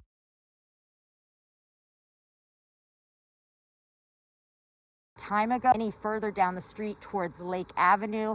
On Lake, we've seen several commercial structures, grocery stores on fire, other buildings that have been completely destroyed. And then one thing I do want to mention, in certain areas we are seeing a lot of people driving around, coming and taking photos. I know some are residents coming to check on their homes, others it appears that they are coming to look and just see what's going on. It's best to stay out of this neighborhood, stay out of this area here in Altadena, give firefighters the space they need to do their job, to work on this. You know, this is very difficult. Many of them have been out here since last night. They have not been relieved yet because we know more resources are on the way from across the state. As I said, we've seen Bishop. We saw several other locations, Kern County out here. So just a really devastating situation. Most people I've talked to tell us that they haven't seen anything like this since they've lived here. And I've spoken to people who've been here for 40 or 50 years, and they said they just didn't expect the fire to go from the hills to the neighborhoods as quickly as it did, with all of those embers, with all of the smoke in the air, just going from different homes to different homes.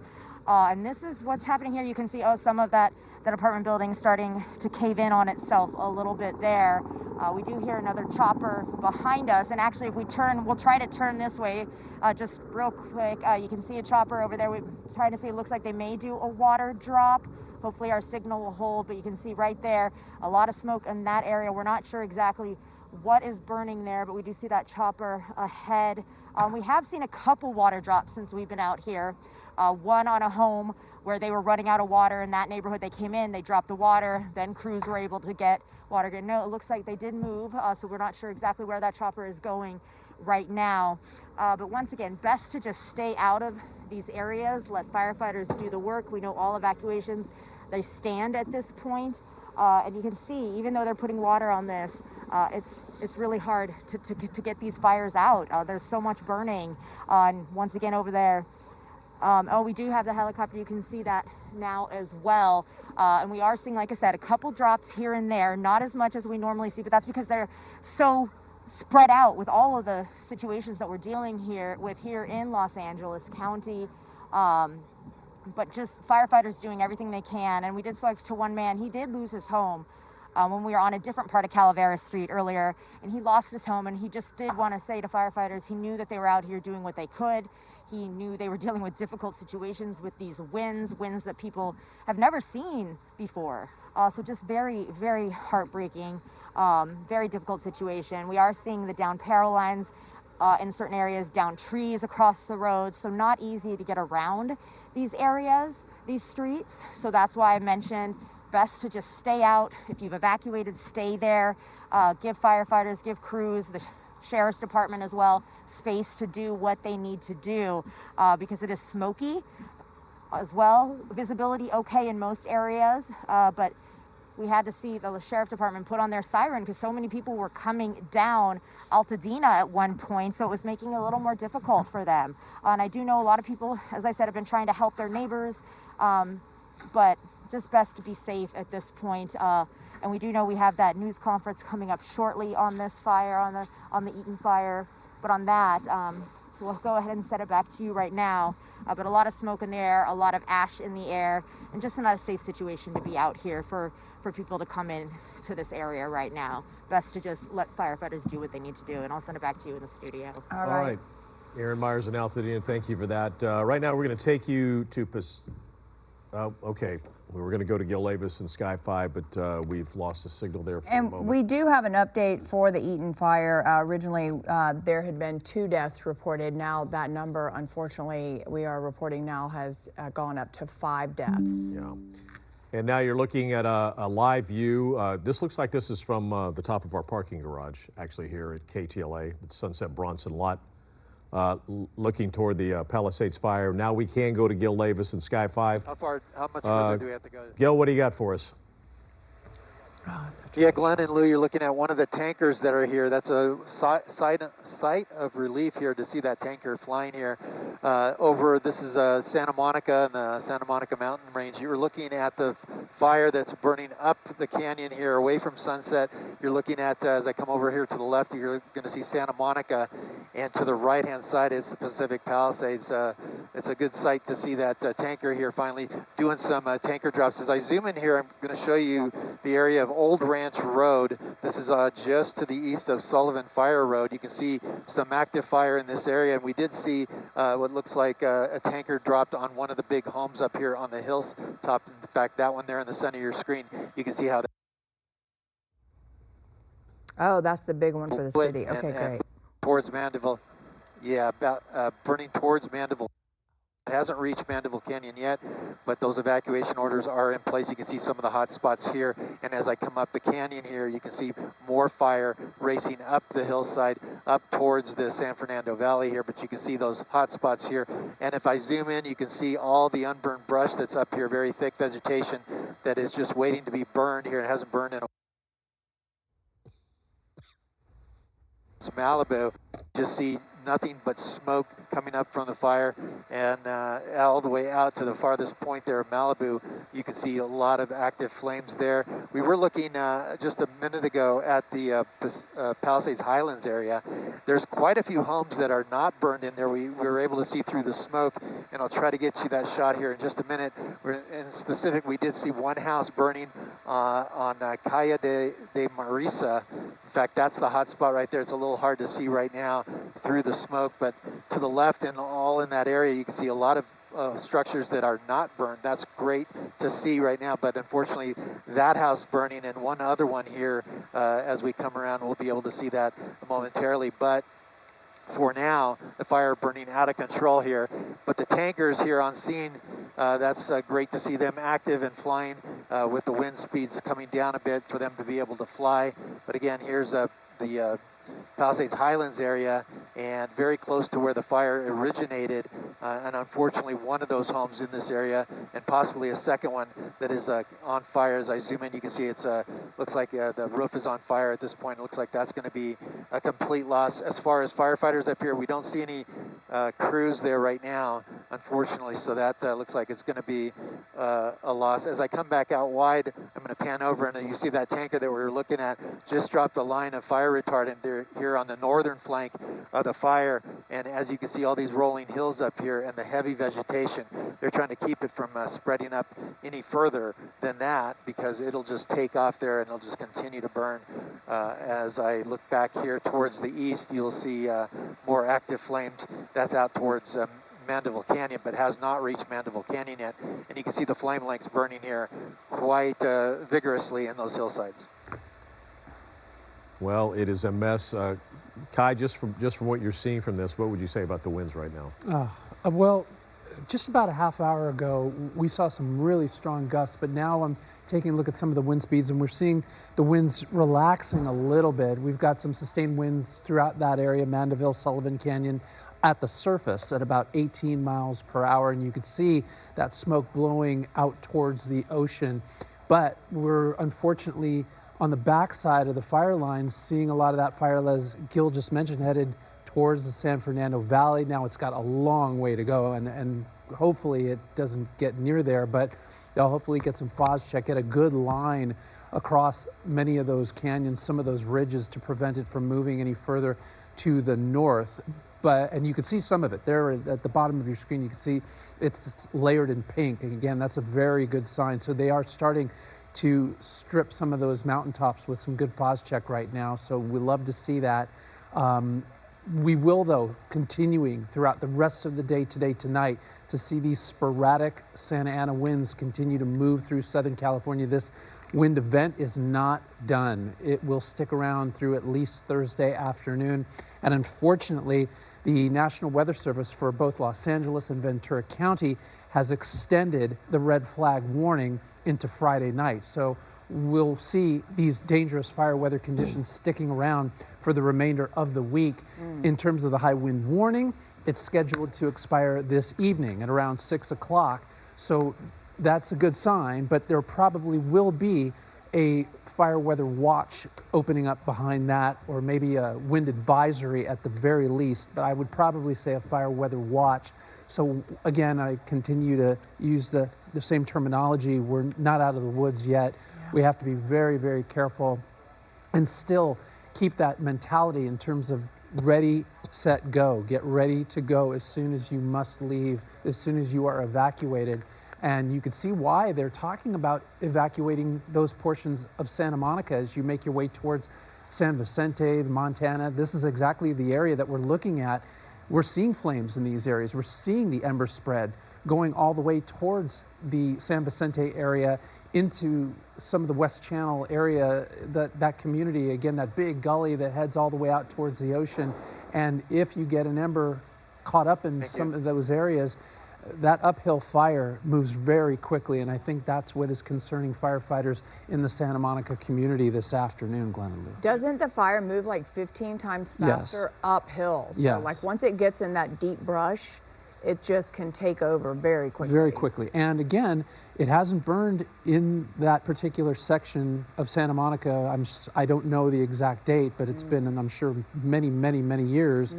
And if you get some of the fire to move uphill, and of course, that ember spray, if it gets in any eaves, awnings, in some of these properties, or even in a tree.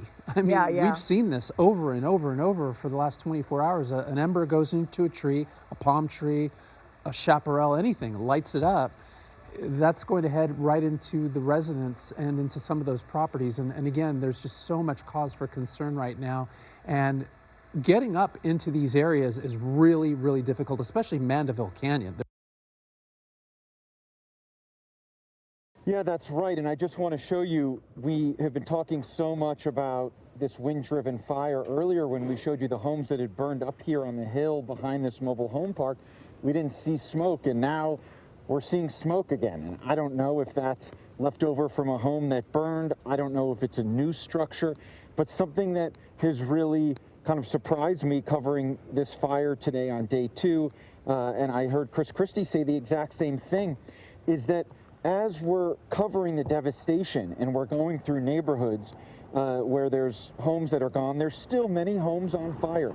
This is such an active firefight. 0% containment. I cannot stress how dangerous it is right now in Pacific Palisades. We were at a roadblock earlier. We spoke with District Attorney Nathan Hochman, and there were so many desperate people trying to get into the Palisades. And I know what that is like. I have family members trying to do the same thing, but I just can tell you the roads are not safe. There's power lines everywhere, rocks everywhere. It was even flooded in one particular part, debris all over the road. It is hairy driving on Sunset Boulevard, and I just would not recommend that to anyone, and we need to give this situation some time, sadly probably a lot of time, where it's even safe for people to come back here. And I know some people are finding different ways in, and I know how hard it is to be patient, but I just cannot explain what it is like to drive through the roads in the Palisades right now. It's not enjoyable. Yeah, that sounds, it's going to be tricky, and you make some great points, too, because so many people are going to want to get back into the neighborhood, check out their own property, but I got a feeling this is going to be shut down for quite a while. You bring up Maui quite often, Lahaina, and you make some good points when it comes to that as well. I don't know if people are aware, but the folks in Lahaina weren't able to get back to their homes, some of them for months. I profiled one family. The fire was in August, and they didn't get to see their home until Thanksgiving. I'm not saying that that's what's going to happen with us, but this is far more widespread, the damage here in Southern California. Absolutely devastating. We may need a great deal of patience to get people in because, as you've seen, Josh, the damage is extensive, and it goes for miles. Yeah, and I've been thinking about Maui a lot, David. You and I both covered that. And I know you've been back a few times. That we're seeing on all these streets and then trying to do your best to save these homes. You know, it's tough for our personal families, but I can't even imagine what the owners of these properties are dealing with. So my thoughts and prayers, all of us, you know, it's devastating, and we're trying our best. We're trying our hardest. Yeah, we appreciate the work that you guys are doing, so stay safe. Thank you. Appreciate it. Yeah, you can see they're actively trying to put this out. You might be able to see some of the smoke coming up the side, but there's also more buildings and structures on fire downwind or upwind of where we are standing. So this is kind of what we're seeing all over Pacific Palisades. I'll go ahead and send it back to you. All right, Matthew, thank you so much. So this was just from not that long ago. Matthew has gotten resituated. Matthew, tell us where you are and what you're seeing, how the conditions are. Yeah, so we're on PCH right now. We keep sending back those look lives per se because the cell reception is so poor in there. We're unable to go live. So we have reception down here on PCH by the beach, but you can see we're actually only 2 miles from the Santa Monica Pier, and these hot spots are flaring up right along PCH.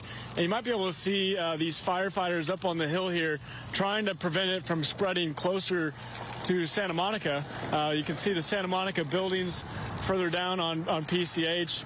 Very close to Santa Monica, honestly. Again, about 2 miles from the pier. But yeah, this is just what you continue to see out here. These hot spots flaring up and just big flames, and it continues to spread with that wind that's gusting 30, 40 miles per hour.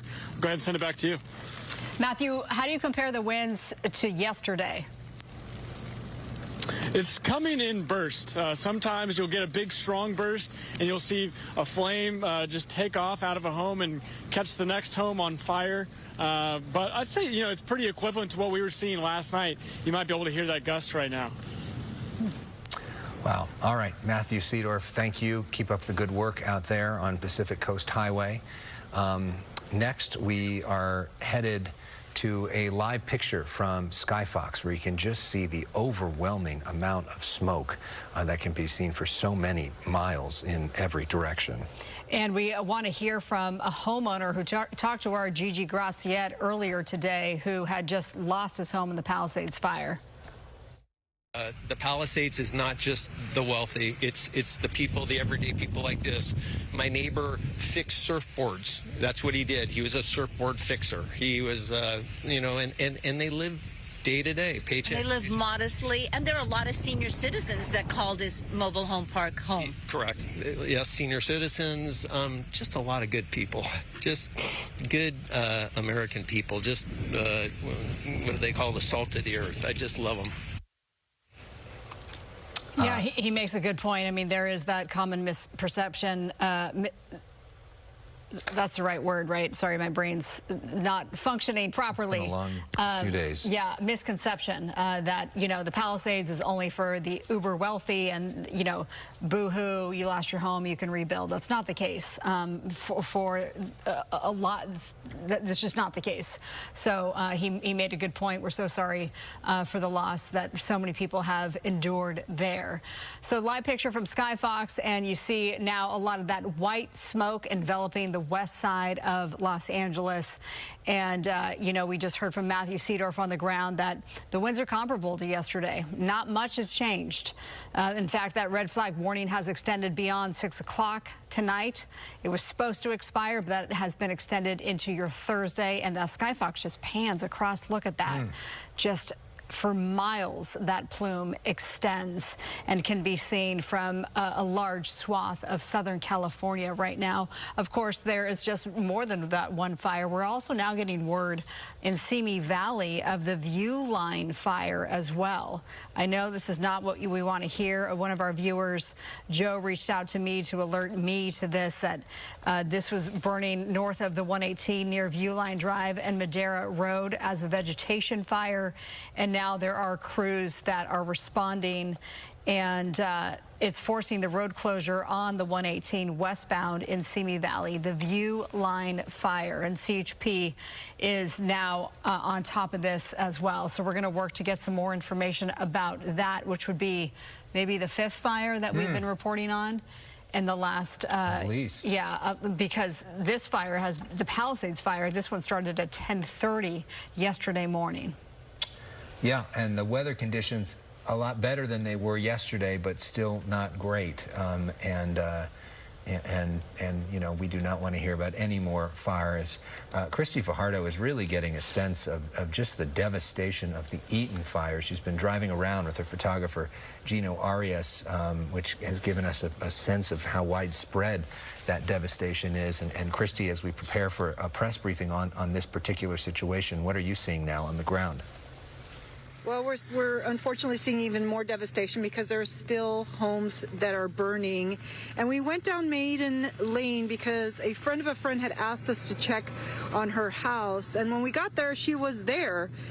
She had managed to get through and come back shortly before we arrived, and she didn't know how to feel. Her house, fortunately, was standing. It looked in perfect, pristine condition, but her neighbor's house, she told us, was a double lot. There was a couple that had 2 homes on the lot, and the back home was for their children. But they lost the garage of one and then the front house. So obviously things are not going to be the same for them. And then another neighbor completely lost everything. And we're seeing that quite a bit on Maiden Lane, and we're turning onto Mendocino Street. And the woman said that even though she felt relieved that her home was still there, she said this neighborhood's not going to be the same. She described it as such a charming, warm place where people know their neighbors often. And I do a lot of stories in the greater Los Angeles area. Something will happen and people will tell us they did not know who lived in the house next door, didn't know those neighbors at all. And this, she says, is quite the contrary. It's the opposite of that. People know each other. And so she just says she doesn't know how they're going to live here after that. But you're also witnessing some of the hazards that we're seeing, a lot of down lines. In fact, we saw one line that was laying across a car that was completely burned. Not sure if it started perhaps when it arced, but the car was a total loss.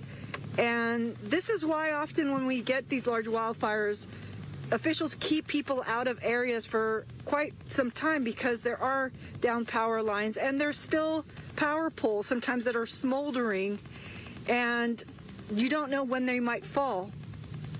And we're also seeing lots of very large trees that were toppled, which gives you an idea of just how powerful the winds were when all of this was occurring. Just home after home after home after home leveled. And then amidst all of the destruction, there'll be a building that looks unscathed, like the woman we just talked to. And she said she didn't know why hers was spared when her neighbor's wasn't. And there isn't a real answer for that other than just sheer luck. And now we are going up onto Lake Avenue, and I showed you this before. This was a Brian's Cleaners and Laundry, and it's just a shell. And you can see in front of us, across there, across the street, it looks like an apartment complex is burning. Gino, let's try to drive there. The lights that are off now, where this is Mendocino Street and Lake. Power is out, it looks like. We're looking around. The traffic lights are not working, so we have to be careful as we cross here. And we do not want to get in the way of these firefighters, so maybe, yeah, we should maybe just go to the right. But also, I mentioned that we've been seeing a lot this morning. People just sort of stopped in the middle of the street, getting out, taking pictures. A lot of young people, teenagers, doing that, just riding around. And there is something burning in front of us. But when they do ride around, and they often block traffic. So people trying to leave can't because of their antics. So another reason that firefighters and officials try to keep the public out when there are large tragedies, large disasters like this. And this, you can see the sun, and that's just how much smoke. It's bright red right now. There is up in the sky. It's just obscuring the sun, changing the color of the sun.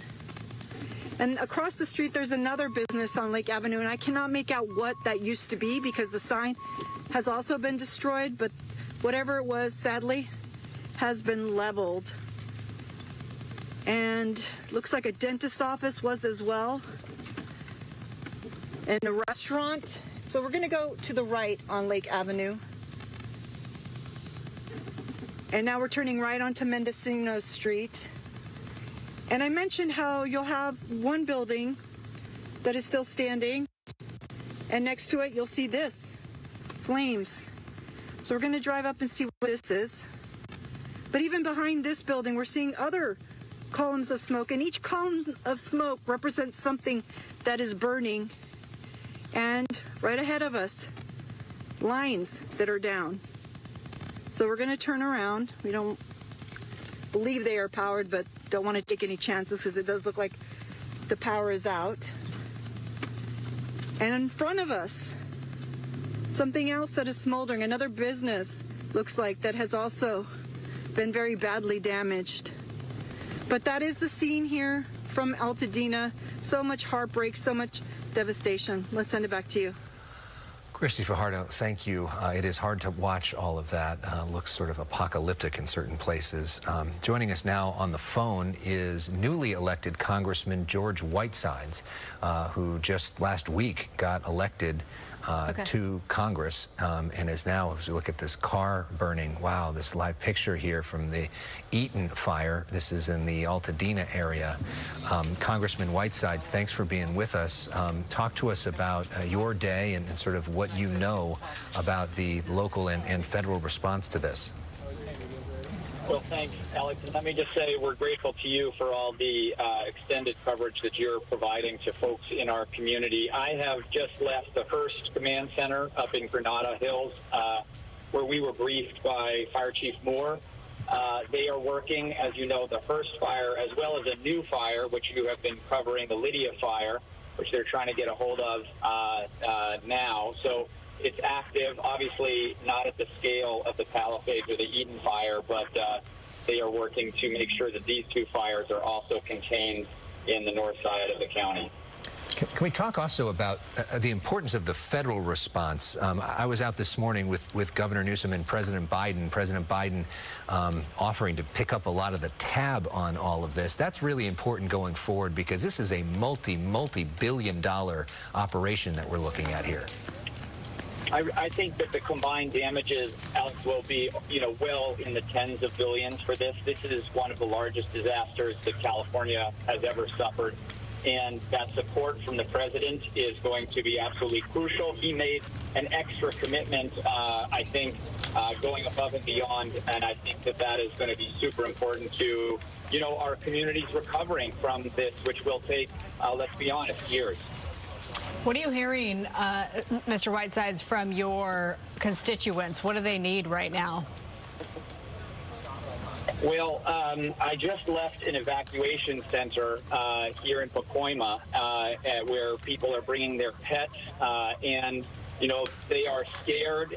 They are concerned about the smoke. So far, the evacuation centers on the north side of the county are well stocked with food. I think people want to make sure, particularly for elderly and the young people, that they're managing the air that they're breathing.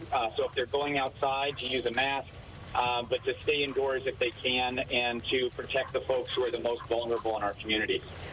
And I don't know if you're near a TV screen or seeing this on the stream, but when you see these images and what you've seen in person today, just what goes through your mind on a human level? My heart breaks. My heart breaks. My wife grew up in Santa Rosa, and they had the Tubbs fire where they lost 5,000 homes in just a couple of hours. And we're going through our own version of that last night and today. And it is just, there was a story that the fire chief told of telling one of his best friends that his home had burned to the ground with just the chimney remaining. And it just breaks your heart. And we just have to work as hard as we can to help these folks get back on their feet for the long recovery ahead. And do you hope and think that this is going to be a bipartisan thing? We've seen some bickering between the governor and the incoming president. I mean, your thoughts on maybe ways to tamp some of that down? We have been working well so far at the House level to try to make sure that there is a strong bipartisan support for the recovery that is going to be necessary. Time will tell how that plays out, but we're going to do as much as we can. Obviously, other parts of the country have had their own disasters recently, and this is the time where California is going to need to get its help here. And Congressman, as far as I understand, you are well served in this actual industry of fire suppression and management. Isn't that right? Yeah, I've really tried to make sure that I understand, because this problem that we have, and there's no single bullet to solve it, right? We're going to have to do a lot of work. I think this is going to kick off a national conversation around wildfires in the United States and in the West, and we know that we're going to have to do things differently, put more resources into it, because we have some tough and risky days ahead. But to Marla's point, this is an issue that you thought a lot about before running for office and worked on extensively. It is. I started an organization called Mega Fire Action a few years ago to, really try to address this huge issue that we've got. And the answer, is not easy. We're going to have to spend a lot more to manage the fuels in our wildlands. We're going to have to make sure that we're paying our wildfire fighters a living wage. We're going to have to make sure that we're supporting our communities to do the hardening that they need, particularly at the wildland-urban interface. And we're going to have to really put more money into technology development so on these very difficult days we can do a better job of sensing the perimeter of the fire, sensing where there's high-intensity fire, and oh my gosh, if possible. Oh, yeah. I'm sorry, I don't know if you were able to see the picture, but the roof of the building that we were just watching burn just collapsed, which is just heartbreaking to see. Congressman, we really appreciate your perspective on this, and we'd like to hear that the bipartisan work on disaster relief is something that hopefully is not controversial going forward, because we know that our whole region is going to need a lot of help, the Democrats and Republicans living here. We appreciate you calling in. I hope to see you in D.C. and next week, as we're going to be traveling there for the inauguration. Maybe check out your new offices. But again, Congressman George Whitesides, appreciate the perspective, and our best to you and your constituents tonight. Thank you so much. All right, this picture is being brought to us by the crew with Gina Silva. She has now joined the coverage. Gina, you were on the Eaton fire when it first broke out last night in the hundreds of acres, and now we're almost to 11,000 acres, and we're watching this business literally fall to the ground. It has been, as you can see, part of the roof fell on live television. You can see that car that's on fire. Earlier, we just heard a loud pop. It sounded like an explosion. You can see the power line there that is also on fire. This is the Two Dragons martial arts studio that is it has been just devastated. It's destroyed. Right next to it is also a facial and waxing salon, and that is fully engulfed. And both of these are located at Mariposa Street and Lake Avenue in Altadena. As you know, this fire has been going strong since last night, the Eaton fire. The good news is that tonight, the winds aren't as bad as they were last night, but you can see that the destruction is still going. This Eaton fire erupted near Eden Canyon in Altadena along the Pasadena border, and so far more than 10,600 acres have burned, more than 100 structures, and that, I'm sure that number is growing, have been destroyed, and 5 people have lost their lives. It has just been a devastating couple of days here in this area. If you take a look around, Joab, there are so many young people here that have been taking photographs. They're just here capturing everything that's going on. It's not just local reporters. Some folks came out here from different areas. Hi there. Hello. What's your name? Kyle Cordova, yeah. And what have you been doing, Kyle? I see your camera. Yeah, it's been out here documenting all the fires and stuff. I feel horrible for all these people, the businesses, the homeowners, the pets. It's all so sad. Describe what you've been witnessing. I mean, we've seen a lot of businesses on fire, apartments. We saw a couple houses go down earlier, collapse, while the fire department was trying to take care of it. I think it's just so much going on that the resources they have is probably a little hard to handle this much, but I think they're doing the best they can. Have you seen anything like this before? I mean, it's being classified as one of the worst destructions in California history, perhaps. Oh, this is insane. I mean, I've lived in LA since 2010. I've never seen a fire like this before. This is probably the craziest thing I've ever seen in my life. And I'm guessing you've taken some amazing pictures. Yeah, we've got a lot of photos today. Thank you so much for speaking no problem. with us. Yep, have a good one. Let me show you right over here. If you look across the street, this is Lake Avenue, and just look across the street. Everything has pretty much been wiped out, and it's gone. It is absolutely gone. And if we walk over here, Joab, this is part of the Two Dragons martial arts, and right next to it, as I said, is the waxing and facial studio that is also gone. I don't know what businesses were right next to it, but again, this is at on Lake Avenue and Mariposa Street in Altadena. As you know, this Eaton fire, it's still growing. There's supposed to be a press conference that's going to be taking place at 4 o'clock. We'll learn more about the numbers, but dry conditions and those powerful winds fueled this fire. LA County Fire says that over 500 personnel now have been working this blaze, and it's just been crazy. You know, we've been talking a lot about water, you know, not having enough water and that being a problem. I did speak with an LA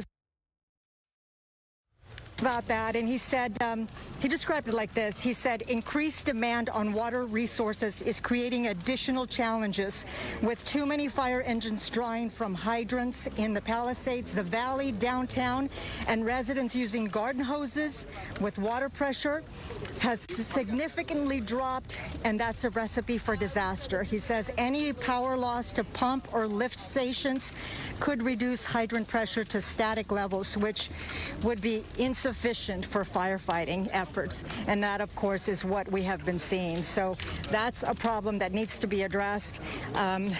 You know, this is I don't think we've ever seen anything like this, right? Like today, what I can say on a positive note is that the winds are nowhere near as strong as they were yesterday. They were insane last night.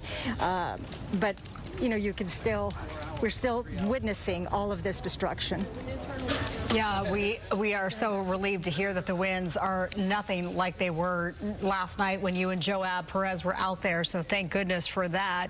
We can't necessarily say the same about the Palisades fire because Matthew Seedorf said they're pretty much comparable, but here at the Eaton fire in Altadena, the winds have backed off a little bit, yet we are still seeing all this destruction. Gina Silva will be checking in with you. We are waiting, as she mentioned, that press conference at the top of the hour, 4 o'clock, as it relates to the Eaton fire. When that happens, we will bring that to you live. In the meantime, as we approach the top of the hour, we know there are new people that come in, so we want to take a moment to reset and get everybody up to date on the very latest that we know. We continue our live, continuous team coverage right now. Here for 30 years, we've never seen this kind of wind, never seen this fire spread so fast. It's been almost hell on earth. All you see is burning embers falling from the sky. Flames erupting here and there, cars exploding. You can just see the devastation. Homes burned to the ground. It's just overwhelming. Just block after block of total devastation. Help. Please help. I'm begging anyone to help. These fires are stretching the capacity of emergency services to their maximum limits.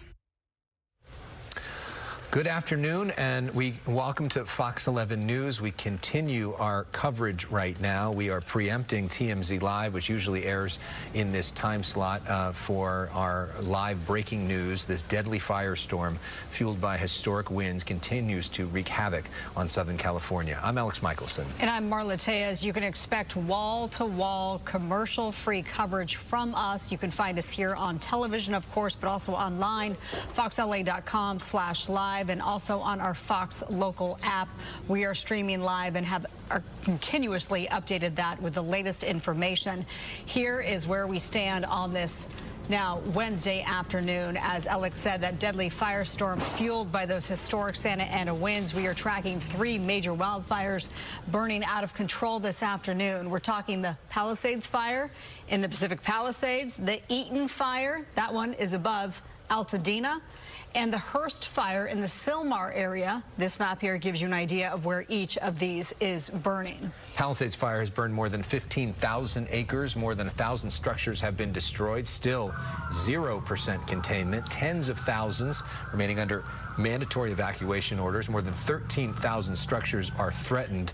As we said, more than 1,000 structures destroyed. The Eaton fire, that one has turned deadly. LA County Sheriff Robert Luna reporting not long ago that the death toll there has risen from 2 to 5. 5 people have died in the Eaton fire, but the circumstances around their deaths are not yet known. Roughly 100 structures have been destroyed. That's at least. And the Eaton fire also exploding in size. It now almost tops 11,000 acres, 0% contained. We're waiting for an update on that one anytime now. Then there's the Hearst fire, which is burning in Sylmar. We just talked about this with Congressman George Whitesides. It has scorched more than 700 acres. Forced evacuations also at 0% containment. Let's go to, this is the Palisades, pardon me, this is the latest on the Eaton fire. We have our camera set up, the smaller picture there. That is where officials have gathered at the Pasadena Recreation Center, where those officials will give us an update on the Eaton fire. You can see LA County Supervisor Board Chair Catherine Barger in the foreground there, right in front of the camera, and it looked like the mayor of Pasadena, Mayor Gordo, was also there at the podium. So as soon as this gets underway, we will bring the very latest to you. But again, this is where 5 people have died, also where 5 people have been arrested for looting. Let's go ahead and listen in. We're going to get started.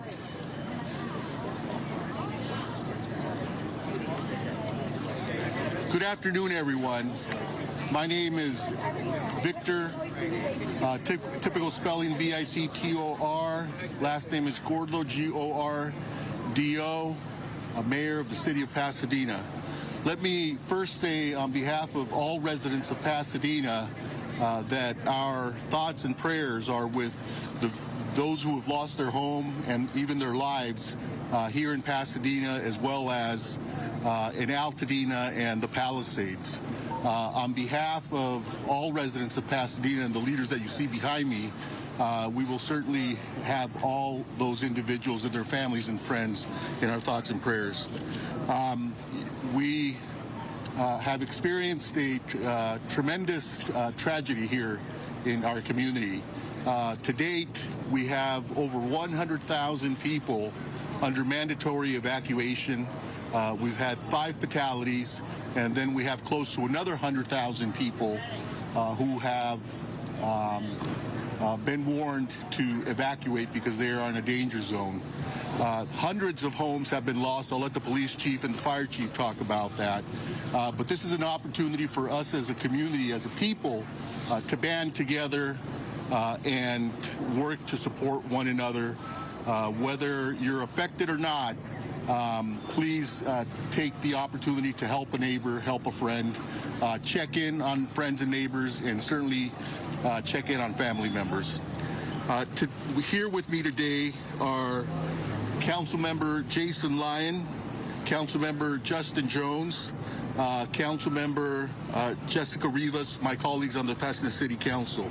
Also with us today is City Manager Miguel Marquez, our supervisor, LA County Supervisor Catherine Barger, Congress Member Judy Chu, State Senator Sasha Perez, Assembly Member John Harabedian, the Superintendent of the Pasadena Unified School District, Dr. Blanco, the President of Pasadena City College, Dr. Jose Perez, a representative from the Humane Society.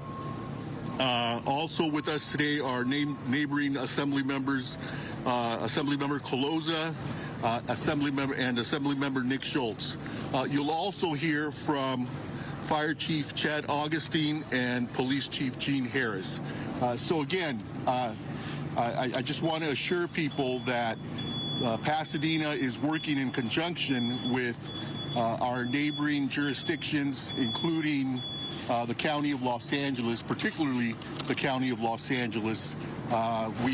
Supervisor Barger and I had the opportunity to sit down with the Governor of California this afternoon, not too long ago, maybe an hour ago, and the Governor has assured us that he will provide whatever assistance that we may request. And so on behalf of Supervisor Barger and I'd like to thank the Governor for coming, seeing for himself the devastation and committing the Guard and other resources to Pasadena. And so we will certainly be in touch. With that, let me, and I'll go over these points in Spanish at the end as well. Let me turn it over to City Manager Miguel Marquez.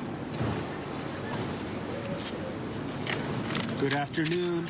My name is Miguel Marquez. Excuse me, Miguel spelled M-I-G-U-E-L, Marquez, M-A-R-Q-U-E-Z. I am the city manager for the city of Pasadena. It's been a brutal 22 hours here in Pasadena. My heart aches for all who lost their homes, their memories, and their sense of security. About 22 hours ago, we first learned of a fire in Eaton Canyon. As they always do, and despite the dangers, our first responders rushed to the scene. They found darkness, they found fire, and they found 80-mile-per-hour winds. Air support was not possible under those conditions.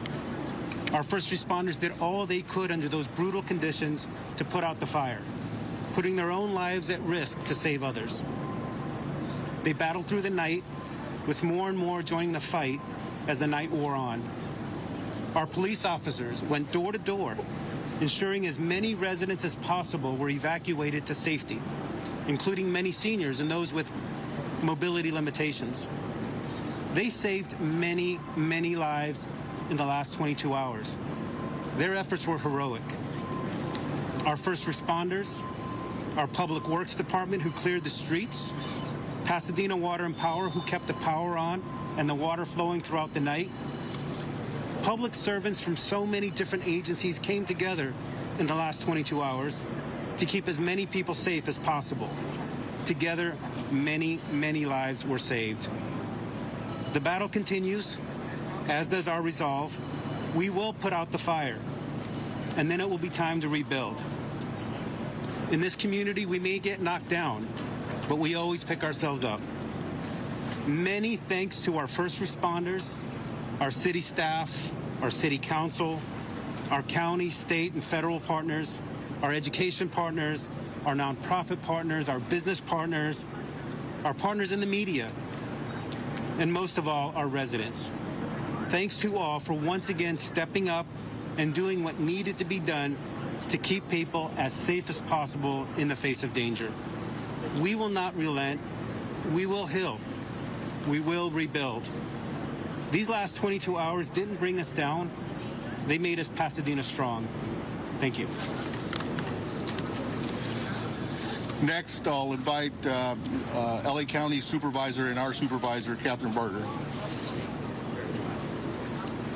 As I was standing here, one of our Altadena residents came up to me who's very active in the Rotary, and he lost his home. I'm hearing this time and time again. And as the mayor told you, we went up and took a tour, and it is surreal. It is without words that I can even explain to you what is taking place, especially in my district in Altadena, but also in the bordering area of Pasadena. My heart is heavy, but I have to say, and the mayor is absolutely correct, we met with the governor, who also met with the president, and resources, both financial, but also resources for boots on the ground, are here, and we're going to continue to fight this fight. But I would ask people, please, please, please, if you don't need to be in the area, we don't need you in the area. Recognize that when we drove up there, these are fires that are actively taking place as we speak. And there were many people that don't live in the area that just wanted to go up and take a look. We have fire personnel that is fighting this blaze, not only in Altadena, but also in the Palisades area. We need you all to work with us. And to those people that want to go up and loot, the full weight of the county will come down on you. And that's going to start with the district attorney, who's issuing a press release and is going to make sure the full extent of the law is played out if you are caught looting in any area impacted by this fire. But I want to thank our first responders, who many of which have been on the line for over 24 hours. And I think it's important for us to note that the chief of the LA County Fire has asked for resources outside the state, with the goal to let them go in and begin to fight the fires so that our firefighters can take a break and then start again. But again, I want to thank our first responders, but I also want to thank our state and federal partners, Congressmember Chu, Congressman Whitesides, who represents the Santa Clarita area. It's very reassuring to know that we have an all hands on deck, both at the state and at the federal level. And we will rebuild. And to my friends out there that have lost their homes, we are here for you as we look forward to what we are going to do to help you rebuild your life. So with that, thank you. Next, Congressmember Judy Chu. Hello, I'm Congressmember Judy Chu, and I just got off the plane from Washington, D.C. My heart goes out to those who've lost their homes and their businesses. I've had friends tell me that they've lost their homes, and I can't believe the destruction that this fire is causing. But I want to tell you that this morning I was on the phone with the White House and with FEMA, and President Biden has declared this a national disaster. So now the mechanics are set for people to get assistance for recovery from FEMA. And also, FEMA was asked last night by the state of California to declare this eligible for the fire management grants, and indeed it is. So all the expenses that we see for fighting this fire will be reimbursed by the federal government.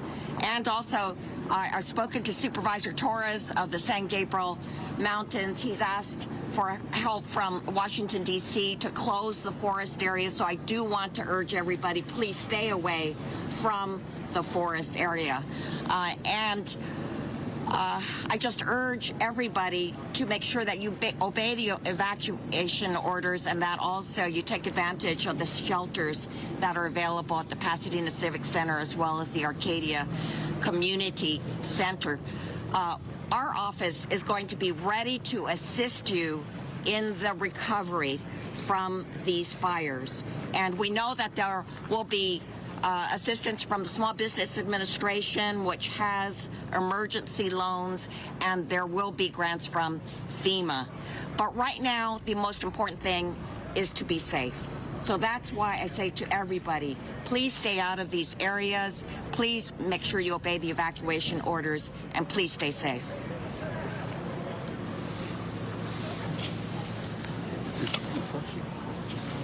Next, State Senator Sasha Renee Perez.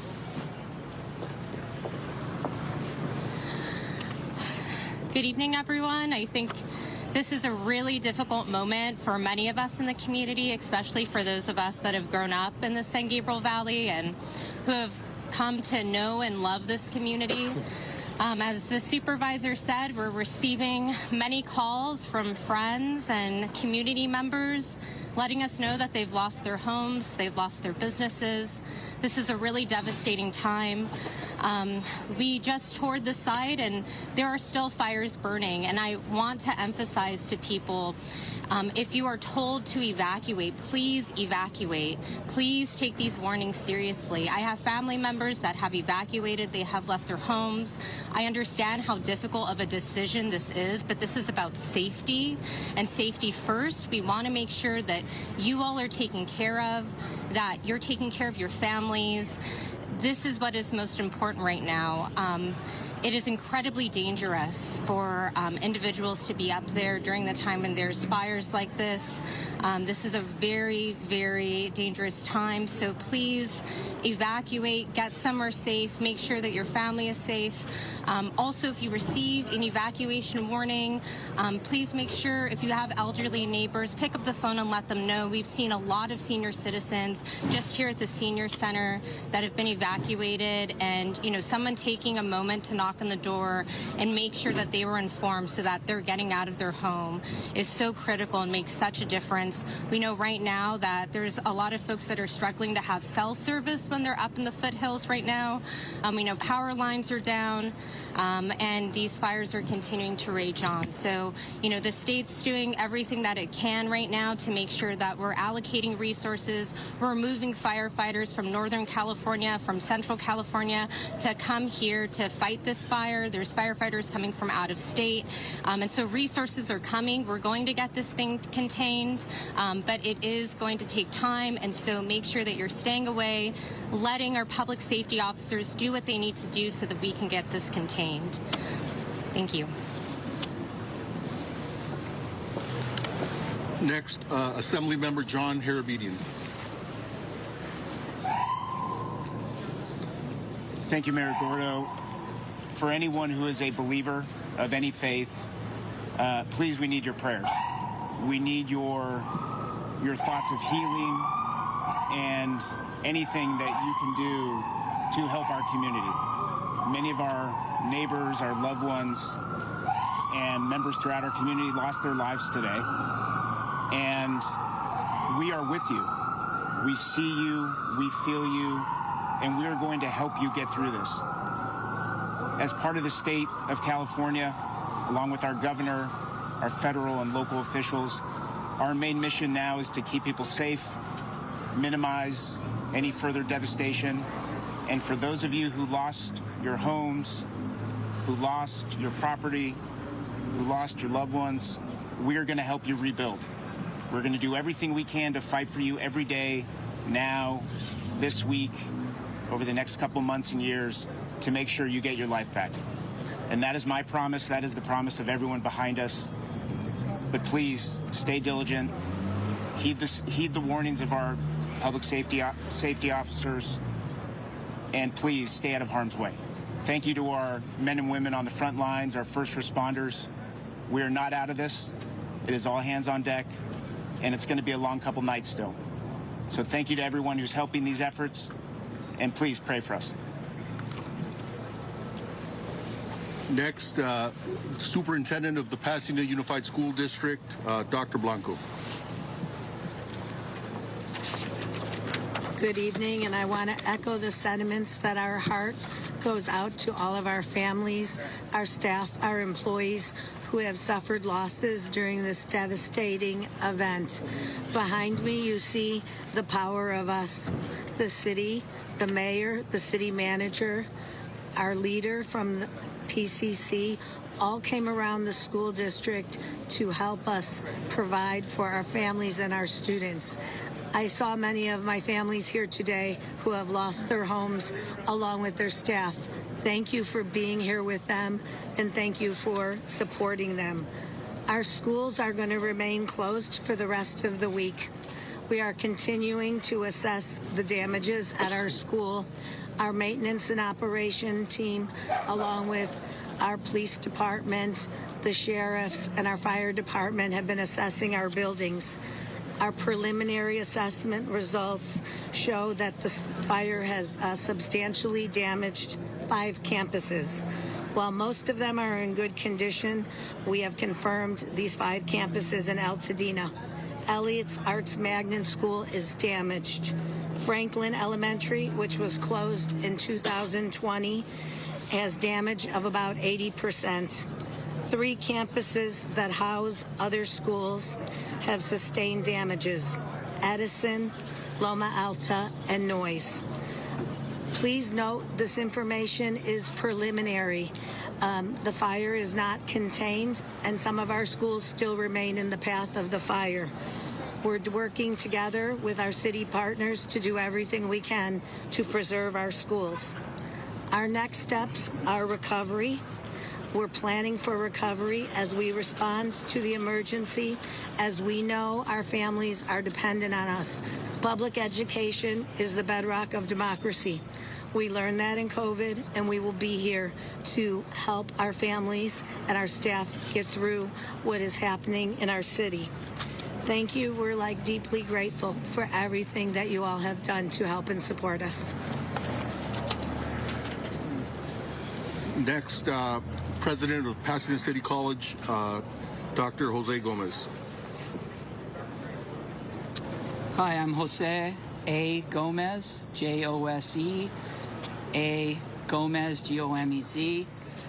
Over the last 24 hours, our hearts have been broken by what has transpired. We have lost our peace. Although Pasadena City College has sustained minor damage, our hearts and our prayers and our thoughts are with our greater community. We are so grateful at Pasadena City College for the incredible leadership that the city of Pasadena and all of our legislators and all of our elected officials have provided, not just to our college, but also to our community. The campus will be closed, and we will not be having classes until next Monday. We will resume regular schedule and classes on Monday, if possible. Of course, it's a very fluid situation. But more importantly than that, we have activated much of our campus community in support of our partners and our greater Pasadena San Gabriel Valley family.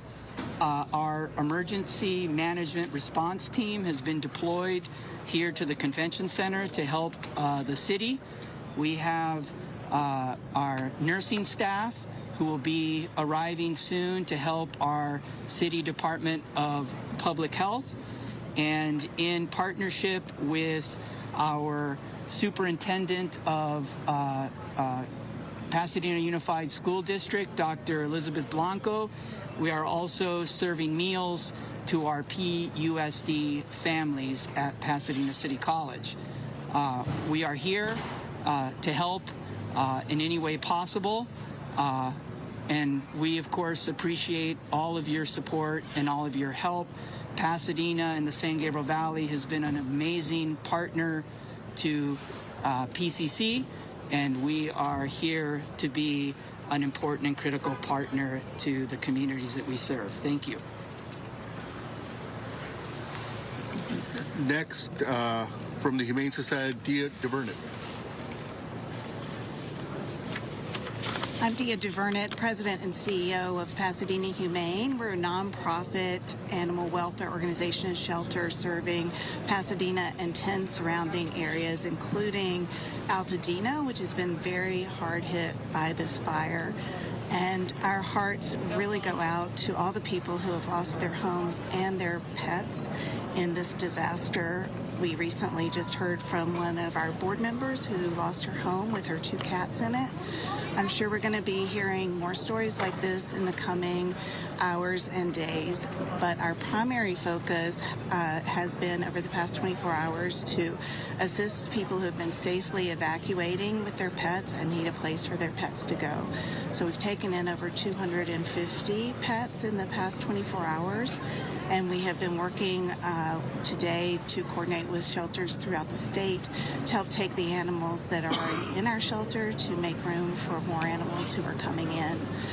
I want to really thank everyone who has offered assistance, including the shelters around the state and people who we see in our community who are rescuing neighbors' pets and bringing them to us. It really has been heartwarming to see even our staff members who have been evacuated and are losing their homes coming to the shelter to shelter with their pets and take care of other people's pets.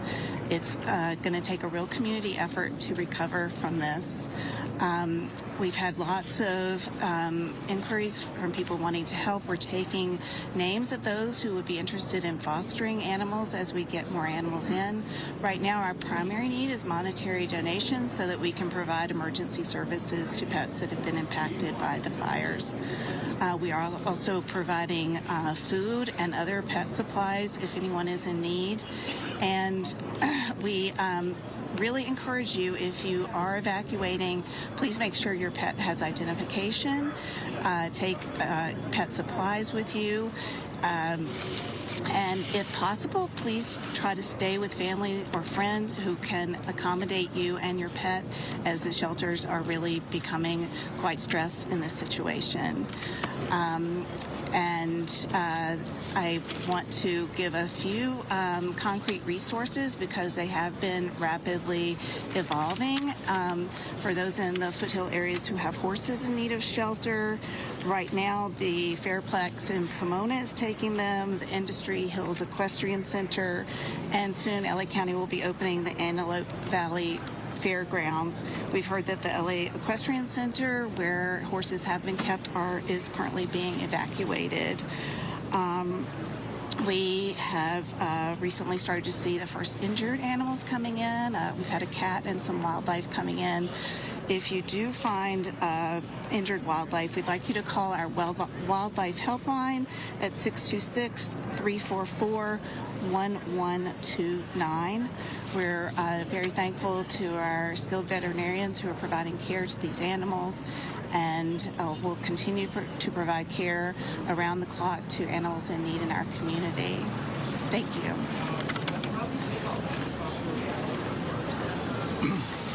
Next, because this is still an active fire with very little, if any, containment, I think it's important to hear from the fire chief, and our fire chief is here with us, Chief Chad Augustine.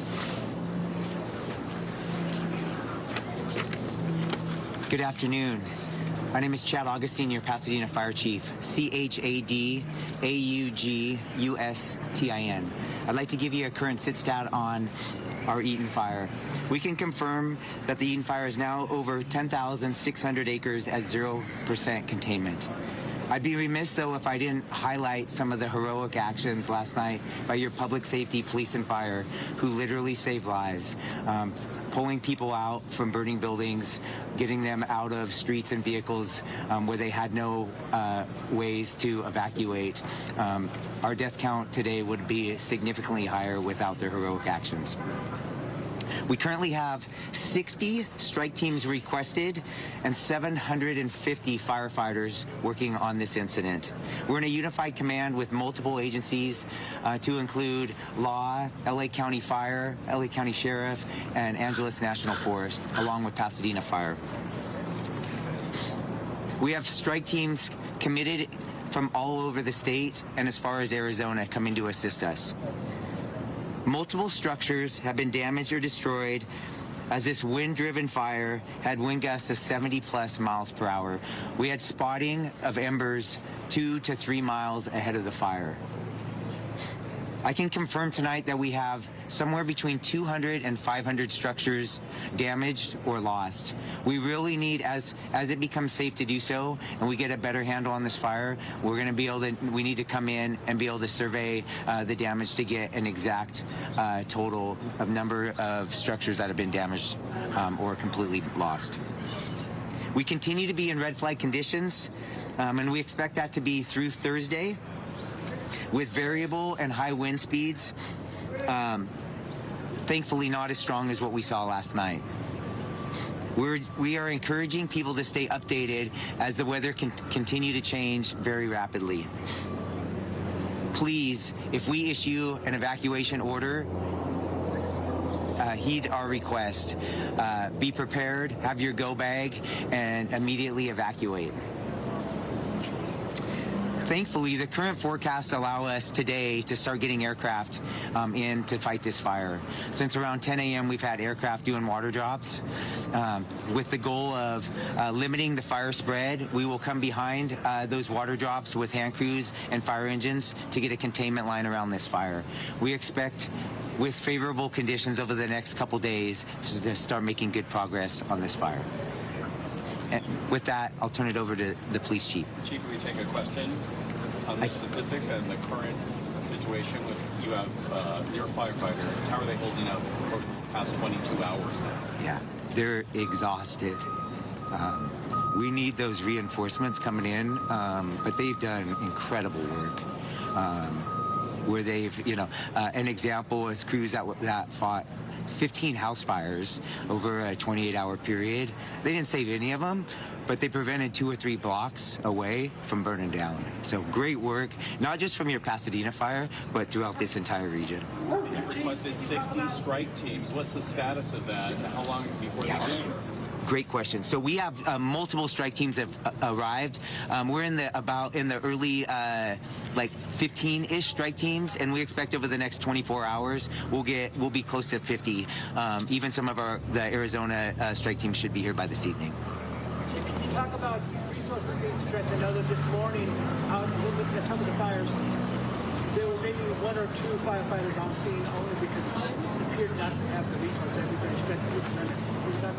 Yeah, sure. I would be kidding all of you if I said we didn't have resources stretched yesterday, right? It's a rarity that you have 2 major brush fires in LA County like we did yesterday with the Eaton fire and the Palisades, let alone the multiple other fires that we saw. So we had an extreme drawdown from with LA County Fire, and they are our biggest partner.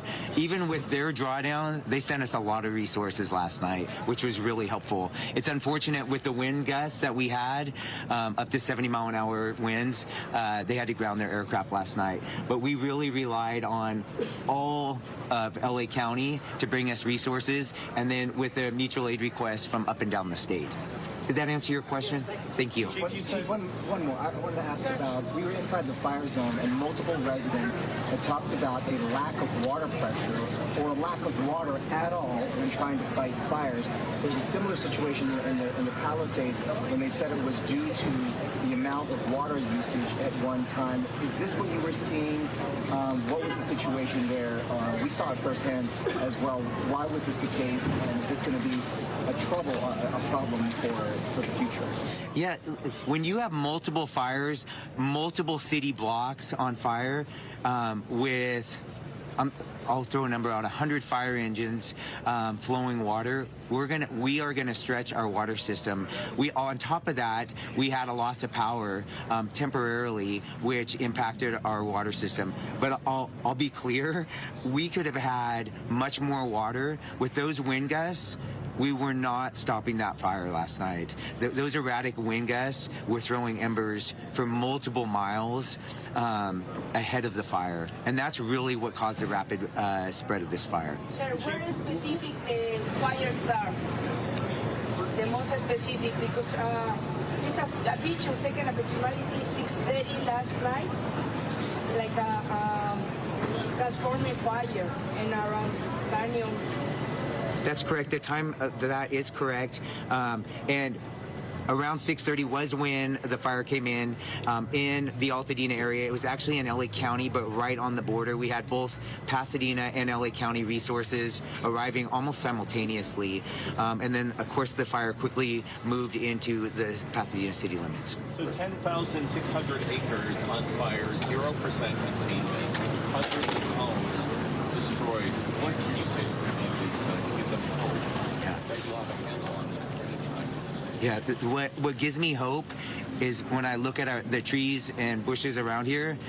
Last night was incredible, right? It was like something that most of you have probably never seen. Tonight we have very mild wind conditions where we can get aircraft and a ton of additional resources getting their hands around this fire. That's what gives me confidence that we're going to get a handle on this fire. Why don't we bring the police chief up, and then you can ask questions of both chiefs. Just one question. Can we talk about the cause of the fire and if there are other, we know that there are several fires burning, are any of these connected to things like maybe arson?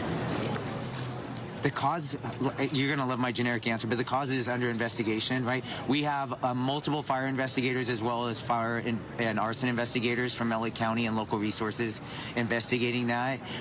And we need to let them do their good work so that we can come up with an accurate cause and origin. We'll ask the chief to stay here for more questions, but in the meantime, because this also involves a public safety situation and neighborhoods that have been evacuated and homes, the message I want to reiterate is don't even think about it. Don't think about coming to loot any of these properties in Pasadena or Altadena, because the Pasadena Police Department, as well as the LA County Sheriff, and resources from the state of California will be out there patrolling and protecting these neighborhoods.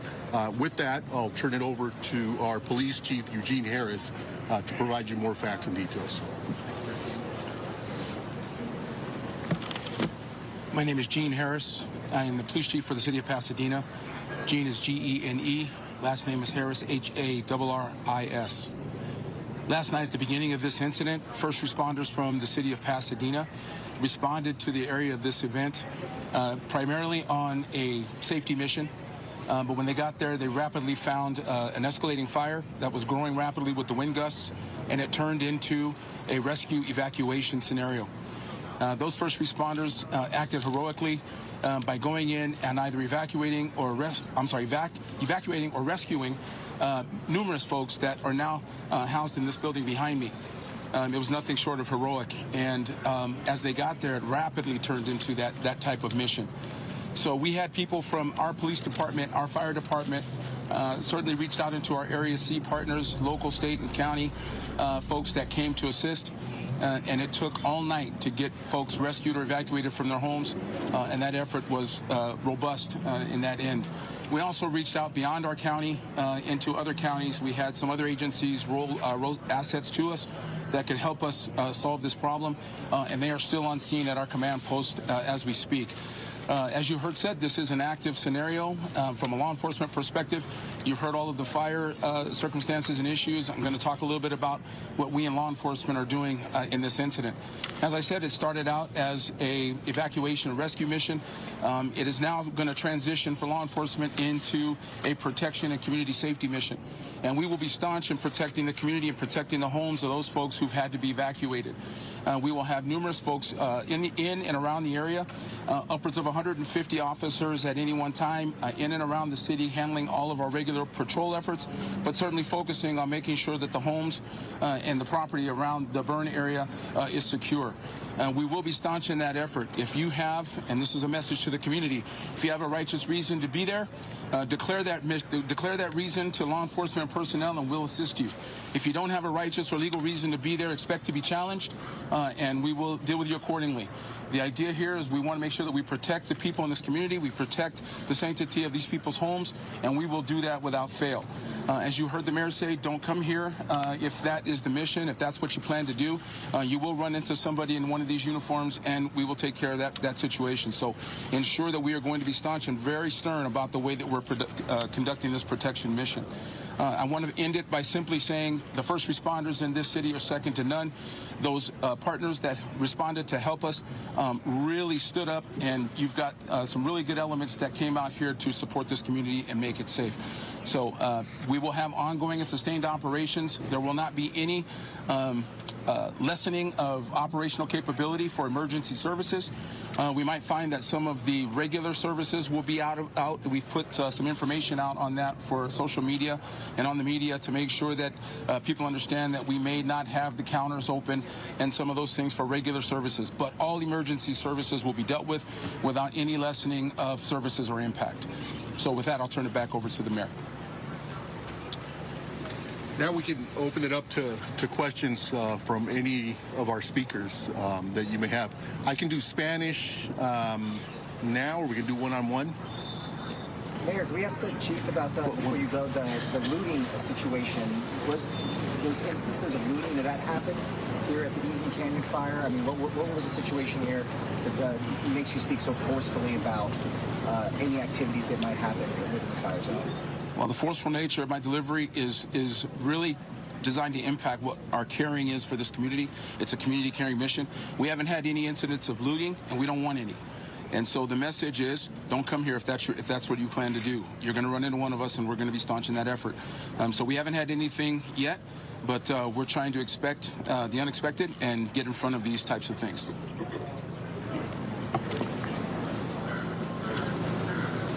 Any other questions for Chief Augustine? Chief, there were a number of significant spot fires that broke out not only in the hills but along Lake Avenue. Several buildings suddenly caught fire at once. Do you anticipate any of that tomorrow? I do not. Right? We're still in a very active incident, right? And we have a dynamic fire that has 0% containment. But what caused a lot of last night's issues was the dynamic winds. Wind gusts of 70 miles an hour and very erratic winds. At 2 in the morning, they changed direction heading westward, and we ended up having evacuations all the way to Glendale. So do I expect a risk of fire spread tomorrow? Yes. Do I expect erratic fire weather like we saw last night? No.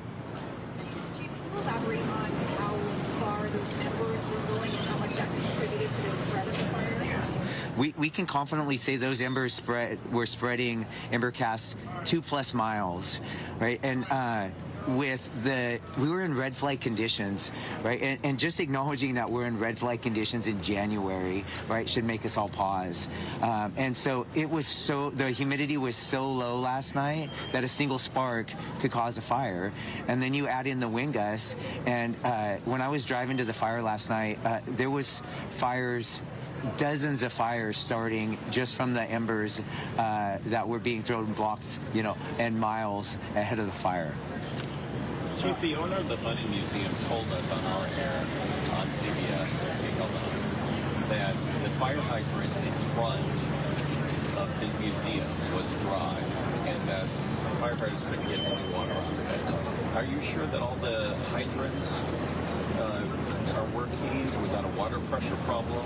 What are your thoughts on that? Yeah, I can't comment on that specific instance because I don't know the facts of that, but I can tell you that it's very common in a brush fire in a city when you have that big of a fire with that many resources that we're going to tax our water supply and our water system. Then if you have a loss of power, which may impact the pressure, it's going to make it even worse. So yes, all of that. We're going to struggle on water supply on a very, very large brush fire like we saw last night with multiple structures on fire.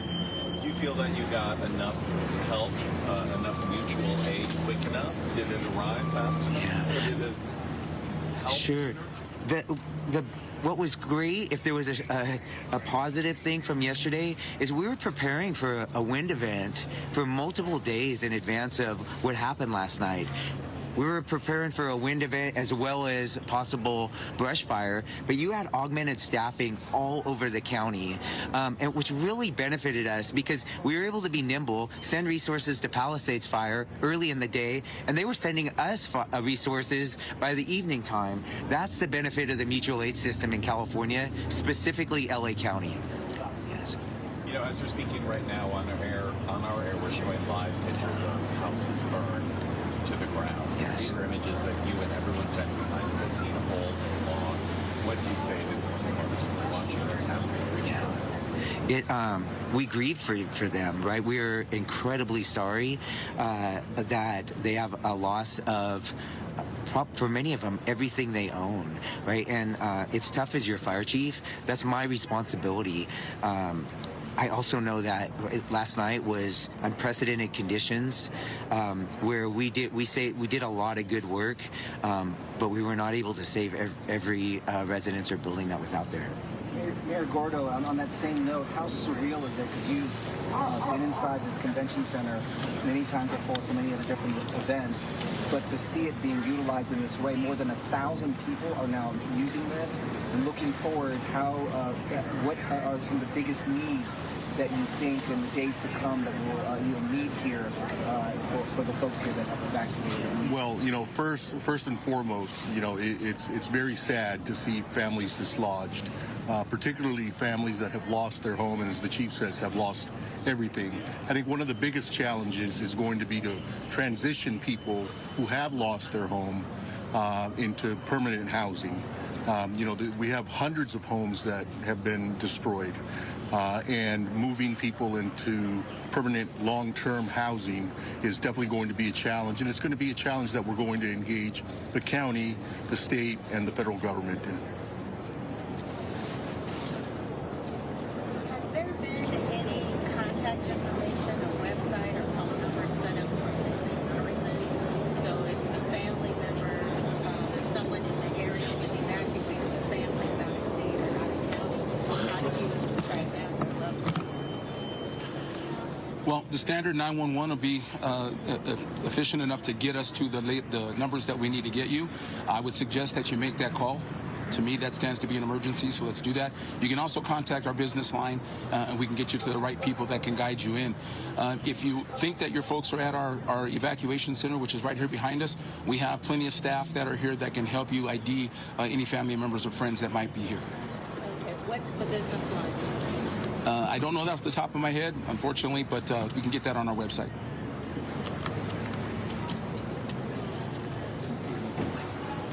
Okay, this, again, to all affected residents, know that your city, your county, and other resources are there to help. If you need assistance, please reach out to us.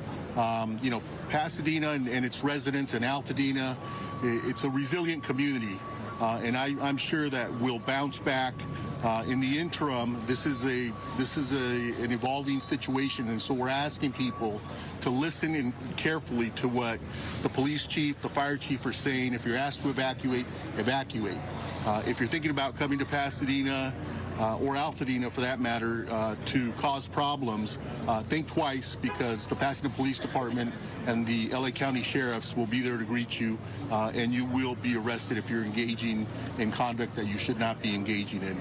And with that, that will complete our, unless there are other questions. Thank you. That's Victor Gordo, the mayor of Pasadena, talking there to reporters assembled, including Fox 11's Bob DeCastro, talking about the situation there when it comes to the Eaton fire. Yeah, what we learned is the acreage is still holding steady, just under 11,000 acres, but more than 100,000 people are under mandatory evacuation orders. More than 100,000 people are under warnings, evacuation warnings, in the Eaton fire area. We do know that the death toll is at 5 right now. So, and then we got some strong words from the LA County Board Chair, Catherine Barger. She took to the podium with a message for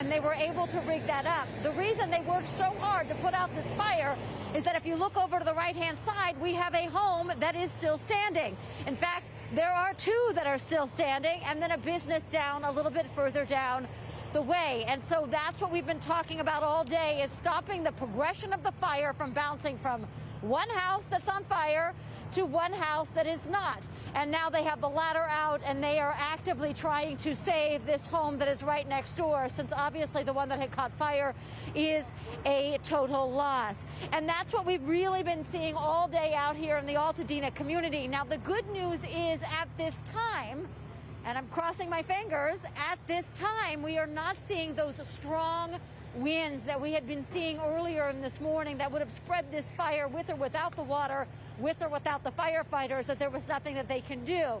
Because we're not seeing that wind, this is giving firefighters the upper hand. It's giving them the upper hand to try and put these flames out and stop the progression of the fire, which is really the best news for folks here in this community. Because if you look across the street on the other side of the engines, all of these homes on Glen Rose and the 3000 block are still standing on what is the west side of Glen Rose Avenue, versus on the east side of Glen Rose Avenue, where the fire has been coming down from the hillside and the mountains up there. That's where they're burning. Let's walk up just a little bit if we have the time. I want to get north of Pine Street, where we had a very similar situation up here with another house that was burning, and they were also struggling with water. So again, this is where the mutual aid from the fire departments come in very, very handy, because they have these engines, each one of them, including the wildland trucks, that each carry about 400 gallons of water, which can last and let folks get through here, and then of course add that extra water when they're just not having the resources underground with the fire hydrants. So as we come up here on yet another fire that was standing an hour ago, unfortunately it is not still standing anymore, this home, as they are still dealing with it. But next door is a home that has not burned, and that's why we have several firefighters standing over there on the porch trying to make sure that they prevent it from catching fire. So we have a lot of resources out here. It's just the fire is so vast. It is covering such a large swath of area, and it has been really erratic when it comes to the houses that are burning throughout the day, just sort of scattering all over Altadena, because the winds are picking up those embers and having them move from block to block to block without any sort of reason or understanding. But again, a very active firefight out here still in Altadena by the LA County Fire Department and the many, many other fire departments that are up here trying to make sure that this fire doesn't spread or doesn't continue to spread, as it has been really hard throughout the day. I'll send it back to you. And it's so good to see those fire crews out there on the fire lines, in the streets, in the neighborhoods, doing what they can, as we see this firefighter here with hose in hand at the ready to see what's going to be happening next. All right, Joy, thank you. The resources and the water, which is great. All right, our Rachel Kim is live in Altadena, where more homes are still unfortunately burning. Rachel?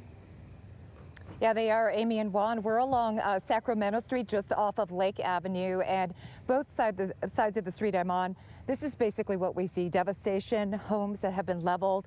You can see a few spots burning, still smoldering, but unfortunately, this is just the case. Firefighters are so busy, they really don't have time to tend to these little fires that are still smoldering. This is also the case on the other side, but first I want to show you to my right, a home has caught fire since we've been standing here. So this is what folks here don't want to see: embers flying and houses catching fire.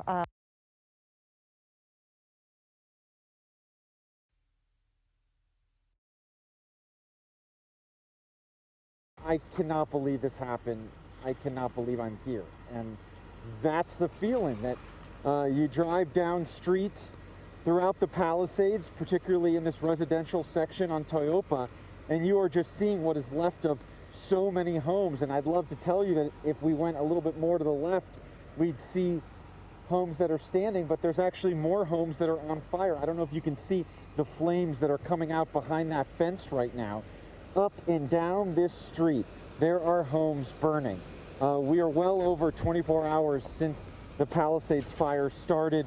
We've been reporting on the 0% containment. When we have an update shortly from that upcoming press conference, I would be shocked if the containment has changed from 0. And that is because what I am seeing here in Pacific Palisades continues to be an active firefight. I'll send it back to you. Absolutely. That fire is still on the go, and people are very much in danger. The firefight continues. Josh, thank you. It's a good point. Let's go to Ashley Mackey, who isn't far from Josh right now, where, case in point, more fire continues, Ashley. David, exactly. So this road right here is Tremonto Drive. That's the road we were on earlier. We just drove down towards that fire we were talking about earlier. Flames ignited the house that is across the street, and that's what you're looking at right now. It started off as just light smoke billowing in the air, but one of the fire crews did let me know that it was too far gone inside, and they moved their focus to actually focus on the houses next to it. So one thing, though, I want to point out, these houses are actually on a hillside. The beach is just below, but there is a cul-de-sac underneath. So we actually watched this house completely go up in flames and fall down on top of a house that is right underneath it. So like I said, firefighters, they shifted their focus on trying to save the houses next to it. But as you can see, both of those houses that are next to the house that collapsed are now in flames. And now we're seeing firefighters moving even more to try and save some of the houses that are around it. Embers are up in the sky, and the fear is that some of those embers, especially with this wind, can shift it to another house that is not on fire and catch it on fire.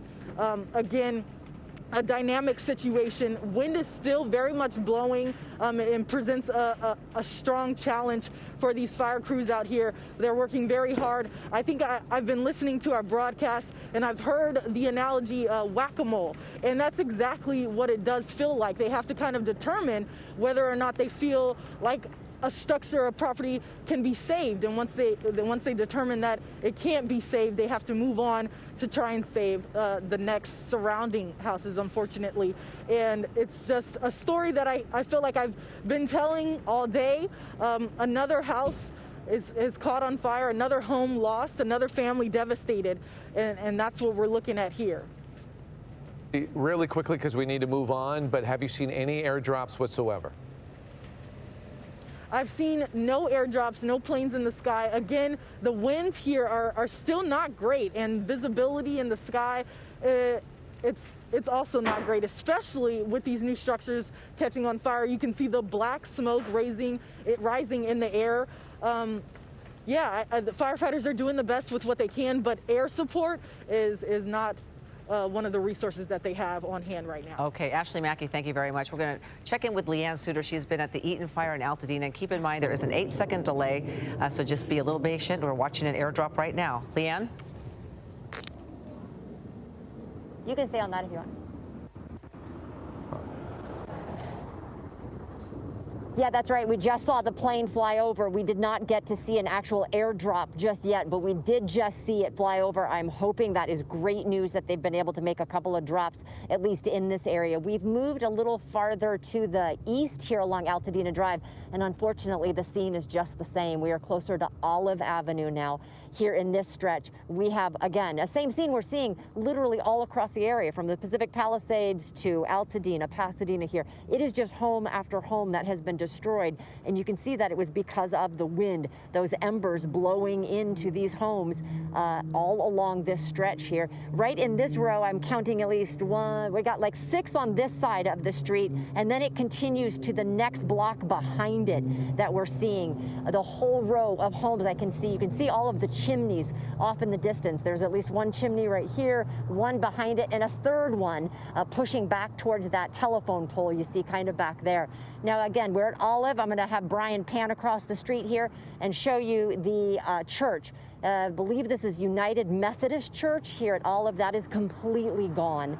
There is nothing left of that church, just the remains. You can see the shell, the walls of that church there. And as we try to cross the street here, I'm going to see, we haven't seen many people up in this area in terms of residents. Most obviously have been evacuated. We did get to talk with one resident that was able just to come in because they wanted to be able to see what had happened to their home, and they unfortunately found tragic news, sad news. Their home did not survive, but they were grateful that they were able to escape. They did have insurance, they said, and that is one good thing. One of the fire engines we saw go by is Nevada County. We've seen them running through the neighborhood here, kind of looking for hot spots, places that they can help. That is great to see those extra resources coming in, and certainly what the crews here need in Southern California. Crossing the street now, this is a private roadway. This is Caland Avenue, and every home in this cul-de-sac here, this little private street, is gone. It appears to be half a dozen homes in this area, and you see what's left. I mean, here was a vehicle at one point.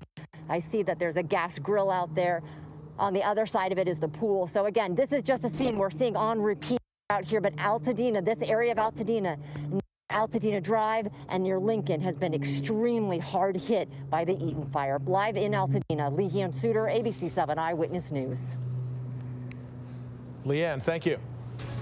This is Eyewitness News with live breaking news.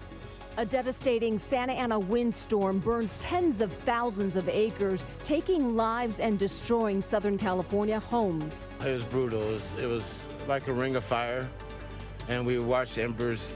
We watched the mountain go, and we tried to, watch the embers come, and there wasn't many of them until houses down here started catching. I just finished rebuilding my house burning down from the Woosley fire, and now this is all gone. Hundreds of firefighters are on the front lines working to control these fires and prevent more lives lost. Our top priority will continue to be life safety. Many evacuees are returning to their neighborhoods to find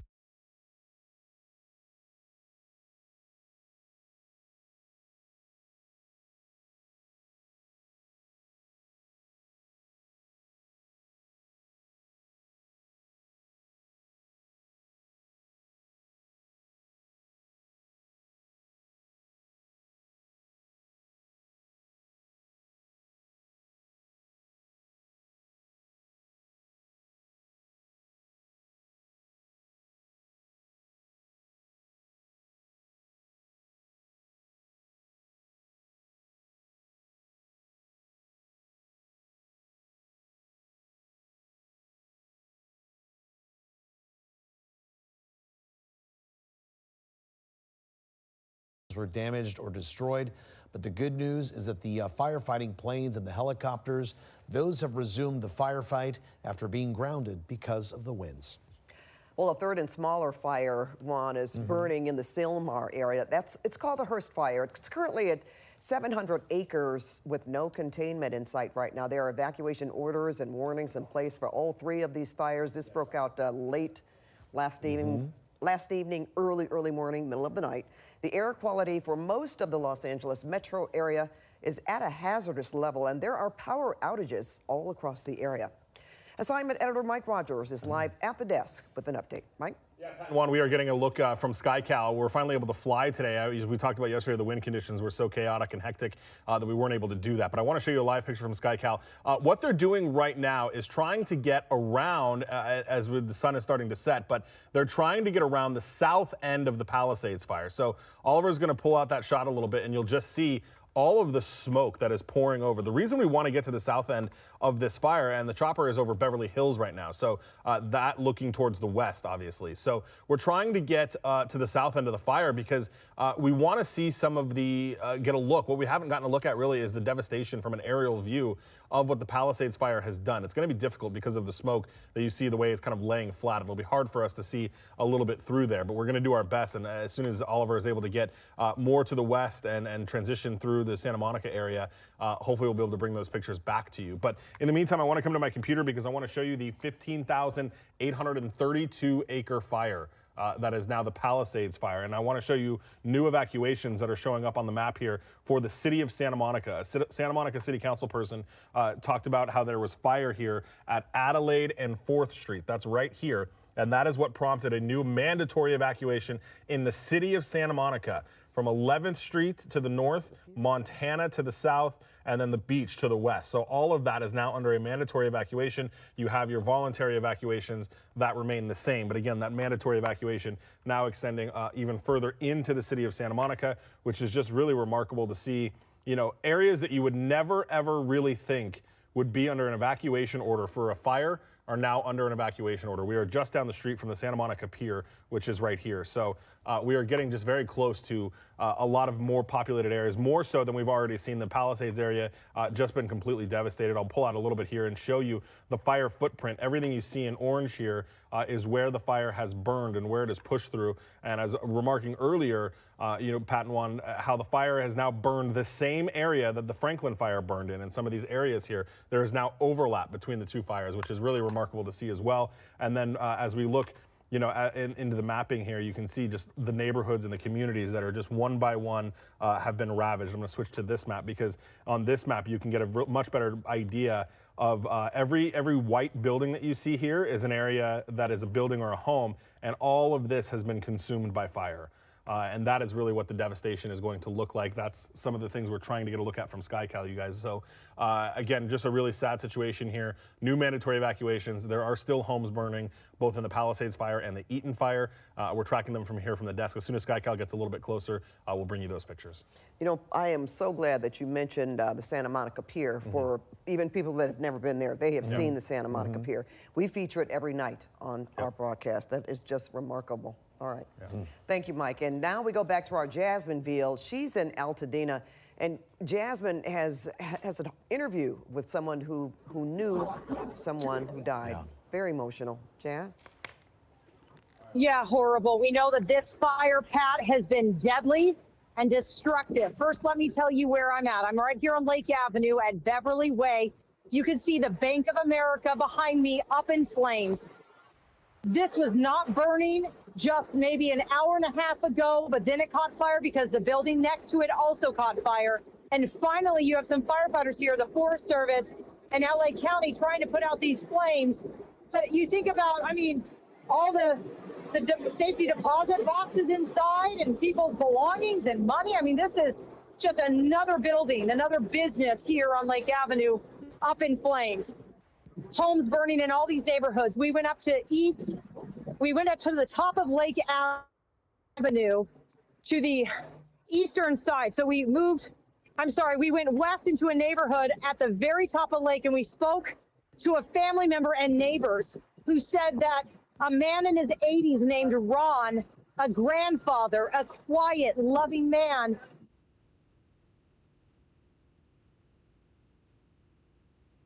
my old street is No Mountain, out the Pine Drive. And that's where we had lost one of our, family members in the fire. And, rest in peace, condolences, and to the rest of the family and everything. And so it really hit the street I grew up off of. Everything's, my old grandparents' house is gone. My grandma Evelyn's house is gone. And, this stuff hits. And, Who died? How did this family member die? Was it a cousin, an uncle? Like an uncle to me. Yeah. He didn't get out. He burned in the home. Yeah, in the bed. In his bed. Yeah. So I feel like he passed in his sleep. Ron Nickerson, what's up, Auntie? Nephew. Strength and loves and prayers, and it's hidden more and more that I'm out here. And you were putting out fire? You said you were trying to... I was helping who I can and making sure, what I can see or salvage or whatever. And my other grandma that lived more on the Lincoln side, me and my dad was watering down the house, since it didn't touch there just yet. But, watering the house down. Oh, that's so tragic. And we have heard from, more stories today, and we'll hear even more, Juan, I'm sure, of just utter sadness. 5 people died, we know so far, at least. It's so devastating. And earlier in the evening, Pat, Mike was telling us that it doesn't seem like the coroner has responded to any homes. So perhaps these people died at hospitals, either from smoke inhalation, from trauma, a heart attack, something that happened to them. So we're still trying to get more information on that. But yeah, 5 people have died here in this fire here. And this is just in the Eaton Canyon area for the Eaton fire. And you wonder, the more that fire officials are able to go into some of these homes, and we know because of how many structures and properties have been destroyed, they haven't been able to go in and assess all of them. So that number could go up even higher. And we're so very, very, very sorry about that. And our assignment editor, Mike Rogers, Mike, you have new looks at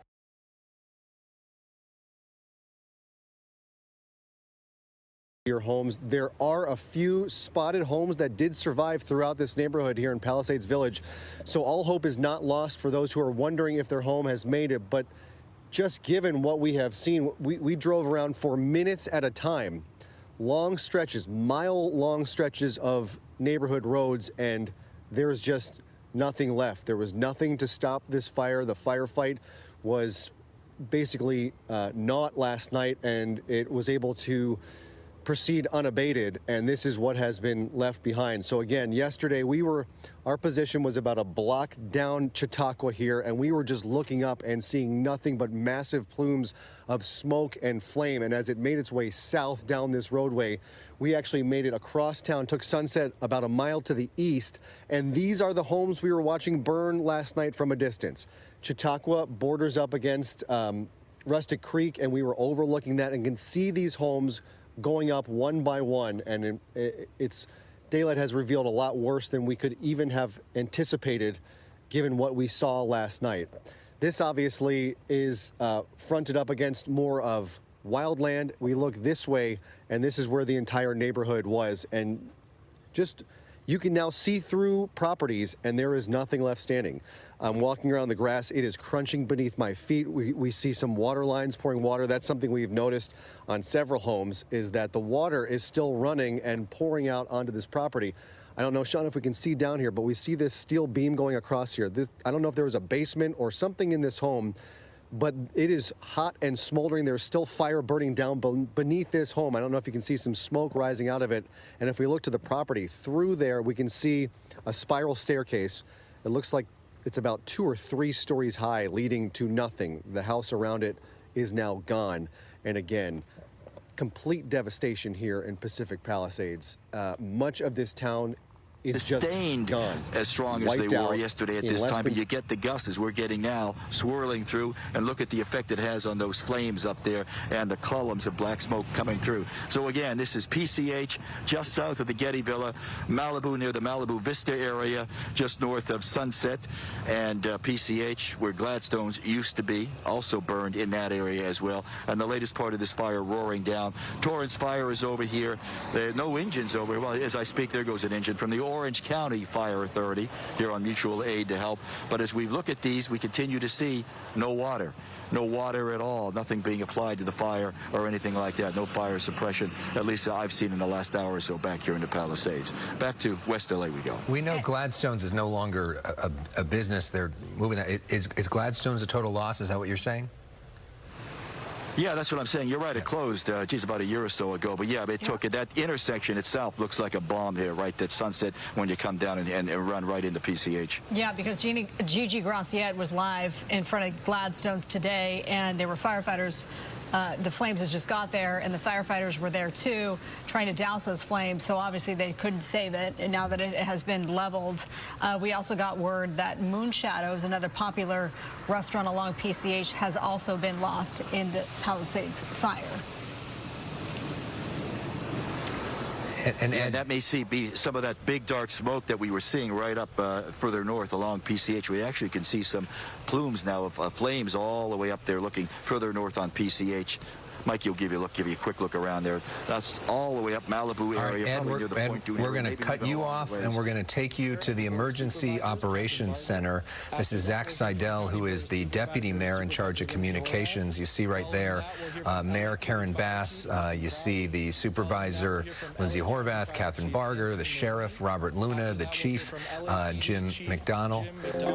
And so let's listen in as we now hear for the first time from Mayor Bass in her own words, back from her diplomatic trip to Ghana for the inauguration of the Ghanaian president. This will be her first in-person press conference since the fire broke out. Let's listen. Thank you. Good evening, everyone. I stand here today with incredible sympathy and concern about the devastation and the tragedy that our city and county are facing. And I definitely want to send my condolences to the families who lost loved ones, to the families and neighborhoods who lost property. This firestorm is the big one in magnitude. Hurricane force winds are usually accompanied by rainstorms, but these are hurricane force winds that are combined with extremely dry drought conditions. To provide context, at 10:20 a.m. yesterday, the Palisades fire was at 10 acres.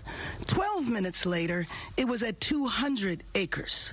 To those who fled their homes, especially those who have lost your homes, our hearts are breaking for you, and we stand with you. I know the world is looking at images of our city's devastation. I have seen the front lines of the Palisades fire, and it is staggering. I've been in constant contact with our fire commanders, with county, state, and federal officials. I took the fastest route back, which included being on a military plane, which facilitated our communications. So I was able to be on the phone the entire time of the flight. We are fighting for you and everyone in Los Angeles. Thank you to our first responders who waded in the flames, pulled people from cars, and got them to safety no matter how dangerous. And thank you to everyone who heeded our warnings to evacuate. Tonight, more people may get evacuation orders, and if they do, please leave immediately. If you have an evacuation warning, get ready to go. Protect yourself and each other, and support our firefighters on the front lines. Our strategy included preparations and pre-deployment, and it now includes fire crews from around the state and from our federal partners. We are also adapting in real time. These winds continue to blow. So let me be clear. I am making sure that we leave no resource untapped. Firefighters are now on scene from across the state and across the country. I spoke with President Biden today and Governor Newsom earlier today, and they assured me of full federal and state support. As we head into tonight, we are still facing strong and erratic winds. In Palisades and in Sylmar, we are very much in an active firefight. I can report to you that the Woodley fire, however, in the Sepulveda Basin is under control. I can also report that finally air operations have resumed, and that is a big deal, but it is up to the winds as to how long the air support can continue. But these conditions are highly volatile. We've seen a devastating fire in the Pasadena area. Fires have sparked up in Simi Valley and on the LA and Ventura County line. And as our firefighters do battle on the front lines, all of us must be vigilant. So if you receive an evacuation order, please leave immediately. If you receive a warning, get ready. Protect yourself and protect each other. And don't divert firefighters from our strategy. Signals are out and the roads have debris. So stay off the roads unless you are evacuating or have another emergency. Be prepared, food, water, medicine, a bag packed and ready. Again, this is an active situation. and conserve water to the extent that you can. We want to make sure that we are ready if we need more water. But make no mistake, Los Angeles will rebuild stronger than ever. Right now, if you need help, emergency information, resources, and shelter is available. All of this can be found at URL. Los Angeles, together is how we will get through this. Through the heroism of our firefighters, the vigilance of Angelenos, and the spirit of our city. This is a big moment. It is a big moment for all of us to come together, for Angelenos to be united, for Angelenos to be prepared to help each other. This is who we are. LA will rise, and make no mistake, I am confident that we will rebuild. And with that, I would like to introduce LA County Board of Supervisor Chair, Catherine Barker. Thank you, Mayor, and I want to thank you for your leadership. I know when this first hit, we were in constant contact, so thank you for being a true leader to this great city of Los Angeles. Obviously, as someone who represents the 5th District, we are prone to wildfires, but nothing like what I witnessed today. The Eaton Canyon fire is ripping through a community like I have never seen. It is like a third world country out there. I would ask anyone listening, if you do not need to be in the area and you've been evacuated, please heed the evacuation warning. And if you don't live in the area, please stay away. I was shocked to see people walking around that don't live up there, that are just taking a look at what's going on. We have firefighter and first responders that are trying to do their job, and it's important for us to all support them and make sure that we provide space so that they can get it done. The county has lost many facilities. Our parks, our Eaton Canyon Nature Center, our senior center. I'm sure the sheriff will talk about the fact that we almost lost our sheriff's station, but it's been evacuated. We are going to rebuild. And when we met with the governor and the president, the resources and the promises have been made. And it's going to be our job to deliver. And I am confident, given the resiliency of this great county, working with all of our partners, we will rebuild. And to my friends out there that I have talked to today that have lost their homes up in Eaton Canyon, I am a phone call away, and you are not alone. And to those of you that have lost homes, please reach out for help. You are not alone. It's important for us to recognize that these people have lost everything. In many cases, their entire life savings. So as we move forward, we're going to make sure the Department of Mental Health has resources on the ground. But if you need someone to talk to, reach out. Reach out. Love thy neighbor. So with that, I would like to invite Supervisor Lindsay Horvath up, my colleague who represents the 3rd District Palisades Fire.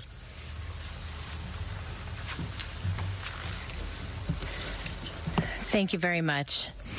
Earlier today, I visited the Westwood Recreation Center, where I was able to listen, to grieve, and to be with evacuees in this time of crisis, to also thank the volunteers, but most importantly, to let each person know in this time of crisis that they're not alone. To everyone feeling the anguish of this tragedy, the county will be here for you no matter what as we recover from these fires. But we're not out of this yet, and we need to continue to follow all guidance from our emergency personnel. I want to thank you for evacuating, for letting our first responders do their job, and for keeping your loved ones safe. Here are the updates from the 3rd District. Since our last press conference, evacuation orders have expanded into Santa Monica to San Vicente, and evacuation warnings now include Montana to Wilshire, Ocean to 11th. Gas shutoffs are affecting more than 15,000 people in Malibu, from Brentwood Country Club to Pepperdine. A boil water advisory is now in effect for LA County Water Works District 29. This is the Sunset Mesa community from Topanga Beach and Coastline Drive on the south to Shore Heights Drive on the north, and from Topanga Canyon Road to Carbon Canyon Road in Malibu, including communities of Big Rock and Carbon Mesa. For more information about water, you can call 800-675-4357. Barry J. Nydorf Juvenile Hall remains in an evacuation warning area. Should the warning become an order, the chief has developed a plan for safe evacuation. Our young people's safety remains my top priority. Today, we also received agreement from the President of the United States to approve a major disaster declaration, which will include individual assistance and public assistance programs. President Biden, we are so grateful. Additionally, our County Department of Mental Health is activated for mental health resources. You can call the helpline at 800-854-7771 for 24/7 support and mental health resources. We know this is a traumatic time. Please ask for help. The county has also invested additional funding into our 211 system to increase capacity. LASA has activated the Augmented Winter Shelter Program to provide shelter to our unhoused community during this time. LA County Assessor Jeffrey Prang has shared property tax installment deferral applications, misfortune calamity damage reassessment applications, and a disaster relief FAQ for property owners affected by the fires. You can go to assessor.lacounty.gov. The Emergency Network LA is coordinating volunteers. To sign up, go to enla.org. In addition, the American Red Cross and LA Food Bank have all set up specific donation websites that you can access at emergency.lacounty.gov. Downed trees and power lines are impacting public transit service, and I want to thank Chair of our Metro Board, Supervisor Janice Hahn, for her speed and waiving Metro fares on today because of station power outages. But please, if you are in a safe place and you don't need to travel, stay put and stay safe. For those evacuating, Uber is providing rides for free up to $40 to get to active shelters. This includes Pasadena Civic Auditorium, Westwood Recreation Center, El Camino Real Charter, Richie Valens Rec Center, and you can use the promo code WILDFIRE25. Tonight, the winds will remain strong, but our resolve is stronger. This emergency will continue.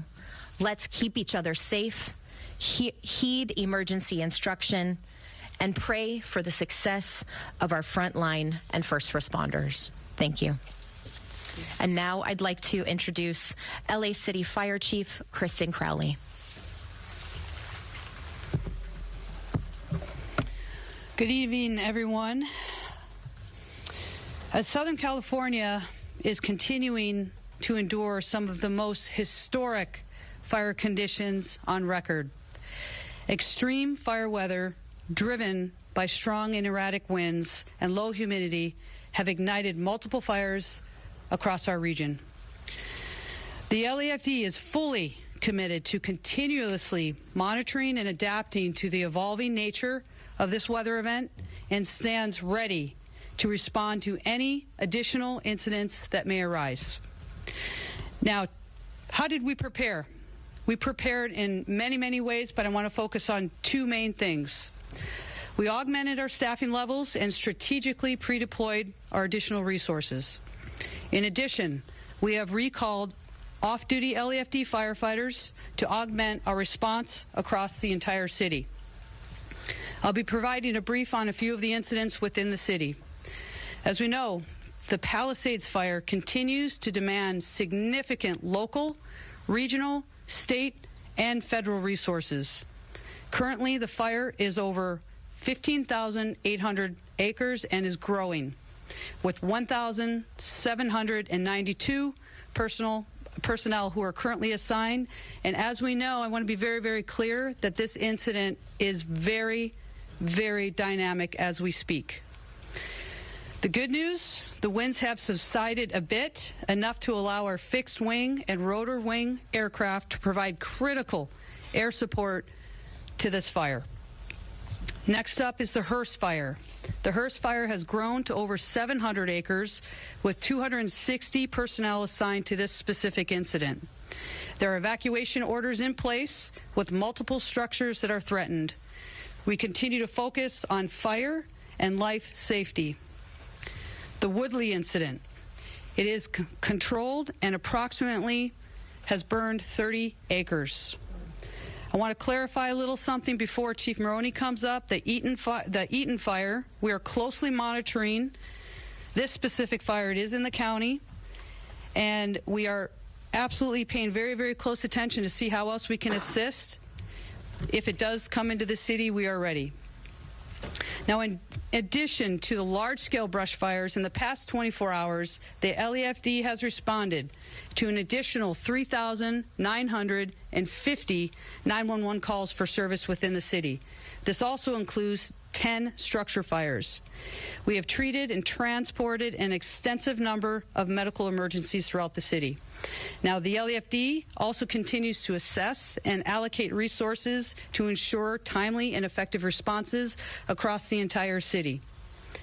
As the situation evolves, the LAFD remains steadfast in its mission, working closely with our local, state, and federal partners to mitigate the impacts of this unprecedented fire condition.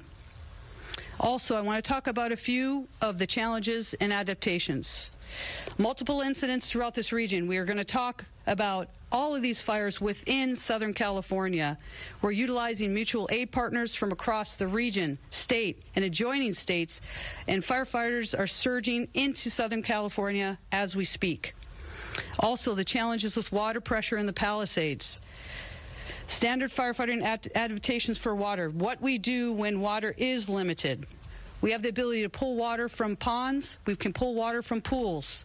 We're utilizing as many water tenders that we have, and we're working very, very closely with DWP on this. Next, we will continue to focus. I want to make very, very clear, saving lives first, evacuations, and rescues. We are not out of danger. You can see the active fires that are burning. With strong winds that are going to continue throughout the night, I can tell you and assure you that firefighters and first responders remain focused on protecting lives and property. We urge the public to help us by doing the following. Stay informed through trusted news and official updates. Be prepared to evacuate if you live near wildland areas. Follow all evacuation warnings and orders without delay. We also ask the public to stay off the roadways and away from any of the impacted areas. Now, the LAFD and other partners, we're working so closely together. We are absolutely united in our top priority, and that is saving lives. Ensuring that the safe evacuation and rescue of our residents in harm's way remains our absolute top priority and our focus during this wind-driven fire. Thank you, Mayor Bass, the elected leaders who are here, and for all and every single firefighter, first responder, boots on the ground that are doing the work. Together we can continue to protect our communities and keep everybody safe. Next, I'd like to go ahead and introduce the fire chief from Los Angeles County, which is Anthony Maroney. So good evening. Thank you for the comprehensive update, Chief Crowley. My name is Anthony Maroney. I'm the County of Los Angeles Fire Chief, and I'm going to give an LA County update in addition to a Region 1 update. For the Eaton fire in Los Angeles County, Altadena, Pasadena, and Sierra Madre, the LA County Fire Department continues to be in unified command with the U.S. Forest Service and the Pasadena and Sierra Madre Fire Departments, in addition to our law enforcement partners. The fire has been mapped this afternoon at 10,600 acres, and it is still growing. We have 0% containment. We have over 750 firefighting personnel assigned on the line, and mutual aid resources from out of state, including Arizona, have arrived to assist us with this firefight. Unfortunately, we have 5 reported civilian fatalities, a number of injuries, and over 1,000 structures damaged or destroyed. The cause of the fire is unknown and under active investigation by both the Los Angeles County Fire Department, Los Angeles County Sheriff's Department, and the U.S. Forest Service arson investigators. And the moment we learn the cause of this fire, we will advise the media. We also have a new fire start in the Acton area of Los Angeles County, the Lydia Fire, estimated to be between 80 and 100 acres, 30% contained, and thankfully, forward progress has been stopped. As the Region 1 coordinator, I did request mutual aid from the 5 counties of Los Angeles, Orange County, Ventura, Santa Barbara, and San Luis Obispo counties yesterday. Additionally, last night, I contacted the State Office of Emergency Services and requested 250 additional engine companies from Northern California, staffed with over 1,000 personnel. At this time, the state of California is exercising their emergency compacts with the western states of Arizona, Nevada, Utah, Oregon, and Washington for additional firefighting resources and personnel to come to Los Angeles County to assist us with this widespread fire emergency. One data point is that we have 60 units responding from Oregon, 45 units responding from Washington, 10 units responding from New Mexico, 15 units responding from Utah, and numerous units responding from Arizona. Currently, the National Weather Service has predicted that this red flag warning will remain in effect for Los Angeles County and much of Ventura County through Friday. Thank you, and I would now like to invite up to the podium Los Angeles Police Chief Jim McDonald. Thank you very much, Chief. I just want to say a few things and not to repeat what's already been said any more than needs to be stressed, but a sincere thank you to everybody who's out there in the impacted area for your patience and your support, to our first responders and support departments who have been out there from the very beginning doing the very best they can to protect everybody. The word resilience was used, and that's what it's going to be. We're going to be an example of resilience in the very best sense of the word. We're going to bounce back from this, and it's going to be a challenging week ahead, but we're going to be able to get through it by working together. These have been unprecedented conditions, as you've heard over and over again, and the fire has been very unpredictable. That is why the need for vigilance is I can't stress enough how much we got to pay attention to our neighbors, to our own yards and property, and be able to catch something quickly if we get something sparking off.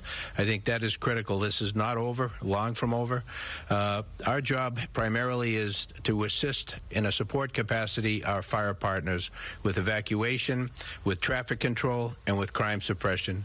And on the crime suppression front, you've heard also about the potential for looting, people going in and taking advantage of the worst possible circumstances to be able to enrich themselves. That will not be tolerated at all, and my ask is that everybody stay out of the impacted areas unless you live there, unless you have a real reason to be there. Our officers will be out there. They'll be watching for this, and we're taking this very, very seriously. So I want to thank you again for your work with us, to our media partners, for all that you've been able to do to get the message out there and keep people safe. It's now my honor to introduce Los Angeles County Sheriff Robert Luna. Thank you, Chief, and thank you all for covering this very important story. So as I stand here before you with my partners around me, please know that I have several hundred LA County deputy sheriffs along with other police officers who are working all the impacted areas out there. They're involved in evacuations. They're involved in traffic control, ingress and egress into the area. They're involved in security. Which the chief talked about, and I talked about it earlier. We're up to 3 arrests with looting. That is 100% unacceptable. I'm going to repeat it. If you do not belong in these areas, do not go there. We have additional people that we've brought in just to make sure that people's property are left alone. These people have gone through so much. Don't put them through more than they have to go through. And then we're on humanitarian missions. I have deputies dropping off food, blankets, and other things to people who have either been evacuated or who just need somebody to talk to and frankly just give a hug to. Those are the kind of things that we're doing out there. I do want to talk about evacuations. Regarding the Eaton fire, we have over 70,000 of our community members who have been impacted by either evacuation orders and or warnings. The Palisades fire, approximately 60,000 who have been impacted by evacuation orders or warnings. As I said earlier, we have called in additional resources, not only for what's in front of us, but looking around the corner, what's next. Both fire chiefs have made it very clear we are not out of danger. There's a lot of work to be done.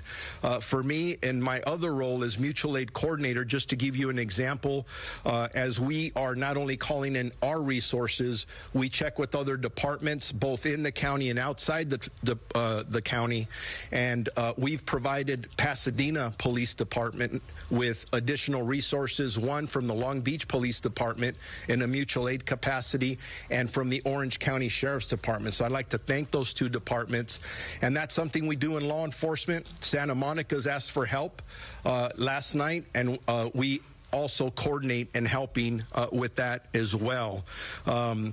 Chief Maroney mentioned it. Unfortunately, we do have 5 fatalities,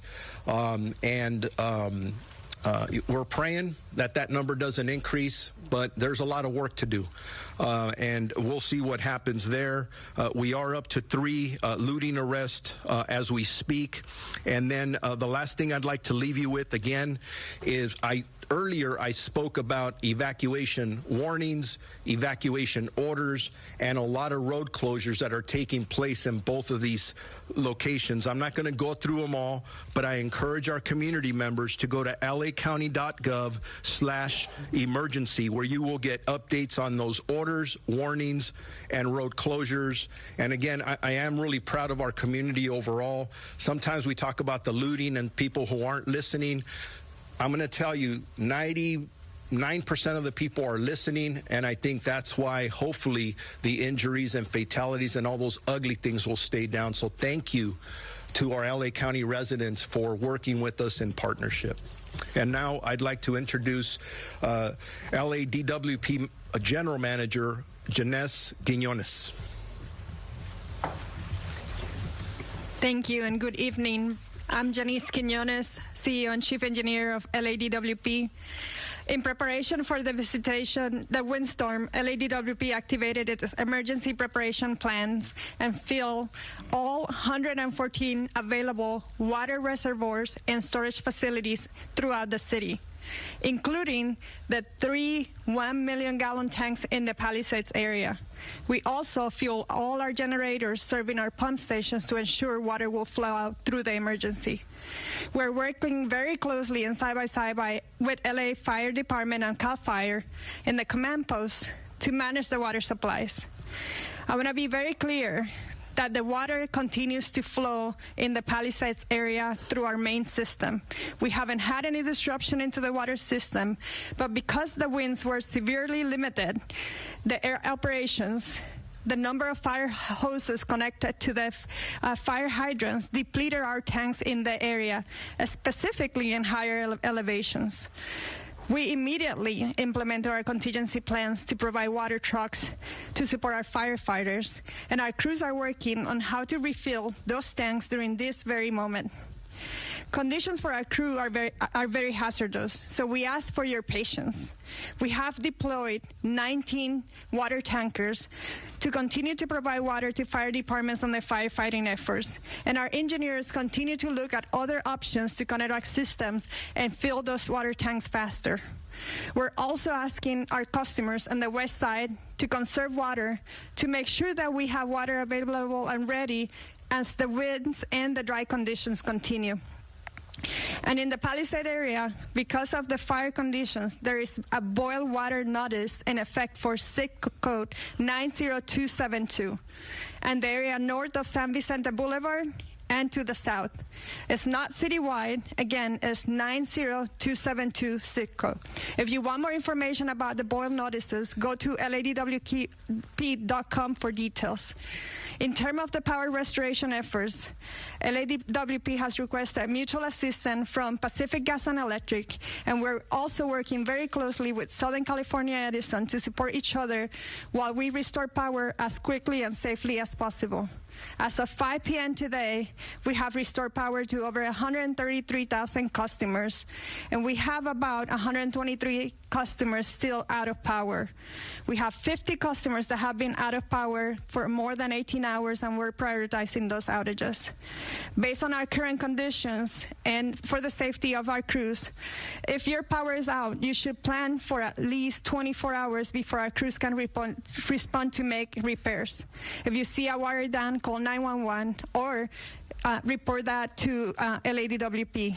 Our number is 1-800-DIAL-DWP. Some areas, specifically those in fire areas, will take longer because we got to get clearance from the fire department to come and make repairs. I want to thank PG&E again at Southern California Edison and the Metropolitan Water District for their support in this response. And now I want to introduce LAUSD Superintendent. All right, we're going to break into this for a second with some breaking news. We've got a new fire. So what you're looking at the top left of your screen, now full screen, this is the Hollywood Hills. 2300 block of Solar Drive, Astral Drive is where this fire began, beginning at 10 acres. We're near the Hollywood sign, not far from Griffith Park, all the rest of that. And we see a fire just ripping right now at night. They are requesting more helicopters, more water drops. We see one helicopter there. But this is one of those iconic spots near Hollywood, near West Hollywood, that people look around the world and think of Hollywood. This is the Hollywood sign, so you don't see, you can see from there. And that is now a new fire that we're battling right now. Again, this all ignited on the 2300 block of Solar Drive at Astral Drive. We've seen the aircraft out there, which is always good to see, especially when a fire just breaks out. Reported at 10 acres. We know how quickly things can get out of control, as evidenced by all the fires that we've been reporting. So here's this chopper that's flying in there and literally into the flames and into the smoke. Well, there's that water drop. So they are requesting more water drops, of course, to try to get a handle on this. I know that we've heard from some people on social media. We can see the flames from the Runyon Canyon area. My home is in danger, etc. We have not heard about evacuations yet, but those could be coming. Obviously, we know the mayor, Karen Bash, she's in the midst of a press conference right now, and with her, LA County Fire Chief and also LA City Fire Chief, all of the fire officials who would be involved in this. They are literally at a press conference right now talking about the Palisades fire, the Eaton fire, and the Hearst fire. And so hopefully, we can go back to this when they start to answer some of the questions, but just FYI, I mean, the good news on this fire so far is we don't know of any structures burned with this one, but we know that is a very busy area with a lot of homes nearby. So that is a scary sight that we're looking at. Let's go back to this press conference. Alberto, do you have new information here? This may not be surprising, but yes, the superintendent of LAUSD at the podium, Alberto Carvalho, all LAUSD schools will be closed tomorrow. Let's go ahead. The whole district? Yeah, the whole district. That's big news. Okay, let's listen in. Early tomorrow morning. For information about school closures and the location of the grab-and-go locations, please visit www.lusd.org. You will also find resources of support for our workforce and our students. Tomorrow, we will be pivoting 100% of our students to a continuity of learning model with virtual resources available for all of them. Sometime around 4 p.m. tomorrow, This is a fire that is literally right in the smack dab in the middle of the Hollywood Hills, due north of Hollywood Boulevard, no more than a mile off of the boulevard, and it's already spotting. Look at that, a big spot fire right there in the middle of your screen. Go ahead and push in right there. And that spot's big flames growing right there.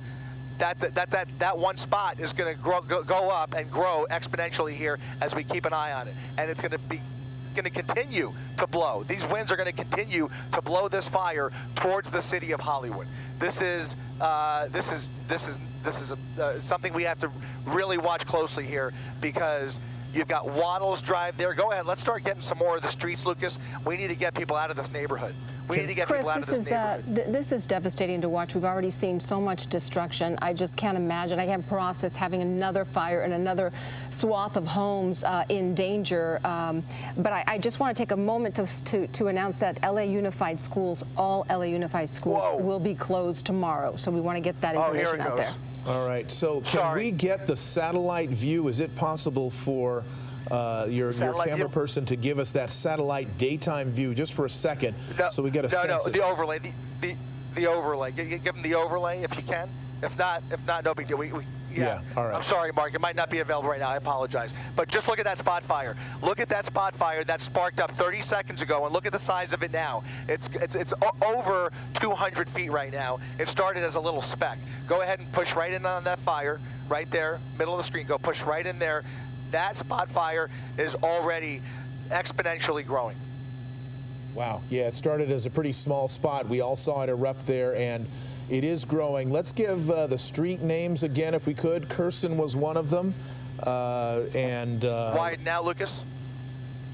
And again, Waddles Drive, Curson Avenue, Curson Place, Curson Terrace, Bonita Avenue, Hillside Avenue, Vista Street.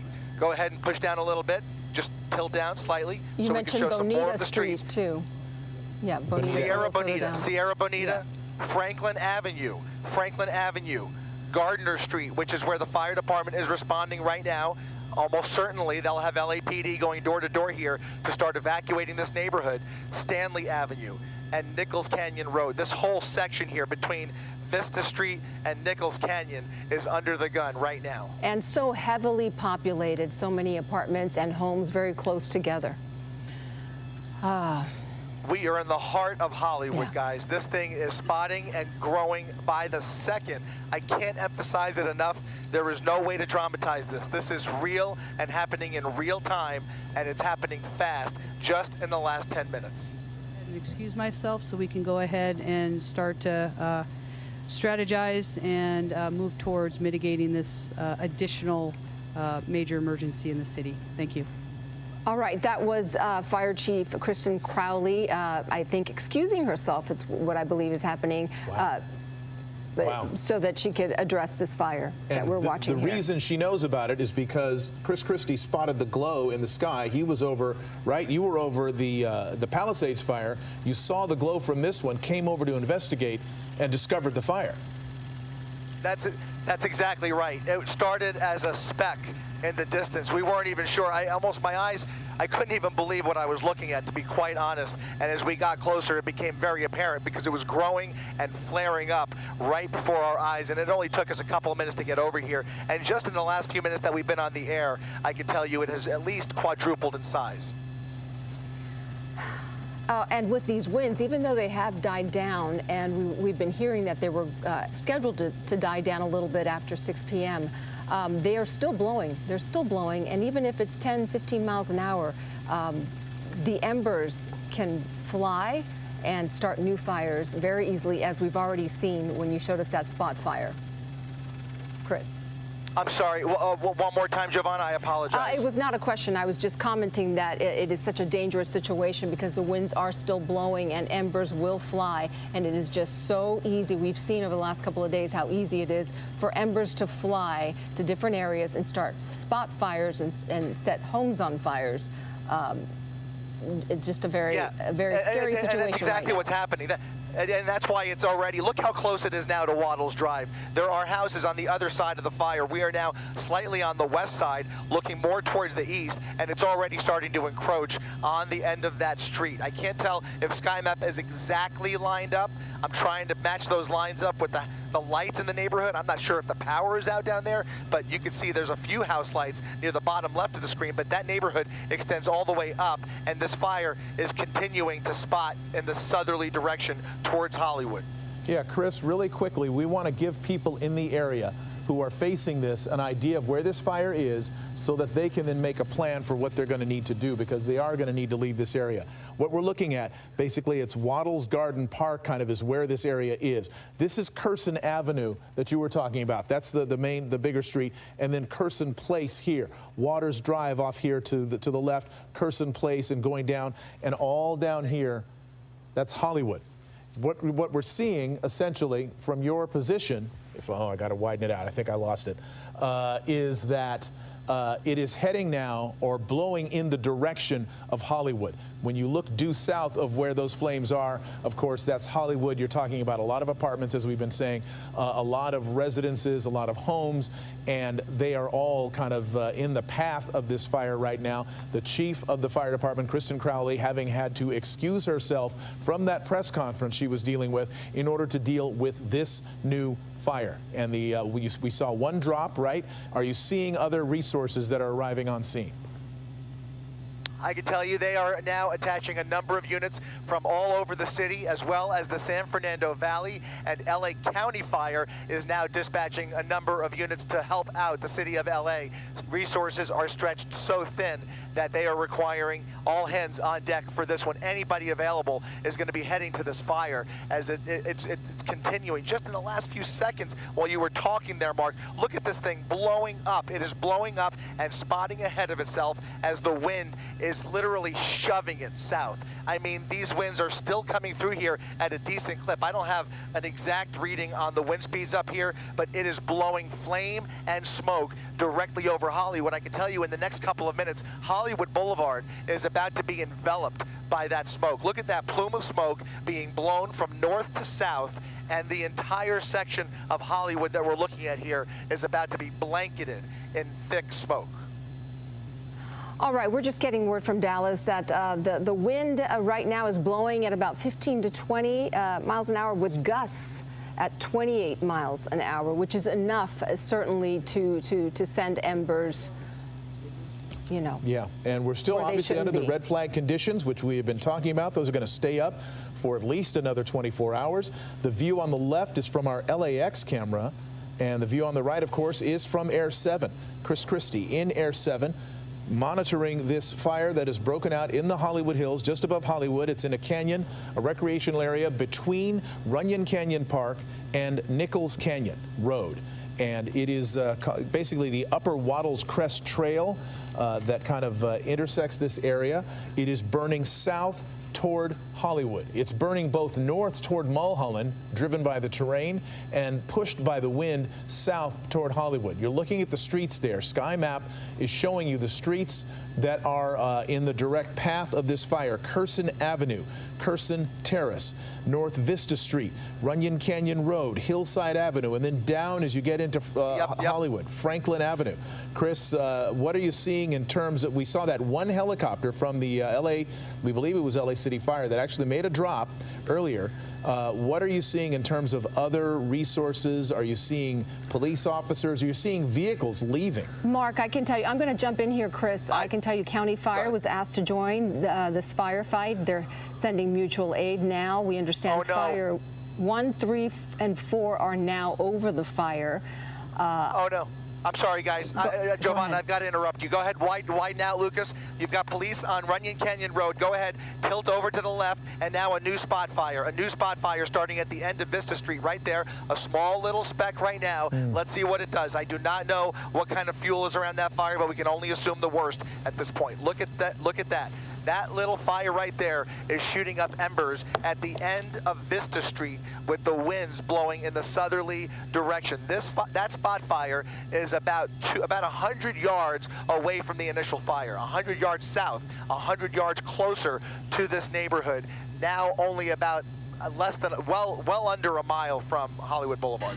So basically what we're seeing in real time right now is how a small fire can become a big fire. This is how all of these fires that we've been dealing with that are now thousands of acres in size and thousands of structures have burned.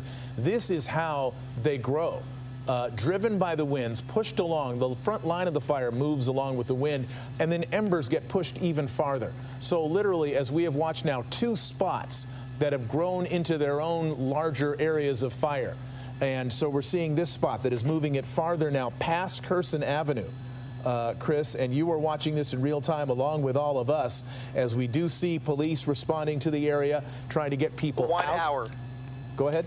Sorry, go ahead, Chris. I'm sorry, Marcus. We're just doing a little housekeeping up here. We're still keeping an eye on the fire. Didn't mean to interrupt you there. We're still watching that little spot fire as well as the main body of flames just north of it continuing to spread. It's going to merge now with that hot spot here in the next couple of minutes. It's paralleling Curson Avenue. I can only hope that the folks along Curson Avenue are heeding this and watching this or getting word of this somehow. It's unfortunate because the sun has just gone down and now this is going to become a nighttime operation for as long as this endures. But this has now spread. This fire itself is at least 50 acres as we look at this in just the last few minutes. Go ahead and widen out a little bit, and you can tell, Mark, just in the last few minutes since we first came down, you can see the size of this fire from top to bottom there, now paralleling Curson Avenue, getting closer to Sierra Bonita Avenue, closer to Hillside Avenue, closer to North Vista Street. That's where that spot fire is, just to the north of North Vista Street. All right, and what Giovanna was trying to mention to us earlier is that the City of LA, LAFD, is asking for 15 additional engines from the valley or the city. They are just arriving on scene now, and they're trying to get more resources in there as quickly as they can, because this is a nightmare scenario for the fire department. Is that another canyon? A fire has erupted somehow in another canyon, and it's being driven by the winds. All right. It sure is. That wind is blowing the smoke and the flames in one direction now. All of the attention is going to be to the south of this fire. As much as it was trying to creep uphill, you can see it starting to teeter out a little bit. But and there's not much room to get past with those narrow roads as well. There is not much room to get past, and you know, I am reminded by, you know, our wonderful investigative reporter Joe Grover, who years ago did a story about that the Hollywood tour buses used to come up Mulholland and just come into the area, and they stopped those tour buses from going into the smaller roads in and around Runyon Canyon because they can't get those tour buses even there to block any type of access. So the point being that the LAFD, the LAPD, and the homeowners of Nichols Canyon, who have always been so vigilant, are the only people who should be accessing those roads at any time of the day. Should be those of us who live there, or those of us who are first responders. So this is, again, an area, because it is so dense, the homes are very close together at times, and the roads can be incredibly narrow, that we have to be concerned about these type of fires. And this is the fire that burns in Runyon Canyon. This is the fire that, again, Hollywood, in the Hollywood Hills, no matter where you are, the LAFD will tell you that this was priority number one as we begin any fire season, because we're talking about an area that just does not burn, and does not burn to great lengths, because they have to get on top of it as quickly as they can, because the spread can be so devastating. And as we've seen in the Palisades, where I'm standing right now and looking out across this lunar landscape, and the only bright lights I see, unfortunately, are the homes that continue to burn sporadically in and around the Palisades, stretching all the way down to the beach. But now we are turning our attention, and I certainly am as a homeowner up there, to what's happening in the Hollywood Hills, and it is a very, very scary sight to see. And also keep in mind, when I tell you this is popular with hikers, I certainly hope that the people that are traversing Runyon Canyon in this late afternoon and the early evening, families, hikers, people with strollers, dogs, dog walkers, all of those people who use this canyon hundreds every single day have managed to find a way out, because you don't want to get trapped in there. Well, Robert, as we look at this picture, if you can see one of the shots there under the canopy of all that smoke, you could see it looked like the trails of Runyon Canyon. We're getting an update right now on the acreage here. You talked about burning and burning quickly. As of 10 minutes ago, at least 10 acres have burned in this area, and there are road closures on Hollywood Boulevard. We understand it's closed from all the way to Laurel Canyon and maybe La Brea at this point. So we're talking about a wide swath here.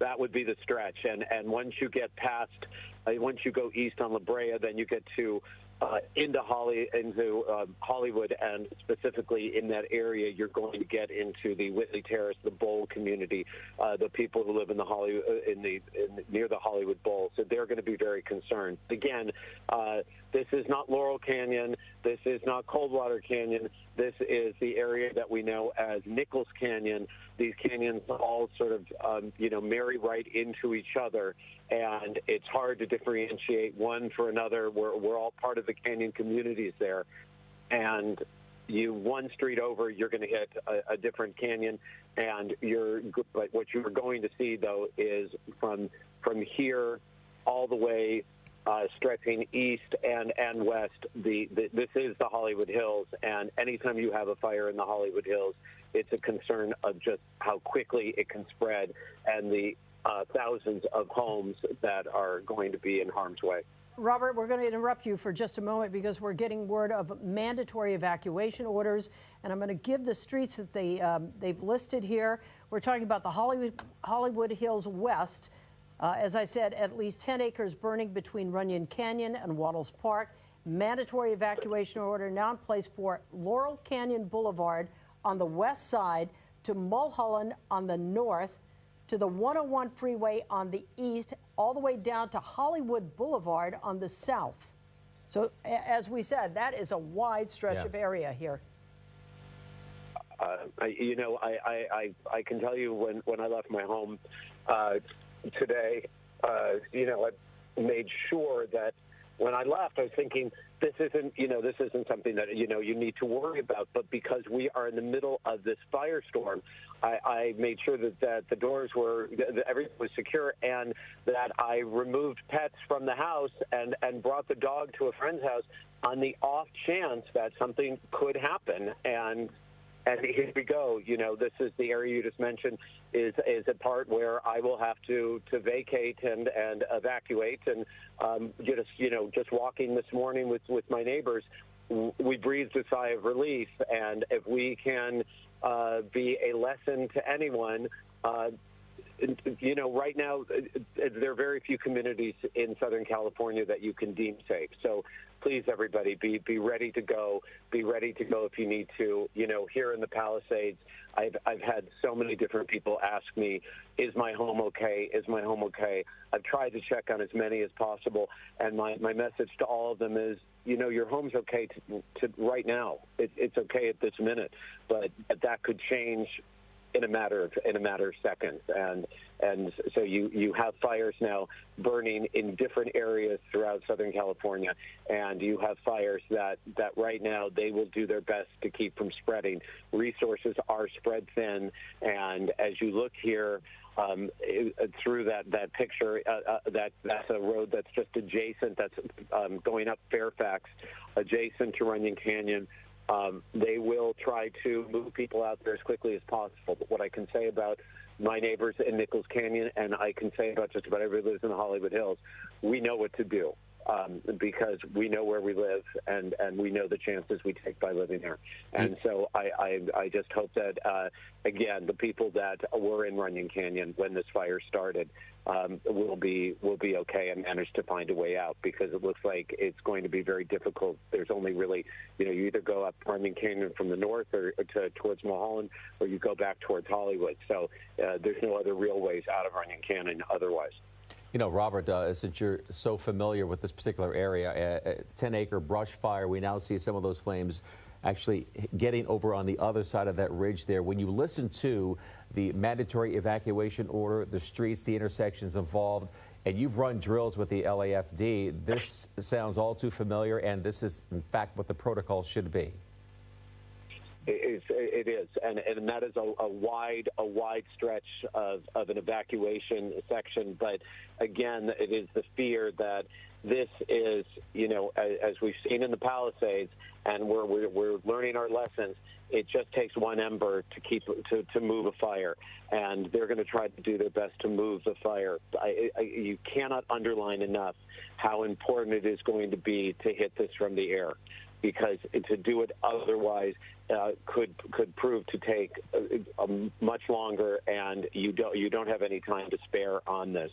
So, and Robert, that's exactly what we're watching right now, some of the aerial assault. We've also seen some of the black and white officers, their squad cars going through the neighborhoods, presumably trying to evacuate people for the mandatory evacuation. To Hollywood Boulevard from this angle, you're going to get a better idea of the geography here, as that fire is being blown downhill through the Hollywood Hills towards Hillside Avenue, towards Gardner Street, where LAFD is responding, towards Vista Street, Sierra Bonita, and ultimately Hollywood Boulevard is now no more than 3/4 of a mile, maybe only a half a mile away from the leading edge of this fire. But it's not spreading like a normal fire, it's spreading like a Santa Ana fire, because it has been spotting for the last half hour steadily. Dry brush there, so much fuel there for it to burn. It's incredible, Chris. We're going to bring in Margaret Stewart from LA City Fire on the phone to let us know more information on this. Margaret, are you there? Hello? Hi there, Margaret. It's Ellen and David. Hi. Yes, what can you tell us about this fire, this one that has broken out in just the last few minutes? Yeah, so we need to get the word out to all your viewers that we have an immediate evacuation order in place in the Runyon Canyon area. So the east border is the 101 freeway, the north border is Mulholland, the west border is Laurel Canyon, and the south border is Hollywood Boulevard. Can you say that one more time? I'm so sorry, but one more time. We're slowly writing it down, but yeah, thank you. Absolutely. And we are working on a map as we speak, and so we'll have that up shortly. So on the right, so the east side is the 101 freeway. Okay. To the north is Mulholland. Okay. To the west is Laurel Canyon. All right. And to the south is Hollywood Boulevard. Wow, and that is a lot of people in that vicinity. Yes, that is incredible. Iconic parts of the Los Angeles community that are now in danger. So that is the evacuation zone. We're going to start to isolate that. We'll make our own maps as well. But, okay, resources now. Obviously, this is of grave concern. We're watching this fire before our very eyes move very quickly. What are you putting on this fire to put it out? I'm sorry, you got cut off a little bit. Okay. Tell us about your manpower on this particular fight. What are you putting on it? So we have over 20 additional fire engines that are en route right now and on scene. I'm sorry, this is a very dynamic situation. We've got 27 fire companies assigned to this incident, and we have air resources that have redirected. As we mentioned, this is obviously an explosive fire that has just blown up in Runyon Canyon, and it's in a very dangerous place. So we really cannot emphasize enough. Our law enforcement partners are activating, and we need everyone within that box. I'll repeat it again. On the east side is the 101 freeway. To the north is Mulholland. To the west is Laurel Canyon. To the south is Hollywood Boulevard. And I will say to our view, go ahead. I would say we understand that this is a heavily populated area, so we ask people to grab exactly what they need to get out the door This is not a time to delay. This is not a time to try to use a garden hose to protect your home, as we've already seen what can happen in the Palisades. We need people to swiftly, calmly, and safely exit the area, and currently just head south. Okay, head south. That's good information. Okay, so I've got a map here. And we'll be happy to come back with more updates right now, okay? And we should tell our viewers at home that if you know people that are living in this area, perhaps they're not watching, they're unaware, give them a call, let them know to get out of that area as soon as possible. Yeah, communicate as much as you can. At lafd.org/news, we will very shortly have an interactive map that will depict the evacuation zone. lafd.org/news. Okay, Margaret Stewart, thank you so much from LA City Fire. Thank you. Wow, this is incredible. Now, I'm sorry, I might need a little help on our map over here, but I'm trying to decipher the evacuation zones, and I'll have that for you in just a second. In the meantime, Chris Christie is watching this fire as it continues to move. And Chris, have you seen homes go up yet? Right now, no homes have been touched, but I fear the first group of homes that are imminently in danger and will be touched in the next several minutes are going to be the Franklin Lakes area. The Franklin Street. Go ahead and tilt over there towards the neighborhood if you can. Yeah, there's the water drop. They're starting to put out some of those spot fires along the western edge, but go ahead towards the leading edge where the wind is blowing all that fire. Franklin Avenue is basically where this fire is heading, and you can see Vista Street and Hillside Avenue are going to be the first neighborhoods that are the first group of homes that are going to be affected here momentarily. They have to evacuate right away. You heard the order go out live on our air just seconds ago. There is an immediate evacuation order for this entire swath of Hollywood in the Runyon Canyon area. This is happening fast. It's happening in real time. This fire has exploded, and I mean it has exploded tenfold, at least tenfold in the last half hour. It is exploding as it makes its way towards the south, towards Hollywood. Fast this fire has spread, and again, to reiterate Margaret Stewart saying that just take what you can, whatever you need, immediately get out. Just take your medications and just get out of the. We've seen too many times people getting stuck in these canyons and in these windy streets and not being able to get out in time. Just a devastating sight. It is a devastating sight to think of the insult to injury when the city is dealing with so much right now, and the county is dealing with so much right now, and now being put in the position to redirect those resources to the center of the city in Hollywood, just north of Hollywood Boulevard, between Mulholland and Hollywood Boulevard. This fire started in a canyon just west of Nichols and east, or just east of Nichols and west of Runyon, and had a lot of room to grow really fast. And unfortunately, it's a north-south canyon with the winds blowing directly from the north due south and blowing that fire directly into this neighborhood. The smoke is already covering up the neighborhood. The flames are not far behind it. Push in on Vista Street, the end of Vista Street, right there at the end of Vista Street, which ends right there. Now that spot fire, that leading edge of the fire, is no more than a couple of 100 feet away from Vista Street and Runyon Canyon Road. Incredible. We want to show you a shot, if we can, from our downtown camera to show you how large this fire is. That on your left side of your screen is a shot from our downtown camera looking at the Runyon Canyon fire. I guess it's called the Sunset Fire now, and just how fast that has grown. I am stunned by the speed. We should expect it at this point. It shouldn't be shocking. We can only be grateful that this is starting tonight and not last night when those winds were much faster. Things have tapered off, but they've only tapered off moderately, guys. We are in a major fire danger until Friday. These winds are still blowing through here, and if you live in a flat area, or if you even live in the San Fernando Valley or areas across the basin, and you walk outside right now, it may not feel super windy. You may feel the breeze, but in these canyon neighborhoods, in the Hollywood Hills, the hills alone have a tendency to create their own weather. And the speed of the wind here, the wind molecules are bouncing off those hillsides at a much faster rate and create a lot more wind than you feel if you're in other parts of the city. If you live in the hills, you know what we're talking about. Things were exceptional last night, but if you lived in the hills, they were downright scary because it felt like an actual hurricane moving through the area in the middle of the night.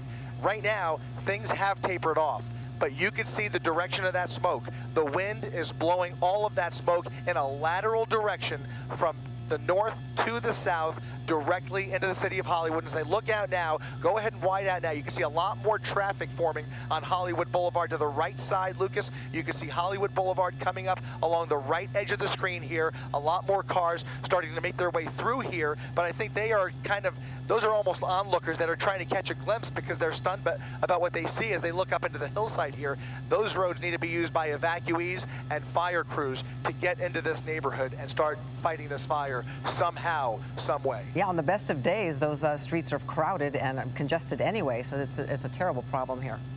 David, you have that map? So many businesses have proactively closed their doors today because of the situation that's going on across the city. Even restaurants and commercial businesses that aren't even near the fire have taken the advice of city leaders and closed, or at least closed early today, to allow for the movement of emergency workers to get through the city and respond to these fires. And this is exactly why, because now you have a brand new fire start that could be as serious as anything else we have seen in the last 24 hours if it does not get under control. And we can only hope and cross our fingers and pray that they can get as many air resources on this as soon as possible and continue to drop water on this fire. They've already done it. You've seen a couple of water drops already, but it is a fight against Mother Nature because the winds are ferocious and they are blowing through these canyons. Very, very tough situation. All right, Chris, we're going to split screen your shot with what we've been able to decipher on our touch screen right over here. I want to give you an idea of the communities that are being affected and should be evacuated as soon as possible. It's a little bit of a tricky area when it comes to this evacuation zone. I'll start with the easiest part. First of all, here's where the fire is. I'm going to move it. I'm going to open it up just a little bit. That's where the fire is.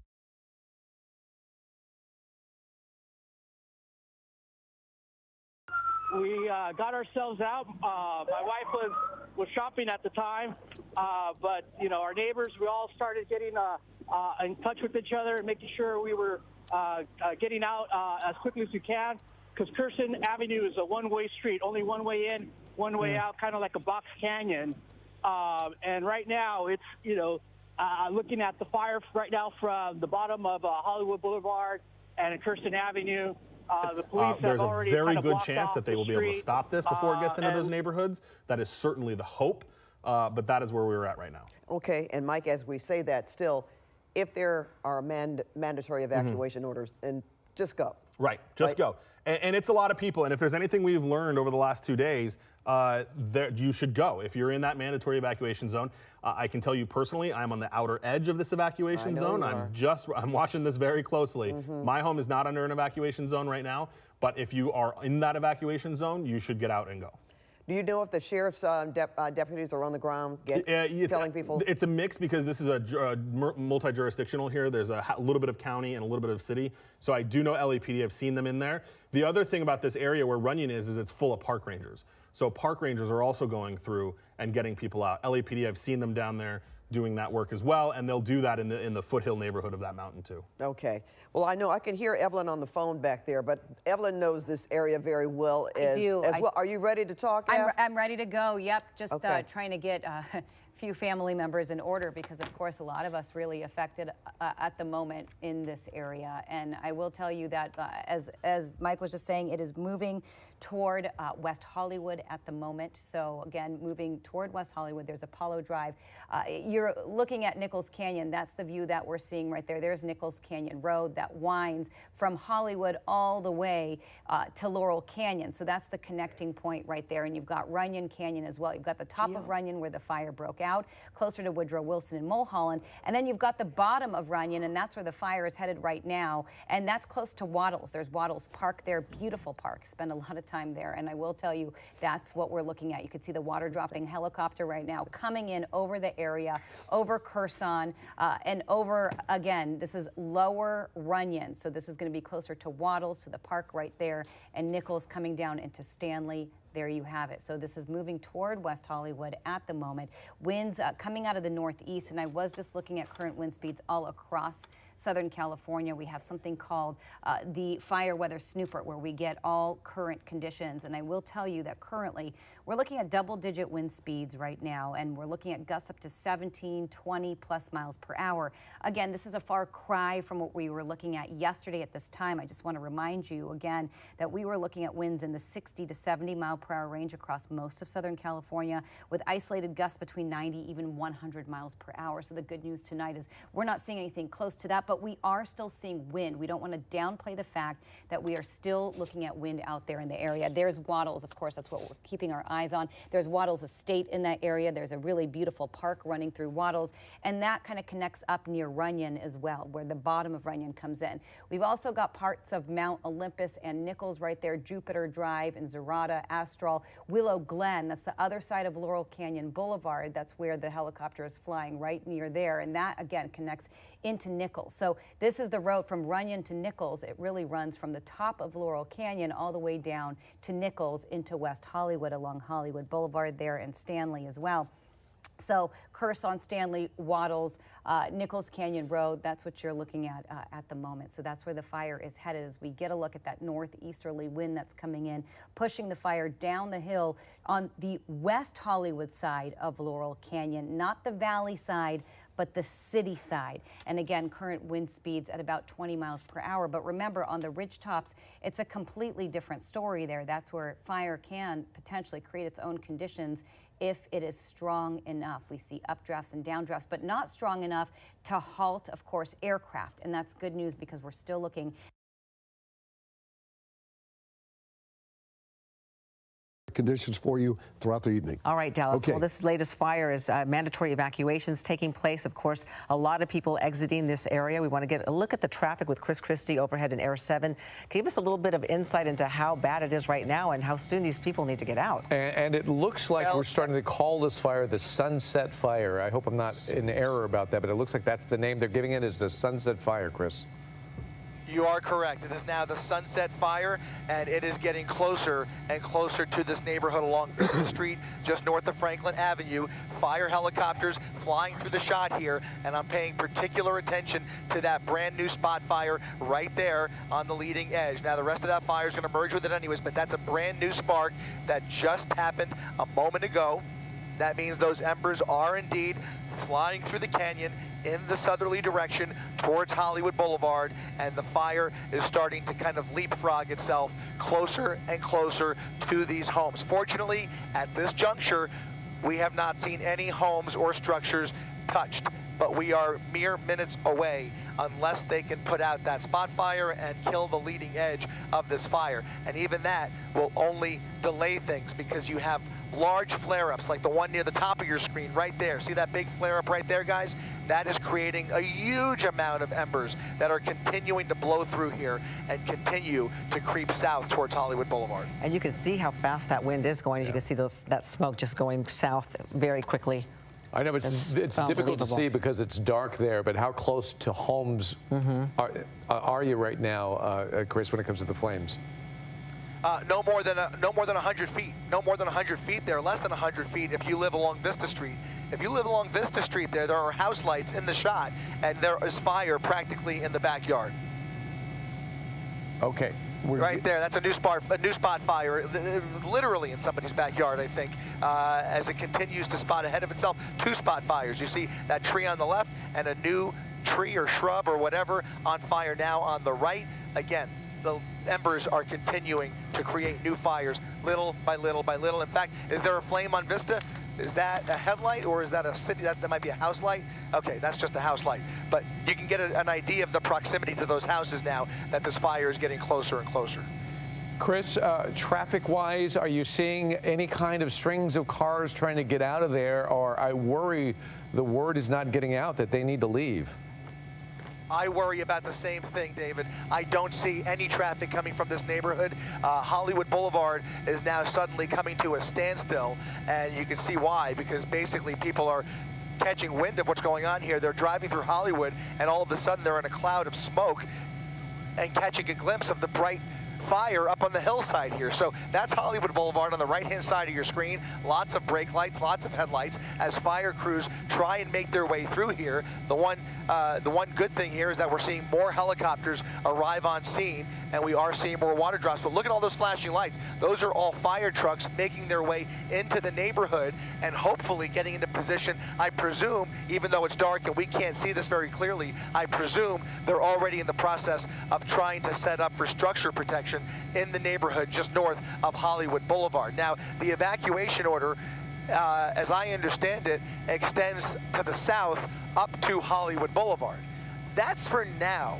If this neighborhood catches on fire, expect that to grow. And I mean, if this becomes an urban fire in the middle of Hollywood, you know, God help us, but this evacuation area could grow and could grow in short order, like within the hour. So let's keep a close eye on this and see how they do protecting these homes right here. But once these embers start flying into that neighborhood right there between Sierra Bonita Avenue, Hillside Avenue, and Vista Street along Franklin Avenue, just north of Hollywood Boulevard, then we have real problems. We'll see. It's getting closer by the minute. Showing on the left side of the screen the traffic on Hollywood Boulevard, and you can see the palm trees there really blowing there. So we could give you just an indication of those winds are still very strong. We do have a point of origin that CAL FIRE is talking about. It's a 2300 block of Solar Drive in Hollywood Hills, and that acreage right now, they're saying 19.8. Of course, it's been growing as we watch, so it's more than that, of course. And Alan, I have actually... A new spot fire right there in the middle of your screen. A new spot fire getting closer to Runyon Canyon, where fire crews are now manning Runyon Canyon Road. There's a new fire right there that's grown pretty quickly and is now getting closer to Runyon Canyon. What I'm looking for, guys, is for that fire to jump Runyon Canyon Road based on the direction of the winds here. The winds are blowing that smoke and fire in this direction towards our shot here, and we will see if they can keep this fire from jumping Runyon Canyon Road, but it's going to be very difficult with those embers flying through the air. Right. Okay, so we know where this fire at least was reported. This is Solar Drive right here. This one street, I'm going to expand it out a little bit further. And the reason why I'm showing you that, the point of origin, 2300 Solar Drive, that could have been where somebody spotted it and reported it, or it could have been where it started. But this is Solar Drive, okay? So now I'm going to kind of push out a little bit and give you a better idea. So this is the point of origin. And then we're showing this fire went all the way down this canyon, and now all of this is on fire. As Chris was just saying, Runyon Canyon is in trouble right over here. All of this is now on fire, and this is a matter of minutes we're talking about as it continues to go in this direction south. So for some reason, it started right there. Ellen, I'm going to throw it back to you. All right, we got to tell everybody that we're going to stay on the air here on KBC7 or ABC7 and not go to World News tonight with David Muir because of the nature of this breaking news. So you can stick around and we'll find out more about this fire that is rapidly growing. And so we want to keep a close eye on this, of course. All right, Ellen, thanks. And we're going to stay on top of our coverage digitally. On the air until 7. On the air until 7 o'clock as we continue. And let's throw it back over to Chris Christie with more as this fire continues to spread towards Runyon Canyon Drive. Yeah, and unfortunately, the further the fire continues to spread southward, so does that smoke, and you can already see it more and more by the minute. A lot of that thick black smoke now drifting right over the Hollywood area. This entire area is now being blanketed by really thick and unhealthy smoke. Obviously, it is time to get out if you live anywhere in this area. You can take a look at Hollywood Boulevard along the left side of your screen here. Lots of traffic starting to build up there, and even on Franklin Avenue, as those are more than likely evacuees. Those are probably folks already trying to get out of here. Some of it is pass-through traffic. Some people use Franklin Avenue as a shortcut through Hollywood to get around Hollywood and Highland. But you can see traffic up and down Franklin Avenue is now bumper to bumper as folks try and flee away from this fire. Camino Palmero Street and Franklin Avenue is the closest major intersection to this fire. Vista Street is the closest known residential street to this fire. And I actually see a little bit of a flare-up on the other side as well. Go ahead and widen out for me, Lucas. Widen out and push into the top right-hand corner now of the fire. That's going to be the end of Carson Avenue, where I want to focus just for a second to see if there's any structures that are being threatened here. We're going to come around here. You can see some of the houses at the end of the neighborhood we've been talking about here. We're going to get a better glimpse as we come around the north side. So now we're on the north side of the fire, on the San Fernando Valley side, over Mulholland Drive, looking south with the fire and wind blowing away from Air 7. And right along the right side, as we come around this ridgeline, you're going to see Carson Avenue, and we'll see if there's any sign whatsoever. It looks like the wind is actually helping these folks. It's reaching the top of the ridgeline right there, and then it would have to go downhill, which is not convenient for the fire, right? Everything's blowing in the other direction, and fire likes to go uphill. So the folks along Carson Avenue have the luxury of being below the fire instead of above the fire. So Carson Avenue on the right there is down the hill from that flare-up right there. So we're going to continue to watch this section right here as more flare-ups develop, more spot fires develop, and we'll keep a closer eye now. Look at it, there's another flare-up right there and a spot fire in somebody's almost feet away from somebody's backyard. Go ahead and widen out a little bit. You can see a home right there. Let's go ahead and throw up go ahead and throw me the parcel. Show me the parcel, Lucas. We want to get some addresses out there. It's going to be right behind Carson Avenue here along the 2000 block of Carson. You can see the home, 1984 Carson Avenue, with fire just feet away from the rear of that home. Okay, so I've been able to isolate Carson Avenue here on our touch screen as well. You can see where the fire is burning in this canyon here. This is Carson. This is the street that Chris is talking about, and you can see all the sizable homes that are along Carson Avenue as the fire continues to creep towards these homes right here. These are the ones in imminent danger right now, but as that fire rolls in different directions, of course, there are other communities in danger as well. As you can see, highly populated. The further the fire goes down the canyon, the more homes that are going to be in trouble. Chris, I'm going to throw it back to you as you watch this fires progress.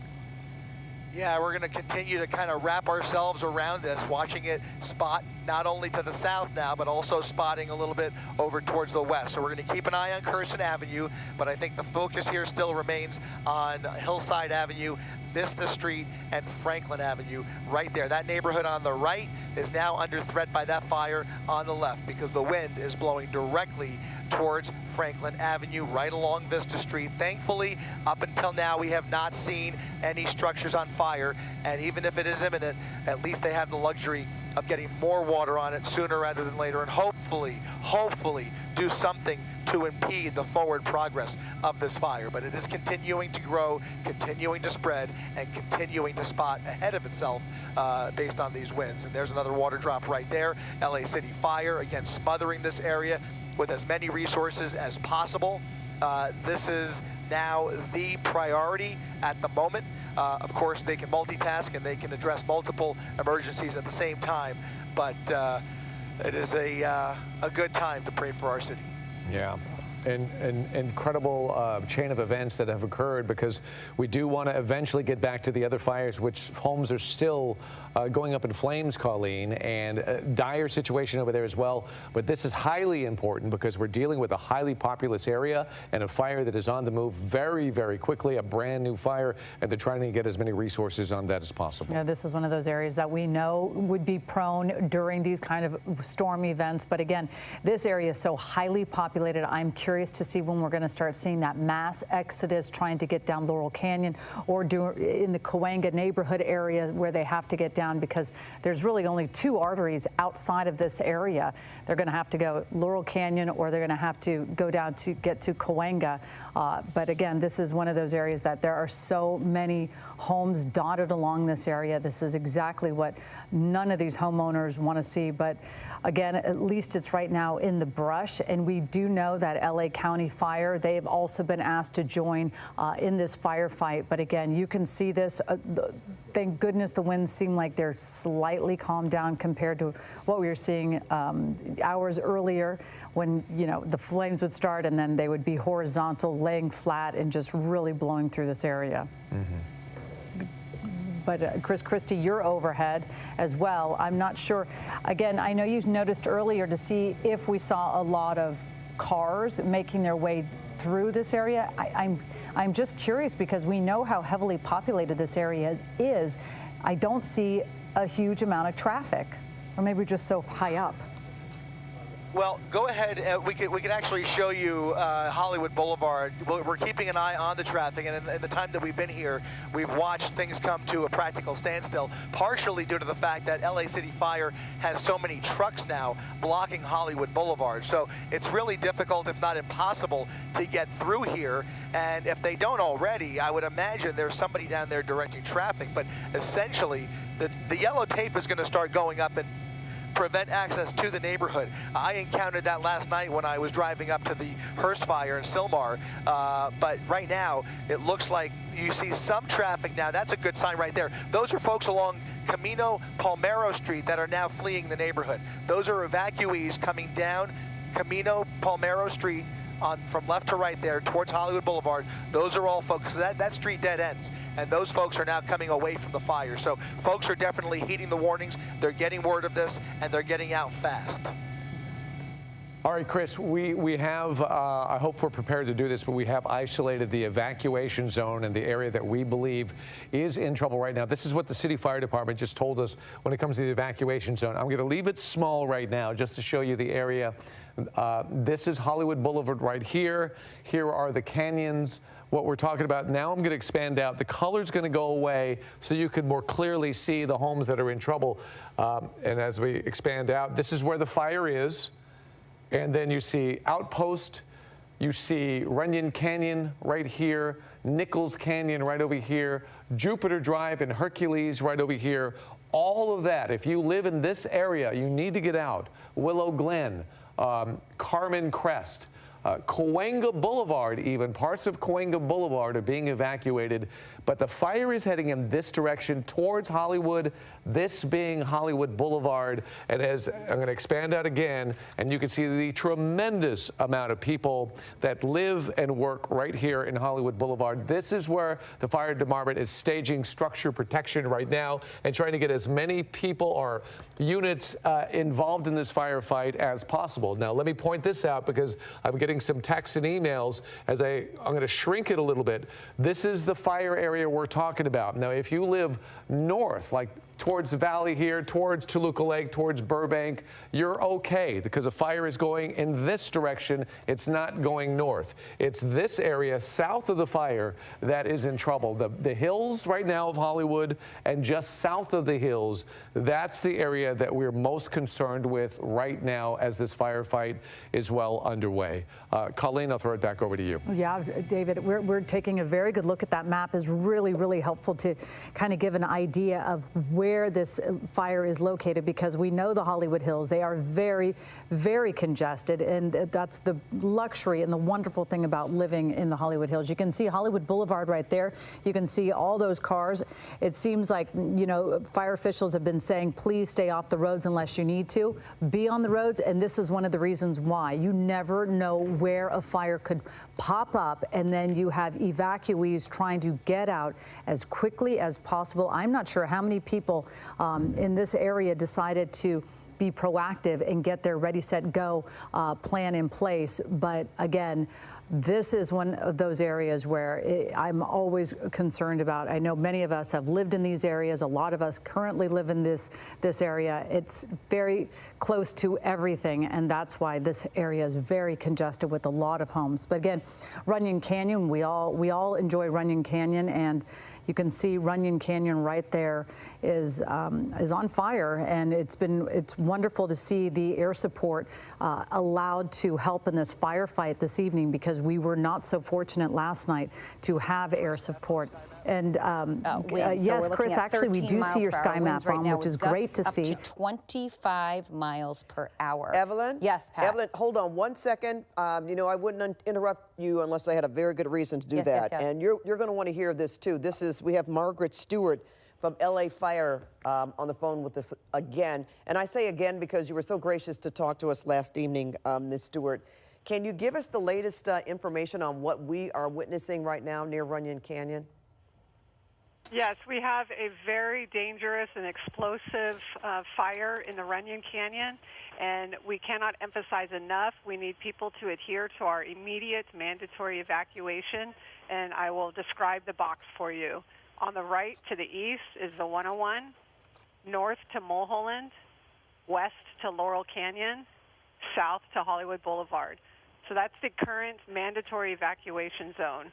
And if you go to lafd.org/news, you can click on the Sunset Fire link, and you'll be able to see the map. And to the west, so the evacuation zone will be in red. In yellow is the evacuation warning, and that goes slightly further south, I believe to Sunset, and it goes west and slightly north, primarily westerly direction, for quite a ways out towards Franklin Canyon. And so while we want immediate evacuation in the box I described, we also are asking people to evacuate early in the warning zone, because this has the potential to move quickly. As you were just discussing, winds are still in excess of 25 miles per hour. Fortunately, they're not nearly what we had last night, and our aircraft are making, they're able to make drops, and they can start knocking out the hot pockets in the large areas of fire. But this is a dangerous situation, and we want people to go now. Ms. Stewart, are you confident with the resources that we have, the extra resources that we are having today, that, and I know you don't want to make a prediction, but you know, this is your area. Are you pretty confident that we can get this under control before it gets out of control? You know, we've got 27 fire companies that are already on scene. You know, that's over 150 firefighters that are on scene for structure defense and to anchor this fire, and then combine that with our air assets that are making water drops. You know, it's a well-orchestrated team, and now that we have the ability to fight on both fronts, from the air and from the ground, it gives us a much better position to be able to stop this fire. And I know this is the work of law enforcement when it has to do with people being evacuated, but do you have any updates on that? Is there an organized effort as to where people should go? Are you privy to that information right now? Yeah, so our law enforcement partners, LAPD, and potentially the sheriff's deputies may be assisting them, will handle the hands-on evacuation, and Parks and Recs are preparing evacuation centers. It takes a minute to get those ready, so they're not open yet. So right now we just want people to get south and get out of the area. And as soon as we have those evacuation centers up and running and staffed, we will get that information out. Is there a website that you could give me now, Ms. Stewart, that when the information is ready, you can... Okay. LAFD.org/news, and you'll actually see a page for each of the fires. You'll see the Hearst Fire, the Palisades Fire, and the Sunset Fire. Each have a link, and they each have their own map that shows the evacuation zones and all of the current information. Can you say right now that this fire that we're looking at is a result of some of the other fires that have been burning? It seems to be pretty far away from the Eaton. Yeah. Oh, go ahead. Yeah, it's not, I would say that's not likely, because the distance and, you know, the winds obviously aren't what they were earlier in the day and last night. But, you know, right now we just don't know. Right now our focus is life and property. Okay, and can you tell us about any other areas that you're involved in right now? LA Fire, can you give us an update? Do you have any new information? Since I have you on the phone. We don't, we gave, yeah. We had a press conference, a little while ago regarding the Palisades fire, so any new information was provided there. There's no update on that. The Hearst fire has been held at the same 700 acres. It's not contained yet, which means having fire lines around the fire, but it has not grown, and we've had no injuries at the Hearst fire. So those are our 3 incidents. Okay, Ms. Stewart, we really appreciate you speaking with us again this evening, and we certainly wish you well through all of this, and we will hopefully be able to speak with you again. Sure. All right, thank you. And thank you very much.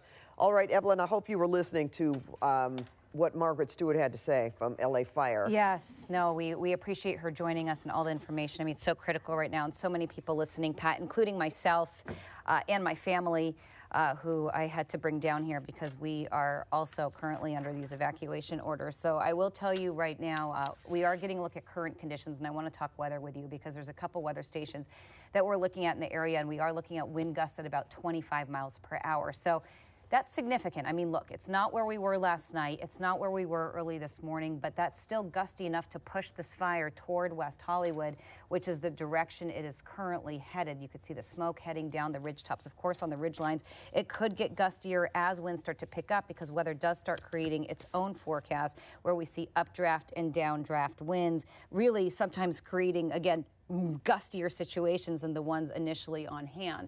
We are looking at water dropping helicopters at the moment as well, which is very good news for us because, of course, we were looking at quite a bit of wind where you couldn't fly in those conditions. So at least air dropping helicopters can currently fly and drop, of course, water over the fire at the moment. So we, again, have been looking at wind gusts in the 20+ mile per hour range with sustained winds around 13 miles per hour. When it comes to fires, we were talking about this earlier, there's a recipe. There's 3 ingredients. Ingredient 1 is, of course, the temperature. So we're not looking at warm numbers, so that's good news. Ingredient 2 is relative humidity. So right now we're looking at a combination relative humidity in the area between 8 and 11%. So it's, give or take, we would say about 9–10% at the most, which is extremely low.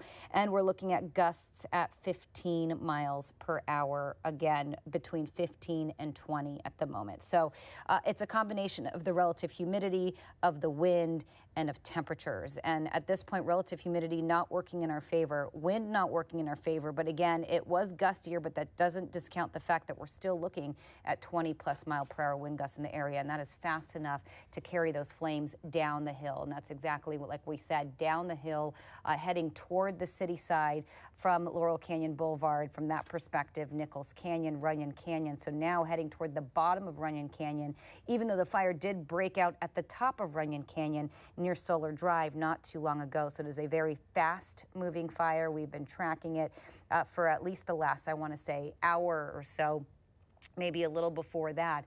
So at this point, again, you could see the gridlock in West Hollywood. We've been looking at quite a bit of traffic. We're looking at the chopper flying overhead, water dropping aircraft. Good news for us tonight.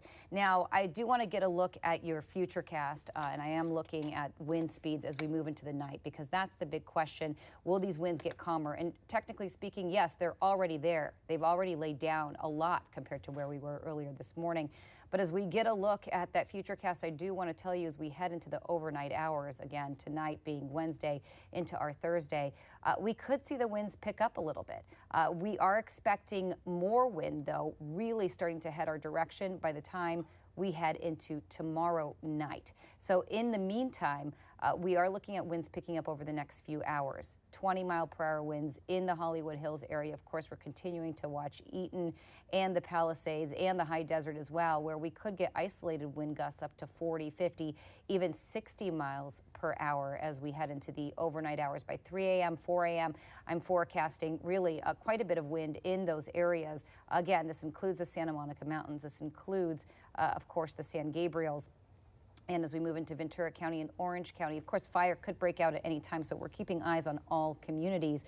As we move into the early morning hours, I'm inching just a little bit into the 6 a.m. hour, the 7 a.m. hour. We're still looking at quite a bit of wind in the higher elevations. You'll see right there, that purple on your screen. By late morning, we're still contending with 20 to 30 to 40 mile per hour winds, even 50 mile per hour winds.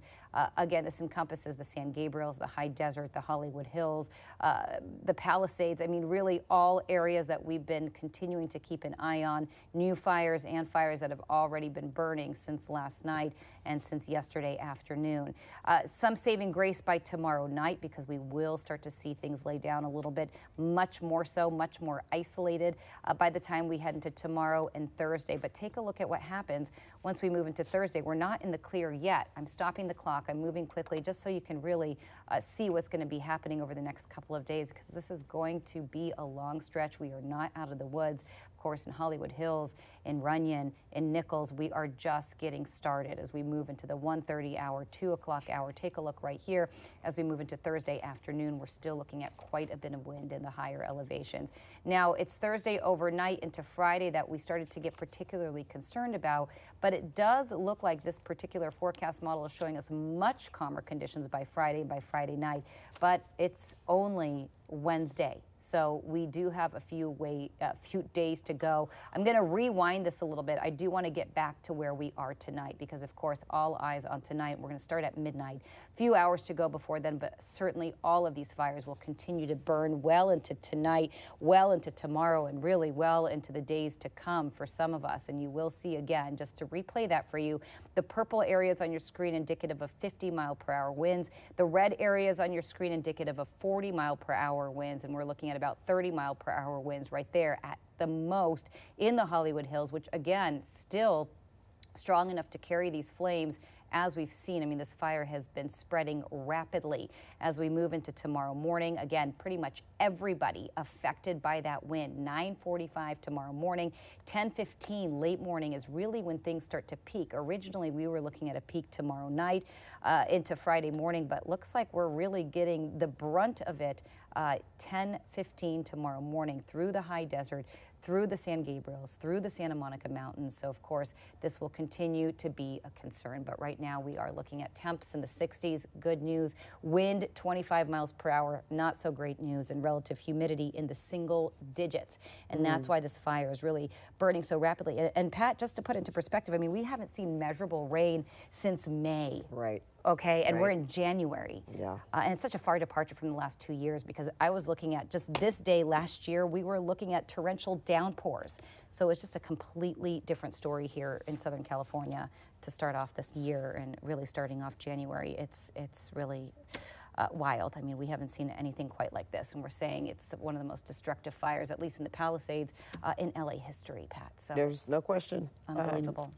The only one worse than that was in 1961, Bel Air, and actually that it burned nearly 500 houses. So Pacific Palisades is in the record books now as being one of the worst. And you know, we've been watching this area. We've got 15,000 plus acres that have burned, and we continue to see homes and structures burn in the Pacific Palisades area. KCAL News reporter Lauren Posen is live there now. Lauren, can you give us your location and tell us what you're witnessing right now? Well, Pat, I've never seen anything like this in all my years of reporting. Just complete devastation that is just ongoing. Right now, we're at the bottom of PCH near Sunset because there's no cell phone reception up higher in the Palisades. A couple minutes ago, we heard a little bit of an explosion, which is what we've been hearing all throughout the day here. A little bit of a hot spot popping up right behind us here.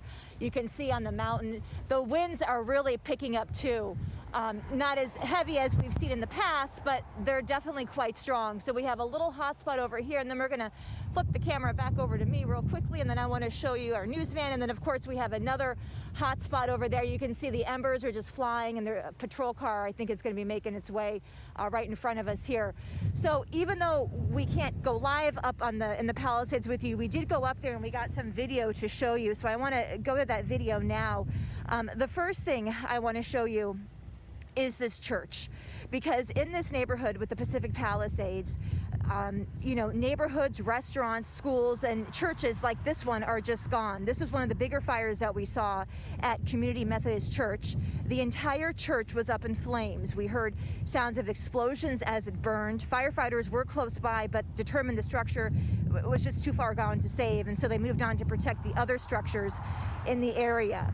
Now, just down the street from that church, we saw this other neighborhood, and it's just heartbreaking. Not much is left. Homes are just leveled. This is over on Hampton Place, and you could really tell that people left in a hurry. Cars were still left in the garages. We saw all of them burned.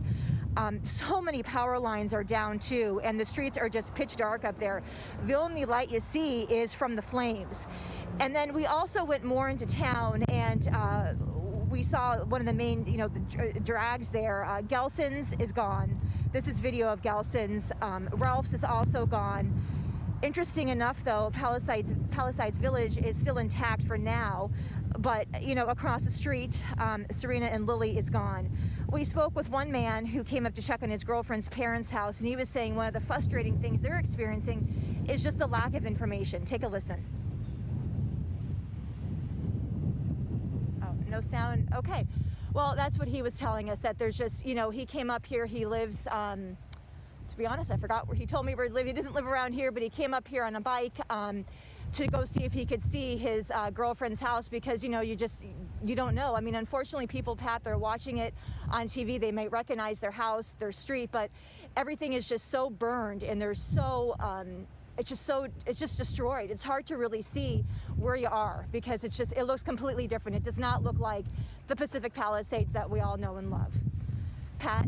Yeah, that is so very, very sad. And, you know, as what's so, you know, it just makes you so emotional, because as you were talking there, I'm getting messages from people that I know that are being newly evacuated or ready to go. And it's just, as you mentioned, this is something we haven't seen in LA history. And when you think about it, the entire coastline practically from Malibu, Palisades, and then into Santa Monica, it's on fire, or it's under an evacuation order, or some kind of warning. And we've certainly never seen anything like that. And, you know, we don't want to sound, we always try to bring empowerment and hope to our viewers and people that are living in these areas. So the best thing to say is that we do have more firepower, we have more assistance, more resources. Thank goodness for that. But we just saw this new fire break out, the Sunset Fire. So there's still the possibility for things to happen. But you know, we have to have hope upon hope. So Lauren, thanks so much, and you stay safe out there as well. And if you can still listen, we're going to bring back in Evelyn Taft to give us more updates on the weather conditions that are really driving everything that we're seeing. Ev? Yeah, absolutely, Pat. And really, we're trying to do an extended forecast here just so we could kind of figure out what we are doing, what we are kind of looking into as we move into tonight. And we're really keeping all eyes on the next few hours. And we're keeping eyes, of course, on Eaton Canyon. We're keeping eyes on the Palisades. We're keeping eyes on the high desert. And of course, the new Sunset Fire, something, Pat, that's been affecting myself and my family. So I'm keeping very close eyes on it as well. So let's take a closer look at what's happening right here. And you will see by 5 a.m. Okay, actually, I'm going to rewind. Let's go back to midnight. This is going to be just shortly after midnight. We were expecting that first sort of burst of wind to come back tomorrow night. Winds are a little bit in a lull right now. So again, much calmer than where we've been, and they will continue to stay calmer than where we were last night and this morning. But that doesn't mean that it's not going to be windy. So let's stop the clock right here at 1 a.m. And we're keeping eyes on the Santa Monica Mountains, on the Hollywood Hills, where we're looking at red in the area. This is 30 to 40 mile per hour wind speeds. And the purple indicative of 50 mile per hour wind speeds as we move through the San Gabriels and the LA County Mountains. Now we're going to go ahead and stop the clock at 4 a.m. Overnight, things start to pick up for Simi Valley. We've had eyes on the 118 this whole time, and we are looking at 50 plus mile per hour wind gusts in the area. Same thing goes as we head into the 405 area, into Bel Air, into the mountains right there, into West LA and the Palisades, of course, as well. We're continuing to keep an eye where we're looking at maybe 30 to 40 mile per hour winds. Again, a far departure from the 80, 90, 100 mile per hour winds, but still looking at a lot of purple on the map. And you're going to see through the San Gabriels, we're looking at 50 plus mile per hour winds through San Bernardino, through parts of Orange County. Remember, a fire could break out at any time. We have to stay vigilant. Again, multiple fires burning right now. The Hollywood Hills fire, what we're now deeming the Sunset Fire, breaking out not that long ago, really just feels like out of nowhere. You know, it could just happen so quickly.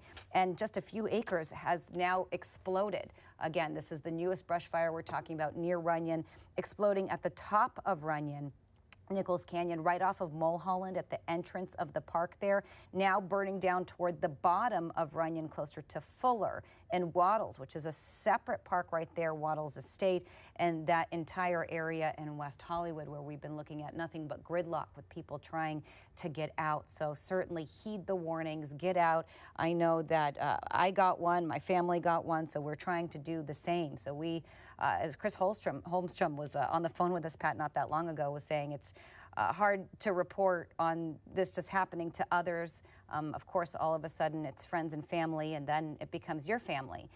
So this is just a widespread, far-reaching event across all of LA County. We're going to continue to see those winds through 9:45 tomorrow morning, 11:25, 1:25 Wednesday afternoon, and tomorrow afternoon things calmer, but still not quite calm. So winds will get calmer, but the peak of this next wind event really happening after midnight. So it's calmer now with 20-mile-per-hour gusts, but it's only going to get windier as we move into the next few hours, Pat. So all eyes on all areas tonight and continue to stay vigilant. I'll send it back to you. All right, indeed, Evelyn. Thanks so much. Pat Harvey taking a little bit of a break. This is Juan Fernandez with you here now at 7. The very latest fire to erupt is the Sunset Fire. As you see right here, it is burning in the Hollywood Hills. It has burned so far about 20 acres between Runyon Canyon and Wattles Park.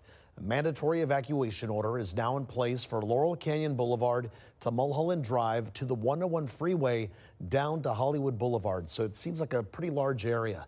Also tonight, the Palisades fire continues to burn through Pacific Palisades and through Malibu. It scorched more than 15,000 acres, and so far there is no containment on this fire. It is estimated to have destroyed 1,000 buildings in the community, including homes, schools, businesses, and houses of worship. And the Eaton fire has turned deadly. At least 5 people have been killed and more than 100 structures destroyed there as the fire tore through Pasadena and through Altadena. It has grown to more than 10,600 acres and also, in this case, no containment. And a third and smaller fire is burning in the Sylmar area. This one is being called the Hearst Fire. You're seeing it right there. It is currently at 850 acres with 10% containment, so that's some good news there. There are evacuation orders and warnings in place for all 3 of these fires. The air quality, as you might imagine, for most of the Los Angeles metro area is at a hazardous level, and there are power outages all across the area. All right, let's go live now to reporter Tom Waite on the phone near Runyon, the Runyon fire or the Sunset Fire. You're in traffic there, Tom. What's going on? Yeah, Juan, it's just complete gridlock here along Franklin. We're just below the Magic Castle on Franklin and Orange. You know, traffic obviously is pretty bad in this area on any given night, but it's definitely worse than usual. I also live in this area, so I'm very familiar with it. I'm guessing people are heeding this or trying to heed the warning to evacuate. This is very close to Runyon, you know, the entrance to it. So this is definitely an area where people would be getting that warning and getting ready to leave. And based on what I'm seeing, that's exactly what's happening. There's just a lot of people in their cars. I see some people, you know, leaving their apartment buildings right now. You can hear the chopper. You can see the fire from the freeway as we're coming up the 101 from downtown. We were at the mayor's press conference just a short time ago, and we could see the fire in the hills there. It was pretty. It was very easy to see, and you know, it's obviously growing, so that's a big concern too. I don't get a sense of you know, sort of panic out here necessarily. I mean, it just seems like very, very bad traffic, which we're obviously used to, but this is definitely definitely a bit more than we're used to seeing. It's just barely moving here as we try to get a better angle of the fire. Yeah, and Tom, you know and I know that area there, not only are there homes, but there's lots of apartment buildings. That means a lot of people trying to get out of the area now. We see that in your shot there, the traffic was a real slow go. Are you hearing anybody blaring their horn or any sense of urgency, or is it right now just pretty much a calm exodus out of the area? You know, it seems like, yeah, there's not a sense of panic. I see some people walking along the street. I don't really hear anyone honking their horns or any sort of kind of road ragey behavior at this point. I think everyone's probably just a bit shell-shocked by this, given that we've now, this is like the second day, but it feels like, 2 weeks, given what everyone else is going through here in Southern California. Everyone's just, I'm sure, exhausted, exasperated. There was a small fire in the Hollywood Hills right in West Hollywood yesterday, just a quick one that they were able to get it out really quickly. So that kind of scared a lot of people right in that moment. But then, of course, we had the fire in the Palisades that blew up, and that sort of eclipsed any of the coverage of that fire. But they were able to get the one out in West Hollywood very quickly. I think it was in kind of the area of Crescent Heights and Sunset. But obviously, this is much, much larger, and it is prompting evacuation warnings. I also got the warning.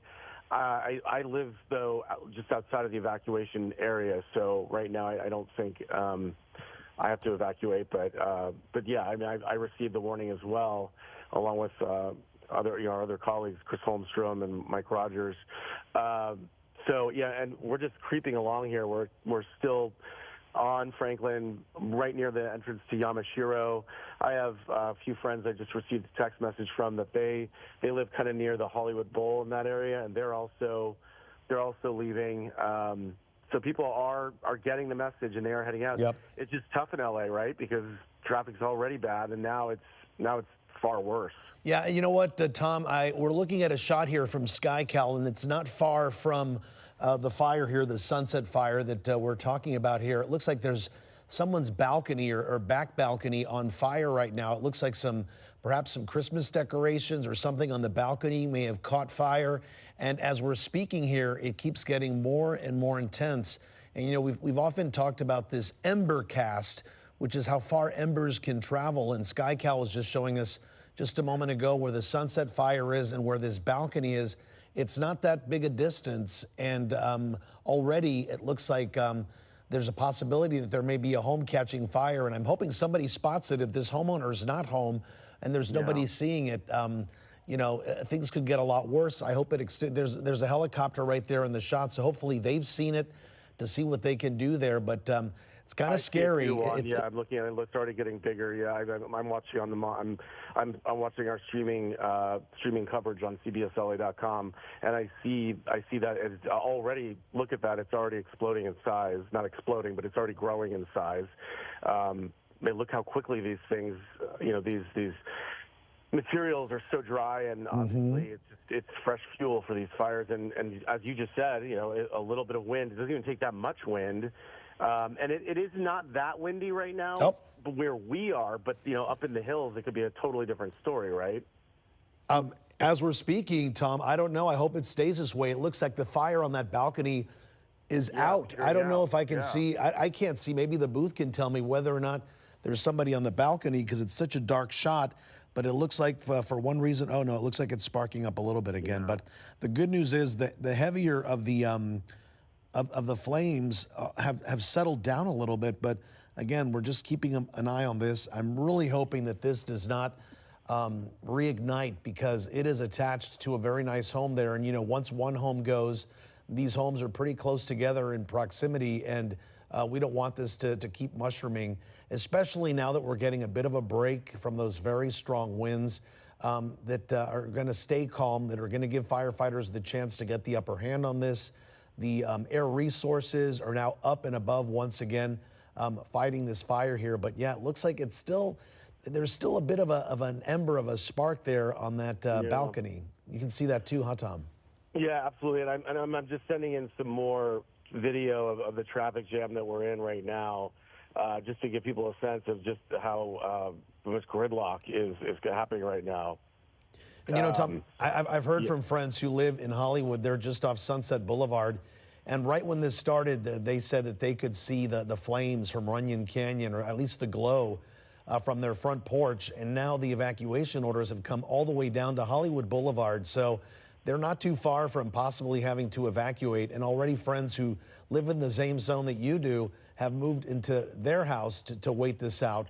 So I'm hoping that the firefighters do get the upper hand on this, and that evacuation orders aren't expanded farther than what they are right now. We're talking about the 101 freeway to one side, Hollywood Boulevard, Mulholland, and Laurel Canyon. So if you're familiar with the area, it's quite a big area here. And as we've been seeing, luckily there are some fire crews already in the hillsides there. And the whole thing is this happened within a very short amount of time. Tom, how did you get the alert that you had to evacuate, or that there was a possibility of evacuating?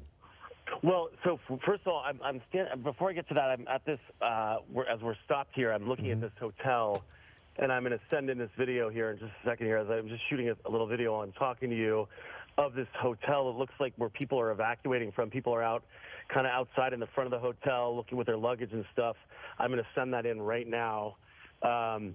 This is a hotel in Hollywood, and it doesn't look like a very large one. Maybe it's a youth hostel, I can't tell. But I'm going to send this in right now so you guys can get a sense of it. But it looks like this is also being evacuated as well. So people are even in these hotels. Obviously, it doesn't matter if you're in a hotel or where you are. The evacuation orders impact you. So I got a text message first, and then I got then I received two phone calls. So it was pretty aggressive. Were they reverse 911 phone calls, Tom, or what were they? No, it was a 213 number, and at first I thought it was a robocall or something because of the, there was that long pause when you get those types of calls, like for an advertisement, and when you get those calls, you think that it's probably someone trying to sell you something. So often when you're at work, particularly, you can't take those calls. But I stayed and listened to it just because I was curious, because it was a 213 number, and I didn't know if it was an emergency official calling to talk to me about something or an issue. So I waited, and then it played a recording that talked about the evacuation zone. It was a little bit vague in the robocall, but it did. But the text message that I received did provide a little bit more information to people here. So. So yeah, that is refreshing though, right? That the system does work.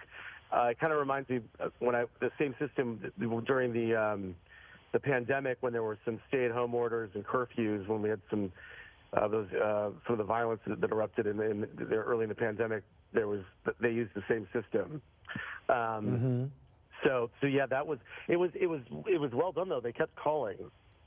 And that's what's fantastic, and that's what I want to get the information out to our viewers, because everybody kind of depend on where you live, depends on what district you belong to. You may be getting either a reverse 911 phone call, a text message. I want everyone to know the possibilities of what they need to look out for. Like you said, you had a 213 number, you weren't sure where it was coming from, but the importance that you do answer it. And also keep in mind, we had the California Attorney General on the phone today, Rob Bonta, telling us that now is the time that's ripe for people trying to scam and create problems, because everyone is in such it's just basically such a terrible time that people may want to take advantage of that with scams and price gouging and whatnot. So definitely maybe listen to see who's calling and use common sense, see if indeed it is an order to evacuate your neighborhood, because time is of the essence. We've already seen what's happened in Pacific Palisades, in the Altadena, Pasadena area, and now the Hollywood Hills fire, the Sunset fire, is burning here. Luckily, there are air resources above it, but there are lots of homes there. There was lots of brush that hasn't burned in a lot of time. And now we're seeing, Tom, as you are, a lot of people trying to evacuate the area and get out of there, whether they're leaving their homes, a youth hostel, a hotel, a lot of people that are going to be on the roads. And just the Neighbors app that I've been keeping an eye on, that I belong to, because I don't live far from here either, is people wondering where to go. Where do I go? What do I do? and they keep mentioning different streets. Is this part of the evacuation zone? Is this part of the evacuation area? I think we went too far. Sorry. Go ahead, Tom. Okay. Sorry, we're just no, trying that's to figure okay. out where we are. Yeah. So it looks like we have some people here. Hold on, I'm just gonna. Are you guys evacuating? Are you evacuating? No. Okay. There's just people who are loading up a pickup truck right in front of me. It kind of looked like a sort of a frantic thing. I was trying to figure out what they were doing, but he said no. I don't know. I think the language issue may have been an issue. May have been a language barrier issue there. Because it seems very much like they were throwing a bunch of suitcases into the bed of a pickup truck and moving. So, yeah, I think so. We're just trying to figure out we're just trying to figure out an angle. It's very hard to navigate this area right now because we just can't really move. I mean, we're moving so slowly. It's just very tough to get to where so we can show you this fire from the ground. You know, to people's credit, though, that does mean that people are they are moving. They are heeding that warning. So that is good news. And we're looking from SkyCal, another water drop here, hitting the Sunset Fire there in the Hollywood Hills. That is the best news that we're seeing right now. That there is an aerial fight. There are units there on the ground as well. And they're doing their best that they can to avoid this fire from spreading. But you can see where the main fire is, Tom, and then there are other spots there as well where you can see where the fire has kind of jumped. And most likely that's due to embers. And even though the winds are a lot calmer than they were yesterday and even earlier today, it seems like last night into this morning was the heaviest of the winds. Right now, still, embers can travel quite a distance, and it's important to make sure that we do all we can to listen to the warnings and watch what's happening here, because everything changes so quickly. Even this fire, Tom, within a short amount of time, we were focusing on the Palisades, the Eaton fire, and then all of a sudden we have this fire burning, and that's creating a lot of concern for people nearby. And here on the right side, you can kind of see to compare and contrast. On the right side of your screen was the Sunset Fire earlier tonight. You can see how it was raging, and a little calmer on the left-hand side. That's a live shot there from SkyCal. So, you know, any silver linings we can get from this tragedy that is these wind-whipped fires that are plaguing Southern California right now, we will take it. And it looks like they're doing the best they can there to drop water. Tom, have you been able to move a little farther down the line here? What's going on? So we are going to try to move up a little bit further north right now. We're just waiting to see if we can just clear this one area. It's very, some of these streets are pretty jammed and pretty tight, but we are trying to creep a little bit closer to this. It's just, yeah, it's tough. I'm hearing from a number of friends too, texting me right now who are really worried. There's just so many people who don't, they're right on that line, Juan, of not being sure what to do. They haven't necessarily received that warning, but they know that they're, 1 or 2 blocks outside of it. So they're not sure what to do. And so that's creating an issue. And right now, for example, we're stuck behind someone who clearly doesn't know what they're doing. Yeah. So they're unsure. It is a bit chaotic in that sense. People are not used to evacuation orders, and so when they happen, there's a lot of people in a very densely populated area. The Hollywood Hills, very, very dense, and we already have tons of people trying to get through these areas anyway, and now you just multiply that by a huge amount. It just creates for a very, very stressful situation, I think. What's interesting too is I don't really smell. I had the window open. I don't know. Maybe I was in the Palisades last night, so I maybe my sense of smell is not super strong anymore because I've been smelling smoke for so long. But I don't smell a ton of smoke from where I am right now, and the air is sort of clear, and we are a little bit up closer to Runyon. It's not. We're not seeing a lot of wind from this particular spot, but if it's windy up in the hills, that's all that really matters, right? Because that's where the embers sort of blow down into and into this area. And you know, Tom, what you were saying earlier, you know, it's hard for a lot of people to wrap their heads around what's going on here. It's so surreal what's happening here in Southern California, whether you're watching the fires burning in Pacific Palisades or over out towards Altadena. You don't want to believe that it's going to affect you. You just don't want to, right? You just want to think, okay, and I'm sometimes guilty of that. It's not going to happen to me. It's going to pass. And here we have something that's pretty close to a lot of us here, which is this Hollywood Hills fire, the Sunset Fire, and you know, every few minutes or so it changes. It looks like the flames lay down just a little bit, and then you know, picks up some more fuel. It picks up again.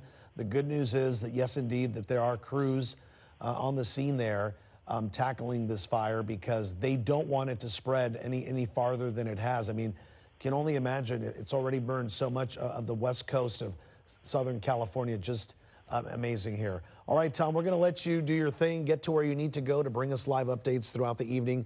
We appreciate that. We want to get some information here out to our viewers as Southern California copes with the devastation caused by the fires. Many of you want to know how you can help. Well, KCAL cares, and we're partnering with the American Red Cross to assist those in need. Go to redcross.org/KCAL. Again, that's redcross.org/KCAL. We have information there on how to donate, on how to volunteer your time if you care to do so, or simply how to find shelter.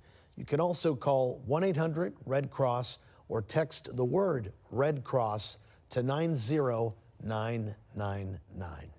Well, the Eaton fire has turned deadly, killing at least 5 people and burning 10,000 acres. Let's go back to our Gio Insignaris live in Pasadena, where he's seen homes, businesses, schools, and houses of worship burned to the ground. Gio?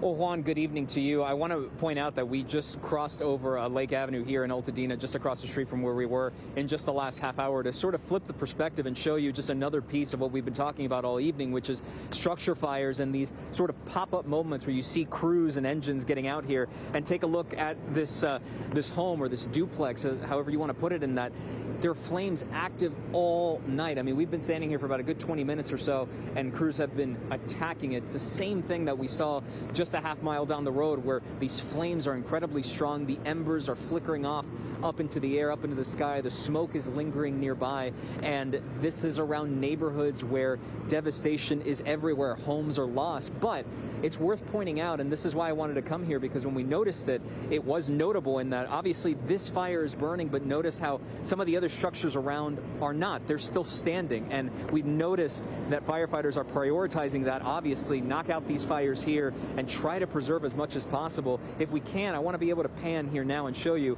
where in just the last few minutes as well, you saw the fire active right over our shoulder. These homes here obviously still standing as well, but when we pulled up, there was a bit of a flame here. Ben, if you don't mind, let's try and take a few more steps this way, where if we can, I want to make sure I got him the right way, because there's debris all over the ground and such, and right here in this little alleyway between these two homes, you see a little glow just above. That's where a fire and some hot spots we noted were happening before. I'm peeking myself just to see, and yep, these fires are still active just right around here. I'm going to bring Ben over so we can try and give you a better look. Right there in the backyard, you see those that are still going on, and it really paints the picture of what it looks like out here in Altadena, where you have neighborhoods and multiple homes destroyed, gone, nothing left but ashes, and yet in other spots, they're still standing, but you have these hot spots everywhere and not necessarily enough firefighters to get to all of them because they're scattered so frequently and so all over the place. If there's any solace, if there's any good news, as we swing you back around to give you one more look here at the very active fire scene of this building here, if there's anything positive to take away is the fact that the winds have died down. There were moments earlier in the afternoon where we felt significant gusts walloping through. That has significantly died down at the moment. Obviously, the smoke is still lingering. You got to watch out for that and be careful. Again, it's hard to say that that's a solace you have to take in, seeing the amount of devastation we've noted from families across this area and so many people we've talked to this evening. But if there's anything toward a step of progress, that is one right now. So we're noting that here in Altadena, and that it's died down, but crews are stretched thin. We've seen them sort of bounce around here or there for structure fires just like this, because right now they're just cropping up seemingly everywhere. And just a few hours ago when it was daylight and you could see a lot more, it was just a ravine of smoke everywhere you could go. And that traces back all the way to the early morning hours, from Joy Benedict to Rachel Kim to Jasmine Beal, now to us out here. It's just been nonstop all the way through, Juan, and it's something certainly, as we see another fire crew here from the city of Pasadena make their way here through traffic, it's just going to keep going and going, because we know now with all these fires, resources are stretched thin a lot right now. Juan? That has to be a relief, Gio, to see those fire crews in the neighborhoods, even if residents have already evacuated, just to see those fire crews there, hopefully avoiding this fire to continue spreading. That definitely is great news. But as you said, you know, from day to night, it's a whole different story. It's just hard to see. It's just a lot more stressful, I think, at night. And I appreciate your report. Thanks, Gio. All right, let's go to next weather now. Our Danny Roberti is tracking these very violent winds. Danny, we have a bit of a break, I understand. Yes, we do. Later in the week, they might ramp up again. What's going on? Yeah, well, we're going to talk about the timing of all this. And I know for so many folks at home, this has been such a heartbreaking 24 hours. So we want to walk you through what's happening right now. Our hearts, our prayers are with you right now.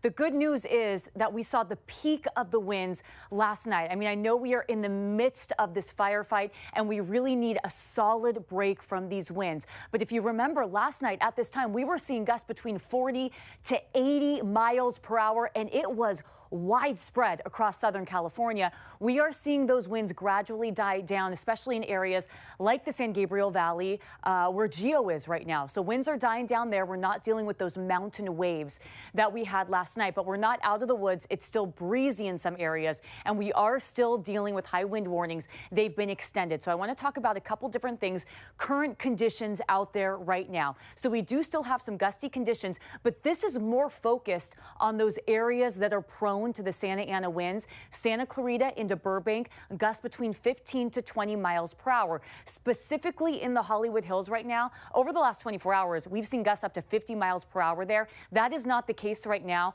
We're seeing gusts between 20 to 25 miles per hour. I know that seems a lot better than what we saw last night, but even with gusts like that, we could see those embers spreading rapidly. All you need is wind speeds of 20 miles per hour, and those embers are able to spread pretty quickly, especially when our vegetation is so dry. And yes, that's what we're dealing with right now. Inland Empire into Orange County, things are starting to let up a little bit, but in San Bernardino, we're still seeing gusts at around 32 miles per hour. So let's focus on the Palisades fire. And the big story is, when are we going to get a decent break from these winds? And I'm going to walk you through all of that. Current gusts right now, much better than last night at this time. Pacific Palisades, winds are coming out of the northeast, 18 miles per hour right now. So this is still breezy out there. This is still enough to fan the flames, but at least we're not dealing with the peak winds that we saw last night. But offshore winds, offshore flow, it's strong enough that through those Santa Ana windy corridors, we're still seeing those winds pick up and localized stronger gusts going into tonight. Another big piece of all of this, it's not just the gusty winds, but it's also how dry things are out there. Red flag warnings, they have been extended until Friday. So even though winds die down, this happens quite frequently. We might be done with the high wind warnings. We might not be dealing with these really intense winds, but we're still dealing with the critical fire danger. And that's because this has been a prolonged event for us here in Southern California. We're not talking a couple hours. We're not talking one day. We're talking several days of these windy, breezy conditions. So relative humidity right now, for many folks, it's in the teens, even in the low 20s right now, which is really dry in many areas. Santa Monica, we saw relative humidity in the single digits earlier today. I mean, that is unheard of for some areas. So let's talk about timing of the winds. I want to zoom you into some areas. Going into tonight, this is looking better than last night. Remember, we were seeing those pinks on the maps, those magenta colors. That was when we were dealing with the strongest winds. So this is a look at midnight, and you can see the focus is going to be up through the mountains and also through some of those windy corridors. Santa Clarita stretching into Thousand Oaks, Simi Valley. But these are gusts between 10 to 20 miles per hour at this point. Again, as we see these winds kind of funneling down through some canyons, through some of our mountains, and through some valleys, we could definitely see localized stronger gusts. So through the San Gabriel Mountains, it is still going to be breezy going into tonight. And then you can see that over into the Inland Empire, up through Big Bear. I'll zoom us out so we can see what happens next, because Juan mentioned, yeah, another little push of winds, and we are going to see that once we get to Thursday afternoon. There's some winds strengthening right there, mainly up through the mountains over towards Thousand Oaks. And this is what happens once we get to Thursday afternoon. This is that next offshore push where these winds are going to ramp up. So this is going to be the focus going into tomorrow afternoon. So tonight and early tomorrow morning, not as bad. It is still breezy out there. Stronger winds pick up between 1 and 2 o'clock in the afternoon. Gusts between 30 to 50 miles per hour. Thousand Oaks included in this. Now, this is really going to be more of a traditional Santa Ana wind event for us. Last night, it was widespread. Areas like the San Gabriel Valley seeing these crazy, whipping, howling winds. Tomorrow afternoon, this is focused more on areas like Santa Clarita, up through the mountains. We've got that through the eastern and western San Fernando Valley. Up through our mountains, Crestline potentially seeing gusts between 50 to 60 miles per hour. And then going over the Santa Ana Mountains, we've got those winds through Corona, Rancho Santa Margarita as well. It's going to be another breezy day for us here in Southern California. But when do we get a better break? Thursday evening, still windy out there. And then once we get to Friday morning, this is when those winds, they finally start to die down. Still breezy during the day. Fire danger is still elevated. But once we get to Saturday, which is what we've been waiting for, we're going to see that onshore flow picking up, that sea breeze coming back into action. But we are tracking 2 more Santa Ana wind events. I tell you this because they're coming. We're staying dry and it's going to be breezy, but they're going to be light to moderate Sunday and also Tuesday. Our future cast doesn't go out that far, but I do want you to know some more winds are picking up. So we are going to be staying dry, but hopefully this is going to give our firefighters the window that they need to get a handle on these fires. And thankfully today we're able to get our aircraft up there. Last night we couldn't because these winds, they were too strong. So let's talk high wind warnings and the focus for some of the strongest winds out there. High wind warnings, they've been extended until 10 o'clock. Not for everyone though. Last night we saw everyone in Southern California included in this high wind warning. Now this is going to be more focused on specific areas. You can see up in the mountains, we've got the San Fernando Valley. This is where we're going to be dealing with gusts between 30 to 40 miles per hour and potentially seeing gusts up to 60 miles per hour. So our Santa Monica Mountains, the I-5 corridor, this includes the eastern San Fernando Valley as well.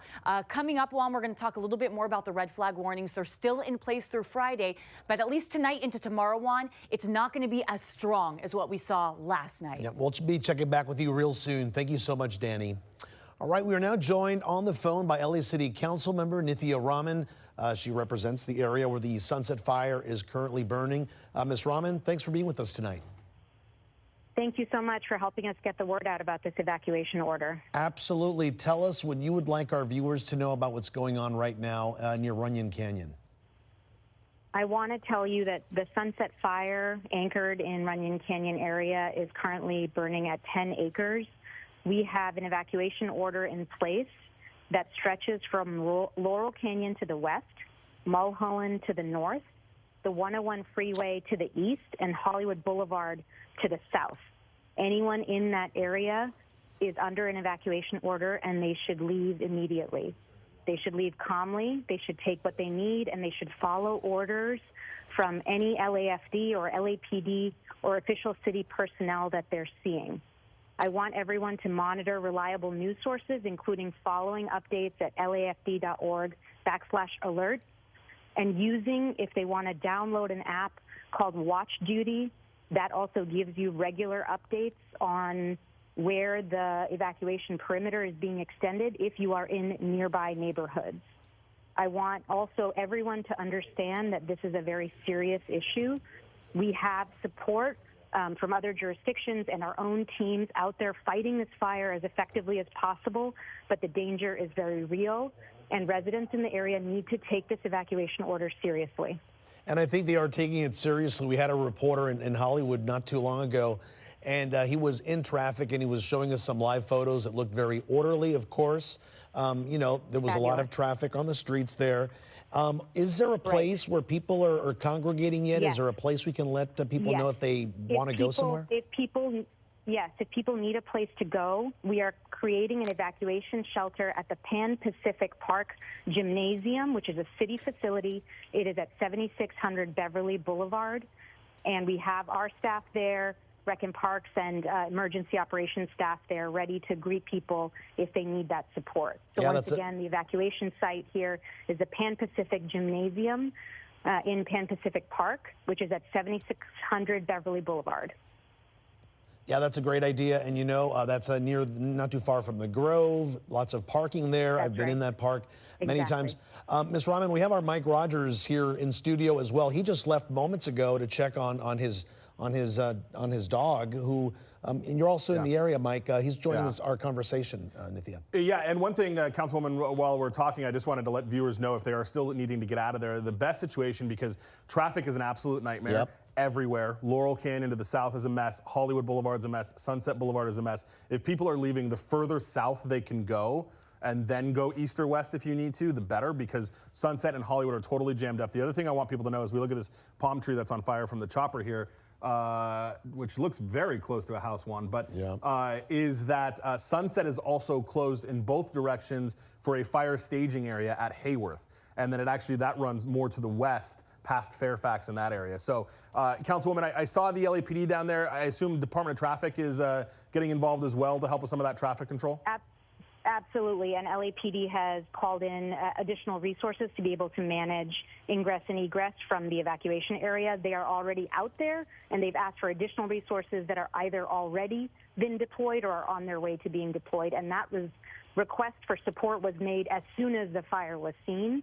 And so we should have all additional resources in place very, very quickly. But PD is already out there helping to manage traffic and will continue to do that. They've also been going around making sure that people know about the evacuation orders in person. And so I'm hopeful that people will heed these orders, will leave the site. It is going to be hopefully contained, but we're not there yet, and people need to take this seriously. And Councilwoman, one more question, and I was trying to go back through my email and find it, but did Parks closed Runyon Canyon today, right? That wasn't open? I thought I saw somewhere that Griffith and Runyon were closed. Yes, at our council district's request, actually all parks that were in the hillsides, Griffith Park, including the Observatory, Runyon Canyon, Lake Hollywood, the Hollywood Reservoir, which is manned by DWP, not our Rec and Parks, all of that was closed proactively. And so people should not have been able to get in and out of those parks. But now residents will also have to heed these orders. We were hoping to take preventative measures, but now we're going to fight this fire as effectively as we possibly can. Yeah, and I just wanted to ask too. I mean, I know I heard on the radio when this first started, park rangers were up there. Do you know, was that closure being staffed so that people? I mean, obviously there's a million ways to get into Runyon, even not from the entrances. But do you know, was there staff there actually making sure that people weren't in the park tonight? We had staff across the sites, including from the Rangers and from PD, checking at different sites.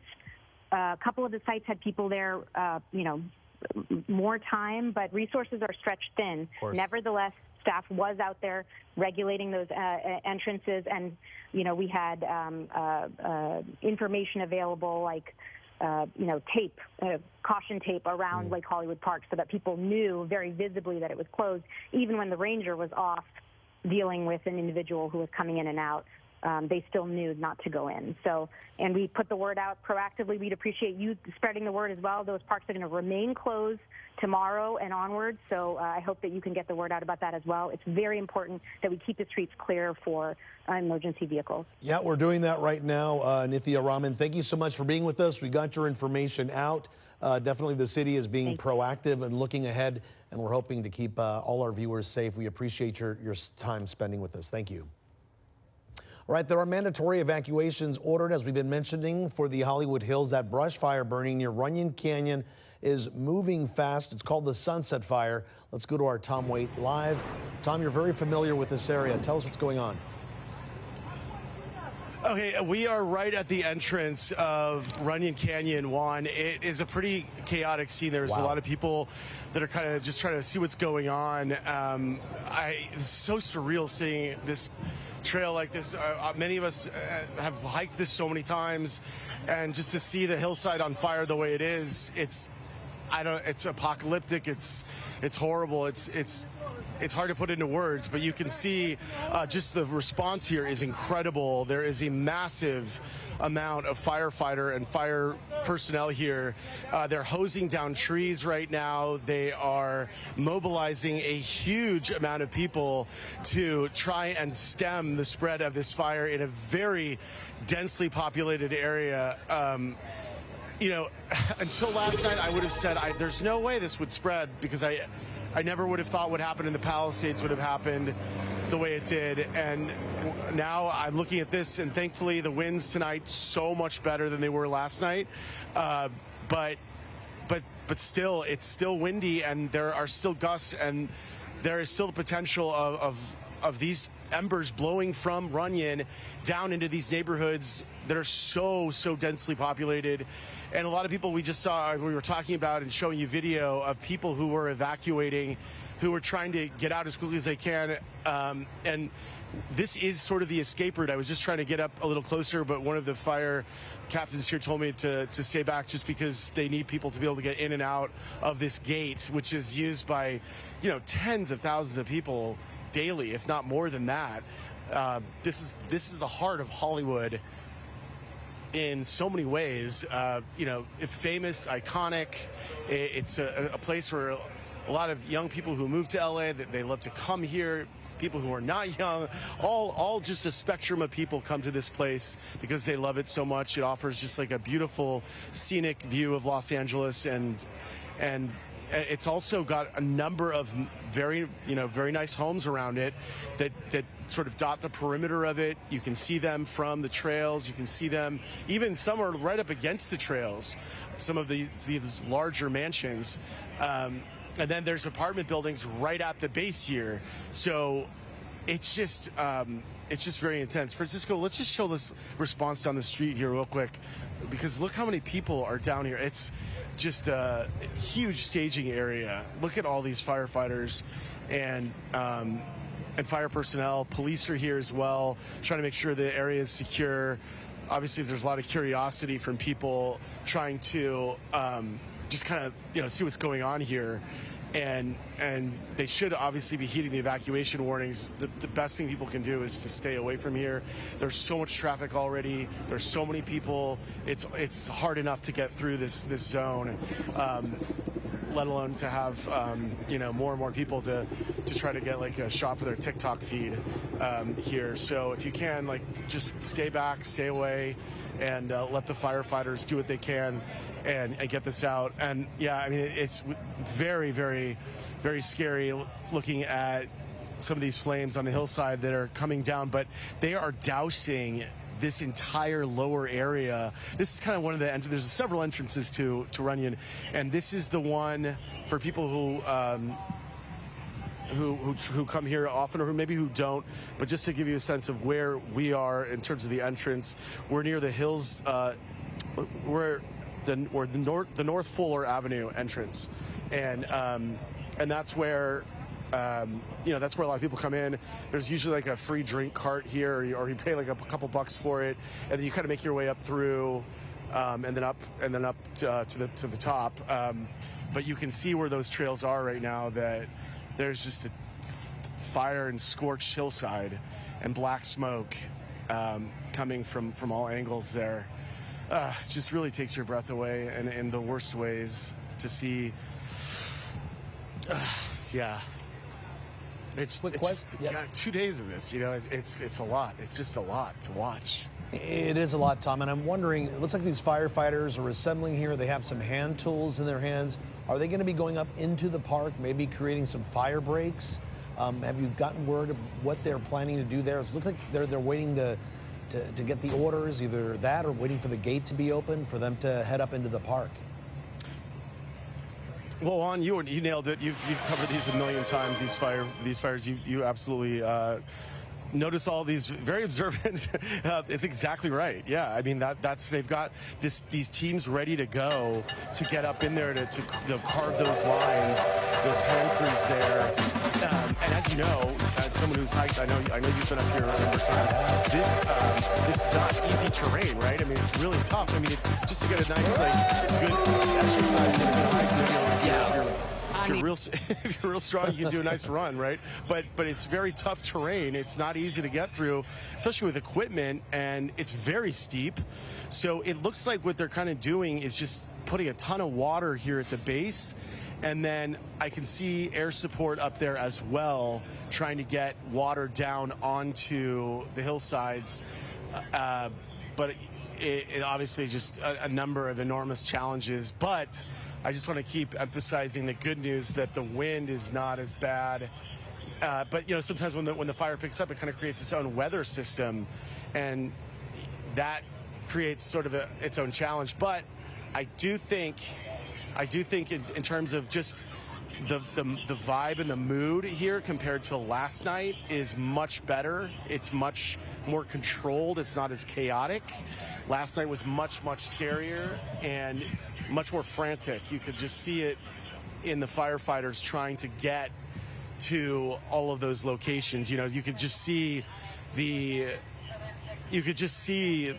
not panic, but they were so overextended and still are, right? But here, I think because Mother Nature is being more cooperative, there's more of an opportunity to attack this fire. Indeed, and I'm watching the shot there from SkyCal. Things looking a little better as well, Tom. All right, we're going to keep you there working the story here. We're going to head west now and go to Lauren Posen, live in Pacific Palisades. Lauren, what's happening there right now? Well, Juan, right now we're still getting some of those winds coming through here. Not as strong as we felt earlier in the day, but definitely they're still here. We're down at the bottom of PCH and Sunset because there's just no reception up at the top to show you. But I do want to give you a look around here. There's some water trucks, some tanks that are on standby to go up when the firefighters need that extra water, which is a very good thing. And then I showed Pat this little hot spot in the earlier hour. I want to show you now. It is going down. We heard a little bit of an explosion, and then we looked up on the mountain and we saw a little bit of a fire going there. And that's something we've seen throughout the day, these little hot spots popping up. But this is the least of the fire here. I really want to show you some of the flames we saw earlier. Let's go to this video when we went up into the Palisades. This is a church. The entire community Methodist church was just up in flames. We heard steady sounds of explosions as it burned. Firefighters were close by, but they determined the structure just to be too far gone to save, and they moved on to protect other structures in the area.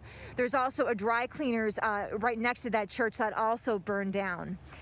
Just across down the street from the church, we came across what's left of this neighborhood. Most of all the homes are leveled on Hamden Place. You could tell that so many people just left in a hurry. Cars were still left in the garages, and many of them burned down. Power lines also down on the streets, and as the sun went down, the streets just went pitch black. The only light you had was from the first responders, and then the flames from the fire. Also, we went into downtown Pacific Palisades, and it was just heartbreaking. Rolf's is gone. This is should be video of Gelson's there. You can see just the whole front. The side of the building was okay, but the front completely gone. And it's completely destroyed, as we've been seeing.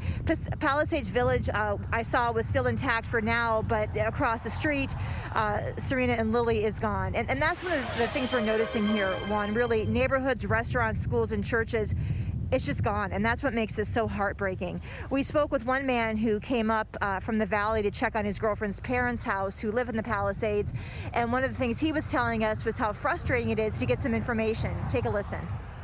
It's just such a hard game to play where you're just waiting to hear if the house is there and, if there's a home to go back to. So we were just trying to get any information, and I thought I would just come along until I ran into something that felt like I should turn back.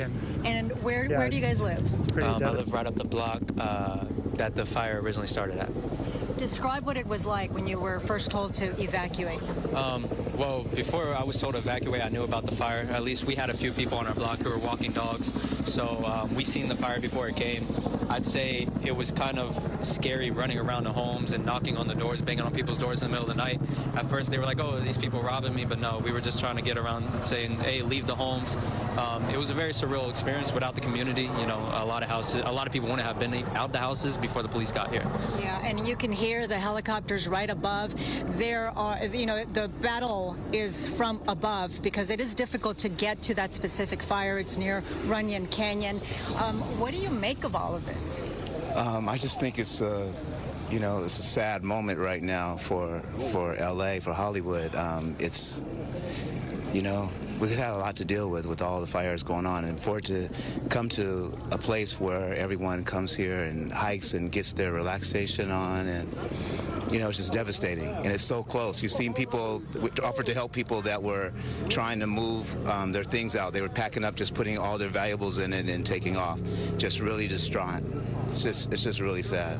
Absolutely, it is terrifying because you just never know. You've seen the devastation from the other fires. This is the 5th fire already in the last since yesterday. It is just unbelievable. What did you manage to pack up and take? Not much. I just kind of got about 2 suitcases worth and then put them in my manager's car and told her, hey, drive off. But as much as we could, honestly. You don't, especially with a fire like this, you don't really play with it. I mean, at one point it was at the top of the mountain, 10 minutes later it's all the way at the bottom, so you just want to get out as fast as possible, especially with so much trees and stuff, the embers. I mean, you can see the ashes is flowing down. It's scary. You listen to the order. There are some folks who decide not to leave, they want to stay. What's your advice based on what you're looking at? I mean, that is terrifying. I would say just listen to, you know, the authorities and, you know, have faith in what they can do. And most of all, have faith in God. I mean, that's important right now. I think we just need to have faith and just hold prayers. Well, thank you both so much for speaking with us. Hopefully your home will be just fine. You can see that firefighters are truly fighting this fire from above, and they're making those water drops. Again, this is the Sunset Fire that started around 5:30, and the blaze was small. It was just about 10 acres, and that has grown dramatically, threatening so many homes in this area. There's an evacuation order. It is mandatory, and originally I had the order for the area of Laurel Canyon Boulevard on the west, Mulholland Drive on the north, the 101 freeway on the west, Hollywood Boulevard on the south, and I understand now even the Walk of Fame. Is that correct, Marla and Alex? Can you add the 2 additional yes, indeed. spots that have been evacuated? The Walk of Fame, the Dolby Theater, all that Hollywood and Highland corridor, yes. Yeah, so this is a very big fire, and it is threatening this entire area. Runyon Canyon, as these 2 gentlemen were talking about, that is a very popular place to hike. It is beautiful. You go up there, you get a view of the entire city. You know, all of it right now. This is not a good sight. Do you see a lot of LAPD officers? We're just getting word from the mayor of LA, of course, Karen Bash. She just tweeted moments ago that they're deploying LAPD officers to respond to the Hollywood area to help alleviate evacuation traffic. Yes, we did see LAPD officers trying to, do traffic control. But take a look around. Joab, you can show there are a lot of folks who are just sort of standing around watching this from where we are. And there are families in their cars, and they really don't want to leave, you know, because understandably they're concerned about, here you go. I'm so sorry. Thank you so much. You're welcome. They're concerned about leaving their apartments or homes, but as the firefighters always say, just, you know, listen to the evacuation orders, pack up and leave, take whatever you can, but your life is more important than property, and that's always the good advice. As you know, in Altadena, the Eaton fire, sadly, 5 people lost their lives, civilians. It is very possible that those folks were at... This is, as David Bigger pointed out, this is the big difference between last night and tonight. Not just the fact that we don't have the wind, but we do have the air attack from these helicopters that have been pre-positioned to be ready for this kind of event. Folks in the neighborhood above me, they're looking warily at this. They want to keep it on the other side of Runyon Canyon from where they are. the neighborhoods down below, they see it slowly making their way down.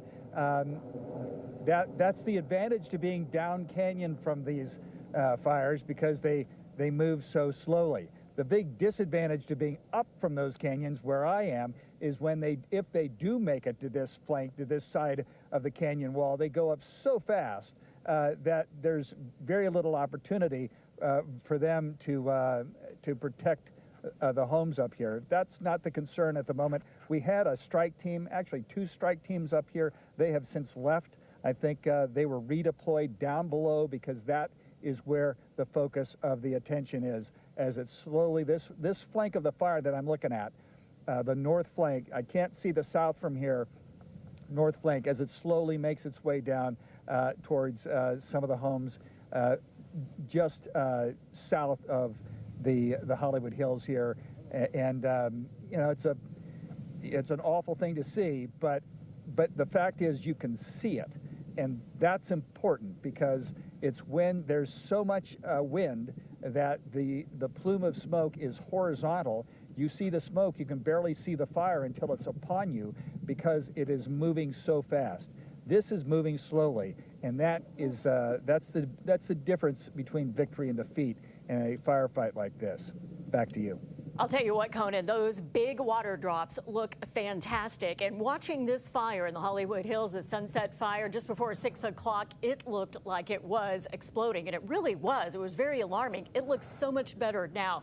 So thank you. We're going to keep covering this for you right now. We want to get to our Alex Rozier. He's down the hill from the fire. Alex, give us your location and tell us a little bit about what you're seeing where you are.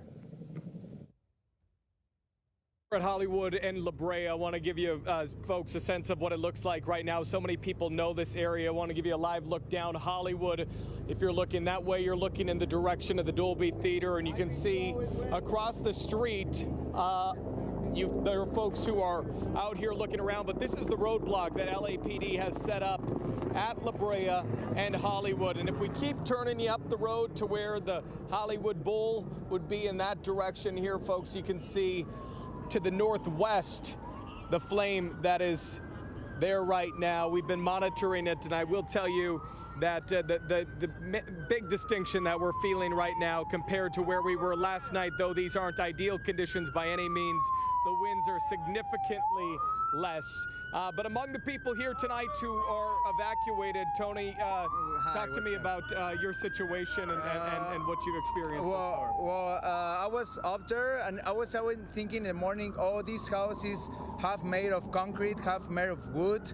All the houses are not prepared for fire. So I think people need to start rethinking about that. I just, here in Hollywood Hills, I live in Hollywood Hills, and the fire was up there, and then when I see it, I was on Beverly Center, Beverly Hills. I see the fire, like, what is that? Is Santa Monica? No, is that? Yeah, it's going to Hollywood. Damn! And then I call everyone, hey, everything is okay? Yeah, we already evacuated everything. So now it doesn't make sense to go up there, because I already have everything, documents and everything that I need there. So, but I think that people need to prepare for it, and right now, like, follow the rules. Right now is a good time to don't rush. And I want to give you a live look around here as, Tommy, if you can just kind of show the crowd here that's out here tonight, because on any given night in Hollywood, there's going to be a lot of people out and about, but then you add in an evacuation order, and that only adds to it. You've got the road closures that are in place. Tell me about what you've seen as far as the flames from this intersection where you've been standing. Has it grown in size? Has it dropped? I see it, and it first starts small, then grows, and then it go small again right now. So right now it go smaller. So I guess it's gonna go up and down, up and down. It's gonna be a fight. It's gonna be a fight to turn the fire off. Well, Tony, thank you so much for your time here tonight as you look live there at the firefight that is ongoing in the Hollywood Hills. Again, the wind not as intense as we felt last night. I was in the community of Palisades. Altadena, where we know that some 11,000 acres have already been consumed. 5 deaths reported, but of course, we really don't know the total count of anything because we're still in the throes of it. Laura Diaz reporting live from Altadena, sending it back to the studio. Laura, what are you seeing in terms of people? Are people out? Are people Have people evacuated? Are people staying behind? What have you seen? Well, you know, when we talked to you at the beginning, over an hour and a half ago now, there was one woman who had evacuated overnight, and a couple of her neighbors lost their home. She came back today and she said that her home was still standing. She was obviously very empathetic for her neighbors who've lost their home. Some people are choosing to come back and others are being more cautious and choosing to stay in a hotel, or as the woman who we talked to earlier said, she spent the night near her business, which is not far from here. But I think that there is that sense where people want to come back and see it with their own eyes, right? So unless they're being told that they can't come into the area, they're trying to come back and check on their homes and just praying and hoping for the best. Well, you understand that and how anxious it is for a lot of people who are not being allowed back in their neighborhoods, especially in Pacific Palisades, who just don't know if their home is okay or not, and it's hard to tell. Some people have Ring cameras, but if the power goes out, some of those Ring cameras don't work, and so they just don't know. Laura Diaz, thank you for your continued reporting out there. We will continue to check back with you throughout the night as we are about to enter what would usually be our primetime programming here on Fox. Tonight, we are preempting that primetime programming so that we continue to bring you our live commercial-free coverage both on Fox 11, on Fox 11 Plus, which is channel 13, and on our Fox local app and our Fox LA app, foxla.com/live. All those places are places where you can watch us as we now follow multiple fires that are all burning at the same time. We're talking about the Sunset Fire, the Palisades Fire, the Eaton Fire, the Hearst Fire, all things that we are focused on. So as we approach the top of the hour, we're going to do a bit of a reset, and we'll be joined in a moment by LA.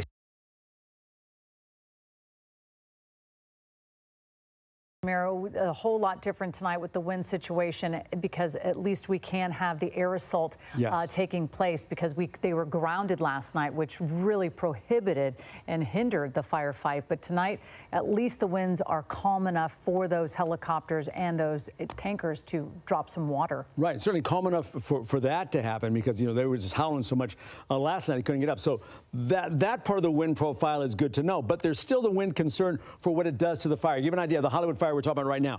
Here we're seeing those readings right around 10 miles per hour for another couple of hours or so, and then really kind of getting down very low in the overnight, early morning hours tomorrow. But then you can see kind of a bit of a ramp up after that. So at the moment, we're seeing those winds in that northeast, again, Santa Ana profile, 15 miles per hour. Those gusts, 25, 30 miles per hour. So we'll see that's still a concern. And we can see as that smoke blows to the south, that's kind of the direction of that Santa Ana from the north-northeast to the south-southwest. So blowing everything right towards Hollywood as we speak. So we're seeing that too. Part of the traffic picture, all those streets in Hollywood are so narrow streets, and now people are evacuating the areas. So we'll see a lot of areas in red showing up. That 101 freeway is really, really tough. Right there by the fire around Franklin Avenue, always a tough drive. It's like 2 lanes going there anyway. Then you add pretty much the whole neighborhood trying to get out. So you can see right here, right along Hollywood Boulevard, around Franklin Boulevard, the red indicates just pretty much a gridlock that we showed earlier in a live shot with Tim Caputo, showing us just how that traffic was affected. So for us here now, we're getting a look at the Palisades fire. This one, still a concern because winds are still in that 15, 20 mile per hour range. Those gusts, that's the dangerous part. Those gusts going 35 to 50 miles per hour, fanning those flames even more, spreading those embers, as we mentioned. The Hearst fire, somewhat less of a concern, but still we're going to watch that because those winds in that 20 mile per hour range, that's still a danger. It's a lot less than yesterday. Yes, not just the firefighters' airborne units get up there, but there's still enough wind to cause concerns and certainly to keep this red flag warning in place. So it's a combination of the winds and the very dry conditions, low humidities. That's why this red flag stays in effect, and in fact extended in most areas from Thursday now to Friday at 6 p.m. So all the areas in the red you're seeing under that red flag warning right now. So those are still areas of concern for firefighters moving forward, and we'll see how it tracks over the next couple of days as things start to wind down somewhat. So to give you an idea, how about another one? Palisades fire. Again, we showed you right now those winds still in that 10 and 20-mile range, and it's going to hold that way for another couple hours, approaching midnight or so. Finally, early morning hours, we get down to single-digit readings early morning, 6 a.m., 9 a.m., and then start to ramp back up again. Also, for the Eaton fire, there too, the winds right now in that teens, 20s range with the occasional stronger gusts. But yes, calming down in the overnight hours. That's good news. You see a bit of an increase, though, as we head towards noon, 2 p.m. tomorrow, but toward the back end of what is now these firestorms all over SoCal. So take a look at the winds here around those fire zones. You see now down single digit, right now, 10 miles per hour. But look at these pockets here. This is an aerial assault to a fire here in the Hollywood Hills. What you don't want to happen here in the Hollywood Hills is for this fire to spread for a number of reasons. First of all, it is so densely populated. Second of all, this is an area that has not burned. A major significant fire since the Bel Air fire back in the 60s. So when you take a look at what the firefighters have to work with right now, it is limited resources, as they have admitted throughout the day, since we are dealing with a number of different fires. But they know that they have to hit this one. They have to hit it hard. They have to hit it fast. And fortunately, the winds are cooperating enough to be able to get an aerial attack on this fire. We also have a number of fire crews here that have been out here trying to fight the fire on different flanks. And what I can tell you is that we have talked about, even into the morning hours, I believe, Kathy, you and I were having this conversation at 3 a.m. about the problem with the Palisades fire is that you didn't know where the Palisades fire was going to go next. Normally with the fire, it sort of moves. It chews through, or it plows through a certain area. It chars scorched earth. And then once it finishes, it goes on to a different place. And then you sort of know the direction it's going. Well, with the Palisades fire, you didn't really have an idea last night, even really through today, which is why there's no containment as to where that fire could be heading next, because the winds were so erratic. Here tonight, because this fire broke out, a small fire near Runyon Canyon, Waddles Park, I am told, which is just adjacent to Runyon Canyon, and if you know the area, you can access it just off Hollywood Boulevard. But that fire broke out and it spread into the bowl area of Runyon Canyon. And that, even though there's a lot to burn there, it's difficult terrain to access, but you can then sort of try and surround it. And that is what they have done. They do not want the fire to spread west. They have evacuation orders, we understand, from outpost to outpost estates, east to where I am standing, and then west all the way into the Bird Streets, off of Sunset Plaza Drive, off of Doheny Drive, and elsewhere. So we don't want to see this fire move towards Nichols Canyon, towards Laurel Canyon, towards Coldwater Canyon, towards Benedict Canyon, and beyond. And that is really what they're trying to do. They're also trying to keep the fire from jumping the hill, because you have these Studio City hills right here, and you have the Fryman Canyon area right here, another area that they want to avoid. Bottom line is, we have a number, thousands upon thousands of homes in this.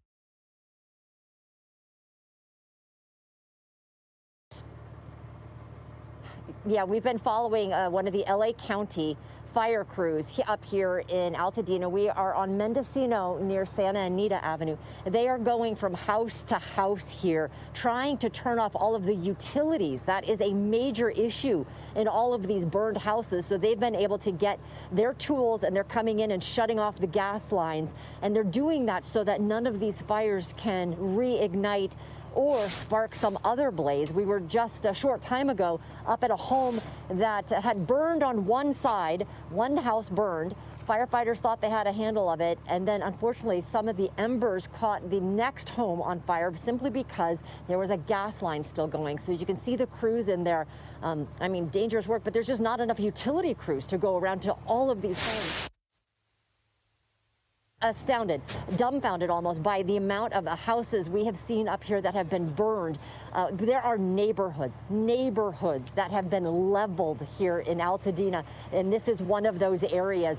We just came off the Fair Oaks near Mendocino here, and literally it's from the corner to the corner, the entire block. All of the houses have been burned.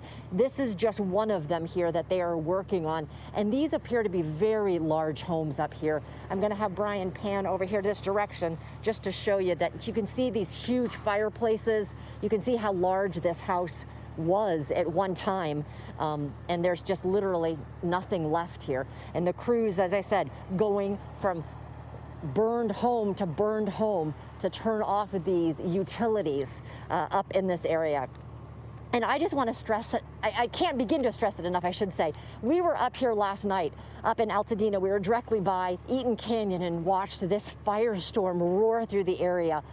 When I left for the night, I knew that it would be, lots of areas would be at risk because of those winds. I never in my life expected it to be this bad. I knew we would lose some homes, but there are dozens and dozens of homes that have been lost up here.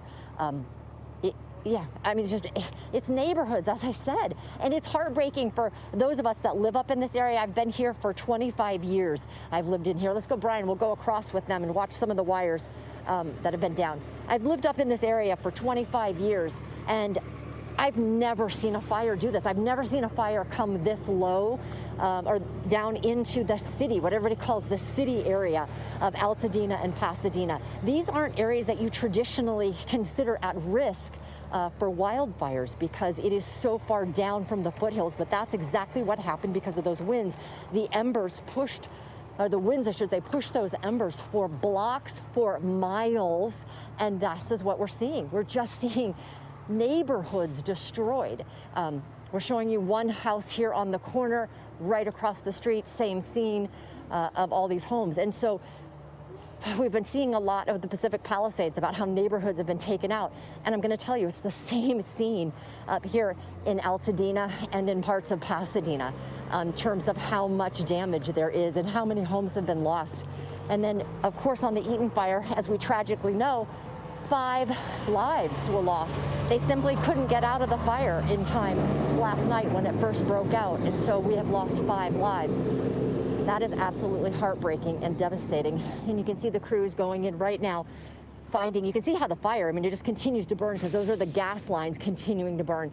And there is no way to stop that fire without turning off the gas lines. To fight fires in a very steep and rugged terrain, which is exactly what Runyon is, and that's why people love it so much, right? They like to come here, enjoy the beautiful views and all those wonderful things that Runyon has to offer. We do see obviously hot spots on the hillside, but this is so much better than what we saw even just a few minutes ago that when we arrived. I'm sure this is just like the news that everybody wants to hear right now, at least from this angle. Obviously the threat is not over. We don't want to tell people everything's fine. That's up to the firefighters to do that.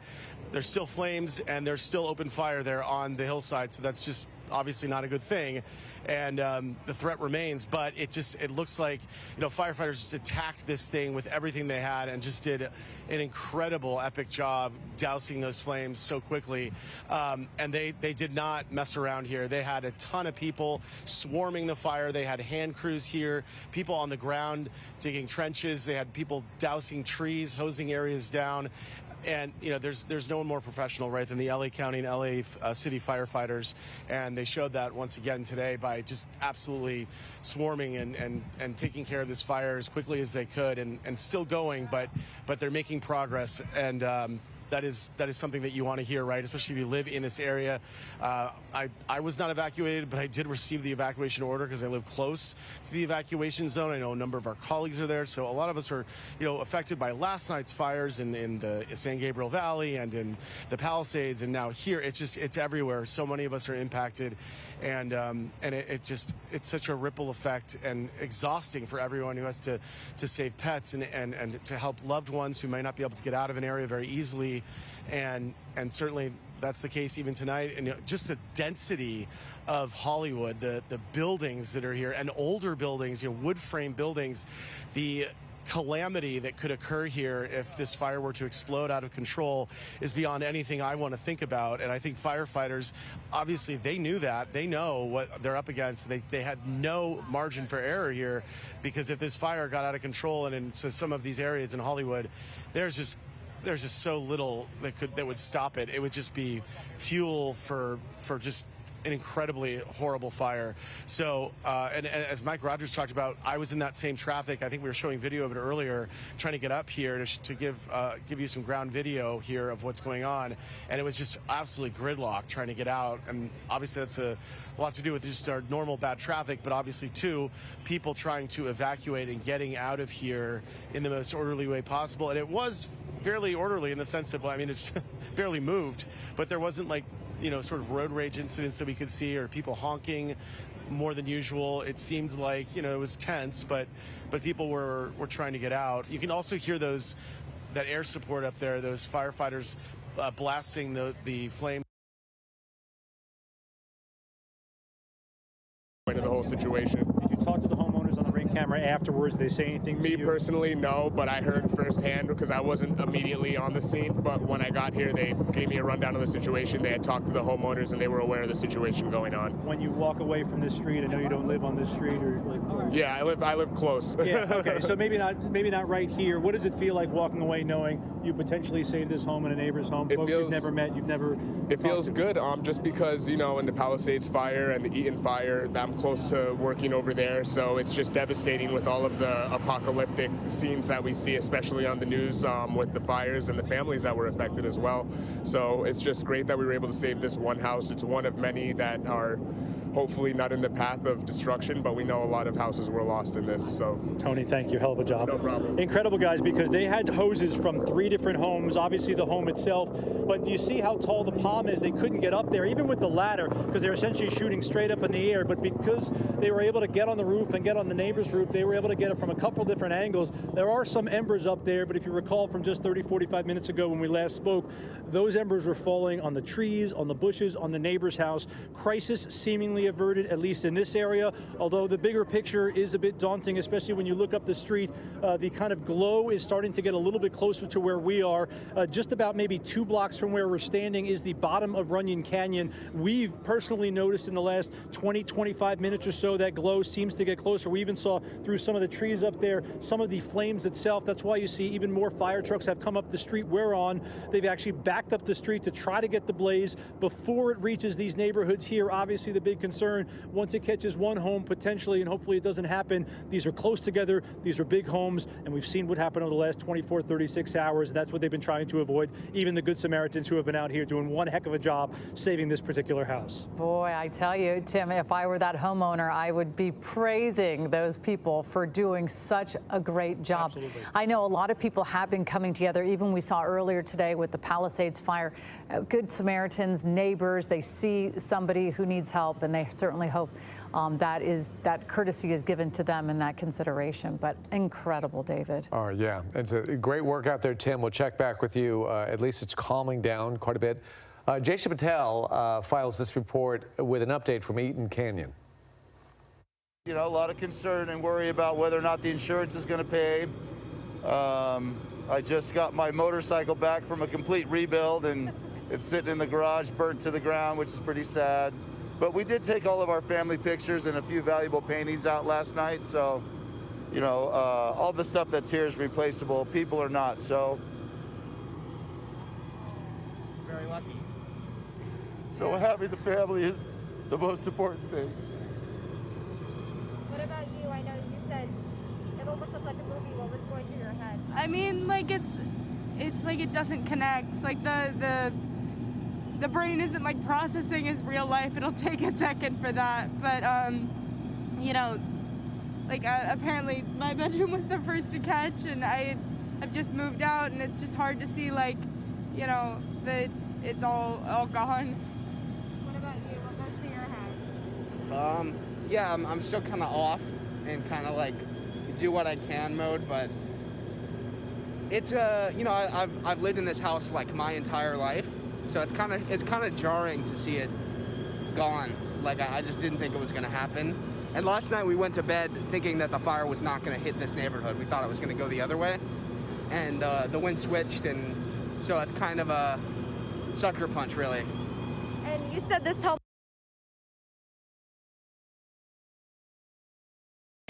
And like I said, firefighters here, the LAFD is doing an amazing job. They are battling this from the ground and also from above. We've heard those choppers. We've seen the water drops. And in fact, I was telling Joe Perez, the photojournalist I'm with tonight, said if we get too close, we might actually get wet. So we have to be just, you know, when we hear those helicopters, we have to just move down a little bit because we could get wet. But a lot of firefighters here are out here, multiple engines. They're battling this one.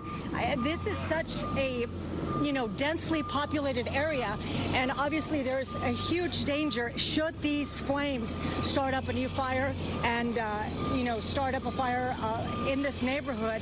There are so many homes, so many apartments, and we talked about the mandatory evacuations. You know, this is the fire that started around 5:30, just with about 10 acres, and it has exploded. This was around the 2300 block of Solar Drive, and now there are so many evacuation orders, and people are frustrated. You know, some people don't want to leave, but it's really for their own good, for their safety. Firefighters are saying just leave, you know, access open in case they have to go inside to battle the blaze. You know, hopefully that won't be the case, and they can battle this fire from above and get it under control before it sparks another fire. Can we talk about the contrast between what you saw last night and what you're seeing tonight? I'm thinking about your picture 24 hours ago in Altadena when the winds was whipping you in every direction. You could barely stand up. Ashes were coming in every direction. It was so windy that there was no water dropping at all. Tonight, it looks like the wind relatively calm. And you do see those water drops. This is a real advertisement for those water dropping helicopters, huh? Absolutely. Thank goodness for the weather changing. You can see, you know, if you look at the trees, there's no movement. It was insane last night. Those winds were violent. It just, you know, impossible for any aircrafts to do their job. But now you can hear it. Can you hear it?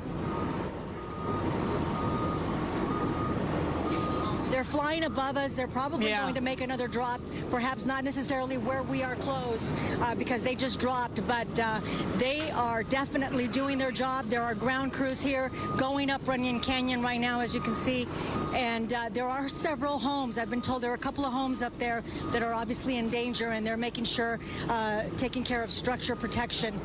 And of course, we've got to move out of the way here. Yeah. And Gina, LAPD is also helping in making sure that people stay out of the area so that firefighters can do their job. Well, and for your knowledge, because I know you're interacting with so many people who may need a place to go, Hollywood High School on Highland Avenue, that has just opened as an evacuation center as well. So Hollywood High School Evacuation Center, you can let folks know if they need a place to go. Wonderful. Thank you. Okay. All right, Gina, thank you so much for your reporting. Let's get back to the Palisades fire. Chelsea Edwards, she was there along PCH much of last night. She's back in the Palisades, and I understand that you have another structure burning behind you. Do we have Chelsea? Okay.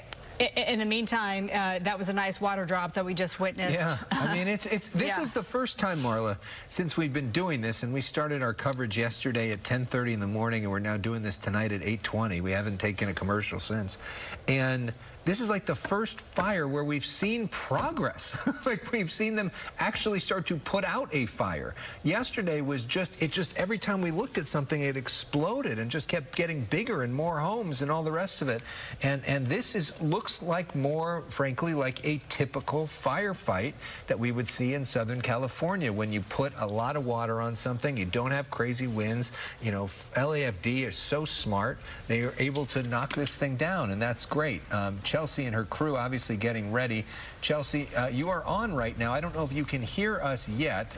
When you can, all right, why don't you show us, talk about where you are, because this firefight in Palisades is going a lot worse than what we're seeing in Hollywood.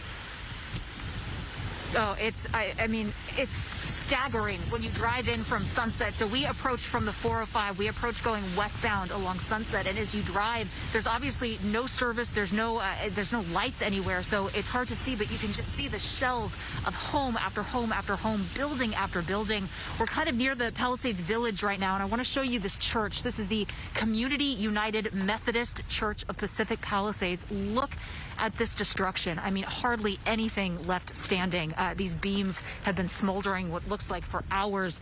No firefighters have been here putting any water on it. I mean, the good news about this particular structure is that it's got these rock walls on either side of it. That's obviously the only thing that is going to be left standing at the end.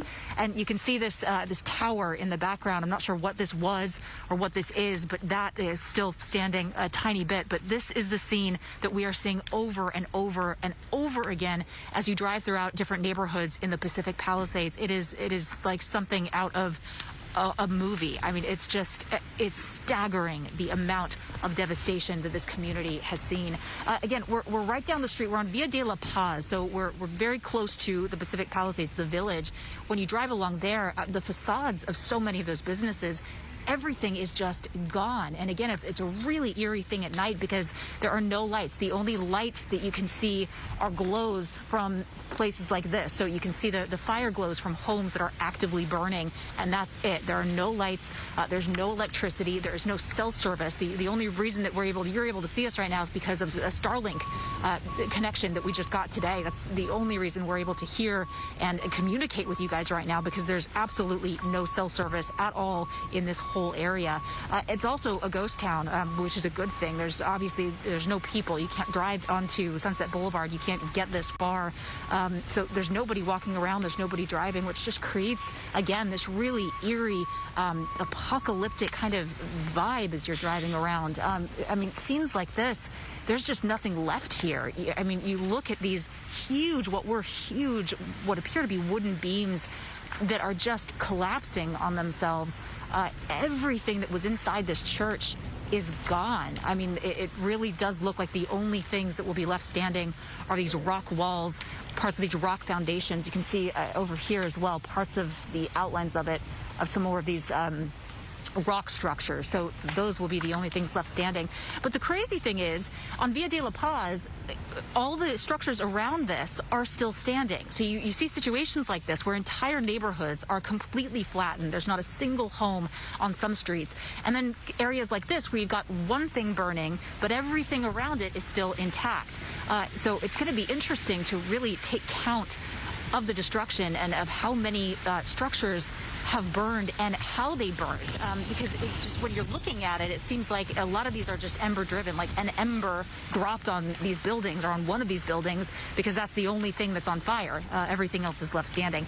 We're also feeling these winds kind of kicking up. I don't know if you can kind of see the smoke and the embers flying this way, but we've just been feeling that in the last, 10 to 15 minutes. There are these winds that have really been kicking up here, kind of ripping through, and they're just fanning the things that are left burning. But again, there's really nothing left standing on any of the structures that have been burning, because there just has not been an active firefight to put these things out. Everything that has burned is really, it appears to be a total loss. So unbelievable destruction here in the Pacific Palisades. So many people are going to be affected by this and are just, it's just going to be such a long process for so many people going forward, you guys. Chelsea, you were there last night. The winds were howling. How do you compare night to night? I would say this is different. We were also in a different location, and that might have something to do with it. We were on PCH last night, and that was a hurricane. I mean, it felt like when I've covered hurricanes on the East Coast in the past. This doesn't feel like that, but it's still very strong. I mean, this doesn't feel like a typical windy day. This feels like an extraordinarily windy day. I mean, look at these embers. Yeah. You see them just flying right in that direction. Then it's going to flip around at some point. The wind is going to shift, and then they'll start flying the other direction, either directly onto us or up the street or back that way. So, I mean, still a very active wind event that's happening here, and that's obviously what's keeping these things burning. But again, there's not a lot left to burn in the structures that have burned. They're just gone. Chelsea, thank you. Let's bring meteorologist Adam Kruger into the conversation. And Adam, so often here we talk about microclimates in Southern California. And we just saw an example of that. Where Chelsea was, lots of wind.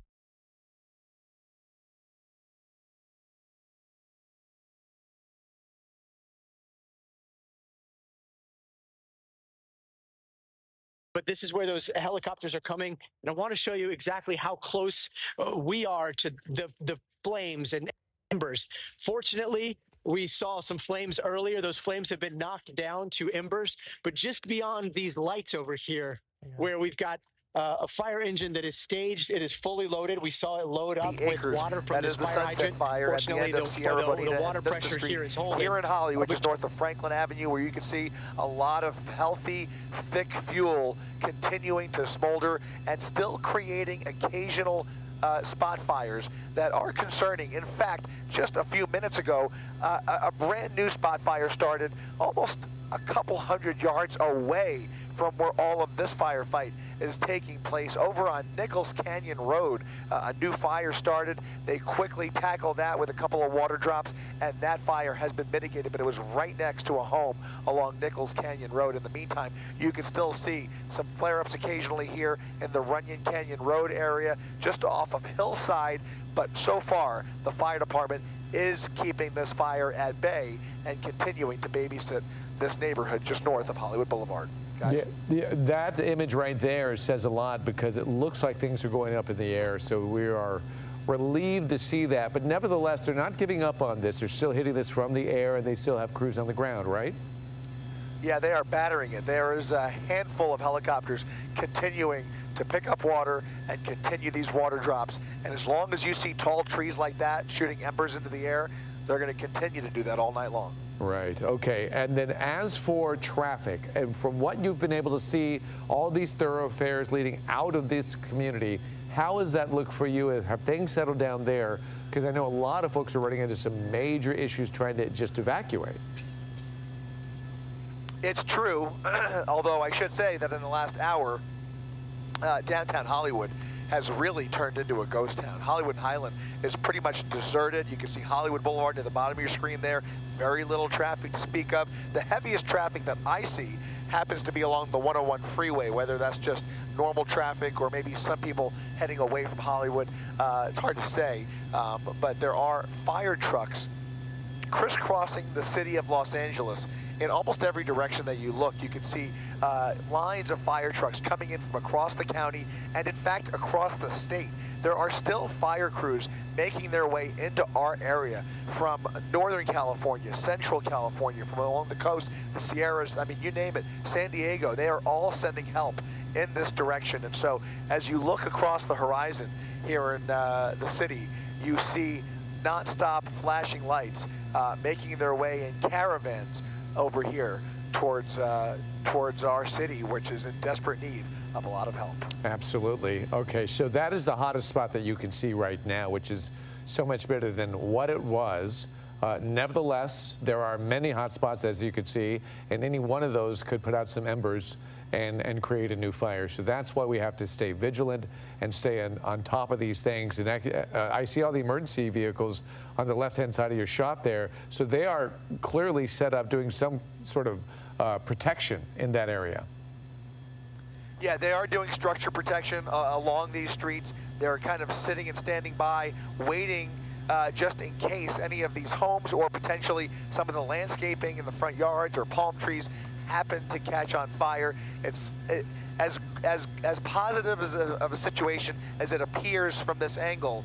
There are still new spot fires and trees catching on fire, but so far they have all been a decent distance from these properties, and we just hope that it stays that way, obviously. Yeah. There is a big flare-up, I should say, as we sit over Hollywood and look across over to the Palisades fire. I have to tell you, fire crews really have their hands full out there and are launching a massive attack on a major flare-up. It's lighting up the night sky bordering on Brentwood. As we pan across the city here, you're looking just over the 405 freeway, past Mandeville Road and out towards the Getty. Past the Getty, you can see a large flare up there at the on top of those ridge lines in the Palisades area. We're going to go take a look at that and bring those pictures to you in a little while, but a lot of activity seems to be increasing over there in the Palisades. Right, now that things are, I hate to say this term, but cooling off a little bit on the Sunset Fire in Hollywood, we do need to start redirecting our attention to some of these more dire issues that seem to be developing this evening, because this is far from being over. So, Chris, we'll talk to you soon. In the meantime, we do have something startling to show you, and that is some before and after satellite imagery. This is Fair Oaks neighborhood in the Eaton fire. So we're going to show you what this looked like prior to the fire. Each one of these slides runs about 15 seconds, and then that's the after. And look how quickly this fire rolled through this area. This is on last night, January 7th, and you could see this entire area engulfed in flames. It's how quickly the fire spread, but it also gives us an indication of what we're going to see when we can assess the damage.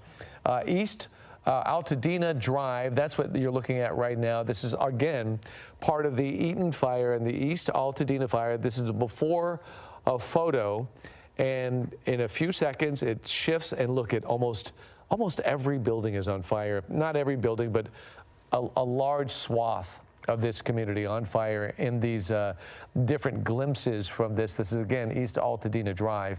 We move on now to Marathon Road. This is still the Eaton fire. Marathon Road, you can see there's a number of trees, a tremendous amount of homes in this one particular neighborhood just prior to the Eaton fire rolling through the area. And then now we wipe and look at that. That's sobering. It almost looks like every home is burned to the ground. It's hard to see, but you can see the damage, and we've seen it before. What tremendous loss in this one area. And finally, we did bring it down to the Palisades fire. Pacific Coast Highway, where we've been talking about this line of beachfront property. We're all seen it well. Pacific Coast Highway, as you roll down, and David Garcia was reporting from this line, and look at it now. Almost every single one is gone. David Gonzalez reported from this, but all of those homes are gone, and he was there earlier today. Michelle Fisher showed us the video of it on fire last night, and we knew something extreme had happened, and there's proof of it. That is the Palisades fire on Pacific Coast Highway. Colleen, these are sobering images from the satellite showing the amount of devastation that's out there, but also giving an idea of how bad the total is going to be. It really does. And, you know, again, last night we were talking about it. Remember when Michelle Fisher was driving through the Palisades fire through Malibu, and we couldn't gauge, are those beachfront properties? And then she replayed the video. And, you know, you just couldn't help your stomach sank when you saw all these sort of iconic, these are multi tonight. They have set up an evacuation center for the Sunset Fire at the Pan Pacific Rec Center that's located at 7600 Beverly Boulevard in the city of Los Angeles. That is according to an update from the LA Fire Department. Again, an evacuation center now open for the Sunset Fire, established at the Pan Pacific Rec Center located at 7600 Beverly Boulevard. Progress being made because of the water drops, but also the weather tonight. Meteorologist David Bigger is here with more on conditions around the Sunset Fire. And I just wanted to add on to a little point there that Conan was making. He was talking about how there's still some spot fires in the air.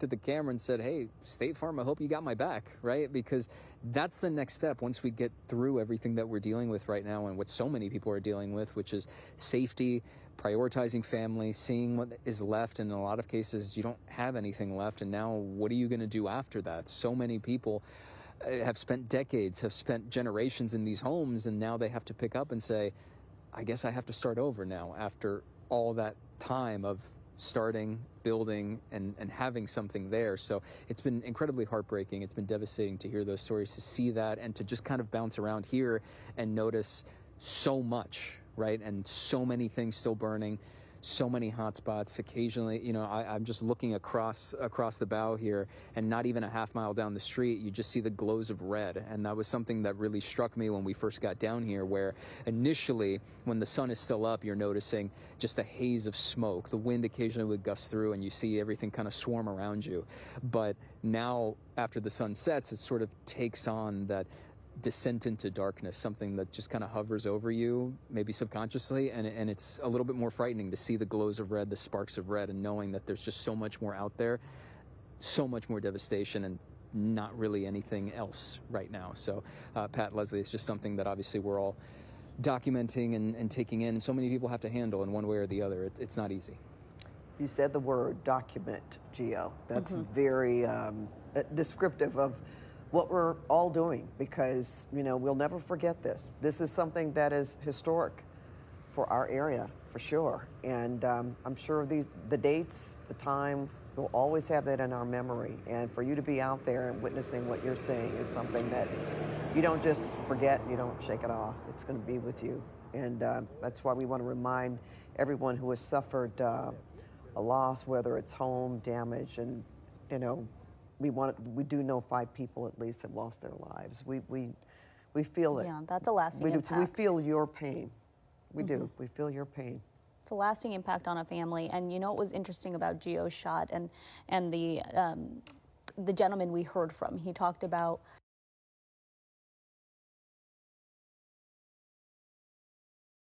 They're such iconic restaurants that people not only from here but visit from all around the world. Some of the most beautiful pictures, having drinks right by the ocean, and sort of are celebrated the culture of Malibu. Oh, absolutely. Now, I don't think Gladstone's was gone. We were in the parking lot, and I thought it was okay. Moon shadows, however, going further or farther north. Moon shadows, you can't even find it. Let me ask you this. When I went to go find my friend's house, yes, Marla. Well, we had reported about the Real Inn enchilada. We knew that last night. There was also word that Mastro's was gone as well, but you just said that Mastro's is still standing. Yeah, Mastro's is still standing. The Moon Shadows was interesting because, yeah, Moon Shadows has been there. I mean, I think I went there for one of my prom dinners in high school. That's how long it's been there. I went to Duke's. So that was a while ago. But you would see it as you drive down PCH. You always saw it. You know, it was easy to spot. And just like when I went to go see the status of my friend's house, I had to rely on the navigation on my car to see precisely where the address was, because it was unrecognizable. And ditto with Moon Shadows. It's like I drove back south towards Gladstone's, and I saw nothing. And I know surreal. where it is in general. Yeah, of course. And that's such a landmark and icon for so many years and decades. Susan, we thank you so much. Glad that you were able to join us live. We know that the self-service and our transmitting capabilities can be, you know, hairy given the situation. So thank you very much. Joining us on the line is someone who took the time out last night, who was under evacuation from the Palisades fire. Charlotte is joining us tonight. If my memory serves me correctly, you basically were evacuated a few times from various locations and then ended up finding some refuge in Santa Monica, if I'm not mistaken. Yeah, hi. That is correct. Can you hear me? Sorry. Yes, we can hear you loud and clear. What's your situation tonight, and do we know, is your house safe? So as of now, we are still unclear about my home. About 3 hours ago, I actually went back with my parents because we knew that there was going to be a moment of clearness and we could go back for some more belongings, which was a bit scary at the time. And it was a very quick in and out going through the mountains with the fires and literally watching like active fires right by us. But we are not very optimistic about our home tonight, so we decided to go back in for more. Not very optimistic. No, we aren't. Unfortunately, the fire is basically closing in on our like little neighborhood from all sides. Once I had left, I got word that firefighters were finally entering our neighborhood, but I, as of the past hour, don't have any further updates about our house. But yeah, I had to evacuate, ended up on foot yesterday, so. And you're and by the way, we're looking at a live picture right now from the Hollywood Hills. Looks like we see a lot of black and not a lot of smoke, which is a really good sign in terms of the firefight there. Pacific Palisades has been a much tougher firefight. We talked to you last night. You're a high school student going through this. What has the last 24 hours been like for you? I mean, it's just been a lot of chaos and just not knowing what's going on, knowing what's next. It's just been very unpredictable. Luckily, I have now received footage from friends and such that Pali High School is mostly intact. Yeah, they said 70% intact is what the LAUSD said. Yeah. Yes, so I'm very grateful for that, to have not completely lost my school. But unfortunately, almost every single one of my friends have lost their home. I'm actually here right now with another family who lost their home in the Via de la Paz bluff. They completely lost their home. And their dad actually went back and visibly saw the damage this morning with my dad. I'm so sorry to hear that, but tonight you're safe. How are your parents holding up? I mean, they're definitely holding up better than myself and my brothers. Obviously, they're being very strong for us, and I'm very grateful for them. They've just kind of been a rock, and my dad very bravely has gone back into the Palisades 2 times today now, and saved a lot of stuff, given a lot of people that we know updates on their homes, and just helped out with a lot of the unknowns. So right now we're all safe in Santa Monica. We're with friends or with family. So right now it's okay. Unfortunately, my grandma also, we just got confirmation that she lost her house too and all her belongings. Oh my gosh, I'm so sorry to hear that about your grandmother and all of your friends who lost their homes. How has the communication been? Has there been communication between you and, the city and the firefighters? Anything you want to speak to there? Yeah, I'm obviously very grateful for the firefighters, and I know that they're spread quite thin. Unfortunately, when we did go back into the Palisades Highlands, and basically we're driving around the entire vicinity of our home, we did not, when we were there, see any active personnel working on the fires surrounding us. But my aunt left a bit after us and says she saw about 6 or 7 fire trucks heading up towards our area. So I know that they're doing their very best, and I'm very grateful for that. Well, we are glad that you and your family are safe. We hope that the firefighters are able to save your home, and we appreciate you calling in to check in, and hopefully we can check in tomorrow and get some good news on that front. Yeah, of course. Thank you. And we appreciate any goodness you can send our way for our home. All right. We're sending it all to you, Charlotte, and your family. Thank you so much for being with us tonight. Chelsea Edwards continues our live team coverage right now. She is in Pacific Palisades and seeing some embers flying behind her. Chelsea. I mean, we're watching a massive church just crumble before our eyes. We just saw this huge supporting beam collapse a few minutes ago. There's just going to be nothing left but the rock walls that are surrounding this church. This is the Community United Methodist Church of Pacific Palisades. I want to show you the sign that just, it's such a contrast from what we're seeing and what was happening here just a few days ago. Join us for a joyful Christmas season, which is, I'm sure that they had here just a little while ago, and now there is nothing left of this church. Now, as we walk over here, it's hard to tell what was here, what this footprint is, but we walk over here, there's a sign that indicates the preschool was that way, a sanctuary is also that way, and then the church office was over here. But look at this. I mean, just huge, what look like concrete buildings that are just collapsed. There's nothing left inside what was this church, this massive church. It is just nothing but rubble. I talked to some firefighters that were here a couple of minutes ago, and they just said, yeah, there's nothing they could do.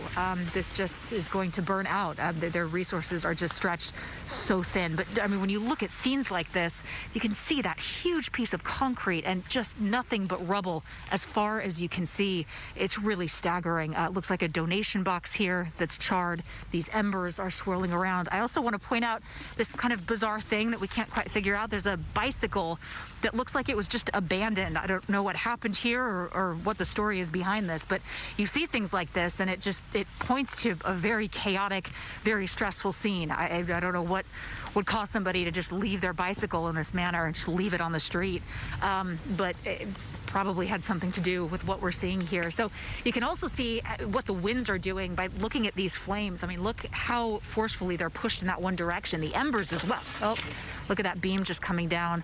I mean, we're just watching it crumble bit by bit. When we got here, there was still some structure standing. You could make out what looked like a courtyard here.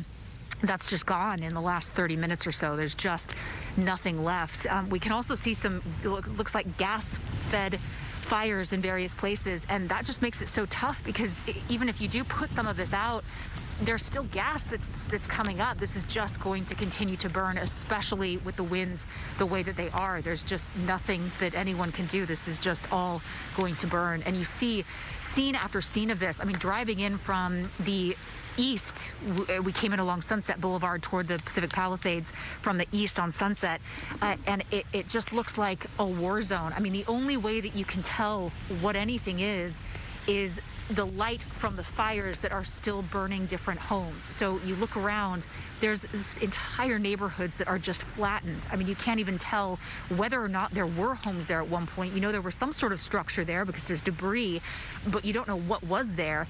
And the only way you can tell that is because there's a nearby fire and you can see the glow from that fire. There's no power, no electricity, no cell service, no Wi-Fi, absolutely no connectivity out here. The only way we're able to do this is via Starlink. But you drive through and you just see scene after scene after scene like this. This is repeated all throughout the Pacific Palisades right now. All you have to do is drive up and down these streets to see scenes like this. It is just utter devastation and just truly shocking to drive through it and to see the number of buildings that were impacted. I mean, I think this total number is going to be so far from what we initially thought, so much more than what we initially thought. I can hear firefighters in the distance. I hear the fire sirens, not sure where they're heading. It looks like they're heading westbound on Sunset Boulevard, so something must be happening over there. They're here. There's a firefighter presence here, certainly. They just said they're doing what they can to protect homes and properties as well as they can. Everybody has been evacuated so far that they're concerned about. You know, they don't feel that there's a danger to anybody in this area anymore other than the property situation, which is obviously just out of control. So just devastating to look at, devastating to drive through, devastating to watch scenes like this beautiful church literally crumbling before our eyes as this fire slowly destroys it bit by bit. I mean, it's just staggering, Alex and Marla. Yeah, we can hear those sirens coming, so, you know, we'll see where they are headed if they are anywhere near you. Of course, we will check back. Chelsea Edwards, we appreciate you so much. Let's get to the Eaton fire. That one is almost 11,000 acres. This is the one that turned deadly with 5 people dying in the Eaton fire. Haley Winslow, you're on scene. Where are you and what's behind you? Marla, we're on Sacramento Street right now. We've been here all day. A lot of stuff that we've been wanting to show you, but our signal is horrendous here. But how about some good news today? I think we could use a little bit of that, even just a tiny silver lining. We introduced you to a guy at about 2 p.m. today, Chris Anderson, and thanks to you guys in the public, all over the country. This guy was out of water, of course. He and his wife going to the store to get bottled water to throw on their house. He lost his uncle's house, his mother's house. There was fire literally all around his house, and he was desperate for somebody to come help him. The community stepped up, and he right now has a home still tonight because of you. So here's what he had to say earlier. I hope I can get some help to know that my house is standing and then I might lose it because I just couldn't get help. That will even be more painful than it being gone last night. So again, I mean, I know that, you know, LAFD was asking only firefighters yesterday that are, you know, with the force but maybe off duty to help. But maybe if there's somebody out there who's got firefighter experience and they're trying to see what they can do, anything you can do to help guys like Chris Anderson who are just begging. They're out of water and there's nothing else that they can do. I know he could really use the help. So people did step up and help. Literally all over the country, people were dropping off, giving them tips and then coming to his house and dropping off cases of water. And with everybody's help, they were able to save his house. Of course, there's still fire all around it, so he's hoping that it stays that way. Poor guy, I mean, he was literally crying, you know, just desperate. So thank you to everybody out there who stepped up and helped him. I've got one guy out here who's trying to save his house right now. Matt, if you're there, come on out. There he is. He's been here. He actually hasn't left. Tell me what's going on. Your house is next door to this one that's burning right here, if you can see it. Yeah, so we got it mostly out. I've been up since about 3:30 this morning fighting it with a garden hose and a Sawzall. And it was touch and go. I wanted to leave a bunch of times, but I stuck through. My friends came through and helped me out, and eventually the fire department showed up right in the nick of time when this building was just taking off. My house had started to catch on fire. Next door to the one that's on fire right there. And they got here just in time. They came through, saved the day, and yeah, still here. Well, thank you. Thank you for saving your neighbor's house. I know you were on the roof fighting the embers. I will let you go back to what you're doing. I want to kind of give you paint a picture of where we are and what's going on. So we've got all these burnt cars around us here on Sacramento Street in Altadena. There's a jungle gym of down power lines everywhere around here, and it's actually kind of scary because it's so dark that you don't often see them. So we hope that they're, you know, obviously the power's out and stuff, but you never know if there's a live wire. We've got this down telephone pole right here. And every house, except for Matt's right there, every house is gone. It's completely flattened. If we walk over here, I don't want to lose the signal, so I'm going to be careful, but we'll show you all of these flattened homes, and it's like this everywhere. I know Chelsea was just talking about a church crumbling, several churches down the street from here, completely flattened. Bank of America is still on fire. And I want to tell you a few things that I have just want to pass along from some friends, LAFD, for example. One thing they wanted me to please pass along is the 911 system, obviously. Please only use it in emergency, not if you have a problem because it's backed up. And the other thing is the manpower. I asked them about, you know, everyone's obviously stretched so thin, and at least LAFD, for instance, I know about them. They said, we've got plenty of people, we don't have enough rigs, and that's the problem, is that they need to be assigned a rig to safely and effectively fight the fire. So there are definitely firefighters at home tonight that wish they were out here fighting and can't because they don't have enough rigs to go around. Now, we've been driving around, we've seen tons of fire hydrants that are out, so they're completely dry. You can see right, basically, you know, there's like a blue cap on them, and you can kind of see through them and see that there's no water. And then the other thing that I would just pass along, just trying to, you know, provide information in any way that could help. Maybe if you're not in one of these fire zones yet, but you're worried that you might be next, if you have a swimming pool, you can go to Home Depot, and we've talked to residents in the last fire, Malibu and the Camarillo fire, who did this. Just some news you can use kind of thing. They bought a $1,000 pump at Home Depot and a 2-inch hose with a like a sprayer on it, and they were able to use their pool water, their swimming pool water, to put out their house fire. One friend put out 5 house fires in Malibu, or 5 homes, including his own, in Malibu with a pump. We've done a story before. I know I did one a couple years ago on a firefighter in Malibu with a system called the Fire Defense Service. And he literally patented something very similar where he uses a pump and uses his pool water. And it's been remarkable in situations like this. So just in these situations where you're kind of on your own and firefighters are stretched thin and you're like, what can I do to help my property and save my house for my kids? That would be something you could do. So you could either use that system or go to Home Depot and buy your own. So just trying to, you know, pass along information that could help. And then the other thing I just wanted to talk about is just the looters here. I mean, I actually was screaming at Matt originally before because I thought he might have been a looter.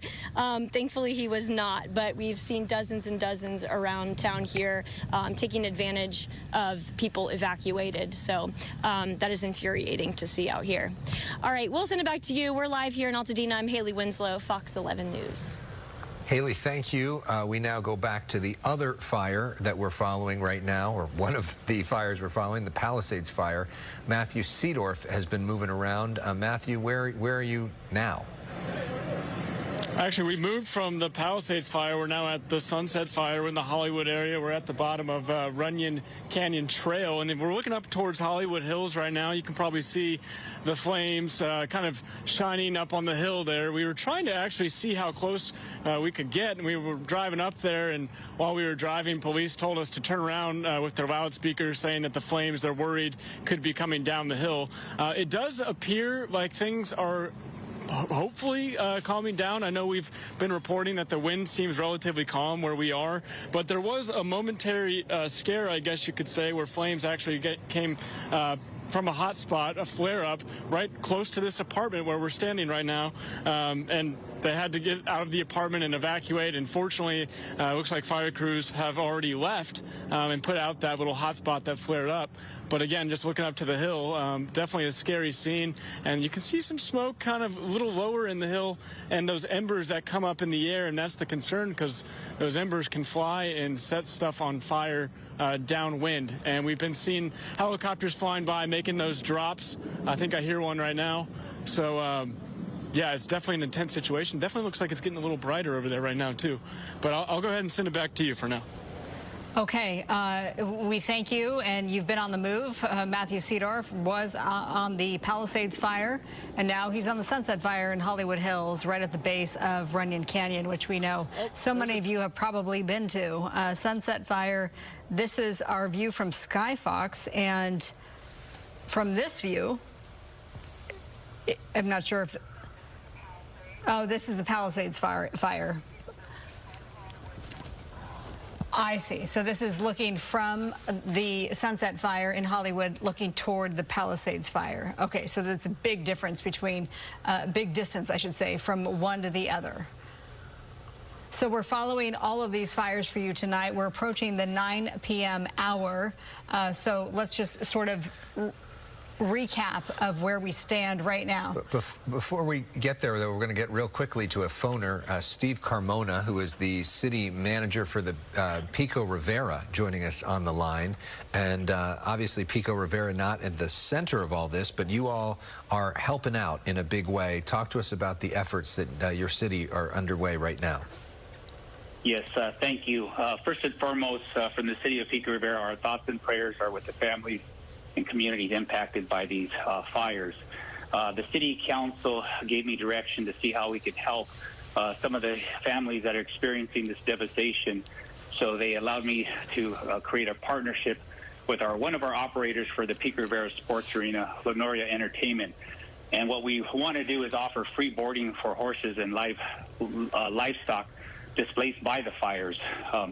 You know, again, just trying to see how we can help and in the way possible. One of the things that these families are suffering right now is we really want to make sure that they focus on their safety and recovery without worrying about their animals' well-being. Yeah, thank you for all that you're doing. You know, I'm sure that you've been in Los Angeles for some time now. What are your just personal thoughts on what we're experiencing? Oh, it's just a devastating tragedy that a lot of folks are experiencing. I mean, just to understand the loss of life, the loss of their home, the loss of their personal belongings, and of course, what we want to try and do is help out whatever we can. Well, we have this asset in our city, and we feel, you know, livestock and animals are a very important part of everybody's family and their belongings. So we want to do our part wherever we can. This is just one part of what we're trying to do. We're also collaborating with our neighboring cities to see how we can also dispatch resources, whether it's fire personnel, public safety personnel, or other assets that can help these communities get through this ongoing tragedy. Our thanks to you, Steve Carmona, and your city for helping out in a big way. We really appreciate it. Yes, thank you so much. All right, it is now the top of the hour, 9 o'clock. Let's reset. Here we go. This area is a total loss. Thank God we were able to save our house, and it's very unfortunate for everybody else. I'm scared. My daughter is scared. She's 8. Oh, the little girl's crying. Yeah, so. Yeah, it is scary. I understand that. We had to evacuate, and there's a fire nearby.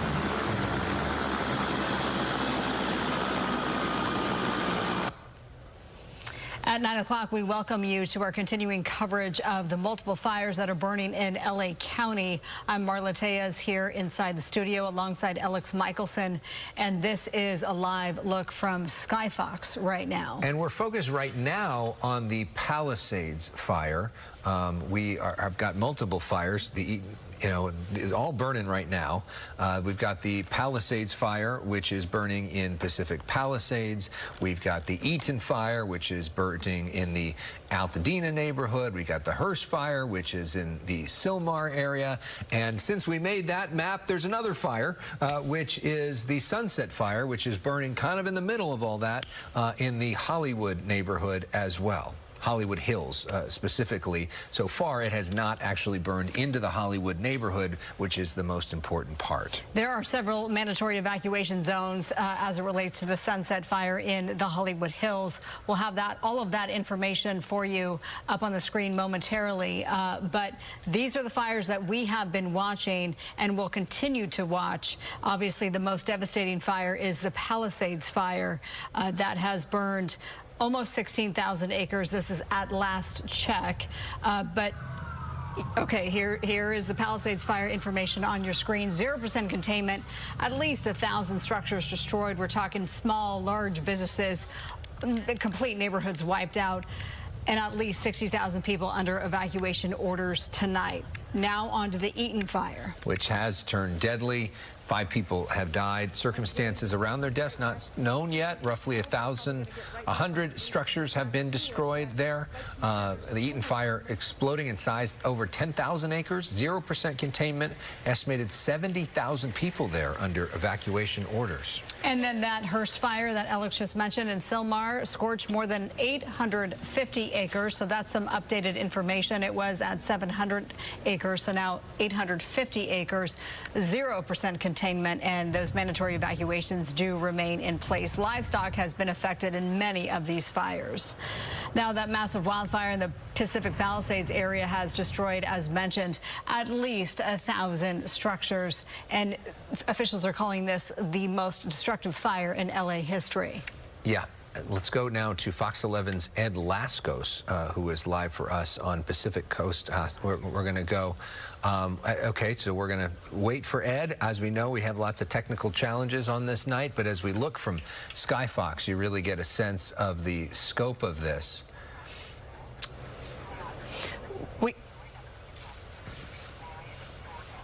All right, we are going to go on the phone to Brian Nogard, who is in the Hollywood Hills, and is he somebody who's been evacuated? That's correct. Brian apparently has shot some amazing video as well that we hope to show you. Brian, are you joining us? Yes, I am. Good evening. Talk to us about your night, what you've seen. Yes, it's been quite a night. So I was looking at an app, and I saw that the fire had just begun. So I drove to my house, which is adjacent to Runyon Canyon, up Curson Canyon. And lo and behold, the entire ridge was engulfed in flames. And it was almost, I would say, pure pandemonium up there. There was some very suspicious people walking around. Cops were yelling at everyone. And, I got in and grabbed a couple things at my house and secured the external premises, and then was really forced to go back down the hill. And so I have to say first thank you to the first responders. This is the first fire that I've seen in the last 48 hours where you could see a measurable change by each drop from the helicopters. They were really fighting this fire vigorously and with a lot of attention to detail. A couple of times they missed on their drops and they came back furiously, 3 to 4 minutes later, and I think they saved the entire canyon. So one has to say thank you to these individuals, the folks in the air, the folks on the ground, the firemen, the cops, and it was not an easy environment to deal with. A lot of people were trying to get up the hill, and it was rather crazy down on Hollywood Boulevard. Yeah, I mean, we have a reporter on the scene, Brian, and we saw just the gridlock of people trying to get out, trying to make their way to safety. So we know about that. You know, thanks for those images that you just showed. And we've seen such, and we've talked about this on the air, you know, what a difference in response to be able to see water drop after water drop. Is this something that you were just an innocent bystander there and you just decided just to roll? How did this all come about? Well, I have a residence up there, and so, you know, of course, like anyone, I was very concerned about the integrity of the property, and I wanted to make sure that my neighbors were okay. And so I wasn't there when it first started, but I flew up, as one could imagine, as soon as I got the news. And it was a very eerie scene, very, very dark, very smoky. Up in Curson Canyon, it happens to be adjacent to Runyon Canyon, which is, of course, a popular hiking trail. And, you know, the first thing that I thought about was, how did this happen? And, of course, I asked a couple of neighbors, and they didn't really know much. But one of the folks that lives very close to me, who's a very smart man, Harvard-trained lawyer, I asked him, do you know what happened? And he said, well, I can tell you what happened. I saw this fire when it was very small on the top of the hill. And I said, how small? And he basically opened his arms up, you know, maybe the size of a small Christmas tree, and he says, about that big. And I said, you got to be kidding me. What time was that? And he said that was at 5:35 p.m. And I didn't think much of it. In fact, when I first looked at it, he said, I wasn't even sure if it was a fire.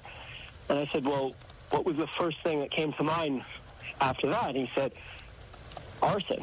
He's like, there's nobody hiking at 5:35 on that finger trail, and there's no power lines. There are power lines in Runyon Canyon, but they're to the north. And he said, that has to be deliberate. And that really got my attention. And he said, once it was, you know, once it was lit, it grew very big, very fast. And so that was probably about 15 to 20 minutes before I actually got up to the apex of the canyon. So rather suspicious. Certainly would love more information as it develops, but makes you think, doesn't it? It does. And as now we're looking at a live picture, this must be in Pacific Palisades, I'm guessing, that we're looking at this home burning. Can we confirm the live picture on this?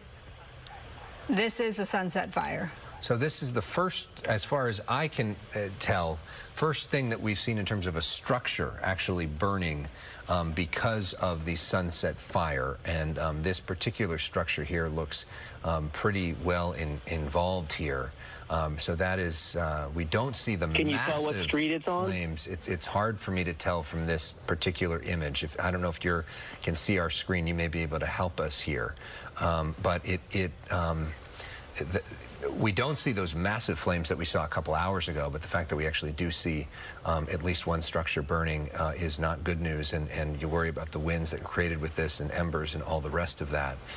So we didn't completely get out of the woods with this particular fire here. So that is a tough to see. As we get closer there, you can see looks like a pretty large, probably a house there. Yeah, I mean, these are what the homes, many of them look like in the Hollywood Hills. They are massive properties sloped on those hillsides. And so, yes, to your point, Alex, this is the first one that we've really seen ignite. And you see on the upper right-hand corner, left-hand corner, pardon me, it looks like some palms there are also on fire as well. Yeah. So not what we wanted to see in terms of this thing, in terms of an update there. Thank you so much for your perspective and for sending us that video, and hope you're able to stay safe tonight. Thank you very much. Yeah, that was Brian Norgard joining us, who shot some pretty incredible water drop images from the Sunset Fire that we're looking live at in the Hollywood Hills. And this is a home, it appears to be, that is fully engulfed in flames. And, you know, the problem with this firefight, although it has been good to see those water drops happening, is that there's many flanks to it. Right. And so for crews to be able to station in those, you know, narrow streets on one side and then on the other side, we were at one point counting 4 different little, if you will, spot fires that had erupted. And the original one was close to the Hollywood sign that we're hearing from a council member, Nithya Raman, who represents this district, that the Hollywood sign was not in its direct path. But nonetheless, there are mandatory evacuations for the Runyon Canyon area and many of these neighboring communities. And Alex, if you look at the bottom of the screen here, look at the emergency response down below. Yeah, so we're now hearing that this image may actually be from Studio City, not from the Hollywood Hills. So hopefully we can get some good communication with our chopper going and get a perspective of where they are and get the maps up. And in the meantime, while we get our bearings on that front, let's go out to Ed Lascos, who is live in Pacific Palisades, to talk about the situation there. Well, we still have the wind here, and we have an active firefight. But one quick point, we've moved from Pacific Palisades up PCH. We're now in Malibu, actually just under a mile north or west of Topanga Canyon. And here's the latest firefight. Remember when we were visiting with you about a couple hours ago, we pointed the camera up just before the press conference, and we had that large plume, big fireball up along the coast, Malibu. This is what was burning at that time. 1, 2, 3, 4, almost 6, almost a half dozen structures here, from garages to homes to beach homes. Many of them burned, many of them still burning, active fire. There's this, the rig goes by. Mikey will give you a look. Some fire up in the eaves, some firemen there in the front door. They got a charged line. They're trying to hit some of those hot spots. And then there's a garage right off to the right of it. Those cars, that was fully involved a little while ago. And then quick look further up PCH, you can see a utility pole. I think we can see that, right? I know it's dark over there. But it gives you an idea. As the flames were roaring here, some of the embers hit that pole, broke it down. So you'll have infrastructure problems here as well as a lot of this damage. This area was evacuated. That's the good news, so nobody hurt here. But unfortunately, more structures lost. And also, it shows you the continuing firefight we've had. This from the Palisades, Topanga Canyon, a little north of Topanga Canyon. You still have the fires in the hillsides, and you still have those blowing embers. You see the wind blowing, the smoke in the air, the embers into the air. That's still a problem because we still have a circling, swirling wind here, and at times you get a good gust. We're seeing more of this, too, here on Pacific Coast Highway. Sheriff units, black and whites, moving through. You heard Sheriff Luna at that press conference a couple of hours ago saying they will not tolerate looters. The DA also live on our air talking about no tolerance for looters. I think the DA said they'll get hit like a ton of bricks. So I'm thinking this is presumably what's going on, because there have been reports of looting in the area, up in Malibu, even back into the hills of the Palisades. So a much stronger law enforcement situation here tonight than we saw last night. Of course, last night it was a whole hell-bent firestorm. Quick other point, it's an interesting thing when you talk about history. This exact very same spot, guys, you remember this, I think it was last January, last February, we had all that rain, remember? And this part of the hillside right over here started coming down, and there was a huge boulder right up there. You remember that? And they had to close down PCH. They brought explosives up there. They blew the boulder up. It's the exact same spot right over here that came down, and now here we are about a year later, different situation, and we've got fire, but luckily nobody hurt here as the firefight continues from the Palisades now up here to Malibu. Ed Lascos, thank you very, very much. We want to get back to the Studio City house fire that we are now over. So just to completely clarify here, this is not the Hollywood Hills. This is a Studio City house fire, and LAFD reporting this. This broke out just a few minutes ago at 8:52 to be precise. This is the 3600 block of North Sunswept Drive in Studio City. It's a 4-story home, well-involved fire. Firefighters are in the defensive mode, according to LAFD. And, you know, they're doing what they can for structure protection for those surrounding homes. So you get an address here now. We're looking at Goodland Avenue, near Goodland Drive, also near Ventura Place as well. And it looks like there may be other structures, not clear if those are part of this same property. It doesn't look like they are. So, you know, a firefight here. Sorry about that incorrect information. Obviously, we got a lot of stuff going on. The chopper's moving all over. We're following 4 different fires, and it can be a little overwhelming and confusing. So our apologies about that. But this is in the Studio City neighborhood. This is the first time we've seen a fire like this in the Studio City neighborhood. Of course, on the other side of the hill from what we've been following closer to Runyon Canyon. This thing is going up. It looks like this is going to be a total loss. The effort here with firefighters is to try to prevent this from turning into a larger fire in this neighborhood. Thankfully, we don't have the winds that we had last night, but we still do have some real winds, and there are concerns about flying embers potentially lighting other homes on fire. It looks like that has happened, at least on this block. You wonder about resources because they were already stretched thin between the Palisades fire, the Eaton fire, the Hearst fire in Sylmar, the Sunset fire in Hollywood Hills, and now on the other side of the hill in Studio City we have this, and it is now multiple structures. So the first structure to go up in flames is the one on the right, the 4-story home, and then it looks like the adjacent home also caught fire.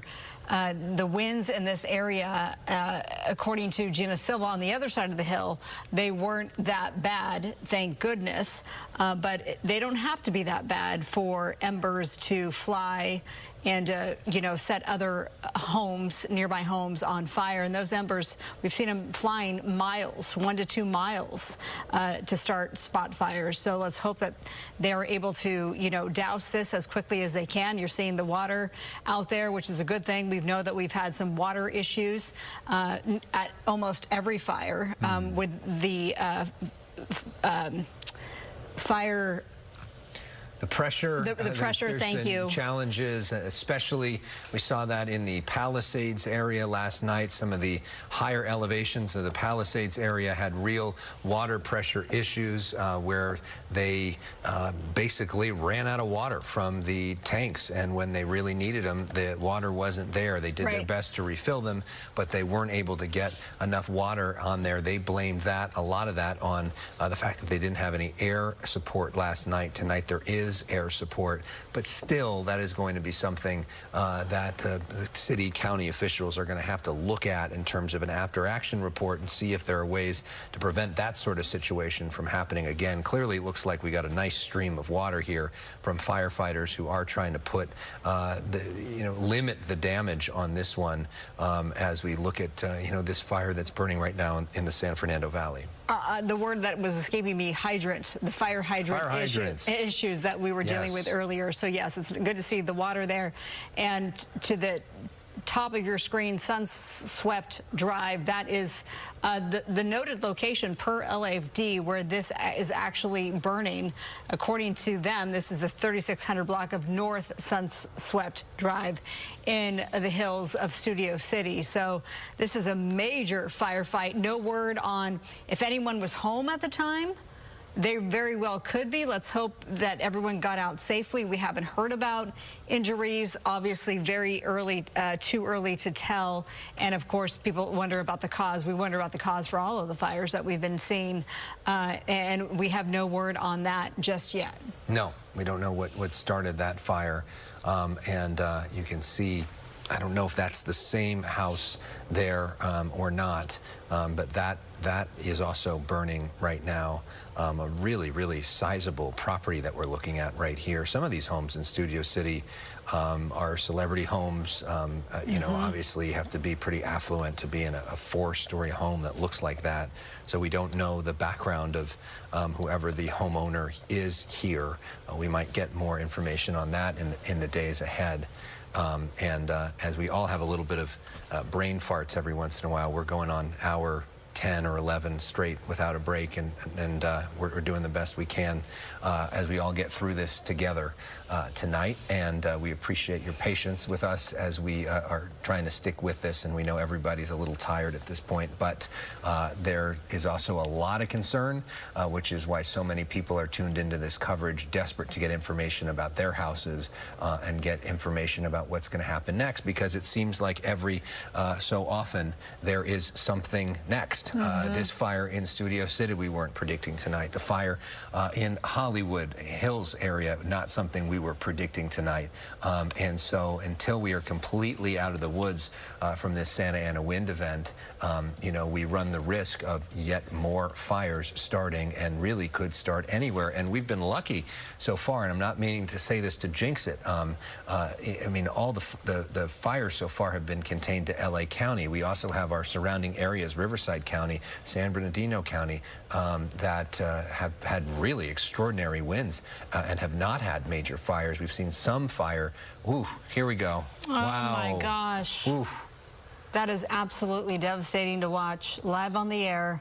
That 4-story home literally crumbling on the hillside that it once stood. Heartbreaking, and you think of what is presumably a family's memories and all of their stuff in there, and all of it just totally gone, and how heartbreaking that must be for them to watch something like that as well.